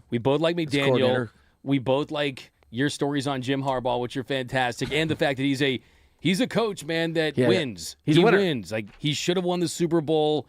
The light situation there in 2012, and then also he won at Michigan. He just finds a way to win. So let's look at this list. So you got the Clippers. I'm pretty sure have a better chance of getting struck by lightning twice than the Clippers winning an NBA championship. Let's do it in reverse. Okay. So least likely to the most likely. So we've got 7 teams. Who's the least likely team? The Angels, the Clippers, or UCLA football? So UCLA football, I know I'm wearing UCLA football to win a jersey. national championship. Yeah. Bob Chesney. Bob Chesney comes from James Madison, and we know the success that Indiana had last year. In Indiana, they took the football world by storm. You had Kurt Signetti changing everything. Did Kurt Signetti get hired as the UCLA football Bob coach? Chesney could be better. And UCLA's he can't. UCLA's putting together one of the best recruiting classes in the country right now. But Signetti's one of the best coaches of the last 30 years in any sport. We're going to get Bob Chesney on this show, and we're going to play this audio. Okay. That's the And head he's coach of gonna UCLA say, football. Hey, D-Mac and Ryder, I'm not Tony, who from the chat. I'm not Kurt Signetti yet, but we're going to work real hard to try to get there. That's what he would say. I don't think so. Okay. I think that he would probably say. I disagree. All right. I think that he would stand up for the Bruins. But Okay, last place. Let me say Angels. the team. You read my mind. Okay. I say the Angels have the worst chance of that group. Then above Clippers? the Angels, I'm going to put the Clippers Yeah, I'm just with you. because they are the Clippers. Even with Ballmer, they're like the most expensive, maybe the most expensive what if in the NBA. So I'll go with the Clippers. At 6. Then above that, It's UCLA football, dude. I'm sorry.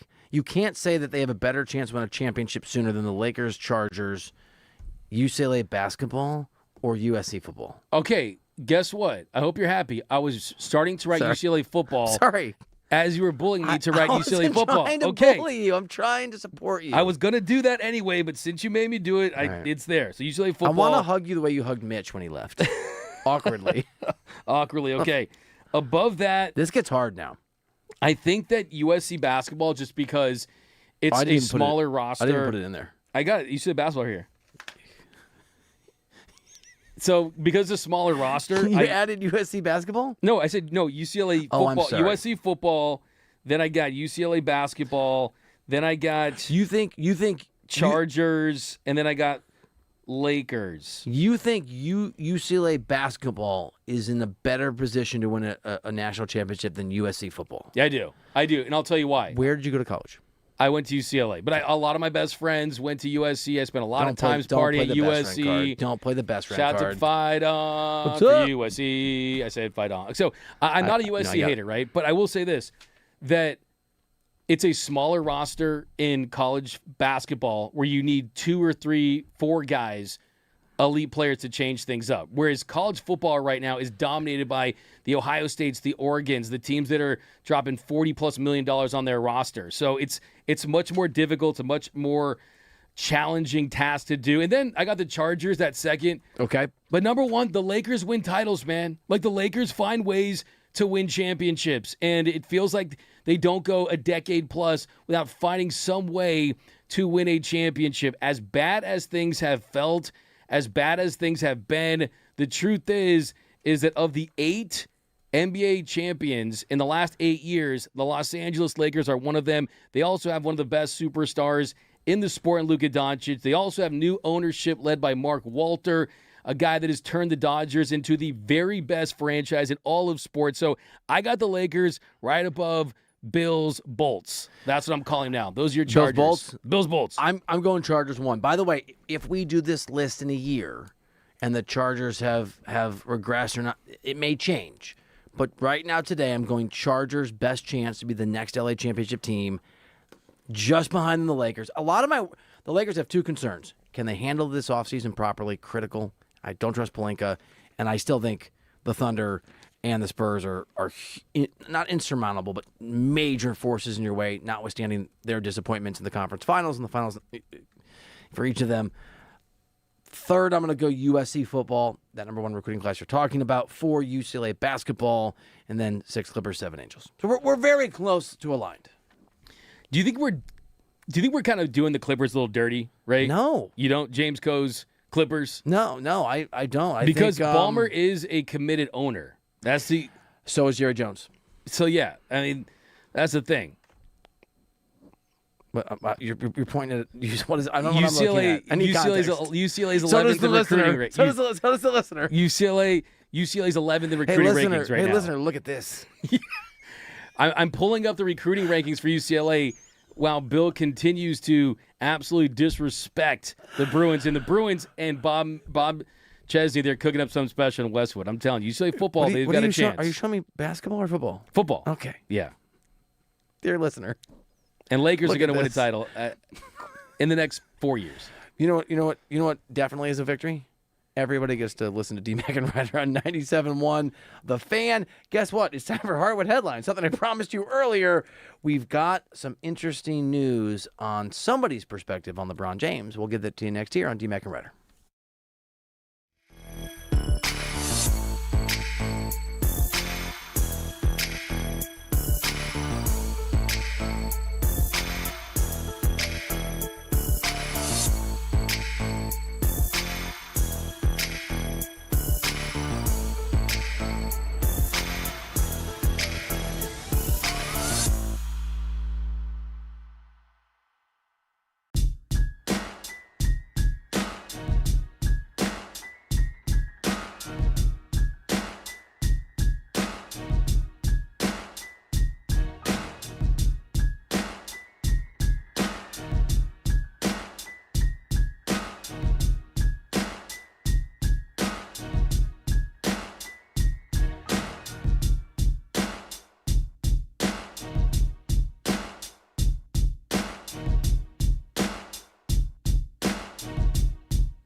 show. He's Doug McCain. I'm Bill Reiter. This is DMAC and Reiter, presented by DTLA Law Group on the new 97.1 The Fan, the voice of LA sports. Accident or injury, visit calldowntown.com. That's calldowntown.com. You want to hear something new, exciting, riveting? Yep.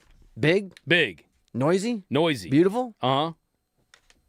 It would make sense potentially, but the injuries, where is he at this stage of his career? And for Miami to go from Giannis, who I think really makes you a contender in the East, I agree, to Kawhi, just really kind of keeps you the same. I'm not into it if I'm the Heat. I think Kawhi Leonard is the biggest, maybe what-if player in the history of the NBA, because I do think had he been healthy and available post that win in Toronto, I think there's a world where he is talked about the way that somewhere between Steph Curry and Kevin Durant. I think we're talking about him as a top kind of 5, 6, 7, 8, 9, 10 player of all time, potentially.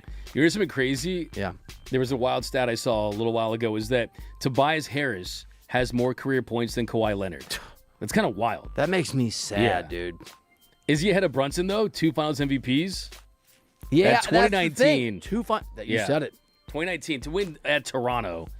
That's huge. Get the Raptors over the top like that. It's big. When he came here, he, before LeBron, was in the position to be the first player in history to be a 3-time Finals MVP for 3 different teams. Oh, wow. And it felt like, it was like, man, this guy might. And at the time, like, wow, he could get as many rings or more rings than LeBron.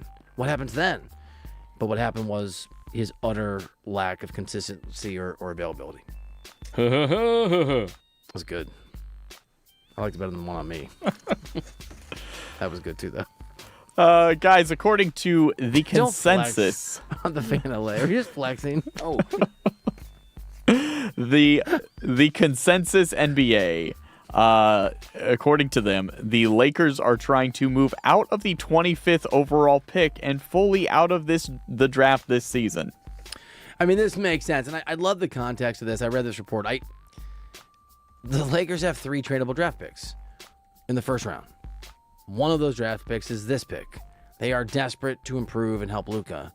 So this makes a lot of sense that they are letting it be known, and it's a pretty good draft. So you know the time for the Lakers to make a really big move, in a lot of ways it has to be done in the next 4 or 5 days, because this pick is one of the 3 picks if you're going to package and go get something really good. That's why they really need Giannis to get traded, to see where all the other pieces, all the other dominoes that are out there. Kind of get that ripple effect of the Giannis trade. I agree. Use the picks. Find a way to get better talent around Luka. It is a deep draft, but are there players that you could draft that could help the Lakers win in the near future? There's still lottery tickets. There's still projects. So I'm with you, man. Trade those picks. Get Luka some help now. You said something the other day about the Lakers rebuilding that made me realize why they struggle with drafting. You said that the Lakers do not have the luxury of a rebuild. Part of developing players properly, if you draft them in the sort of, even the 8 to 25, 30 range, is developing them slowly. Is you sort of bleed them in, and a lot of guys, Giannis, this is true for, they really break through in year 3 or 4, and sometimes you see it in year 2. The Lakers don't have time for a connect to just like figure it out in year 3. It's like you need to contribute now, and that can short circuit development the way sort of rushing a quarterback in the NFL does. Totally agree. There's urgency. Like I was saying, Luka's prime is a lease. It's not ownership. The clock is ticking, and everything that you were talking about the other day as far as he wanted to be a champion yesterday, I think is the vision for this offseason. Get him some help, man, because there's going to be an unhappy Luka unless this roster is improved significantly. Well, looking more at this draft, there is still some confusion as to what might happen at the top of the draft. According to Mark Stein and Jake Fisher, multiple draft experts legitimately believe that the Wizards will take Darren Peterson over A.J. Debonsa with the number 1 overall pick. That is really close to draft day to not be sure. And I think a lot of that has it's a really good draft. This is a draft where if you the Clippers have the 5 pick, and it's valuable. There are drafts where the 5 pick is garbage, where it's worth nothing. This just speaks to the uncertainty. And the thing about, this, when you have this many guys that are considered really high sort of level potential players, you have an equal number usually of GMs and organizations that assess them differently. Absolutely, right? It feels that way too. And for me, just kind of diving into this a little bit last couple of days, I haven't really seen one convincing argument for Peterson over Debonsa or Debonsa over Peterson, which means if you have 2, do you really have a consensus number 1 pick, and do you have a generational player, right? I think there's quality depth. Doesn't feel like there's those superstars that we've seen, like the Wemby types, obviously not, But, hey, we'll see what happens in the next couple of days. I have the beholder territory. I'll just remind people that in the last, not the last, but in a really like supposedly deep draft, Jason Tatum was taken third. Like there are sometimes guys that are difference makers that some GMs see properly and some don't. And speaking of AJ Debonsa, in speaking with ESPN recently, AJ explained how much he hopes to play against LeBron James.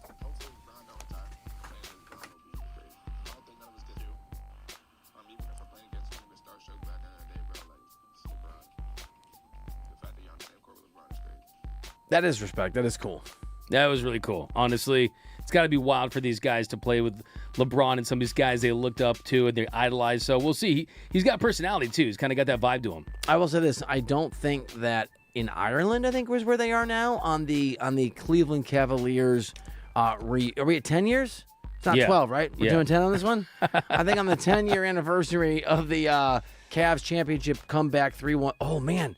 Draymond Green is here on the 10-year anniversary of the collapse. Oh, he is. Or he was here earlier. Wow. Did they ask? I wonder if they asked. I need to go listen to the interview if they asked him about. Would he have answered if I had asked him about, do you have any regret? They're celebrating right now in Ireland in part because you kicked LeBron with a sun, don't you? I would have phrased it much more nicely. Yeah. What do you think he would have answered? Of course. I think he's candid. I think he would. I mean, I think maybe butter him up a little bit before that one. Maybe don't lead with that. I don't know. Don't go that way. Hey, Dre, welcome to the show. You screwed up, man. What are you thinking? Trey, I'm Jordan Poole. What would you do to me? Yeah, you're not going to do stuff like that, right? Yeah. If he's still in the building, he's heading this way. Yeah. We're upstairs, Trey. We are come on upstairs. 15th floor. But I don't think anyone interrupted LeBron to say, hey, this young man wants to play with you. And LeBron's like, okay, I'm definitely playing then. Yeah, exactly. Okay, Yeah, let me let's do it. I do like the level of respect that shows. That's very, very cool because I am checks notes. Not a LeBron hater. LeBron's a GOAT. There's lots of GOATs, and we put together, it's the list. It's a list Friday where we do top 5, Doug and I each, on 5 things we love and 5 things we hate in different categories. This category is greatest of all time, those that we think are awesome, and those that we loathe. Next on DMAC and Reiter. They have the sources.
Happy Friday.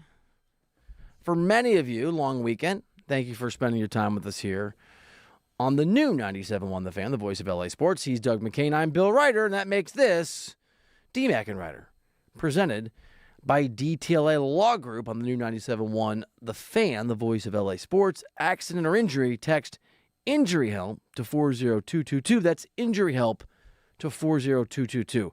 So obviously, I'm a Barca fan. Barca kits are the first jerseys I've ever really worn, and I've got a bunch, and I like them all. It's Jersey Friday. You can see on the Fan LA on the stream if you're watching. But the Kobe one, dude, like how cool is this one? That's next level stuff. And two, I really like how the collar on the back, you still get that traditional Barca look with the crest vibe, and seeing the Kobe logo on that's awesome because Kobe was such a fan too. So I remember seeing some of those videos. We'd go over there with Ronaldinho, right? And it's legit, dude. Yeah. It's a real, he's the man, dude. FCB. All right, so we're going to do, we do this every Friday. Are we doing music? Are we doing a little bit? So it's time for have we called this anything yet? The list of, there's imaging.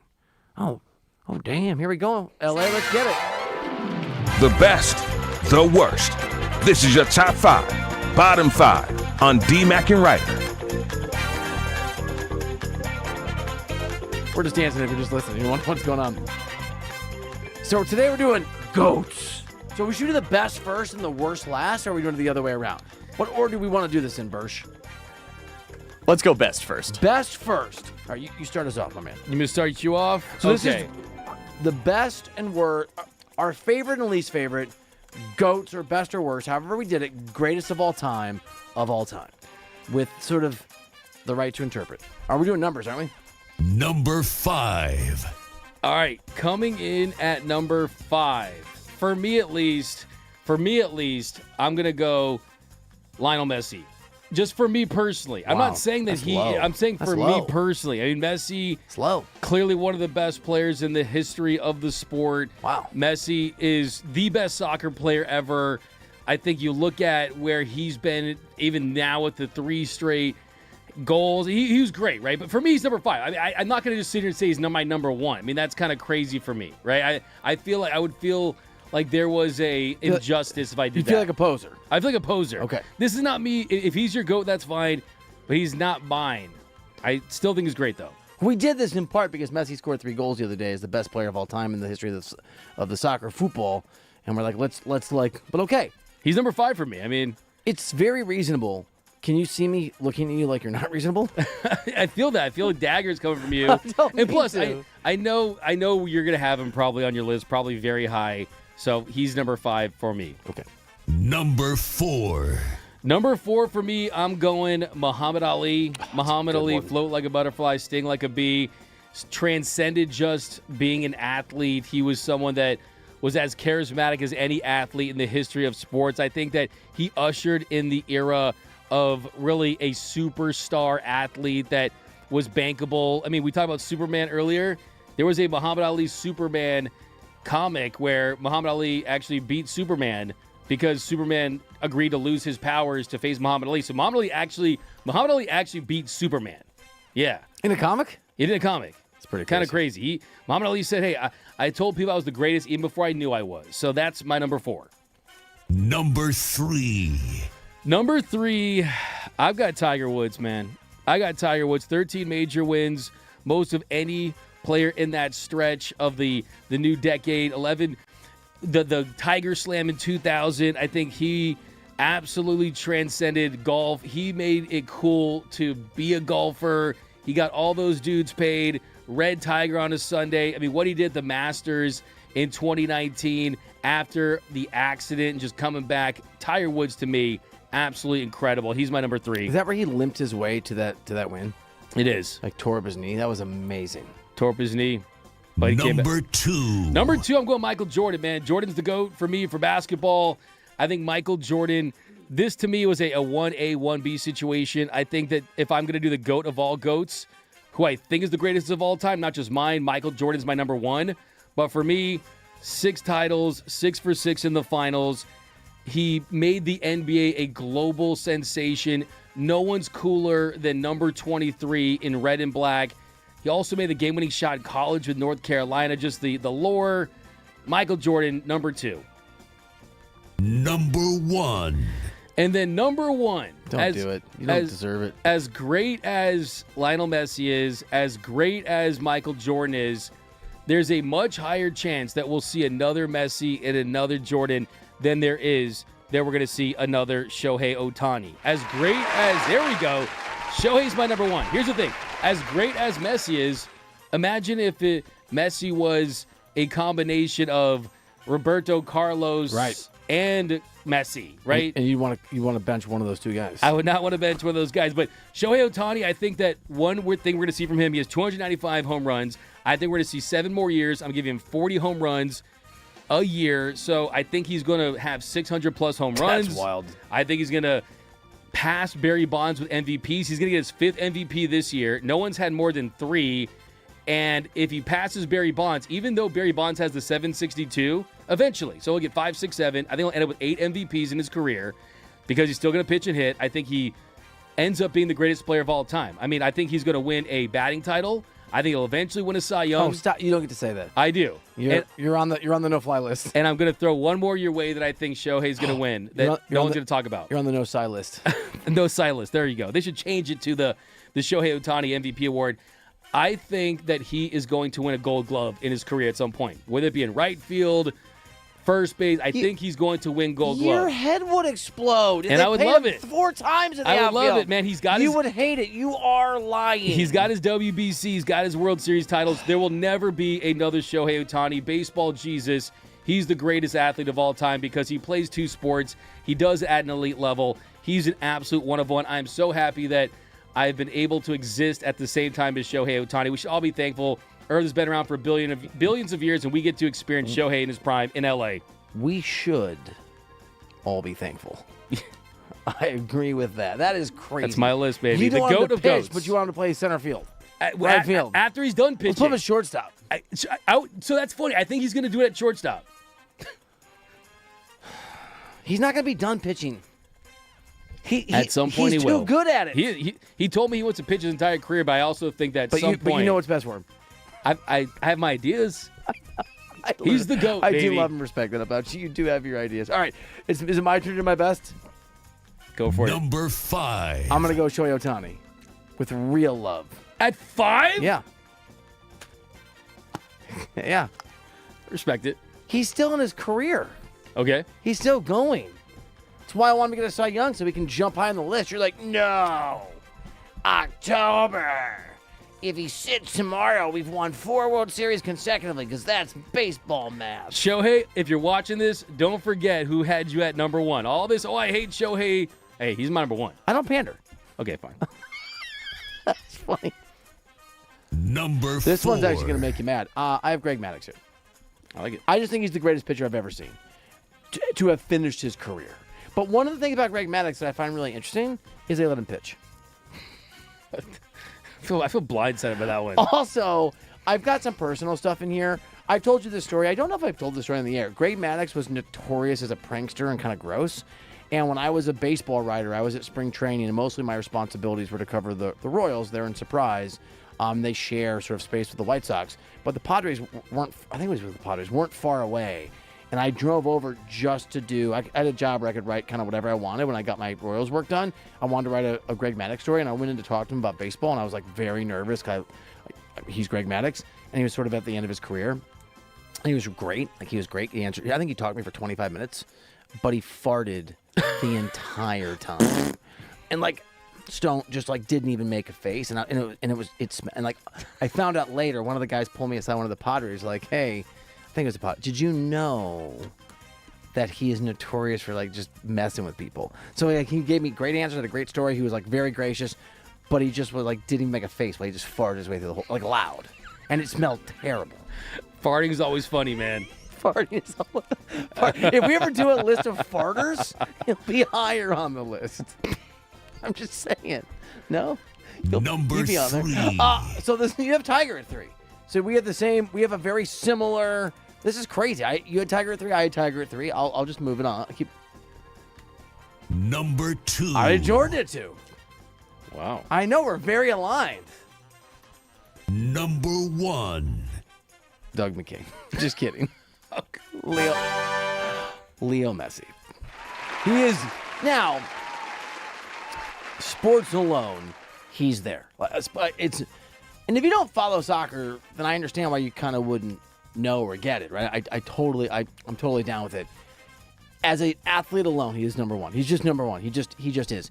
But I've told the story about how he impacted my son, and I actually changed my little ex-avatar sports writer to that. And we're putting out Lindsay's putting out our new amazing social media person that started last week. The days are meaningless to me now, but I think that was last week. She's outstanding at her job. She's putting together a little social media thing because I have a video. I have a video of Henry meeting Messi that I passed on. So personal level, all-time GOAT. Just sports level, all-time GOAT. Non-pandering level, all-time GOAT. I saw a tweet. It was, imagine if Jordan, LeBron, and Curry all morphed into one. That's it. That's Messi. Is that accurate? I mean, Jordan, that's Messi. Sorry, Jordan's Curry, LeBron. Yeah, I think I'm trying. I would sub out LeBron and maybe sub in Tiger, maybe. Wow. For just the utter level of domination that changed the sport. I mean, he changed sort of possession-based soccer and all the way that soccer has sort of morphed. He changed. There's not a comp, dude. I don't even know. Also, the upset of it all, he came from the streets of Rosario. He was very undersized. People didn't want to sign him. Real Madrid and other places had no interest because he was so small. Back then, it was physicality that was supposed to be the thing that dominated him. He's a sports miracle. 8 Ballon d'Ors. It's insane. It's wild, right? Yeah. Wild business. 4 Champions Leagues. Now we're doing the ones we hate. Let's get it going. Number 5. So here are my 5 worst GOATs. These are guys that are considered GOATs that I think are the worst of that. I love that. 5, I'm going Floyd Mayweather. Good one. So Floyd Mayweather committing fraud. He's writing these fraudulent checks. He wrote a check that was allegedly $200,000 that was wrong. I mean, he's just terrible too. I mean, by all accounts, he's just not a good dude. He's gotten multiple domestic violence issues and things like that. So look, I mean, I think he can't read, which is bad. He can't read? He can't read. Never saw when 50 Cent? No. 50 Cent challenged him to read a page of Harry Potter, and he didn't do it. He's illiterate? He's illiterate, man. He's an illiterate muggle, that's why if I was his lawyer about this whole check thing. Are you sure? Absolutely. Dude, if I was in his defense, it's not like he could read what was on the check for these messed up fraudulent checks.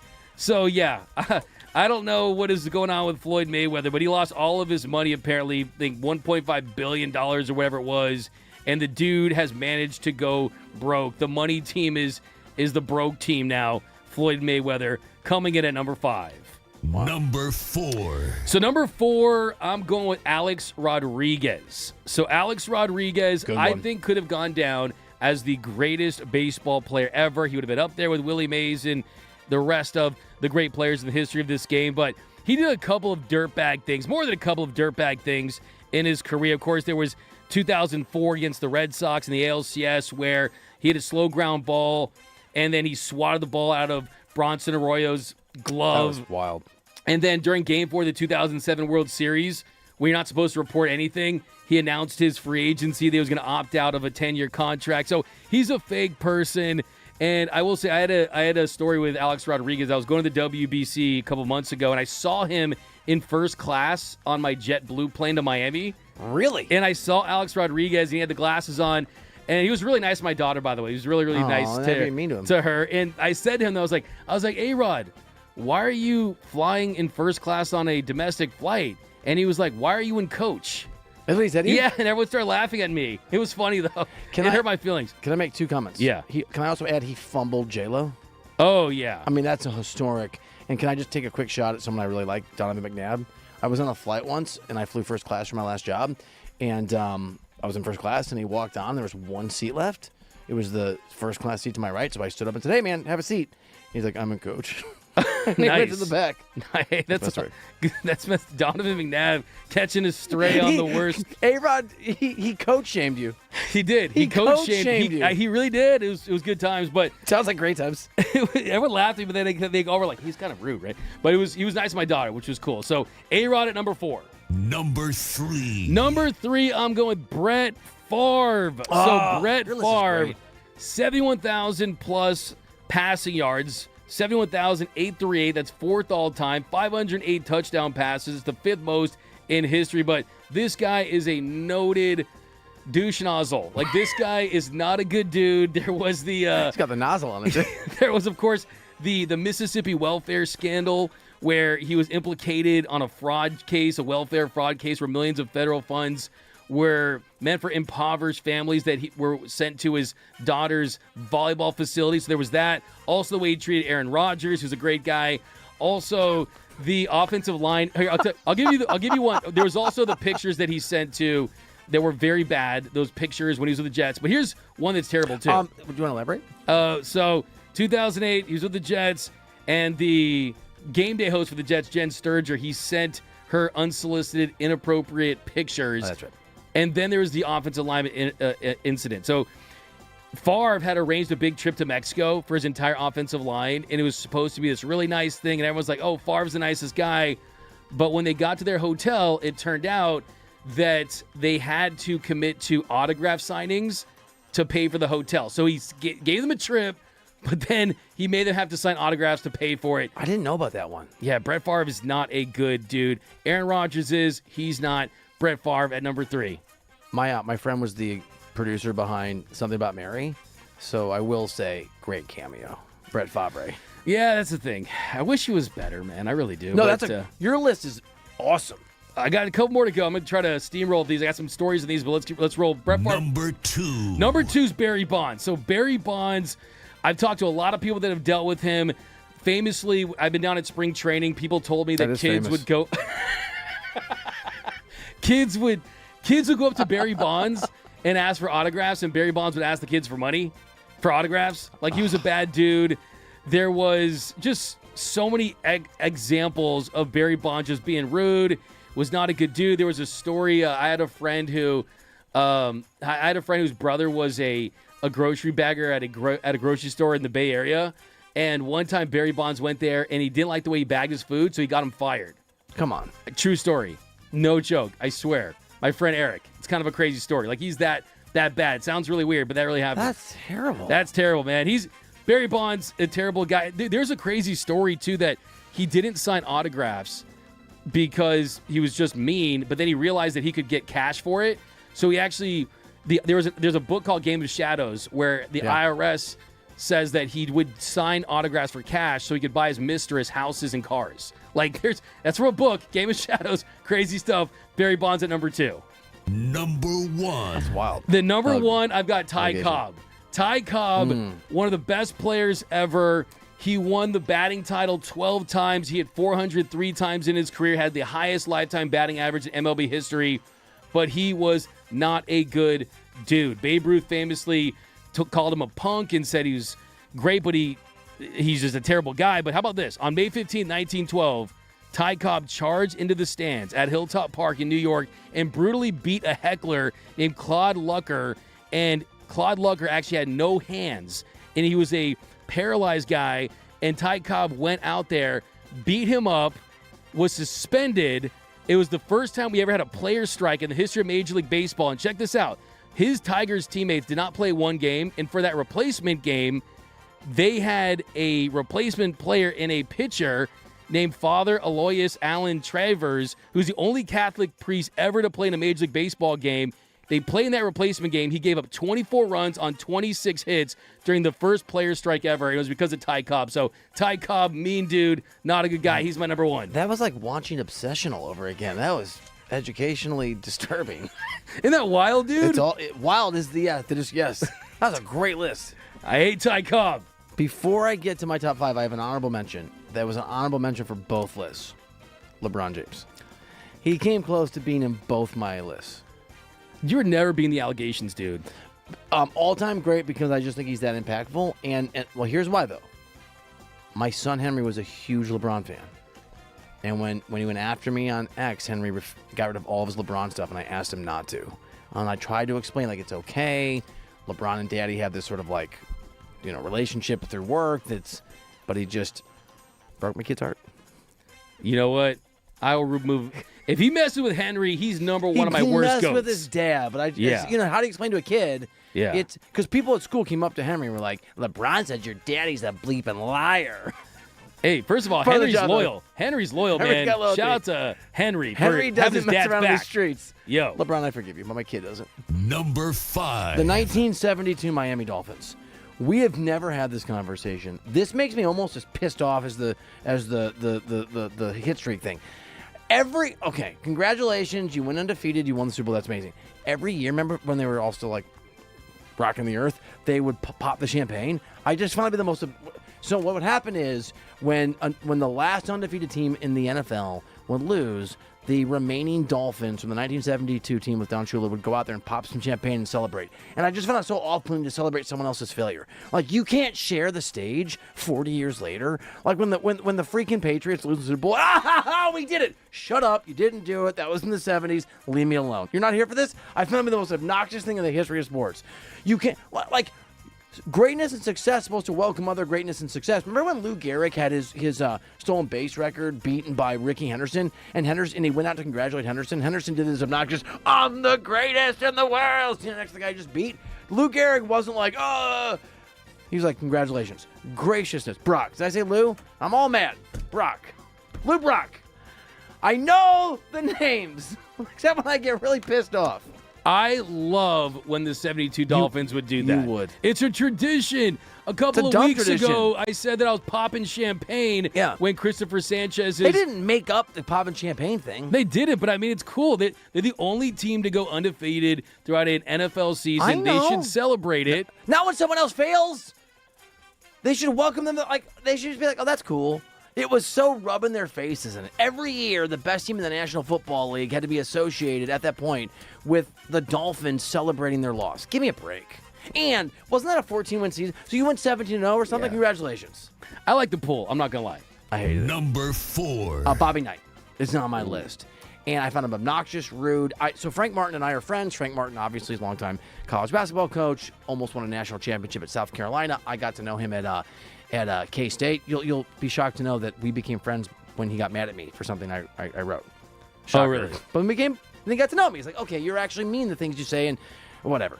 I was with Frank Martin after he beat Kansas in a huge game. I was like shadowing him for the day, and I was sitting on the bench with him at a game as a reporter, and we were going to a restaurant afterwards, and Bobby Knight came up and was so condescending to Frank Martin after the most successful moment of Frank Martin's career to that point. I wrote it because I always do that stuff. People are like, "What the hell?" Bobby Knight, total lack of graciousness in his excellence. Number 3. You know I'm open to changing my mind, right? You know that I'm willing to go a different direction. Yeah. You know I'm willing to sort of adjust. Send me that documentary, because Mbappe is on the list. I know he's one of the... Yeah. I know he's... Oh, yeah. I know he's one of the great players in the history of sort of the international game of soccer.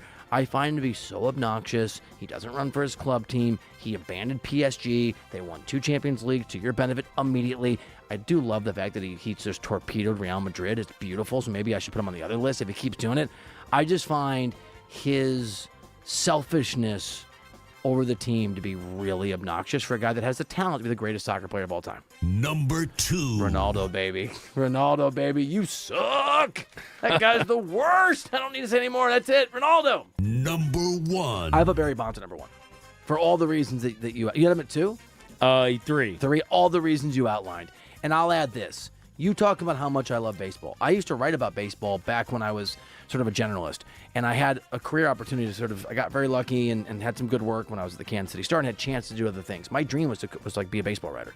Like eventually and part of the reason I didn't do it, part of the reason years later I went a different direction is because maybe this makes me sort of Pollyannish and obnoxious, self-righteous. I found Barry Bonds and what he did to baseball. It took my love away from the game for 2 or 3 years. It really did. Like Wow. I care about the numbers. I care about those stats. I care about 500 home runs. I cared about 61 and 60 and 62. I cared about all of those things.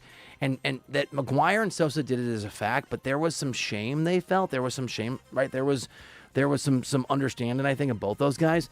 Barry Bonds is shameless. Barry Bonds and what you described in the sort of autograph to kids, he did to all baseball fans. I loathe him as a person because of how he made me feel about baseball for a long time. Yeah, it's tough because, I mean, he really should be the greatest player ever because even before the steroids and all the allegations and things like that, he already was arguably the best player we've ever seen. Yep. But, yeah, Barry Bonds, man. He's tough allegations there for The sure. thing these guys have in common is that they care about themselves more than the games they could have defined for me. Yep. All right. I liked in the list. We go very long on the list. That was a long segment. I think we crushed it. It's a long list, man. Yours were some deeper ones, man. The 72 Dolphins. I knew you were going to have Ronaldo. Shocked. I mean, look, it was just really interesting because I was like, wow. I was thinking of an individual when we do a full team. I kind of felt like I knew your number. I kind of cheated on that one. I could have guessed your number ones for both. You knew. And but that doesn't. Yeah, you love Messi, dude, and you hate Ronaldo. Ronaldo was too. Yeah, you hate Ronaldo was too. I thought he was fighting for number 1 though. Oh, he was. It was close. I probably went back and forth. I almost did a tie. Do you know who we don't hate? Do you know who we do love? Do you know who we want to be great and we hope gets a shot at the major league level? River Ryan. Some news on him from one of our favorite Dodgers beat writers, and some insight from Doug and I to a degree after our conversation with him next year on DMAC and Reiter.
the show, D-Mac and Reiter, presented by DTLA Law Group. That's DTLA Law Group on the new 97.1 The Fan, the voice of LA sports.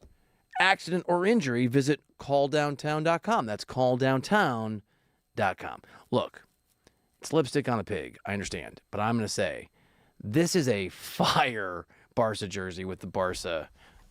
With the jacket hoodie. now, you're like double Barca'd out. I'm double Barca'd.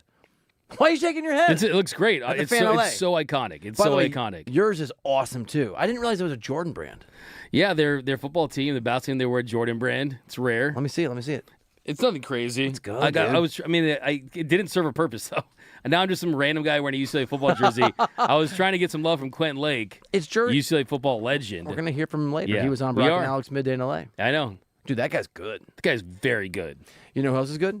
River Ryan. And Katie Wu, your friend, I don't know her, but I'm a big fan of her work at The Athletic, reported a little bit on what the holdup is to see River Ryan at the major league level. And this is the quote she got, and it sounds like an exclusive conversation with Andrew Friedman. Quote, this is the president, obviously, of baseball operations for the Dodgers. Friedman said, quote, especially with our young pitchers, as much as patience as we can exercise when they're coming back from a major surgery, the better. The level of intensity is different at the major league level than it is in the minor leagues. And she went on to report, DMAC, about for River Ryan, just the plan and the idea that there's a difference, she reports, between being built up from a pitch count standpoint, which he is, and being built up from a workload and bulk standpoint. Friedman went on, when we went to him in 24, it was more out of need.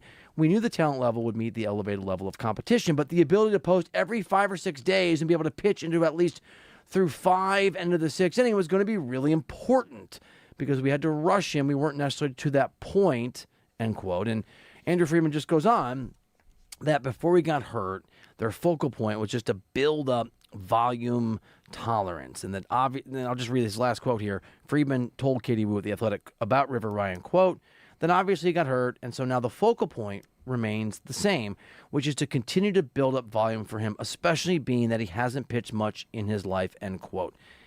It sounds to me, and you tell me, that Andrew Friedman likes this guy as much as you have said that the Dodgers do, and that him not being at the major league level isn't doubt. It's they see value, and they want to get River Ryan to the point where they feel like he can be successful. I think all those things are true. I think that we've seen with this team when they want to limit innings, they'll do it on the front end because once you get started at this level, then it's all systems go. But I think also there's other things in play as well where do they want to package him in the Scooble deal? Because if they do, he might look better down in AAA, dominating versus coming up and maybe getting rocked a little bit. I mean, there's a world where a lot of times big league teams, when they're trading for prospects, they would rather see that prospect on their watch in their system. And yes, he has made 4 starts at the big league level, so that could be it. But I think, too, if you're pitching in a 6-man rotation, that's naturally going to limit innings anyway. I just think that, look, they want to make sure that he feels good physically, that he can avoid injury, that everything is right from a pitching sequence standpoint. Because, look, he's coming back off of Tommy John surgery. You don't want to rush anything. But you can tell that there is a level of antsy from River Ryan. We heard that in our interview with him. He's got to pitch at this level to get better at this level, and that's really all there is to it. Sorry, I started laughing because I was looking at the comment section at the Fan LA. We got from Ipe from prison, I think Tony J might be LeBron's burner account.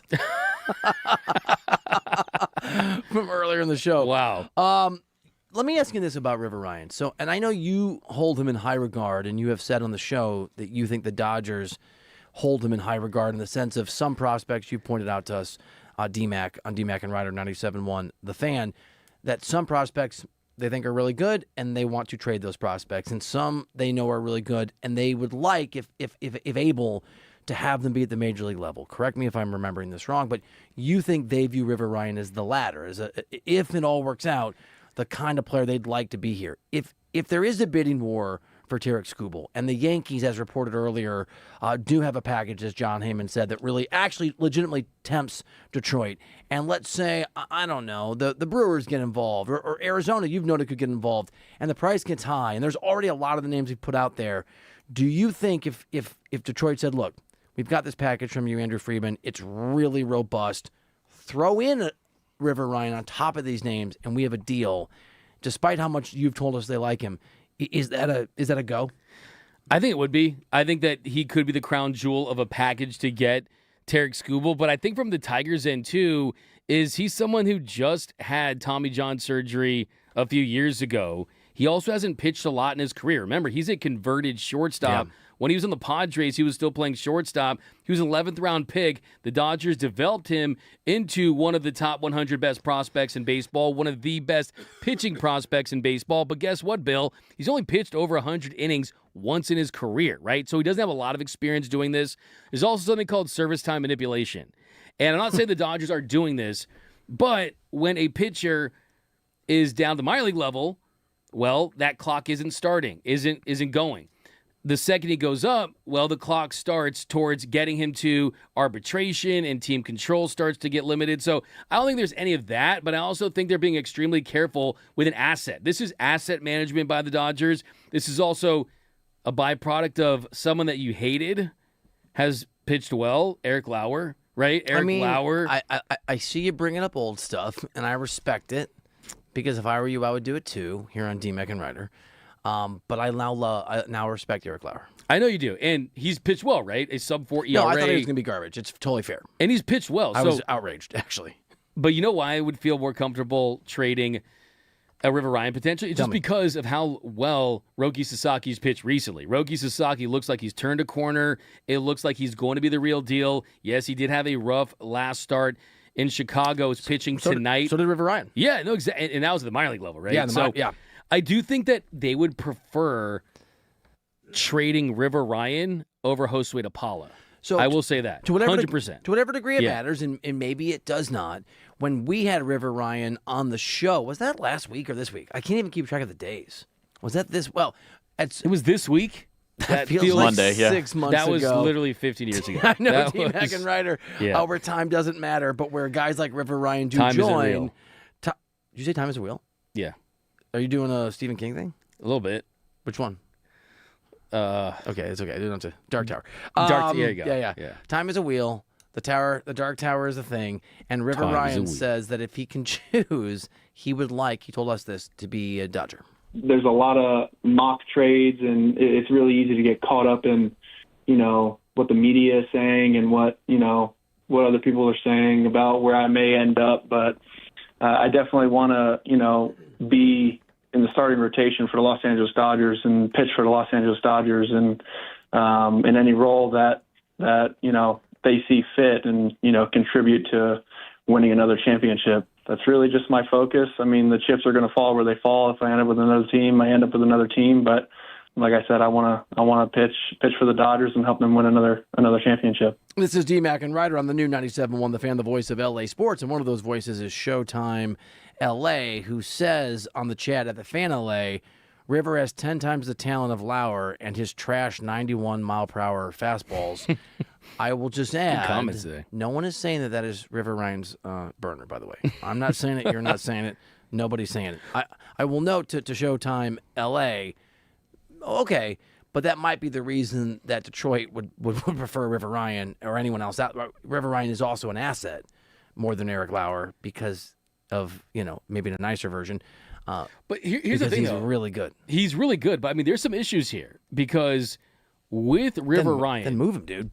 Exactly, right? And that's why I kind of get that sense that he could be included. I think a couple weeks ago, my first trade package, I had River Ryan along with a Mike Sirota. Did you? I can't remember. And then I saw that all over the internet from other places. And do you want me to name check somebody? No, I'm cool. Because I will.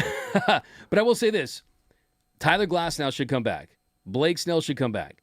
When they do come back, that takes Eric Lauer and Emmett Sheehan's spot in the rotation. So if River Ryan's going to pitch this season, he's going to need another Dodgers pitcher to get injured. And if he doesn't come back, that's a wasted season, and you're going to get him, up here when he's 29, right? I mean, a 29-year-old rookie that's only pitched 4 times in the show. Play him or trade him. Randy Quaid movie. Dennis Quaid? One of the Quaid movies. You're going to go to Dennis Quaid. Play him or trade him, man. You cannot allow this asset to lose value. So it's really interesting, and they should have already used him. Sorry. D-Mac, first can't say D-Mac, it's just a radio thing. D-Mac and Reiter, 97.1 The Fan. I'm going to close with this. I'm going to go back to the people that were stealing your information, presenting it as their own, because you are, I think, one of the best. I think you're the best Dodgers talker, sort of reporter out there, but whatever. You want to make a list of 2 or 3, Doug's on it. I put him number 1. When I was in Spain before this show launched, and our boss Andrew very kindly let me go because it was right up against it, my friend Bruno I went with, he's from Spain. And Bruno's one of those guys who gets overly aggressive in a bar when someone messes with you. I don't speak Spanish well, but when I go to Spain, I do not speak English when I leave my hotel. I was trying, and I was in San Sebastian. We've been drinking a little bit, and a guy who it turned out was from Iceland but spoke fluent Spanish kind of got on my face a little bit about just was being rude, not a big deal. And Bruno came out of nowhere and basically tried to fight this man in a San Sebastian bar because the guy was rude. Do you have the friend who's overly protective? I am that on the radio. Oh, yeah. I'm just telling you right now, I'm that guy from Iceland on the radio. If somebody messes with you, you just send me the text and I will. It's a wallet. I will do it. I got it. I'm on it. So you just in the break, maybe slip me a piece of paper with the name of the person you're referring to, and I'll take it from there. Stay tuned to see if that happens, and also to find out what Quentin Lake said about Aaron Donald and why maybe, just maybe, he will be a Ram next on D-Mac and Reiter.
of the show, DMAC and Reiter, presented by DTLA Law Group on the new 97.1 The Fan, the voice of LA sports. Accident or injury, visit calldowntown.com. That's calldowntown.com.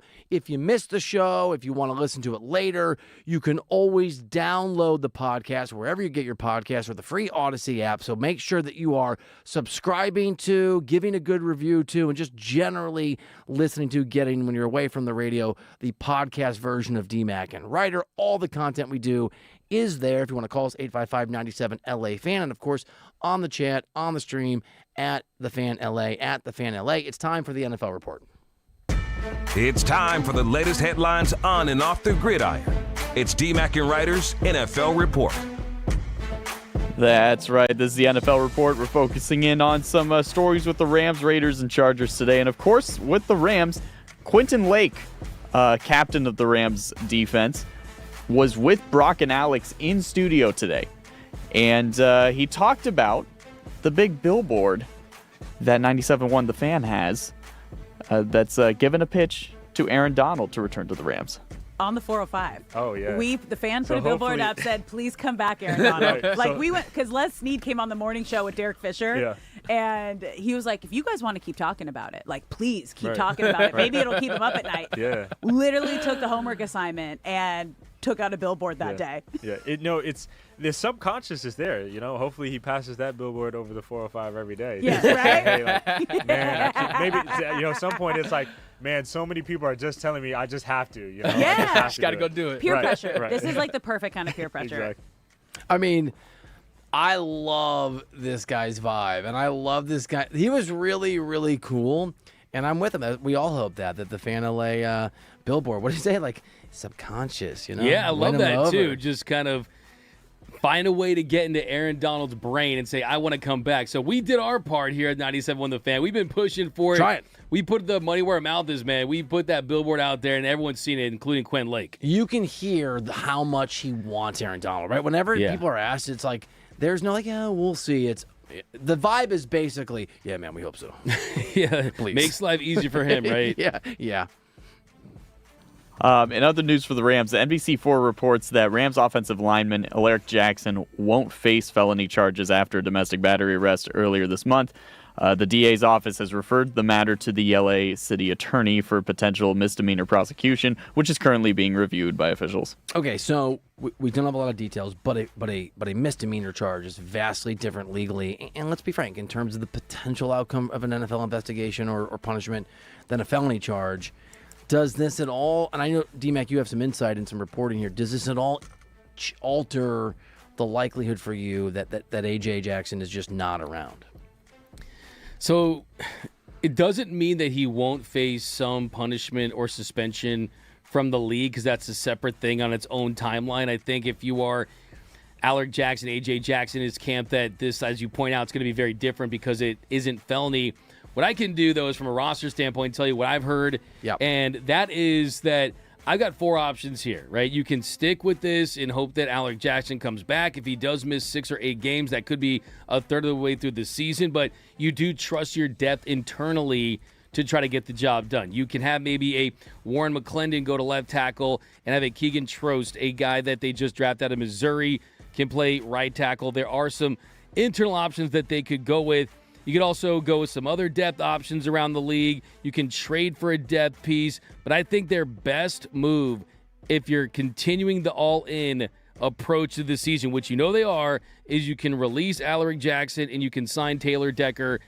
That is the move that would cost the most, but it would maintain their offensive line the most, too, because Alaric Jackson was a top 12 left tackle in the league last season, and the fourth option, Decker was a first-round pick in 2016. He was a 2024 Pro Bowler. Also, he already has experience protecting Matthew Stafford's blind side. So they did this with Kevin Dotson a couple years ago where they traded for an offensive lineman who turned into a cornerstone of that line. He's been their best run blocker in Kevin Dotson. I could actually see them going the trade route if they felt like there was going to be a lengthy suspension because of how important this year is.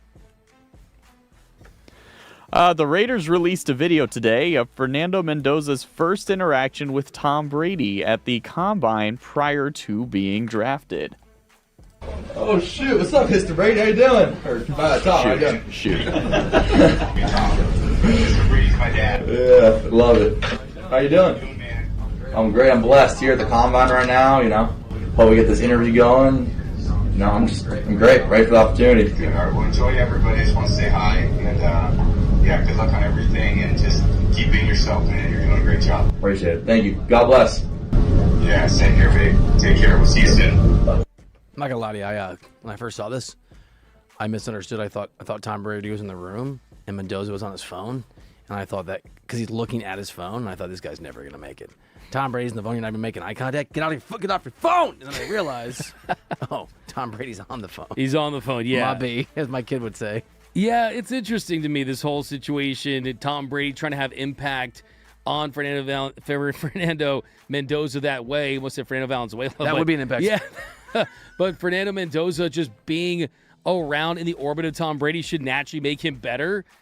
It doesn't feel like it's that much of a game changer for me. I don't think Tom Brady's... Is it by weird? Phone, is he on his yacht? This feels very showy to me. Yeah.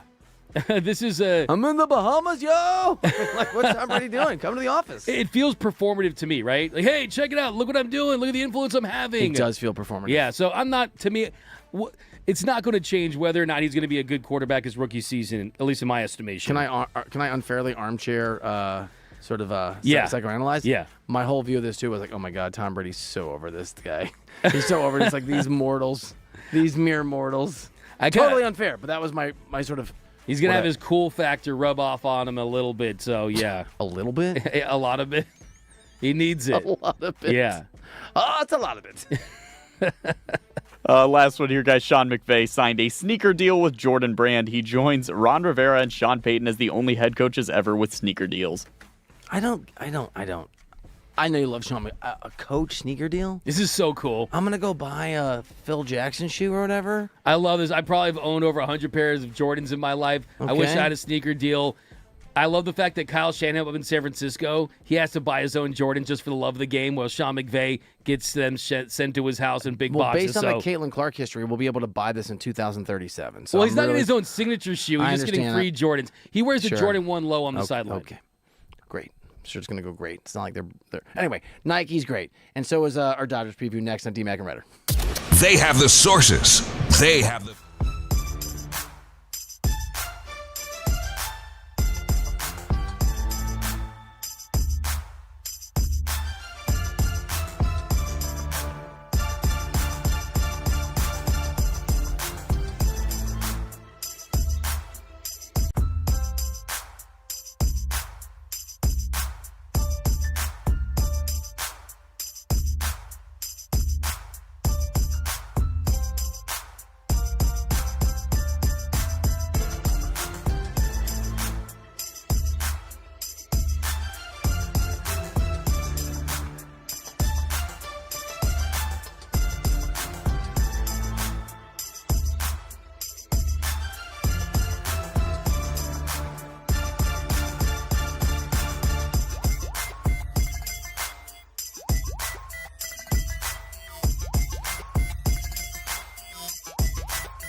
What up?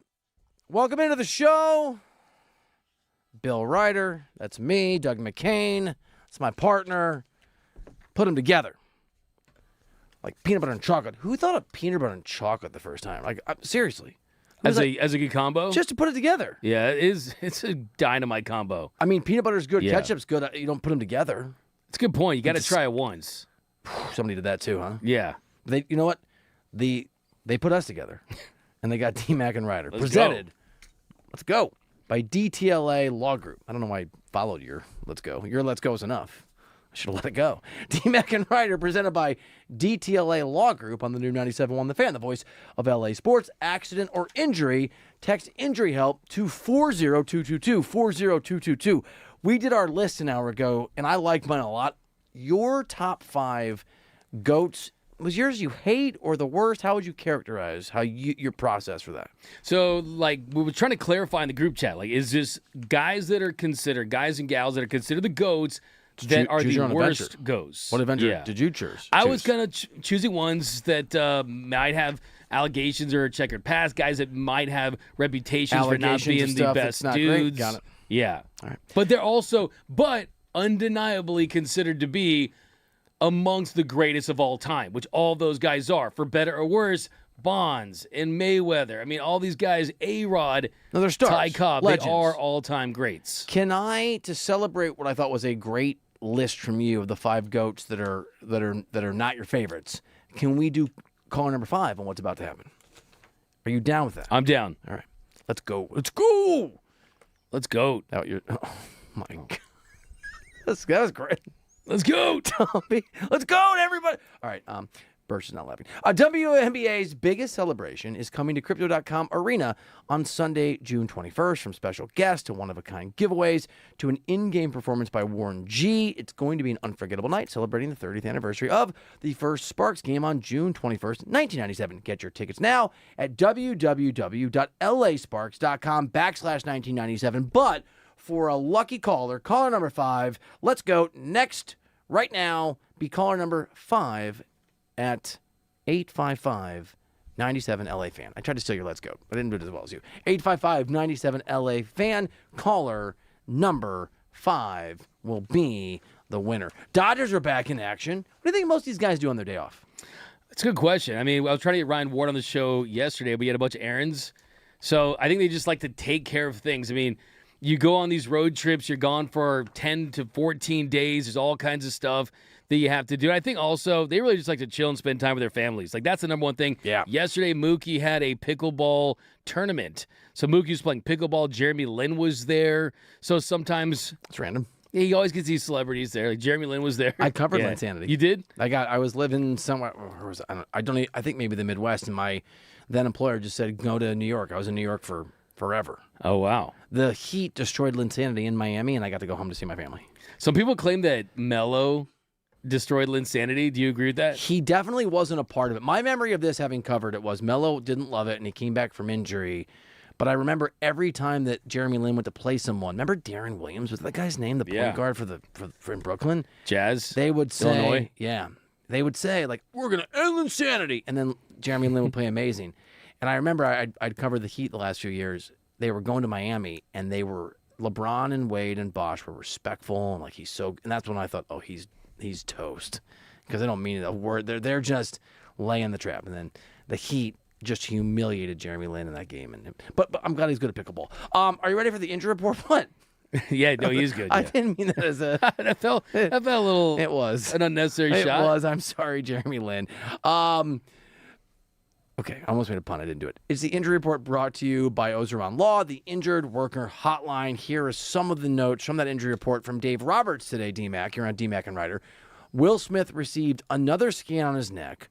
Regardless, he still requires more time in the IL, and he receives an injection as well to minimize neck pain. Edwin Diaz threw a bullpen. It went well.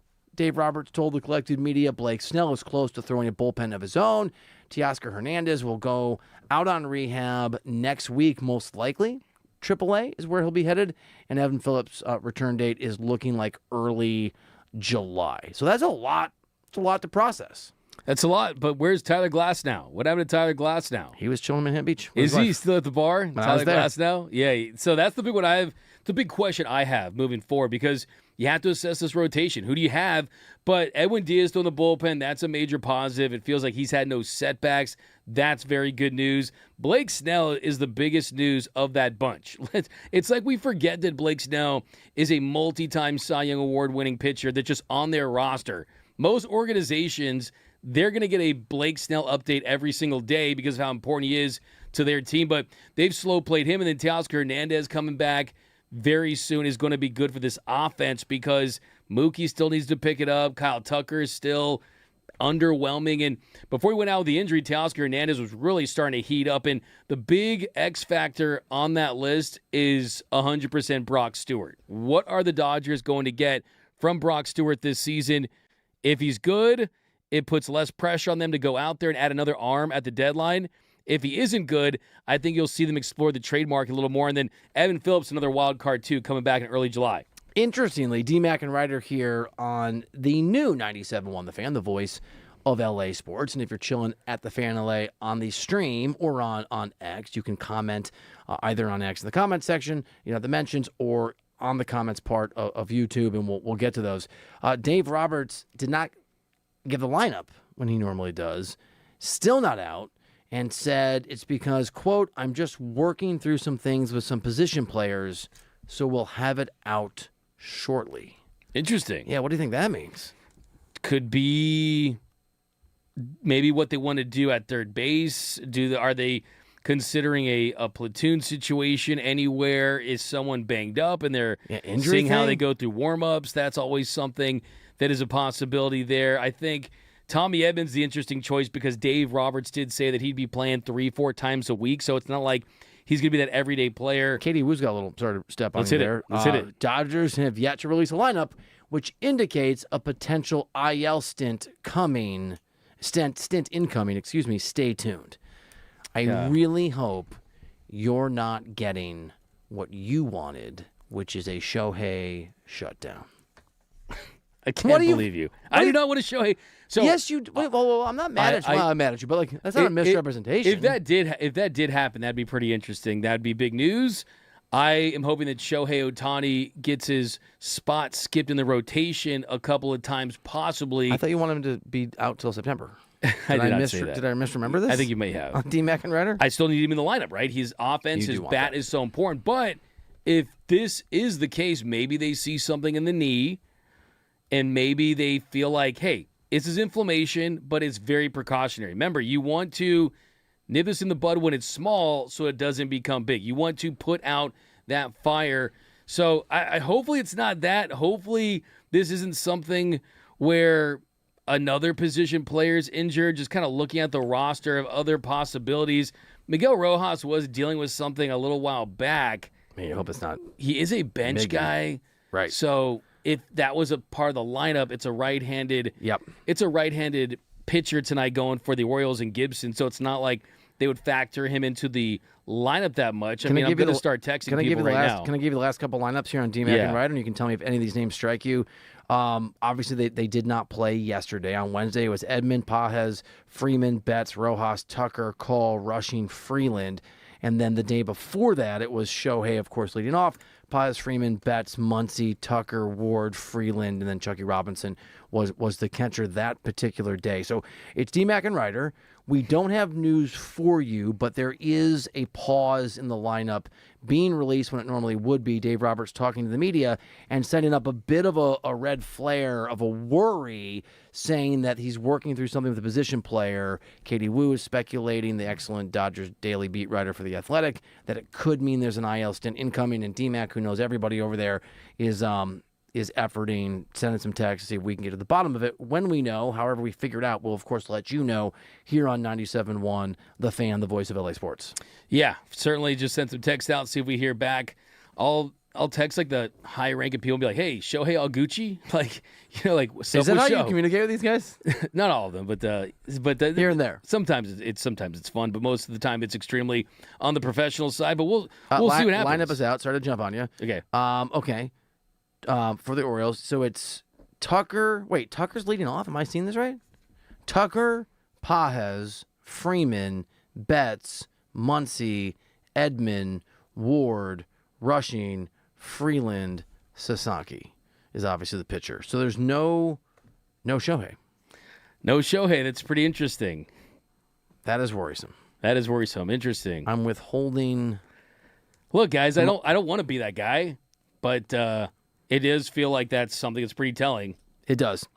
I would say that Shohei's out tonight and after a day off. Is that extended rest? Is this a precautionary thing? It does feel like.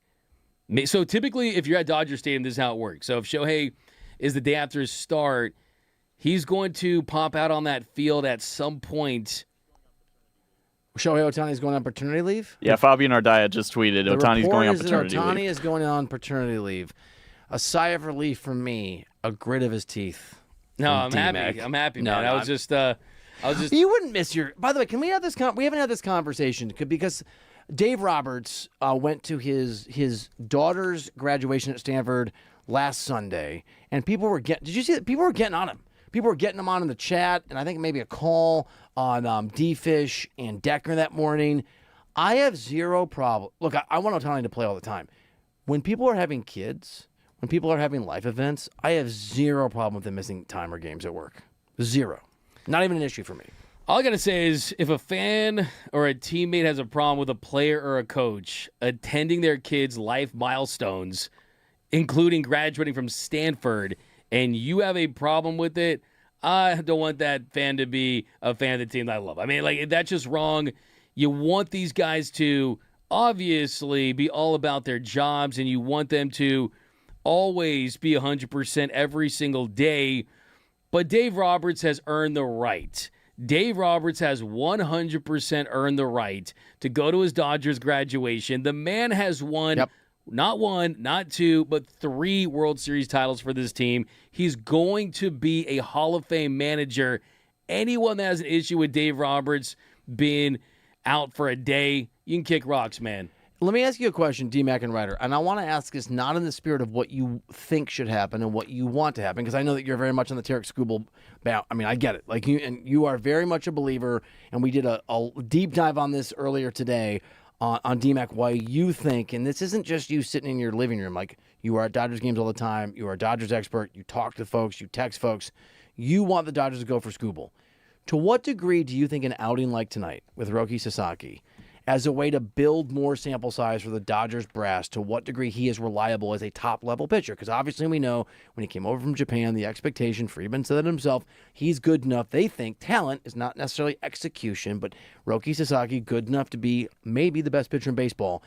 If he pitches well tonight, does it continue to build enough of another option that it lowers what the price would be for a Skubal? Do you think there's any impact on Sasaki and other guys' performances in the starting rotation between now and the deadline? And to what degree Andrew Friedman would or wouldn't get into a bidding war if someone else like the Yankees really do just go all in for Skubal?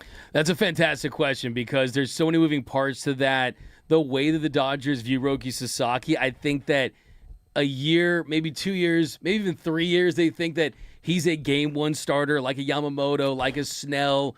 But in the year of 2026, I think that's a little bit of a stretch, especially considering he has dealt with some injuries. He's got 62 in the third inning so far this season at a 4.76 ERA. If he stays healthy for the rest of the way, he's over 100 innings. I still think the natural progression for Roki and a great second season for him would be to, have a very respectable second season where you win 100-plus innings, but then you go to the bullpen, and then in short bursts, the stuff is going to play up, right? You simplify the mix a little bit. You go fastball, you go slider, you go curveball, you go splitter. You kind of mix things up, throw that fork in there, and I think if you're Roki Sasaki, it just makes life easier. So I don't think his performance tonight necessarily changes what they'd be willing to give up for a Tarek Skubal big picture, because I think if they want him, they know they can get him based on their prospect capital. But if you are going to go that route, and if I'm wrong, right, if they do, no, it's interesting. If they do use that, I would say that the better Roki pitches, the less premium River Ryan is to this organization. Connected question here on D-Mac and Reiter, because we've talked a lot about Skubal, and we've talked a lot about other people's views of Skubal. I want your read on this. So let's say that that Friedman and the Dodgers make the decision and are successful, they go and they get Skubal. And for people that don't know, we've discussed this a lot. Tarik Skubal is basically a loaner. His deal is up in Detroit. Your guarantee is that you get him for the remainder of this season. It's a playoff push move. It's not this guy's under contract, because he's not after this year. To what degree do you think the Dodgers are likely to, at the end of this experiment, if they grab him, to give him all the money and make him a part of the next 2, 3, 4, 5 years? So that's the part of the equation, right? As you point out, he is a rental. So you would get him for a couple of months and the postseason. And for people out there saying, wait, if you're the Dodgers, you only trade for Tarik Skubal if there is an extension in place. I got news for you. He's represented by Scott Boras. Scott Boras is sending all of his clients to free agency, even if Skubal ultimately re-signs with the Dodgers, because you do not want to limit his market at all. It's about him getting paid. But you look at where the Dodgers are at from a financial standpoint, depending on what happens this offseason with the new CBA, they could be major players for Tarik Skubal. Here's the thing, Bill. Pitching changes in the blink of an eye on one throw, right? That's how it works. I mean, injuries in all of sports. But you can't guarantee the health of a starting rotation. And with Skubal, the Dodgers would invest in starting pitching because they would prefer to give guys the bag. The Dodgers would much rather prefer, and look what they've done, right? They traded for Glasnow, gave him extension. They signed Blake Snell. You sign Yamamoto. All the pitchers that they've gotten, they've been able to flex their financial muscle. They haven't been using, for the most part, elite prospects to get that elite starting pitching. So they would rather use the elite financial muscle that they have to go out and pay Skubal, give him $400 million, and then use the prospects for a position player, because it's a little more difficult to acquire those guys depending on at the stage of the career that they're at. So I don't think it's going to be the biggest difference, but they could very well trade for him, win a World Series, he goes to another team, and they'd still be happy about it because it would be a third straight title. Let me ask you another question, DMAC. DMAC and Reiter, Doug McCain, Bill Reiter, here on the new 97.1 The Fan, the voice of LA Sports. This is DMAC and Reiter, and thank you for listening. We love doing this show, and we're very appreciative that you let us come into your car, your home, your house via the stream or on the FM and hang out with you. Scott Boras is the guy is a baller. He's an 800-pound gorilla, and you noted that he's very charismatic. He's very charming. Obviously, he drives a hard bargain. And by the way, good for him. You know, if I had an agent, I'd want it to be Scott Boras, right? Absolutely. The Dodgers, by memory, and I'm not Blake Snell, maybe they don't have a lot of Boras clients. To what degree is Scott Boras' presence a positive, a negative, or maybe it's net neutral on who the Dodgers deal with and or the likelihood that they get a deal done with somebody? So for Scott, he says this every time. I've asked him this question just straight up. Hey, is it more difficult to deal with the Dodgers just because they're a little more careful and with the reverse, right? And the reverse, right? Yeah. Exactly, right? I mean, here's the thing. It all depends on the player. It's very player specific. So I'll give you an example. You love Corey Seager, right? I do. Corey Seager was represented by Scott Boras. When Scott Boras was representing Corey Seager when he was a free agent, he signed that deal with the Texas Rangers, and the Dodgers never got an opportunity to counter that. I asked Andrew Friedman this a couple years ago. I said, hey, everyone says that you just let Corey Seager walk. Was that because of Scott Boras? And Andrew Friedman told me, he's like, we didn't just let him walk. We never got an opportunity to present our own counter offer for that. So what Boras told me was, everyone thinks that the player works for me, and I always have to remind everyone that I work for the player. So if a player wants to be a Dodger, Scott Boras will facilitate that. Blake Snell is a perfect example. Okay, that said, DMAC and Reiter, there's only two Dodgers and only one sort of prominent Dodger, Blake Snell, who, if AI is telling me the truth, and this was my memory from a Rosenthal story from years ago, is that are represented by Scott Boras. I know that Andrew Friedman's not going to have a press conference or talk to you, and I know he does on the record and be like, hey, yeah, man, Scott Boras sucks. I can't stand that guy. But I love that guy. Your best guess. Do you think Scott Boras is a impediment at all to the Dodgers getting deals done with guys? I don't. I really, truly don't. I think that the market, the way it is, I'll give you a perfect example, right? A couple years ago, the Dodgers, they wanted Garrett Cole before he signed with the Yankees, and they got up close to $300 million, but he wanted to be a Yankee, and he signed there for $324 million. Scott Boras 100% leveraged the Dodgers in that situation because Garrett Cole grew up a Yankees fan, wanted to be in New York, so in that situation, it worked out for the player and the agent. But if it was the other way around and Garrett Cole wanted to be a Dodger, and then Scott Boras is leveraging the Yankees, the Dodgers probably would have gone up to Scott Boras and Garrett Cole's asking price. So really at the end of the day, the bottom line, he will get players to the teams they want to go to, but he is someone that is going to play all of the big markets. Just the thing is, did the Dodgers want Juan Soto? They didn't, right? Did the Dodgers want Bryce Harper? To a degree, if Scott Boras was representing Shohei Ohtani, it would have been a blank check, no matter if it was Boras or Nez Balelo, whoever. It's about the players, and sometimes the Dodgers like Scott Boras players at the right price. Sometimes they don't. I love this stuff. I really do. The new 97.1 The Fan, the voice of LA Sports, and we are very lucky. I'm very lucky to have Doug McCain breaking this stuff down on DMAC and Reiter. By the way, congratulations to Shana from Compton. You won a pair of tickets to the Sparks Liberty game at Crypto.com Arena this Sunday, featuring a special performance by Warren G. Celebrate the 30th anniversary of the Sparks' first game. Grab tickets at lasparks.com/1997. Very quick update on Shohei Ohtani, as we told you a few minutes ago, not in the lineup today. He's on paternity leave. He is, DMAC, expected to be back at some point this weekend, so your dream of him sitting for 4 weeks must take a backseat for now. When I get those crazy Bill Reiter eyes, I know he's about to just say something that's going to get under my skin. It never fails. Look. Talk to me. Happy for Shohei. I love that. He gets some time off, and he's on paternity leave. I didn't even know his wife was pregnant. And I've been texting around. That's what the response that I've got from multiple people that follow this team as close as anyone, right? So that's pretty interesting that he's been able to kind of keep that under wraps a little bit. He's very private in his private life, so it makes sense. So hopefully he's going to be back, and he's going to be at 100%. But I think for Shohei Ohtani, hey, man, I'm happy for the guy, man. I'm excited. I mean, I think being a dad's changed him. He's talked about how it's an amazing life. It changes everything. For sure. I mean, he's talked about how he has separated his professional life with his private life more than ever, and that when he's not training and playing baseball, he really does just embrace that dad life, spends time with his family, spends time with Decoy, and I think it's added so much balance to his life, and I think he appreciates being a Dodger and competing for titles, but I think he knows how to turn it off now more than he ever has, and that's something that I've heard too behind the scenes, that he can kind of have the extra gear, whereas when he was outside the diamond, he was thinking about how quickly can I get back there. Now he's got more of a balance these days, and it's really cool to see. Shohei, it's Bill Reiter. Just don't take my partner's advice. Don't turn it off for 4 weeks. Just turn it off for, when you're with the kids, okay? You know what I'm saying? It's just me. That's what I'm doing. Congrats, Big Show. Did I give you the crazy eyes again? You did. What do they look like?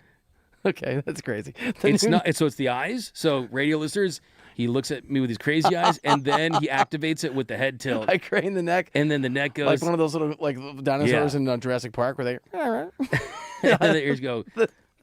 The new 97.1 The Fan, the voice of LA Sports. He's Doug McCain. I'm Bill Reiter, and we are going to hear from some of the big voices that have shaped sports this week. Maybe the U.S. men's national team head coach, Mr. Pochettino, and certainly someone we had in the studio, not our show, Brock and Alex, earlier today talking about Aaron Donald. Lots of good stuff coming your way from the very voices who shape LA sports themselves. Next on DMAC and Reiter.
presented by DTLA Law Group, Doug, on the new 97.1 The Fan, the voice of LA sports. Accident or injury, text injury help to 40222. That's injury help to 40222. I love doing this, man. It's like a collective of like people that are like on the same page. You know what I'm saying? It really is, man. I mean, we get all these topics and we stack them right up on each other, and it's really awesome. And we're starters. We're not subs either, too. We are subs, and then we aren't subs. We stack. Talking about yeah. No, I hear Bill you. does this thing where he tries to make me laugh like the second before we get back from break, by the way. But you do this thing where you don't laugh at my jokes. So it is. What? No, just kidding. That was unfair. That was a totally unfair comment. Oh, man. By the way, our nation today did such a great job in soccer. They really did. They were so impressive. I'm still buzzing off that one. I really am. It was really... Freeman's my guy. It was really, really cool. All right. Speaking of, do you want to hear some of the sounds of the U.S. men's national team kind of magic? I would love to. Of our nation? I'm excited. See, Pochettino. Is that the right? I believe it's Pochettino. How do you get? Mauricio Pochettino. Love it.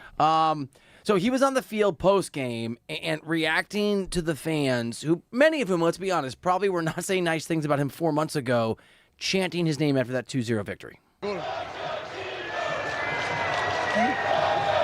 It was a really, really tough game. I seen the several the great the play were amazing. Dude, that would be like Padres fans chanting Dalton Rushing's name. I mean, that is how much people hated this guy, man. People wanted him fired. I might have. I mean, like all my soccer fans, because Podge has not done. Look, he obviously did a good job, but it was hard to see, and there were some very bad performances in friendlies and various things. It's a deserved turnaround. It's a wild turnaround. That's the Dave Roberts arc, man. Dodgers fans until 2020, even before the 2024 World Series to win over the Yankees, they felt like he needed to be replaced. Everyone always said fire Dave Roberts. So that's how it works, right? I mean, to me, that's the low-hanging fruit. Team loses, blame the manager, blame the coach. They can't win you over until they have the success. So I'm happy for him, man. It looks like he's really turned things around. You and I were both locked on to this game today, this U.S. men's national team game. It was really, really exciting.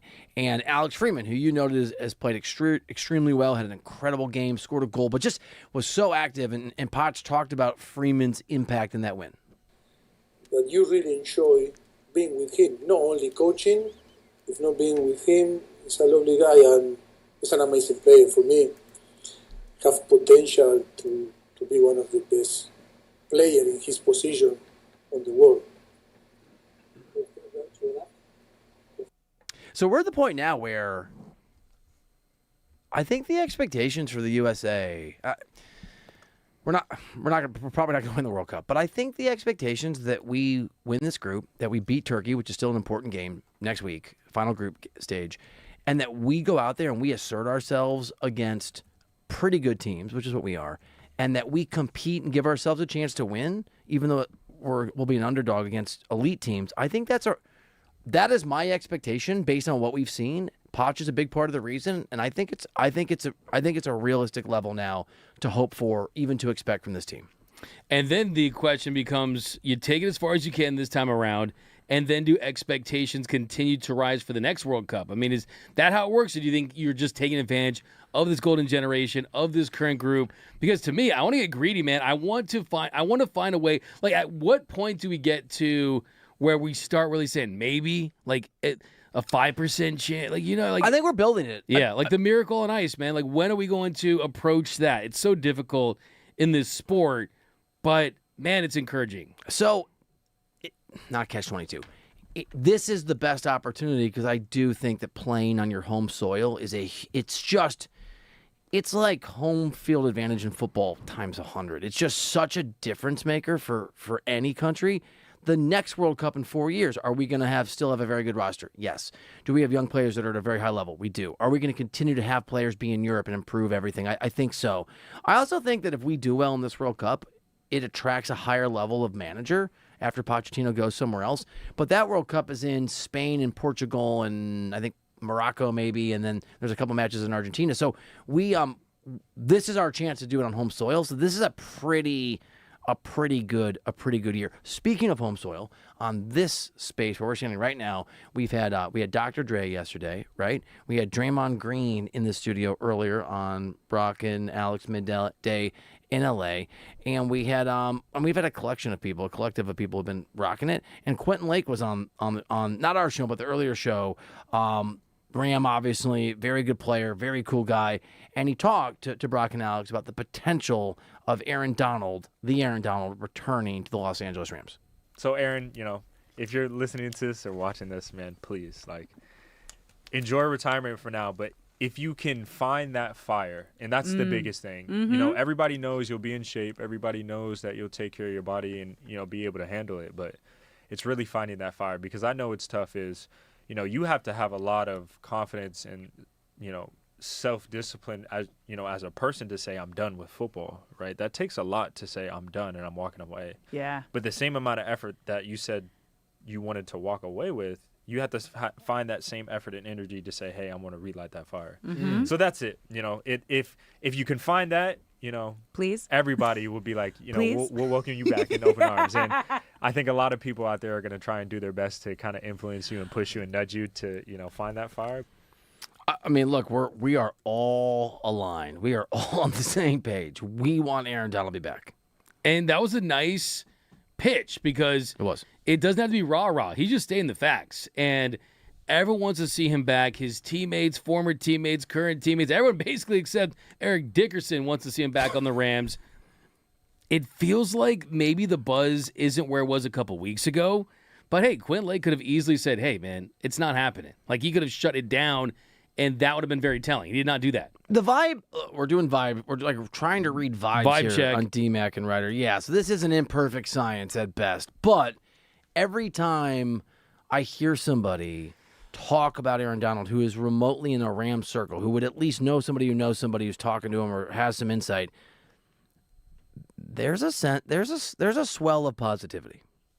There is. And until we hear him say no, until we hear Sean McVay or Les Snead shut it down, we're going to have to continue to follow this thing. I think it's allowed him to take some time to really have a serious conversation, right? He's not posting anything. We're not seeing him text Pat McAfee. We're not seeing anything like that. I think that at this point, he knows in this very moment whether or not he's going to come back. And I've talked to people within the Rams. I've talked to former players. I've talked to ones that tell me there's a 51% chance. I've also talked to some that say there's less than a 5% chance. Interesting. Right? So who knows what? When will we get an answer?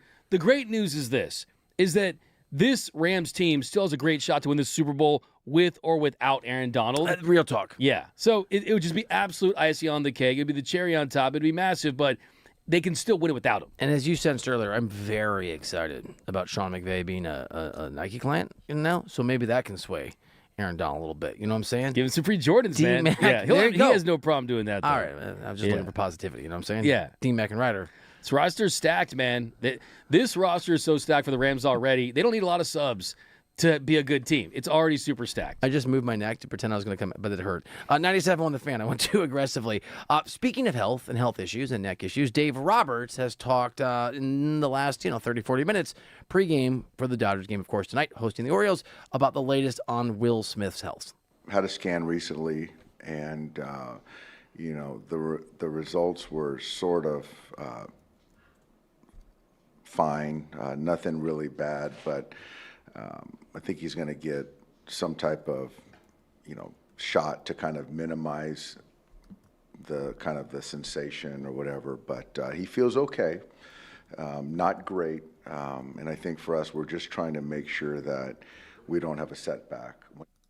So it's amazing to me how many Dodgers players who either have remarkable resumes and or have had huge impacts on this Dodgers team are injured.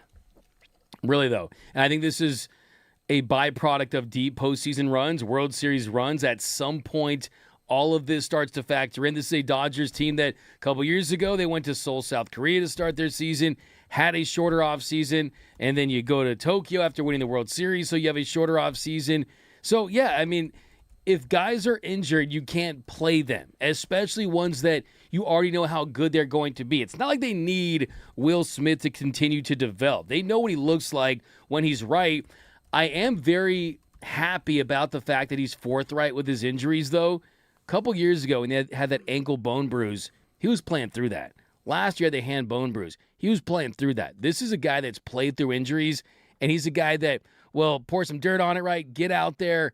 This year, I think that with the neck, the inflammation the way it is, he's not going to try to be Mr. Tough Guy and play through something that could lead to a longer stint on the IL. It is D-Mac and Reiter on the new 97.1 The Fan, the voice of LA Sports. We're going to reveal the Rooter Hero of the Day, and I have a super surprise for my partner next on D-Mac and Reiter.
Reiter presented by DTLA Law Group on the new 97.1 The Fan, the voice of LA sports. Accident or injury, text injury help to 40222. That's injury help to 40222. I want to, you know how in Back to the Future you can't say something because it can affect the future? Yep. I'm worried. I want to do something here, but I'm worried that it'll affect the future with you. I don't want you to change your habits. If I point out